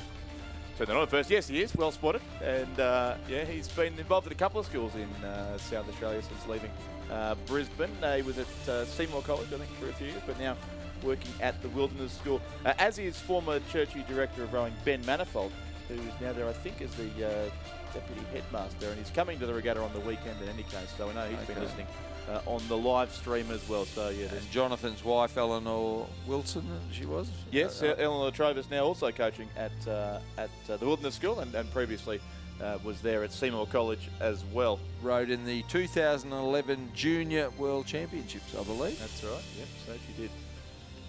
But I believe the Wilderness School program is certainly on the way up. I'm reliably informed, and making their first appearance at the National Championships in several years. Picked up a silver medal yesterday, the Wilderness School in one of the early double scull races. So it's been a productive regatta already for them. But here on lane 4, they are leading the race here as well. The combination of Imogen Hawker, Molly Dwyer, Marjorie Tucker, Gia Rinaldi, Gracie Dowling, Aisha Alcazay, Isabel Jackson, Lulu Detmold-Cox, and Sophia Tayyib Farrell, coached as race said by Jonathan Trovis. Jonathan had a stint at Rockhampton Grammar School, I think, at one stage as well. So he's done well following his rowing career. I remember calling him in a race at Lake Barrington a few years ago with a guy that was almost as big as him. And I think I said in commentary that I'd rather feed them for a day than a week. They were two very, very, very big young men, I can tell you. It's hard to argue with that. So. But it is the Arrow, the Wilderness School in the middle of the field, has got the look back at the rest of them. Yep, they are leading by about half a length, maybe a little more now over the two Victorian schools in lanes 5 and 6, MLCQ and also Loretto Toorak, those two crews. So these are a year 10-8s, effectively the under 7 or year 10 or 11, but generally year 10 crews, I think, in the under 17 schoolgirls Cox State. So the MLC and Loretto Toorak crews would have raced each other a few times, as would have Pymble Ladies and Queenwood over on the far side of the course. The MLCQ rowing a boat called the Lizzie Patrick, who was a international coxswain for Australia in my time managing the team. Yeah, and it is certainly a lot of rivalry between MLC and Loretto, battling out for second and third, and just one qualifying spot you'd think remains behind the Wilderness School if they're to maintain their lead in this race. So MLCQ and Loretto Toorak, the two Melbourne schools on the northern side of the course, and then the two Sydney schools on the other side, Queenwood and Pymble Ladies, about 5 seconds but behind the top three as they come now through 1500. So we'll get a good look at the differences once again. And the Wilderness School have stretched their lead out to basically a full length now, 2.67 seconds it would be. So the Wilderness School in 5:47.04, and MLCQ by just 0.28 of a second over Loretto Toorak. So the race certainly on in earnest here for the probably the last of the qualifying spots, you'd have to say, away after the Wilderness School who lead this race. What a contrast to the previous heat. Two Sydney schools absolutely dominated the previous heat, and in this particular race there's two Sydney schools in this, and they're well off the pace with a crew from South Australia leading two crews from Victoria, and a nice charge coming from Loretto Toorak, nearest the spectator side of the course. Yep. Wilderness under attack from both MLCQ and Loretto Toorak. Yeah, so it's the equation where 3 into 2 doesn't go. One of these crews will miss out on a direct spot in the A final. They will get a second chance. Of course, this is just a heat of the schoolgirls Cox State, so the repechage tomorrow for the 3rd, 4th and 5th place crews. But the big lead that Wilderness had seems to have evaporated somewhat. Loretto Toorak certainly moving impressively now down the northern side. I would think they may have snuck their boat narrowly ahead of MLCQ. The wheels are spinning in the Wilderness School. They're trying to hang on as Loretto Toorak and the blue come out after them, but I think they've responded to the challenge now, the Wilderness School. I think they have. Interestingly, the two Melbourne schools used to racing over 1,500 metres only on the Bowen River in Geelong, so doing the full 2,000 here. We'll see how that plays out over these last few strokes. MLC certainly look to be fading a little late in this race. Loretto Toorak clear in second, but the Wilderness School will hold on and they'll get across by probably 2/3 of a length. So the Wilderness School, lane 4, finish in first place. Second goes to Loretto Toorak, only half a length on the line, so a good finish from the Loretto Toorak crew, coached by Luke Brusco, Alexander Clark and Angus Farrer. They're through to the A final as well. 3rd place MLCQ. 4th then will be Queenwood, and 5th the crew from Pymble Ladies on lane 2. As Richard said, lane 4 first, Wilderness. 2nd lane 6, Loretto Toorak. 3rd lane 5, MLCQ. 4th lane 3, Queenwood. 5th lane 2, Pymble Ladies College. Wilderness and Loretto Toorak straight through to the A final. Winning time 7:41.46. The margins 1.86, 3.11 and 8.69.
The under 17 schoolboys Cox 8.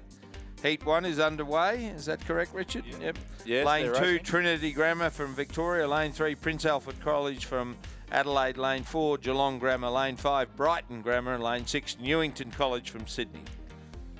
So 4 crews three from Victoria, 1 from South Australia, 1 from New South Wales. Again, the state's well represented here. Although the Victorians currently sitting 1, 2 and 3, which will keep the locals happy here at Lake Ngami. And it's Trinity Grammar over in lane 2, leading it from Brighton Grammar and Geelong Grammar, the top 3, with just 2 to move through here to the A final as well.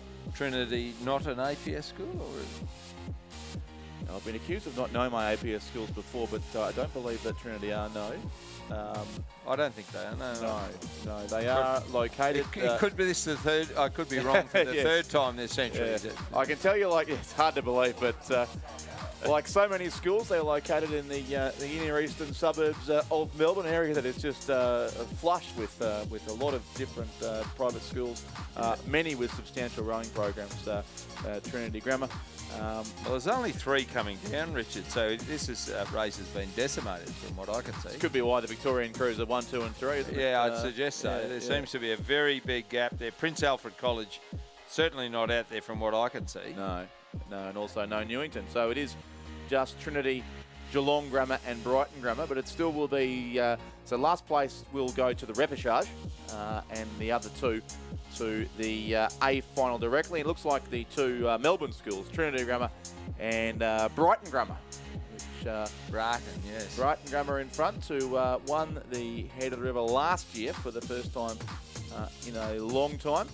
Much to the delight of long-time Rowing Australia, Rowing Victoria commentator Roger Wilson, an old Brighton grammarian himself. Roger had the pleasure of calling that race. I'm sure he enjoyed every second as Brighton Grammar won the race last year, but this year they weren't able to make the A final, and it was Scott College who took home the honours instead. So Who coached Brighton when they won last year, Richard? Do you recall? Couldn't recall that one. No, but I feel it's something else I should know, but we'll have to do some research on that one. But certainly Trinity Grammar on the far side of the course. Matthew Dodonka, Hugo Osmond, Gus King, Hunter Hawke, Sage Lingham, Nicholas Whiteoak, William Ball, Charles White and Antoine Arnott Tan. The crew there clear by over a length from Brighton Grammar. Who'll be second? Lockie Roberts, Aidan Roos, James Lynham, Patrick Hanley, Harry Pollock, Joe Ramsden, Spencer Kirkham, Zach Rostevsky and Angus Roberts as Trinity go across and take out first place. Second will be the crew from Brighton Grammar, and third then is Geelong Grammar in the centre of the course. So Geelong Grammar will go to the repechage, and Trinity and Brighton Grammar straight to the A final of the under-17 schoolboys Cox 8. And the second heat is underway from what I can see. We're about to give you a time, 7 minutes and 0.46 of a second, 7 minutes and 0.46. Margin 6.96 by 10.64, so it's pretty comfortable. First to second, second to third in heat 1 of the under-17 schoolboys Cox 8. And as I said, the second heat is underway. You can see blades flashing up there. And in the second heat, lane 2 is Xavier College from Melbourne. Lane 3 is the King's School from Sydney. Lane 4 is Caulfield Grammar School. Lane 5, Melbourne Grammar. And lane 6 is Wesley College. And yes, as I said, so we've got Xavier from Melbourne, King's from Sydney, Caulfield Grammar, Melbourne Grammar and Wesley College, all from Melbourne. So 1 lone New South Wales crew and 4 from Melbourne. And these 4 are all members of the APS, I can confirm. And yes, you were correct. Trinity Grammar are not, but Wesley College, Melbourne Grammar, Caulfield Grammar and Xavier College, all members of the APS system here in Victoria that race in the APS Heads of the River here on Lake Ngami. So 11 schools in total. And works down to a final of 8, does it not? There's, I think it's a 6-boat final in the end they have. They have 2 heats and then a 6-boat A final this year at least. And also most of the schools now are co-ed, so that's where the girls' Head of the River too is contested amongst the co-educational APS schools. And generally Geelong Grammar dominate, but as Hannah Every Hall reminds us, Wesley College have won the last 2 years. she wouldn't be shy in reminding us of that.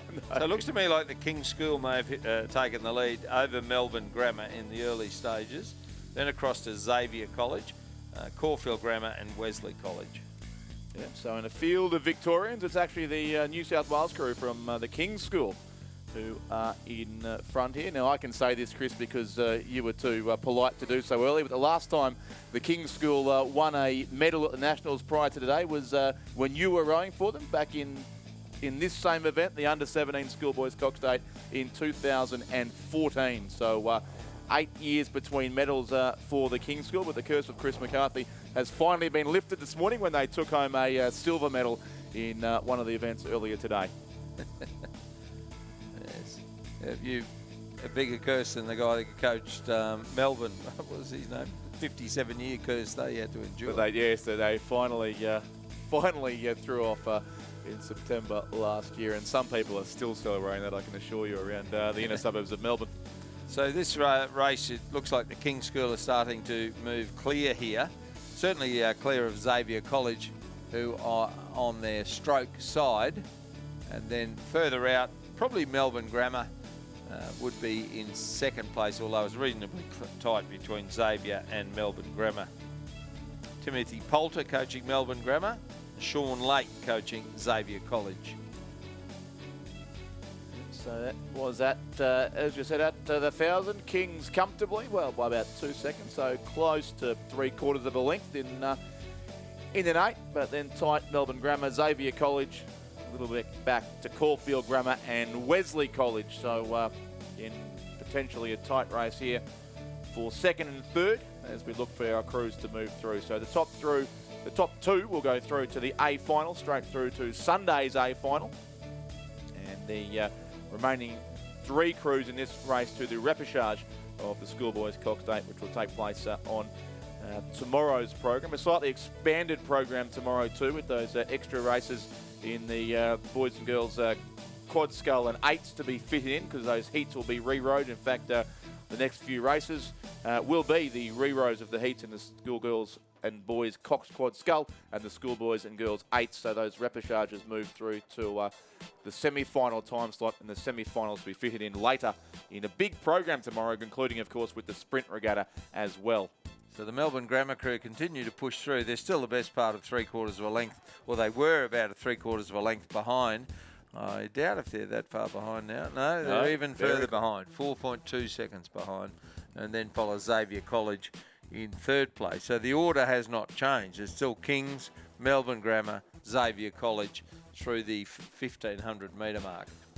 The key battle on the course now is for second and third. Melbourne Grammar School and Xavier College, both two of the big schools of Melbourne rowing, but 0.44 of a second separated them with 500 metres to race. So it's Melbourne Grammar in 5 and Xavier in lane 2 in virtually opposite sides of Lake Ngambia here, with our race leaders in between, the crew from the King's School, who are racing their way through to a spot in the A final of the Under-17 Schoolboys Cox 8.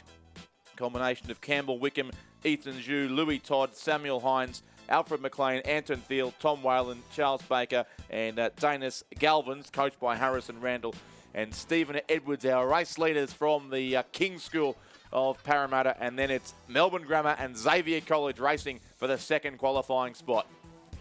Absolutely stroke for those two Melbourne schools. And a fairway gap back to Caulfield Grammar it would be, ahead of Wesley 4th and 5th. So Xavier College looked to me as though they're comfortably second there. I'm not sure whether the run has ended from Melbourne Grammar, or they just decided that they weren't going to peg Xavier back, or Xavier just said, well, let's crank it and make sure of second place. But it will be Kings first, Xavier College second, Melbourne Grammar third, 4th will be Caulfield Grammar, and 5th will be Wesley College. Unofficial winning time 6:34.38. The margin's 4.47 by 3.32. And we have to wait for the next crew to finish. It will be Caulfield Grammar, 15.19 seconds back. So unofficially, Kings first, Xavier second, Melbourne Grammar third, Caulfield Grammar fourth, Wesley College fifth, 6:34.38, margin 4.47 3.32, 15.19.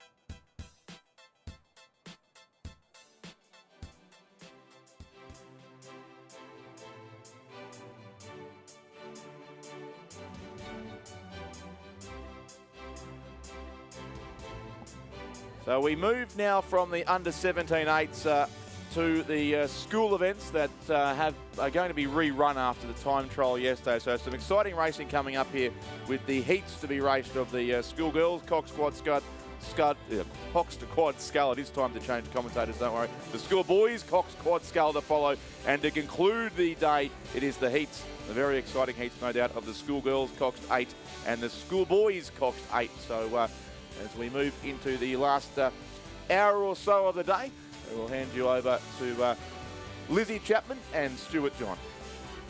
Thank you very much, Richard.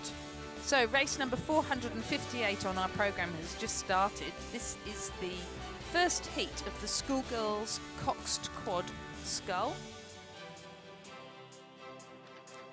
And there are 6 of these heats, with the first boat across the line progressing through to the semi-final and the remainder going to a repechage. In lane 2, Wrighton Girls School, Grace Jansen, Louise Chia, Charlotte Crozier and Charlotte Ball, coxed by Philippa Preston and coached by Matt Wilson. In lane 3, Radford College, Olivia Hickey, Zoe McIntosh, Claudia Kendall and Hannah Sampson, coxed by Jude Barlin, coached by Maggie Noonan, Sam Donnell and Craig Muller. In lane 6 from Ballarat Grammar, Perry Eaton, Amber McClure, Ella Flamsteed and Keela Walker, coxed by Genevieve Pittard. In lane 5, Lowther Hall with Bridget Kusick in the bow seat, Sophie Crinan at 2, Claudia Craik at 3 and Grace Ivers at stroke with Chloe Sharp, their cox, coached by Jeff Walker. In lane 6 from Gippsland Grammar, Zara Rose Beatty, Jessica Norman, Tarly Oates and Ruby Lindray, coxed by Ruby Christian and coached by Nick Bartlett, Harry Roach and Harry Broad. And our final crew in lane 7 is from Damascus, Lillian Leonard, Naya Madigan, Tara Orchard and Charlie Gartland, coxed by Sienna Linneo. I think we all need a break. Blimey. Thanks, Lizzie. I'm embarrassed because I just had a parent come up and say how well I was pronouncing names. So pride comes before a fall. It's the absolute mockers on you there, Lizzie. She's come up, given you a compliment, and it just, that's it. It's game over. That's it, Murphy's Law. So, schoolgirl Coxed Quads, heat number 1, and through the 500 metre mark, it was Ballarat Grammar leading Royston Girls, ahead of Radford College, Lowther Hall, Gippsland Grammar, and Damascus. As we just see them coming up through the 1,000 metre mark, still Royston, yes. Royston Girls in the lead ahead of Ballarat Grammar. 3 seconds between first and second. Ballarat Grammar just dropping back a place. Royston Girls moving up. Radford College still sitting in 3rd place. That crew of Olivia Hickey, Zoe McIntosh, Claudia Kendall, Hannah Sampson, coxed by Jude Barlin, finished 2nd at the ACT Head of the Lake a little bit earlier on this year. Our other crews all from Victoria, so very much an East Coast race, this particular one. Coming in 4th place is Lowther Hall, followed up by Gippsland Grammar and the crew from Damascus. But out in front though, Royston Girls, Grace Jansen, Louise Chiak, Charlotte Crozier, Charlotte Ball, coxed by Philippa Preston, looking quite strong there. In the more protected lane, we've still got a little bit of wind out and about outside at the moment. Wind's getting up around over the 30k an hour mark, so about 35 kilometres an hour at 4:30. So still quite strong, blowing from the south. And certainly Royston Girls looking quite strong out in front up to the 1250 metre mark. Only the first place crew going straight through to the semi-finals, with the rest going through to the repechage tomorrow.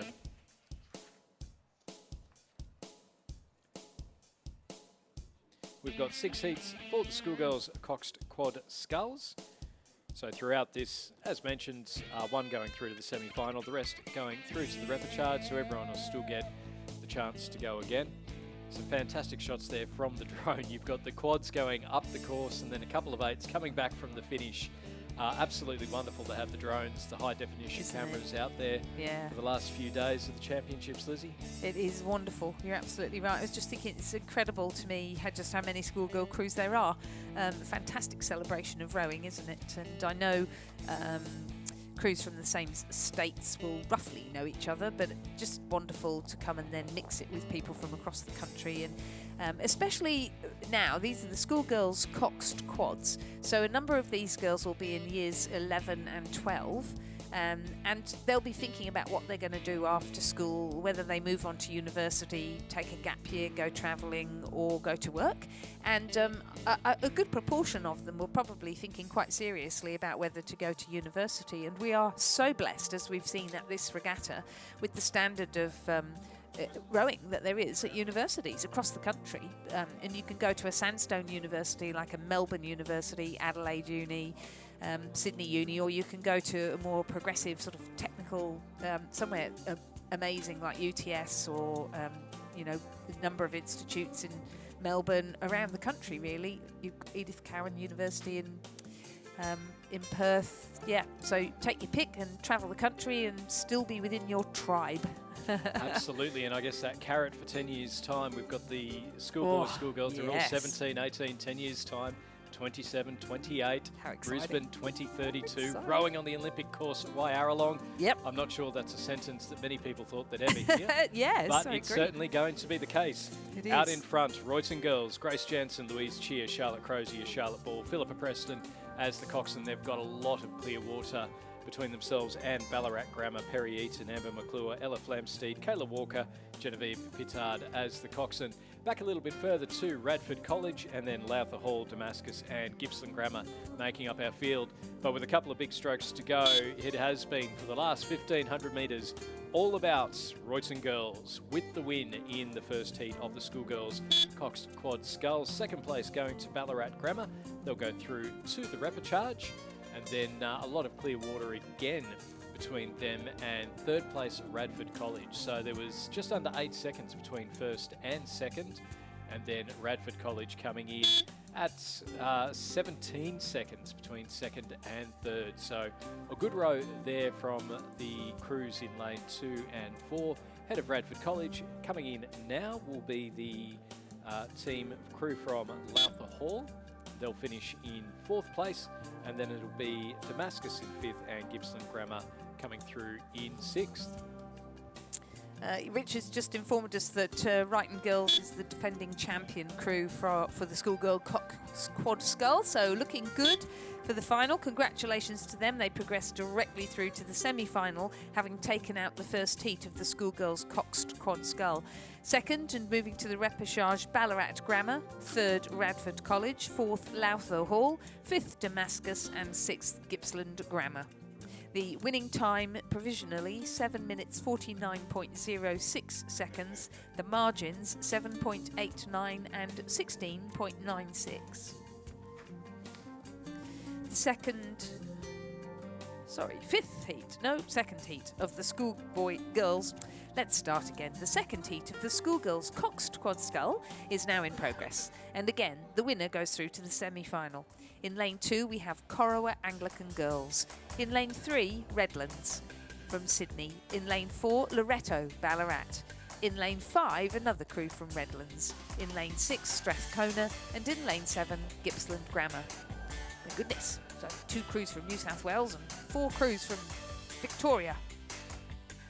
It's, a lot of Victorian crews coming through. At the moment, it is the crew from Strathcona who are out in the lead. That crew of Jemima Taplin, Jacinta Caruso, Chloe Amling, Amy Gratian and Jackie Evans as the coxswain.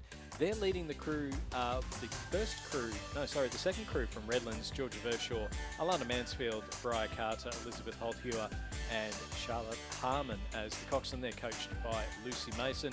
And then sitting in third over in lane 2, Corowa Anglican Girls, Sienna Vullanas, Annabelle Phipps-Parsons, Maddie Pavlovich, Mia Smith, Kiara Thompson as the coxswain, and they're coached by Arnica Spears. So it's a good row. It's making a little bit of mockery of the normal situation that we are in the heat. Strathcona over in lane 6, doing quite well in the early stages, in the early half of this race. Looking good at the moment to qualify directly through to the semi-final ahead of Redlands and Corowa Anglican Girls. The second Redlands crew are Michaela Sanger-Larson, Katarina Kroll, Charlotte Scamps, Sophia Maxwell, Zara Naismith as the coxswain and coached by Ingrid Holthewer and Oozes Beaton.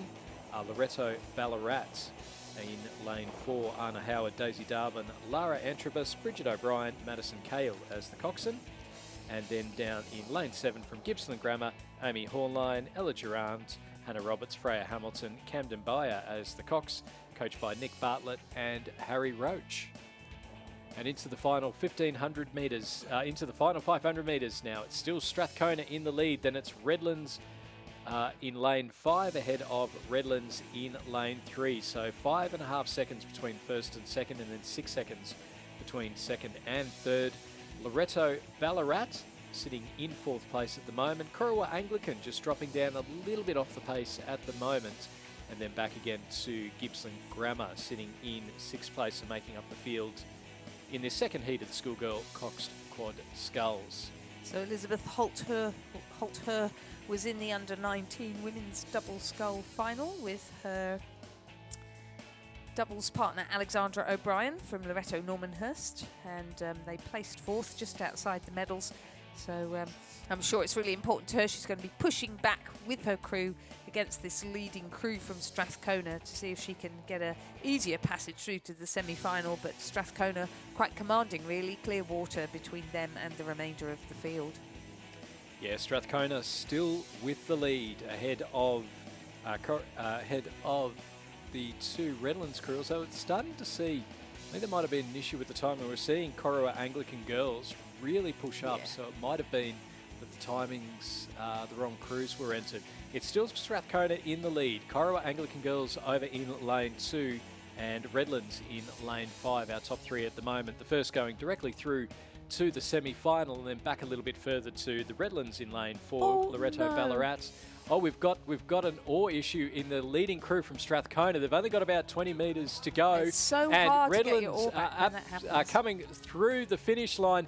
Have they got enough of a lead? And I think they just need to stay it's going together. to be a photo. I think it's going to be a photo, but that is how unfortunate. These things very happen. unfortunate for the crew from Strathcona. They were leading the entire way.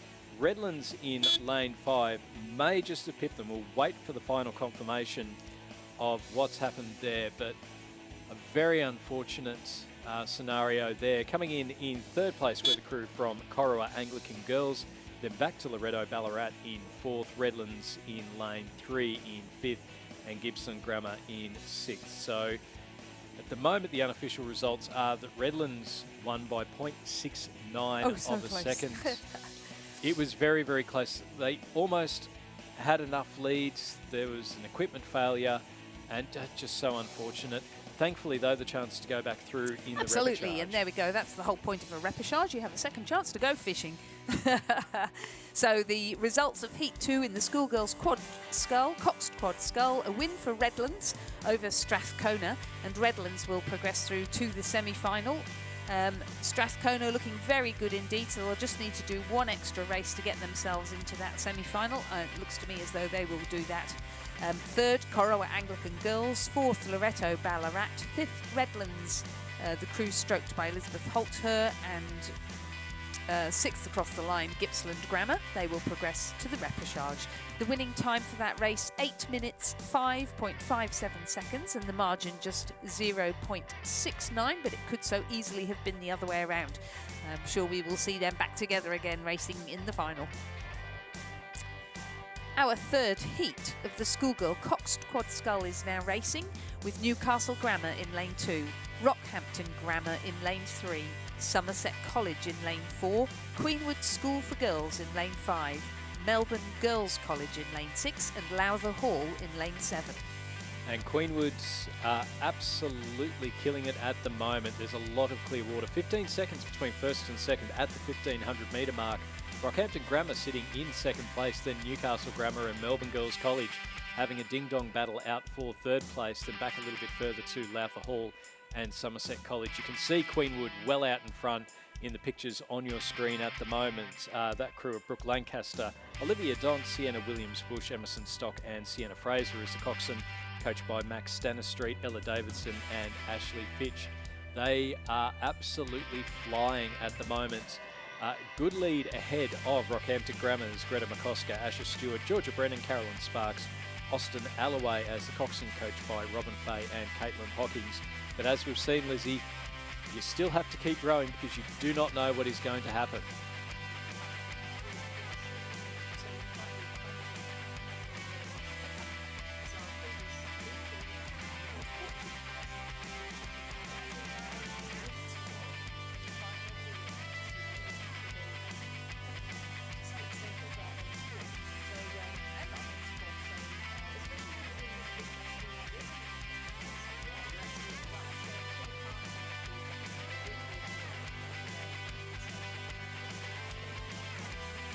And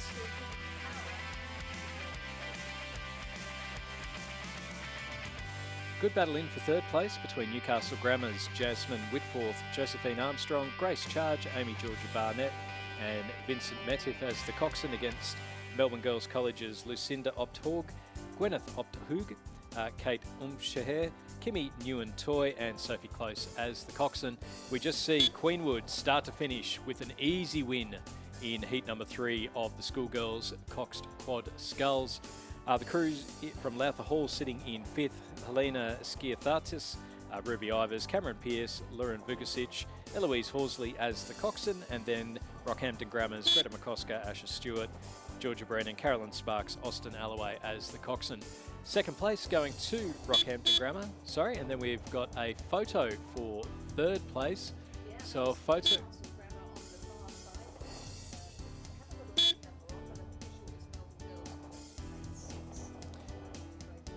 And then Lowther Hall in 5th place, and then Somerset College finishing in 6th. The crew of Amelia Fink, Natalie Brown, Georgia Daly, Eliza Strong, Lillian Tan as the coxswain and coached by Olivia Siner.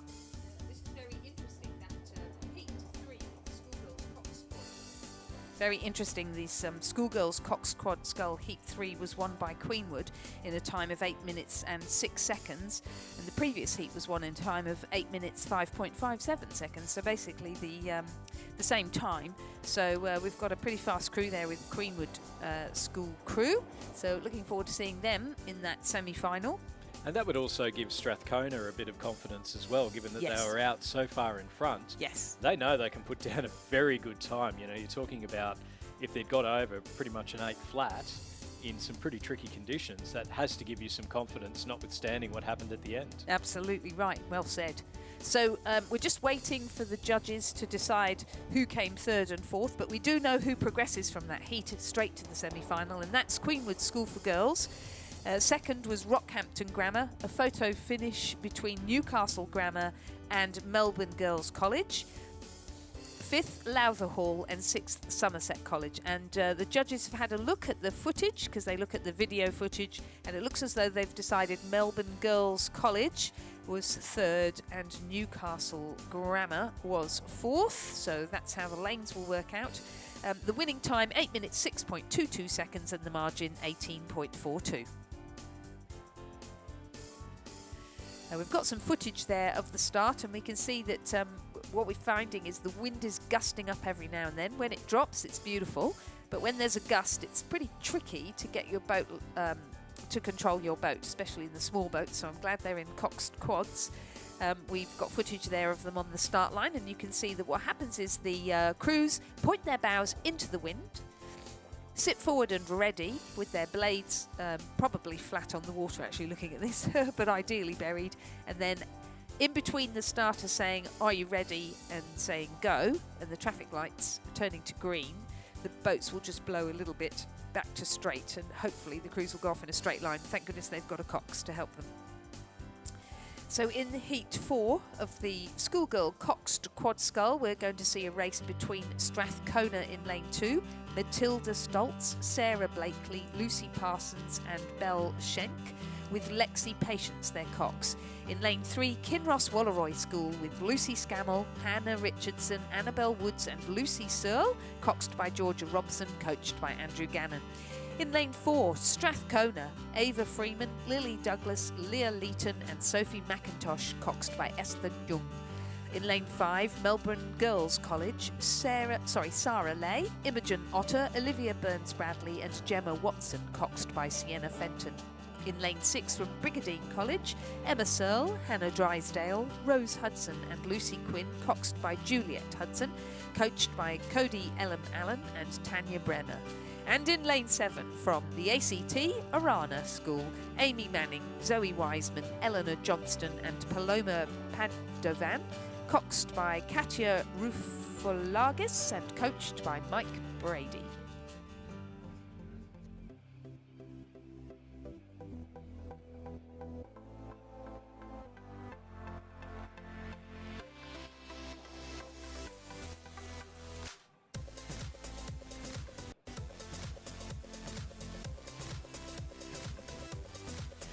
Oh, for those of you looking at the vision, what a beautiful shot there of Nagambie. It's looking as though the sun is starting to set a little. And we can see very clearly from that vision overhead from the drone how the crews are pointing their bows into the wind and then blowing straight. And they're off. They are away in heat number 4 of the schoolgirls coxed quadruple sculls. A couple of newcomers to the Australian Rowing Championships, Lizzie. We've got Brigadine College. It's their first ever crew international titles, and then also Arana School from the ACT, who are in their first ever national titles as well. So how exciting! It's good to see the new schools coming through, getting those extra people involved. I know that Mike Brady's done an absolute mountain of work with the guys at Arana School, along with I guess in conjunction with the guys from Darramarlin as well. But it is good to see. I mean, the more people that you've got out, the more opportunities that they have, then the more potential athletes that you've got for all the other levels of rowing as well. That is so true. And really, what it takes is a couple of people to be incredibly enthusiastic and hardworking, and you're off and running, aren't you? And I know how I felt when I discovered rowing. It was like, oh my God, look at all these crazy people who get up early in the morning and have far too much energy and a great work ethic, and suddenly you've found your tribe. So for schoolgirl rowing, schoolboy rowing, it's just fantastic, I think. I know that when I first started working for Rowing ACT, my first ever regatta involved me standing downhill from David Bagnall, Toby Weir-Candler and Sarah Cook and going, maybe I'm a little short for this sport. But the great thing is that it's a sport that anyone, you don't have to be 6'2". Absolutely. It helps, but you don't have to be. Absolutely right. Oh, there's so many examples of that, aren't there? So many examples. I'm right now thinking of Sally Keogh from Queensland, who rowed at St Margaret's. Yep. She was not the tallest. She wasn't small, but she wasn't the tallest woman. But just so amazing, so hungry for it, incredibly hardworking, and now a very successful businesswoman. Because of course these are really transferable skills. This goal setting, have a dream, turn it into a goal, turn that into a plan. Get out there and do it, being accountable, working in a team, communicating with other people, the list goes on and on. And then on top of all of that, having so much fun and getting to travel and see your country or maybe even the world. Absolutely. Have I sold it to you yet, parents? Remember, parents, you can get into a boat as well. It's never too late to start. Oh, that's true. Razor's just saying, you could buy an Ergo and do the Anzac Day challenge. There you go. Well, you could do the Anzac. Let's baby steps, though. Baby steps. Out in the lead of heat number 4 of the schoolgirls coxed quads, it's Kinross Walleroy. Behind them are a couple of crews from Strathcona. The Strathcona crew in lane 2 and then the Strathcona crew in lane 4, having a little bit of a battle for second and third. Then back to Melbourne Girls, Arana and Bridgerdine College. So that Kinross Walleroy crew, Lucy Scammell, Hannah Richardson, Annabelle Woods and Lucy Searle, coxed by Georgia Robson. They were also in the under-19 Coxed Fours event and came 4th in the final. So they'll be really hungry to try and get up that one extra spot in the schoolgirl Coxed Quads and be able to get that elusive Nationals medal. Certainly some very talented rowers coming out of Kinross, and as mentioned earlier, the Strathcona crews, we saw the ones a couple of heats ago. Unfortunately, equipment failure at the finish meant that they didn't go directly through to the semi-finals, but certainly very, very quick, and their compatriots in lanes 2 and 4 sitting quite nicely as well. Kinross Walleroy with the lead at the moment. They've got a boat length between them and Strathcona as they're coming up now towards the 1,000 metres, and we'll just get confirmation there. Just under 4 minutes for Kinross so far on the first 1,000 metres. Strathcona in lane 2 sitting about 3.5 seconds back from them. And then nice little battle out for third place. We've got Melbourne Girls College, Arana and the other Strathcona crew in lane 4. Sitting in all within about 2.5 seconds of each other. So nice little battle there for third, fourth and fifth, and then back a little bit further to the crew from Bridgerdine College, who, as we mentioned, are in their very first ever national rowing titles. Wonderful, starting a tradition for their school. How impressive are this Kinross Walleroy crew? They raced earlier on today in the under-19 women's Coxed 4. The same crew, just slightly different order. So in the Coxed 4, Hannah Richardson was in the bow seat and Lucy Scammell was at 2, so they were swapped around. Lucy was still the stroke, and they had Georgia Robson coxing them in that Coxed 4 as well. And I think I've seen them out training or racing where they've come in here to the pontoon in front of our commentary tower, taken the fours riggers off. Somebody's come along and carried their brought them sculling blades, taken their sweep oar blades away, and then they've just carried on and had a session in the quad or gone and raced. So very impressive. I was going to say, it's almost like when you see in motorsport, when you have those very quick pit stops where the tyres get changed, refueled. Maybe we should do a new event for nationals where you have to do sweep and sculling in the same crew. Do you know what? I reckon that should be a thing, and have it as a relay. Oh, even better. That's so good. Swap out. You've got the 4 going down, the quad going back, and then maybe the 4 coming back again. I don't know. I think we're onto it, Lizzie. This has to be something that could be a doozy to organise. it would make it very, very interesting. I think you would have to have a pontoon sitting at the finish to be able to pull up alongside with your pit crew ready. With the pit crew ready and the spare drivers or the spare rowers.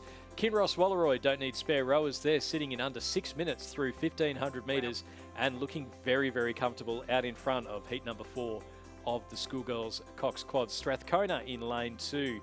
Matilda Stoltz, Sarah Blakely, Lucy Partons, Belle Schneck and Lexi Patient as the coxswain, sitting in second place at the moment. And then again, it's less than 2 seconds between Strathcona lane 4, Bridgerdine College, Melbourne Girls College and Arana. And we do have a crab at the moment. Lost blade. It's and it's broken. Oh dear. It's a broken blade. Shame. Yeah, we've had a bit of a shipwreck. Can't quite see which crew that is. It might be Bridgerdine College. Not sure. It might be Arana, I think. No, I think it's Bridgerdine College. Arana look as though they're progressing nicely up the course. Yes. Capitalising. Oh, Kinross Walleroy, they've got a good view there, sitting in front and slightly towards the middle of the course. They can just have a look at what's going on. Much like Queenwood, they had dropped their rate of striking, but they've now just lifted again. Obviously, just visualising the last 250 metres of the race, getting ready for racing that semi-final, because they will progress directly through to that. Not just yet. We've seen That's this. True. Well said, Stuart. We've seen this happen, but Kinross are looking comfortable at the moment. They've got a lot of clear water between them and Strathcona in lane 2. And then it looks to be Melbourne Girls College in lane 5, who is sitting in third place at the moment. So it might have been one of the Strathcona crews or St Bridgerdines. So we can see the St Bridgerdines just coming back in now. But out in front, though, it is Kinross Walleroy, who are leading and looking comfortable. And they'll come through with the win. A win for Kinross Walleroy. They'll go straight through to the semi-finals of the Schoolgirl Coxed Quad Sculls. Second place will go to Strathcona in lane 2. That's stroked by Belle Schenk. Then coming through in third place will be the second Strathcona crew. These ones in lane 4. And then back a little bit further, we have Arana School coming through in... That's wonderful. Yeah, good for them. 4th, and then back again to St Brigidine. I think we might have... Brigidine College and Melbourne Girls College. So... Melbourne Girls looks like with the breakage. And we've just got a crew going... Yeah, that's a lane 6 crew, So that St Brigidine crew just going a little bit towards lane 1. So they'll come through in 5th place, with Melbourne Girls College unfortunately suffering the breakage and coming in 6th. But the important thing, I think there's so many lessons going on in this regatta, aren't they? But the important thing is, even if you have 3 people, keep rowing, get your boat across the finish line, and in more races than not, you'll go through to another round and have another chance. So stick with it. Life's a bit like that. Every now and then you hit a roadblock and you go round it, go under it, go over it, just get past it and keep going. Never, ever, ever give up. So, going directly through to the semi-final from heat number 4 is Kinross Walleroy. Moving to the repechage is Strathcona, stroked by Belle Schenk. Strathcona, stroked by Sophie McIntosh. Arana, Brigidine College and Melbourne Girls College. Winning time 8 minutes 1.4 seconds and the margin 11.56, but that is, I have to say, a little academic, given that there was a big margin. We have heat 5. We have heat 5 of the Schoolgirls Coxed Quad Scull in progress, race number 462 on our programme, with Canberra Grammar School in lane 2, Pymble Ladies College in lane 3, Kinross Walleroy in lane 4, Melbourne Girls Grammar in lane 5 and Shelford Girls Grammar in lane 6, Brendan Shaw School in lane 7. And in the lead through 1,500 metres was the crew from Melbourne Girls Grammar, that crew of Emily Antoine, Lily Wallace, Matilda Heyman, Sophie Johnson, coxed by Audrey Surats. And then they're leading this crew from Brendan Shaw, Sophie Grave, Meg Castles, Olivia Yates, Catherine Greenhill, Matilda Spalding as the coxswain, and they're coached by David and Merv Tippett. So they're sitting in second place. It was 9 seconds between first and second, and then less than 2 seconds between third and fourth. So Pymble Ladies sitting in third, Bianca Auld, Chloe Luxford, Amy Nato, Lucy Miller, Manny Lynn as the coxswain, ahead of Canberra Grammar's Penelope Robson, Sophie McKay, Paloma Blythe, Tilly Klein, Poppy Richard as the coxswain. And then back again, Kinross Walleroy, not leading a quad event for something different. Jemima Scammell, Tessa Wong, Sally Carter, Ella Kirby, Jade Caro as the coxswain, and then Shelford Girls Grammar, Rosie Davies, Bianca Brown, Olivia Smith, Bethany O'Kane, and Edie Halliday Morris. But out in front, it is Melbourne Girls Grammar looking very strong at the moment. Again, we're seeing a lot of clear water between our leading crews and second place. So I think it does look very promising for a number of these school crews. So Melbourne Girls Grammar with the win, they'll go straight through to the semi-final. Coming up nicely in second place will be the crew from Brendan Shaw School from Tasmania. They'll go through in second place. Coming in third will be Pymble Ladies, finishing half a boat length ahead of Canberra Grammar. Then back to Kinross Walleroy in sixth, and then Shelford Girls Grammar coming through. Kinross Walleroy in fifth, and Shelford Girls Grammar coming through in sixth.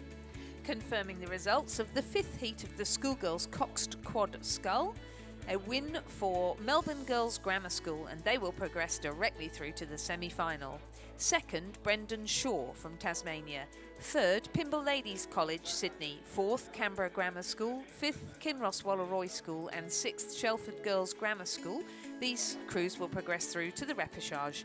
Winning time 7 minutes 59.91 and the margin 11.33. Heat number 6, which is the final heat of the Schoolgirls Coxed Quad Scull, is on the course with Melbourne Girls College in lane 2, Trinity Lutheran from Tasmania in lane 3, Queensland, Ballarat Clarendon in lane 4, Furbank Grammar School in lane 5, Albert Park College in lane 6 and Fintona in lane 7.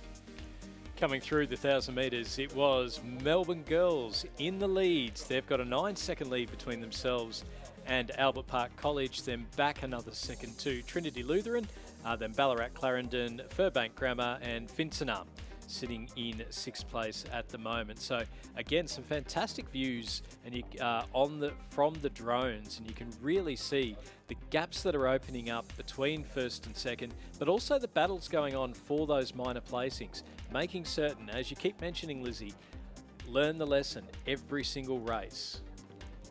Yeah, absolutely. And as you said, don't ever assume that you've lost until you get across that finish line. Out in the lead, Melbourne Girls College's Mia Harrison, Zoe Core, Victoria Trenton, Georgie Watson, Lily Ritson Morrison as the coxswain.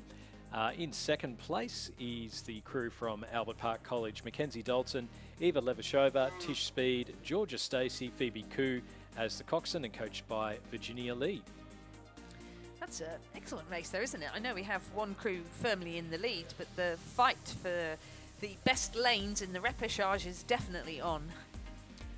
And sitting in third place, the crew from Trinity Lutheran, our only non-Victorian crew in this race. Ali Sims, Scarlett Wood, Isabel Clifford, Ruby Hodges, Sophie Clifford as the coxswain.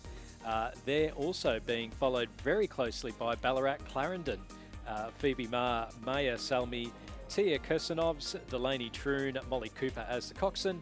And then back a little bit further, we have the crew from Furbank Grammar, Sienna Morgan, Cassandra Zissis, Frankie Dever, Steppy Jackson, Aurelia Fife as the coxswain, and then Fintona, Francesca Spano, Jessica Lennon, Ann Walters, Mattia Black, and Tara Kitchen as the coxswain.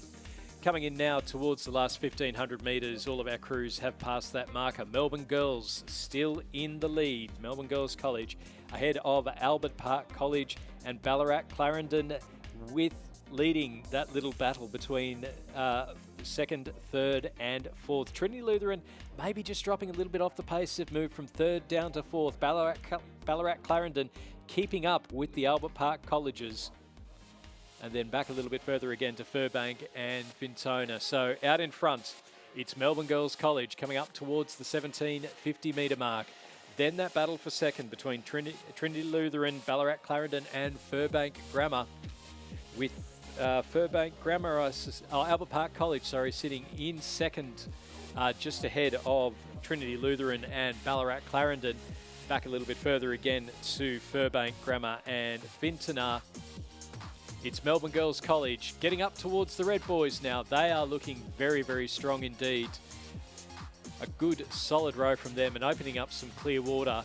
But what a lovely little battle in for second place at the moment. Trinity Lutheran making a little bit of a comeback in the last 250 metres. Ballarat Clarendon next to them in the red. And then Albert Park College in the light blue. They're all going for that good lane. They're all up to the Red Boys now. It's basically side by side by side in the battle for second place in this sixth heat of the Schoolgirls Coxed Quad Sculls. Sixth and final heat for the Schoolgirls Coxed Quad Sculls. Melbourne Girls College will get the win. Then for second, Trinity Lutheran just starting to move ahead now of Ballarat Clarendon. Albert Park College, they're also matching it. They've upped their rate. They're putting in a little bit of effort, and it will be Albert Park College into second, Trinity Lutheran into third, and Ballarat Clarendon into fourth. There was, between those three, less than 1.5 seconds between second and fourth on such fine margins. Our rowing races decided. Furbank Grammar will come through in fifth and Fintanar in sixth place. Classic battle between three crews for those minor placings. It certainly were, but the Cox of the, she'd probably hate me to saying this, but the Cox of the Albert Park College has such a great pedigree. Her mother, Virginia Lee, who is the coach of the crew, a bronze medalist in the Olympic lightweight double scull back in 1996 and a member of the double that came forth in 2000 at the Sydney Olympics, and a world champion in the lightweight coxless 4. And her father, Tisan Koo, an Australian representative in the Cox pair. I believe he might hold the record for the last time the Cox pair was held here at the Nationals, and currently the Cox of the National PR3-4. So I'm sure Sophie talks rowing around the dinner table. Great to see her cox that crew so well to just pip the remaining crews to the post and secure the best lane in the repechage. But going straight through to the semi-final is Melbourne Girls College, and then joining them in the repechage along with Albert Park College was third placed Trinity Lutheran, fourth placed Ballarat Clarendon, fifth placed Furbank Grammar and sixth placed Fintanar.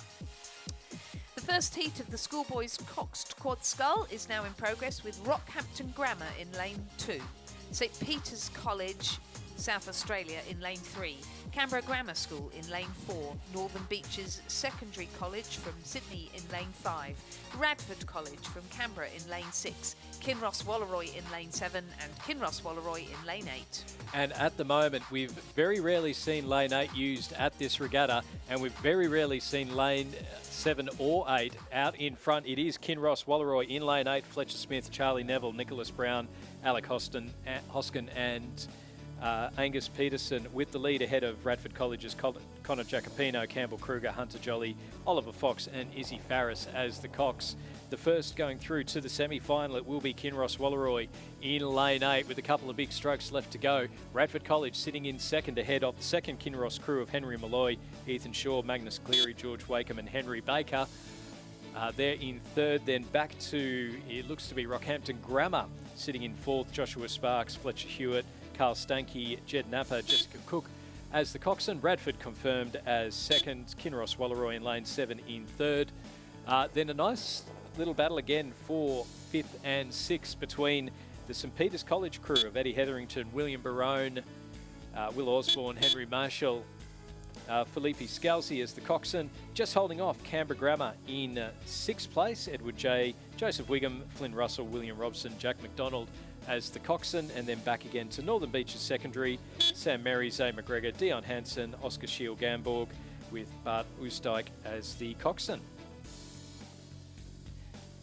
So just confirming, we've got a photo finish there, but we do know that Kinross Walleroy, the crew of Fletcher Smith, Charlie Neville, Nicholas Brown and Alec Hoskin, Angus Peterson, their cox, will progress through to the semi-final. And then progressing to the repechage will be second placed Radford College, third placed Kinross Walleroy, fourth placed Rockhampton Grammar and fifth place St Peter's College, although the judges are just having a look at which way round they finished right now.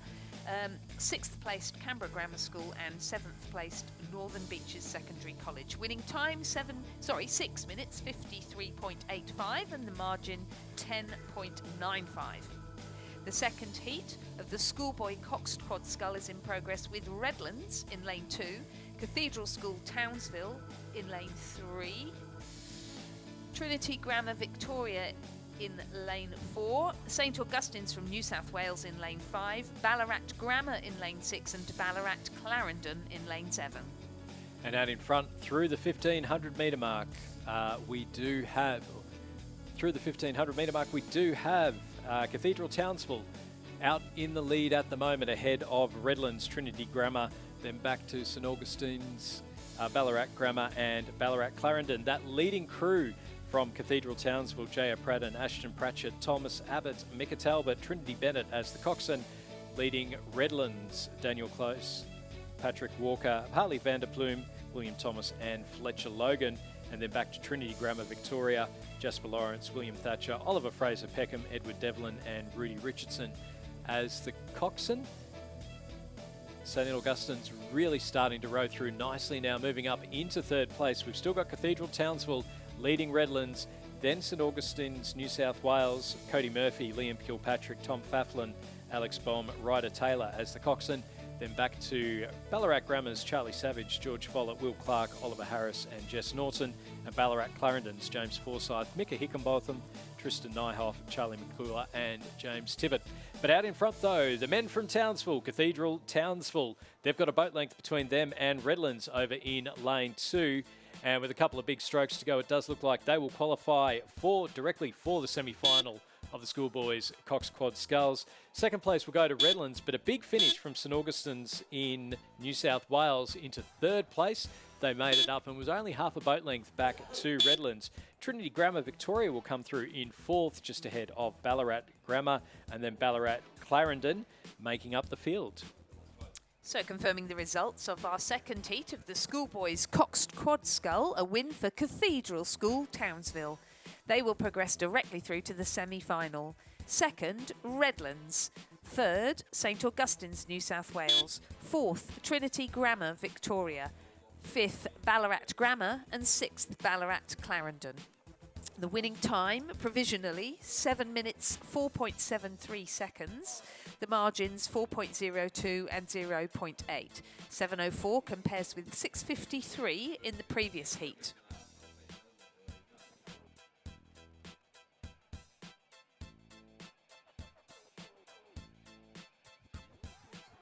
The third heat of the Schoolboys Cox Quad Scull is now in progress, so there are 4 heats to go. In this heat, Melbourne High were to be in lane 2, but they have withdrawn. Kenmore Senior High School, or Secondary High School, is in lane 3. Radford College is in lane 4. The Northern Beaches Secondary College is in lane 5. Nudgee is in lane 6. And Gippsland Grammar is in lane 7. And it's the crew from Radford College in the lead at the moment. Christopher Bush, Jake Sherman Rogers, Hamish Roberts and Will Gregory with Ben Heatley as the coxswain. A large part of that crew, in fact, I think it was the entire crew, were the winners of the Schoolboy Cox Quads at the ACT Head of the Lake earlier this year. So continuing with the Radford sculling machine, which we've seen so often in recent years, particularly under former head coach Vicky Spencer and continuing on under Craig Muller. Second place are the crew from Gippsland Grammar over in lane 7. Cameron Rule, Lindsay Hamilton, Anthony Smith, Billy Osborne, Kaylee Young is the coxswain there. Nudgee College sitting in third. Max Strickland, Rowan May, Will Enders, George Curry, Orlando Reed. Coxing that one. Kenmore State High, Lachlan Brooks, Angus Proctor, William Hall, Matthew Burgess, Chloe Robertson as the coxswain. And then back to Northern Beaches Secondary, Harrison Burke, Owen Balhari, Jack Groves, Dane Ferguson, Tice Oostdijk as the coxswain there. So in up towards the 1500 metre mark, and the battle is between Radford and Gippsland Grammar. We saw that on the waters of Lake Burley Griffin a little bit earlier on this year, and we're seeing it earlier on this season, and we're seeing it again here at beautiful Lake Ngambie. The sun's just starting to head down towards the west. The temperature's dropping a little bit. The wind's not doing us a favour and doing the same. But there's plenty of spectators, if only on the cockatoos, on the gum trees opposite. You couldn't get more quintessentially Australian, Lizzie. Could you? It's fantastic, yeah? And we have so many supporters out here lining the banks, cheering these schoolboys on in the Cox Quad Scull. Heat 3 of 4. And a fantastic battle going on between Radford College and Gippsland Grammar. Less than a second between them as they hurtle into the last 500 metres. And you can see the Radford flag being flown, the blue flag with the big maroon R, yes, being flown over there on the bank. If they can just give us a little bit of a wave with the flag. 250 metre mark, yep. Yep, there we go. So Radford College and Gippsland Grammar battling it out now. Lane 7, they haven't got the favoured lane, but they may well just have their noses in front. Radford College have looked out to their left and realised there's some danger going on. Will Robinson Radford College starting to up their rate to match Gippsland Grammar. It's between the two crews, one from Sale, one from the National Capital. Back a little bit further to Nudgee College, then Kenmore State High and the Northern Beaches Secondary making up the field. Only one of these crews will go through to the semi-final of the schoolboys Cox Quad Sculls. Radford College just out in the lead at the moment. They're into the final 75 metres. Radford against Gippsland Grammar. Have Gippsland Grammar got a final kick left in them? It's half a boat length. It's close to just a bow ball. Gippsland Grammar coming through at the end and they will take the win. What a finish from Gippsland Grammar. They've beaten Radford College by about a quarter of a boat length by the looks. It was 0.78 of a second. Radford College looked like they had it with about 100 metres to go, but amazing finish there from the boys from Gippsland Grammar to go directly through to the semi-final. I want to watch those two race again. That was absolutely brilliant.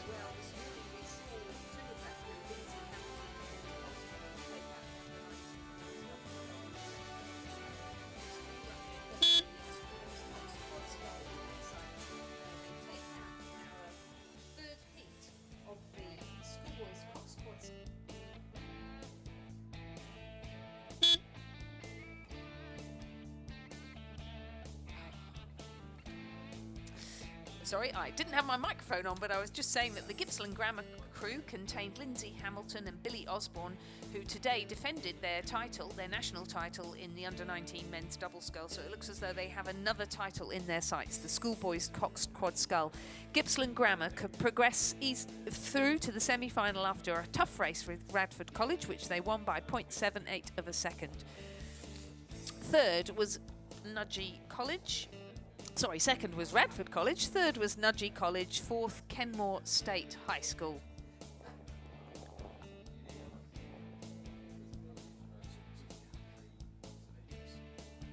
Fifth across the line, the Northern Beaches Secondary College.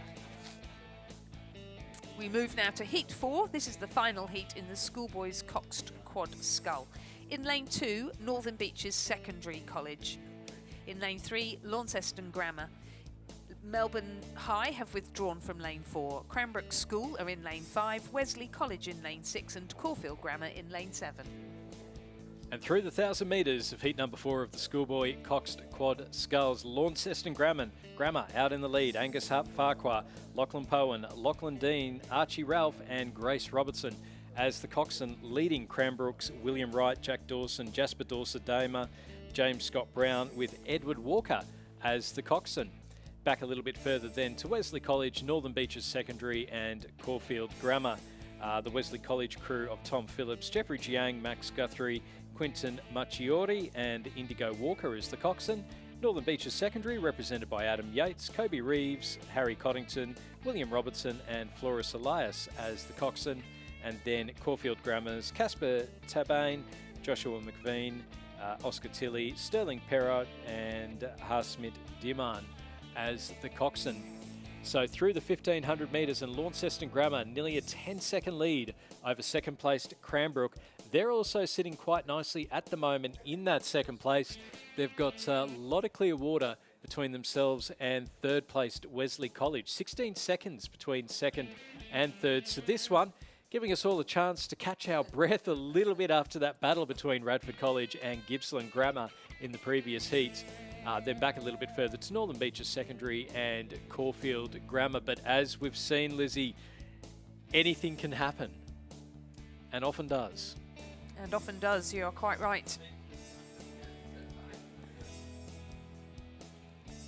So Launceston Grammar still out in the lead. A lot of clear water between themselves and second, and then clear water back again between second-placed Cranbrook and Wesley College sitting in third. So a pretty well spaced out field at the moment.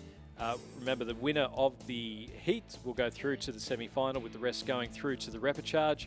Coming up after this will be the Schoolgirls Coxed Eights. The heats being run this afternoon. So again, some good racing to come a little bit later on. In past the Red Boys, into the last 100 metres. Launceston Grammar's Angus Farquhar, Lachlan Powen, Lachlan Dean, Archie Ralph and Grace Robertson, with a couple of big strokes to go, will cross the line. Did not let up until I was about to say they did not let up. They've crossed the line in first place. They'll go through to the semi-final. Coming through in second will be the crew from Cranbrook, William Wright,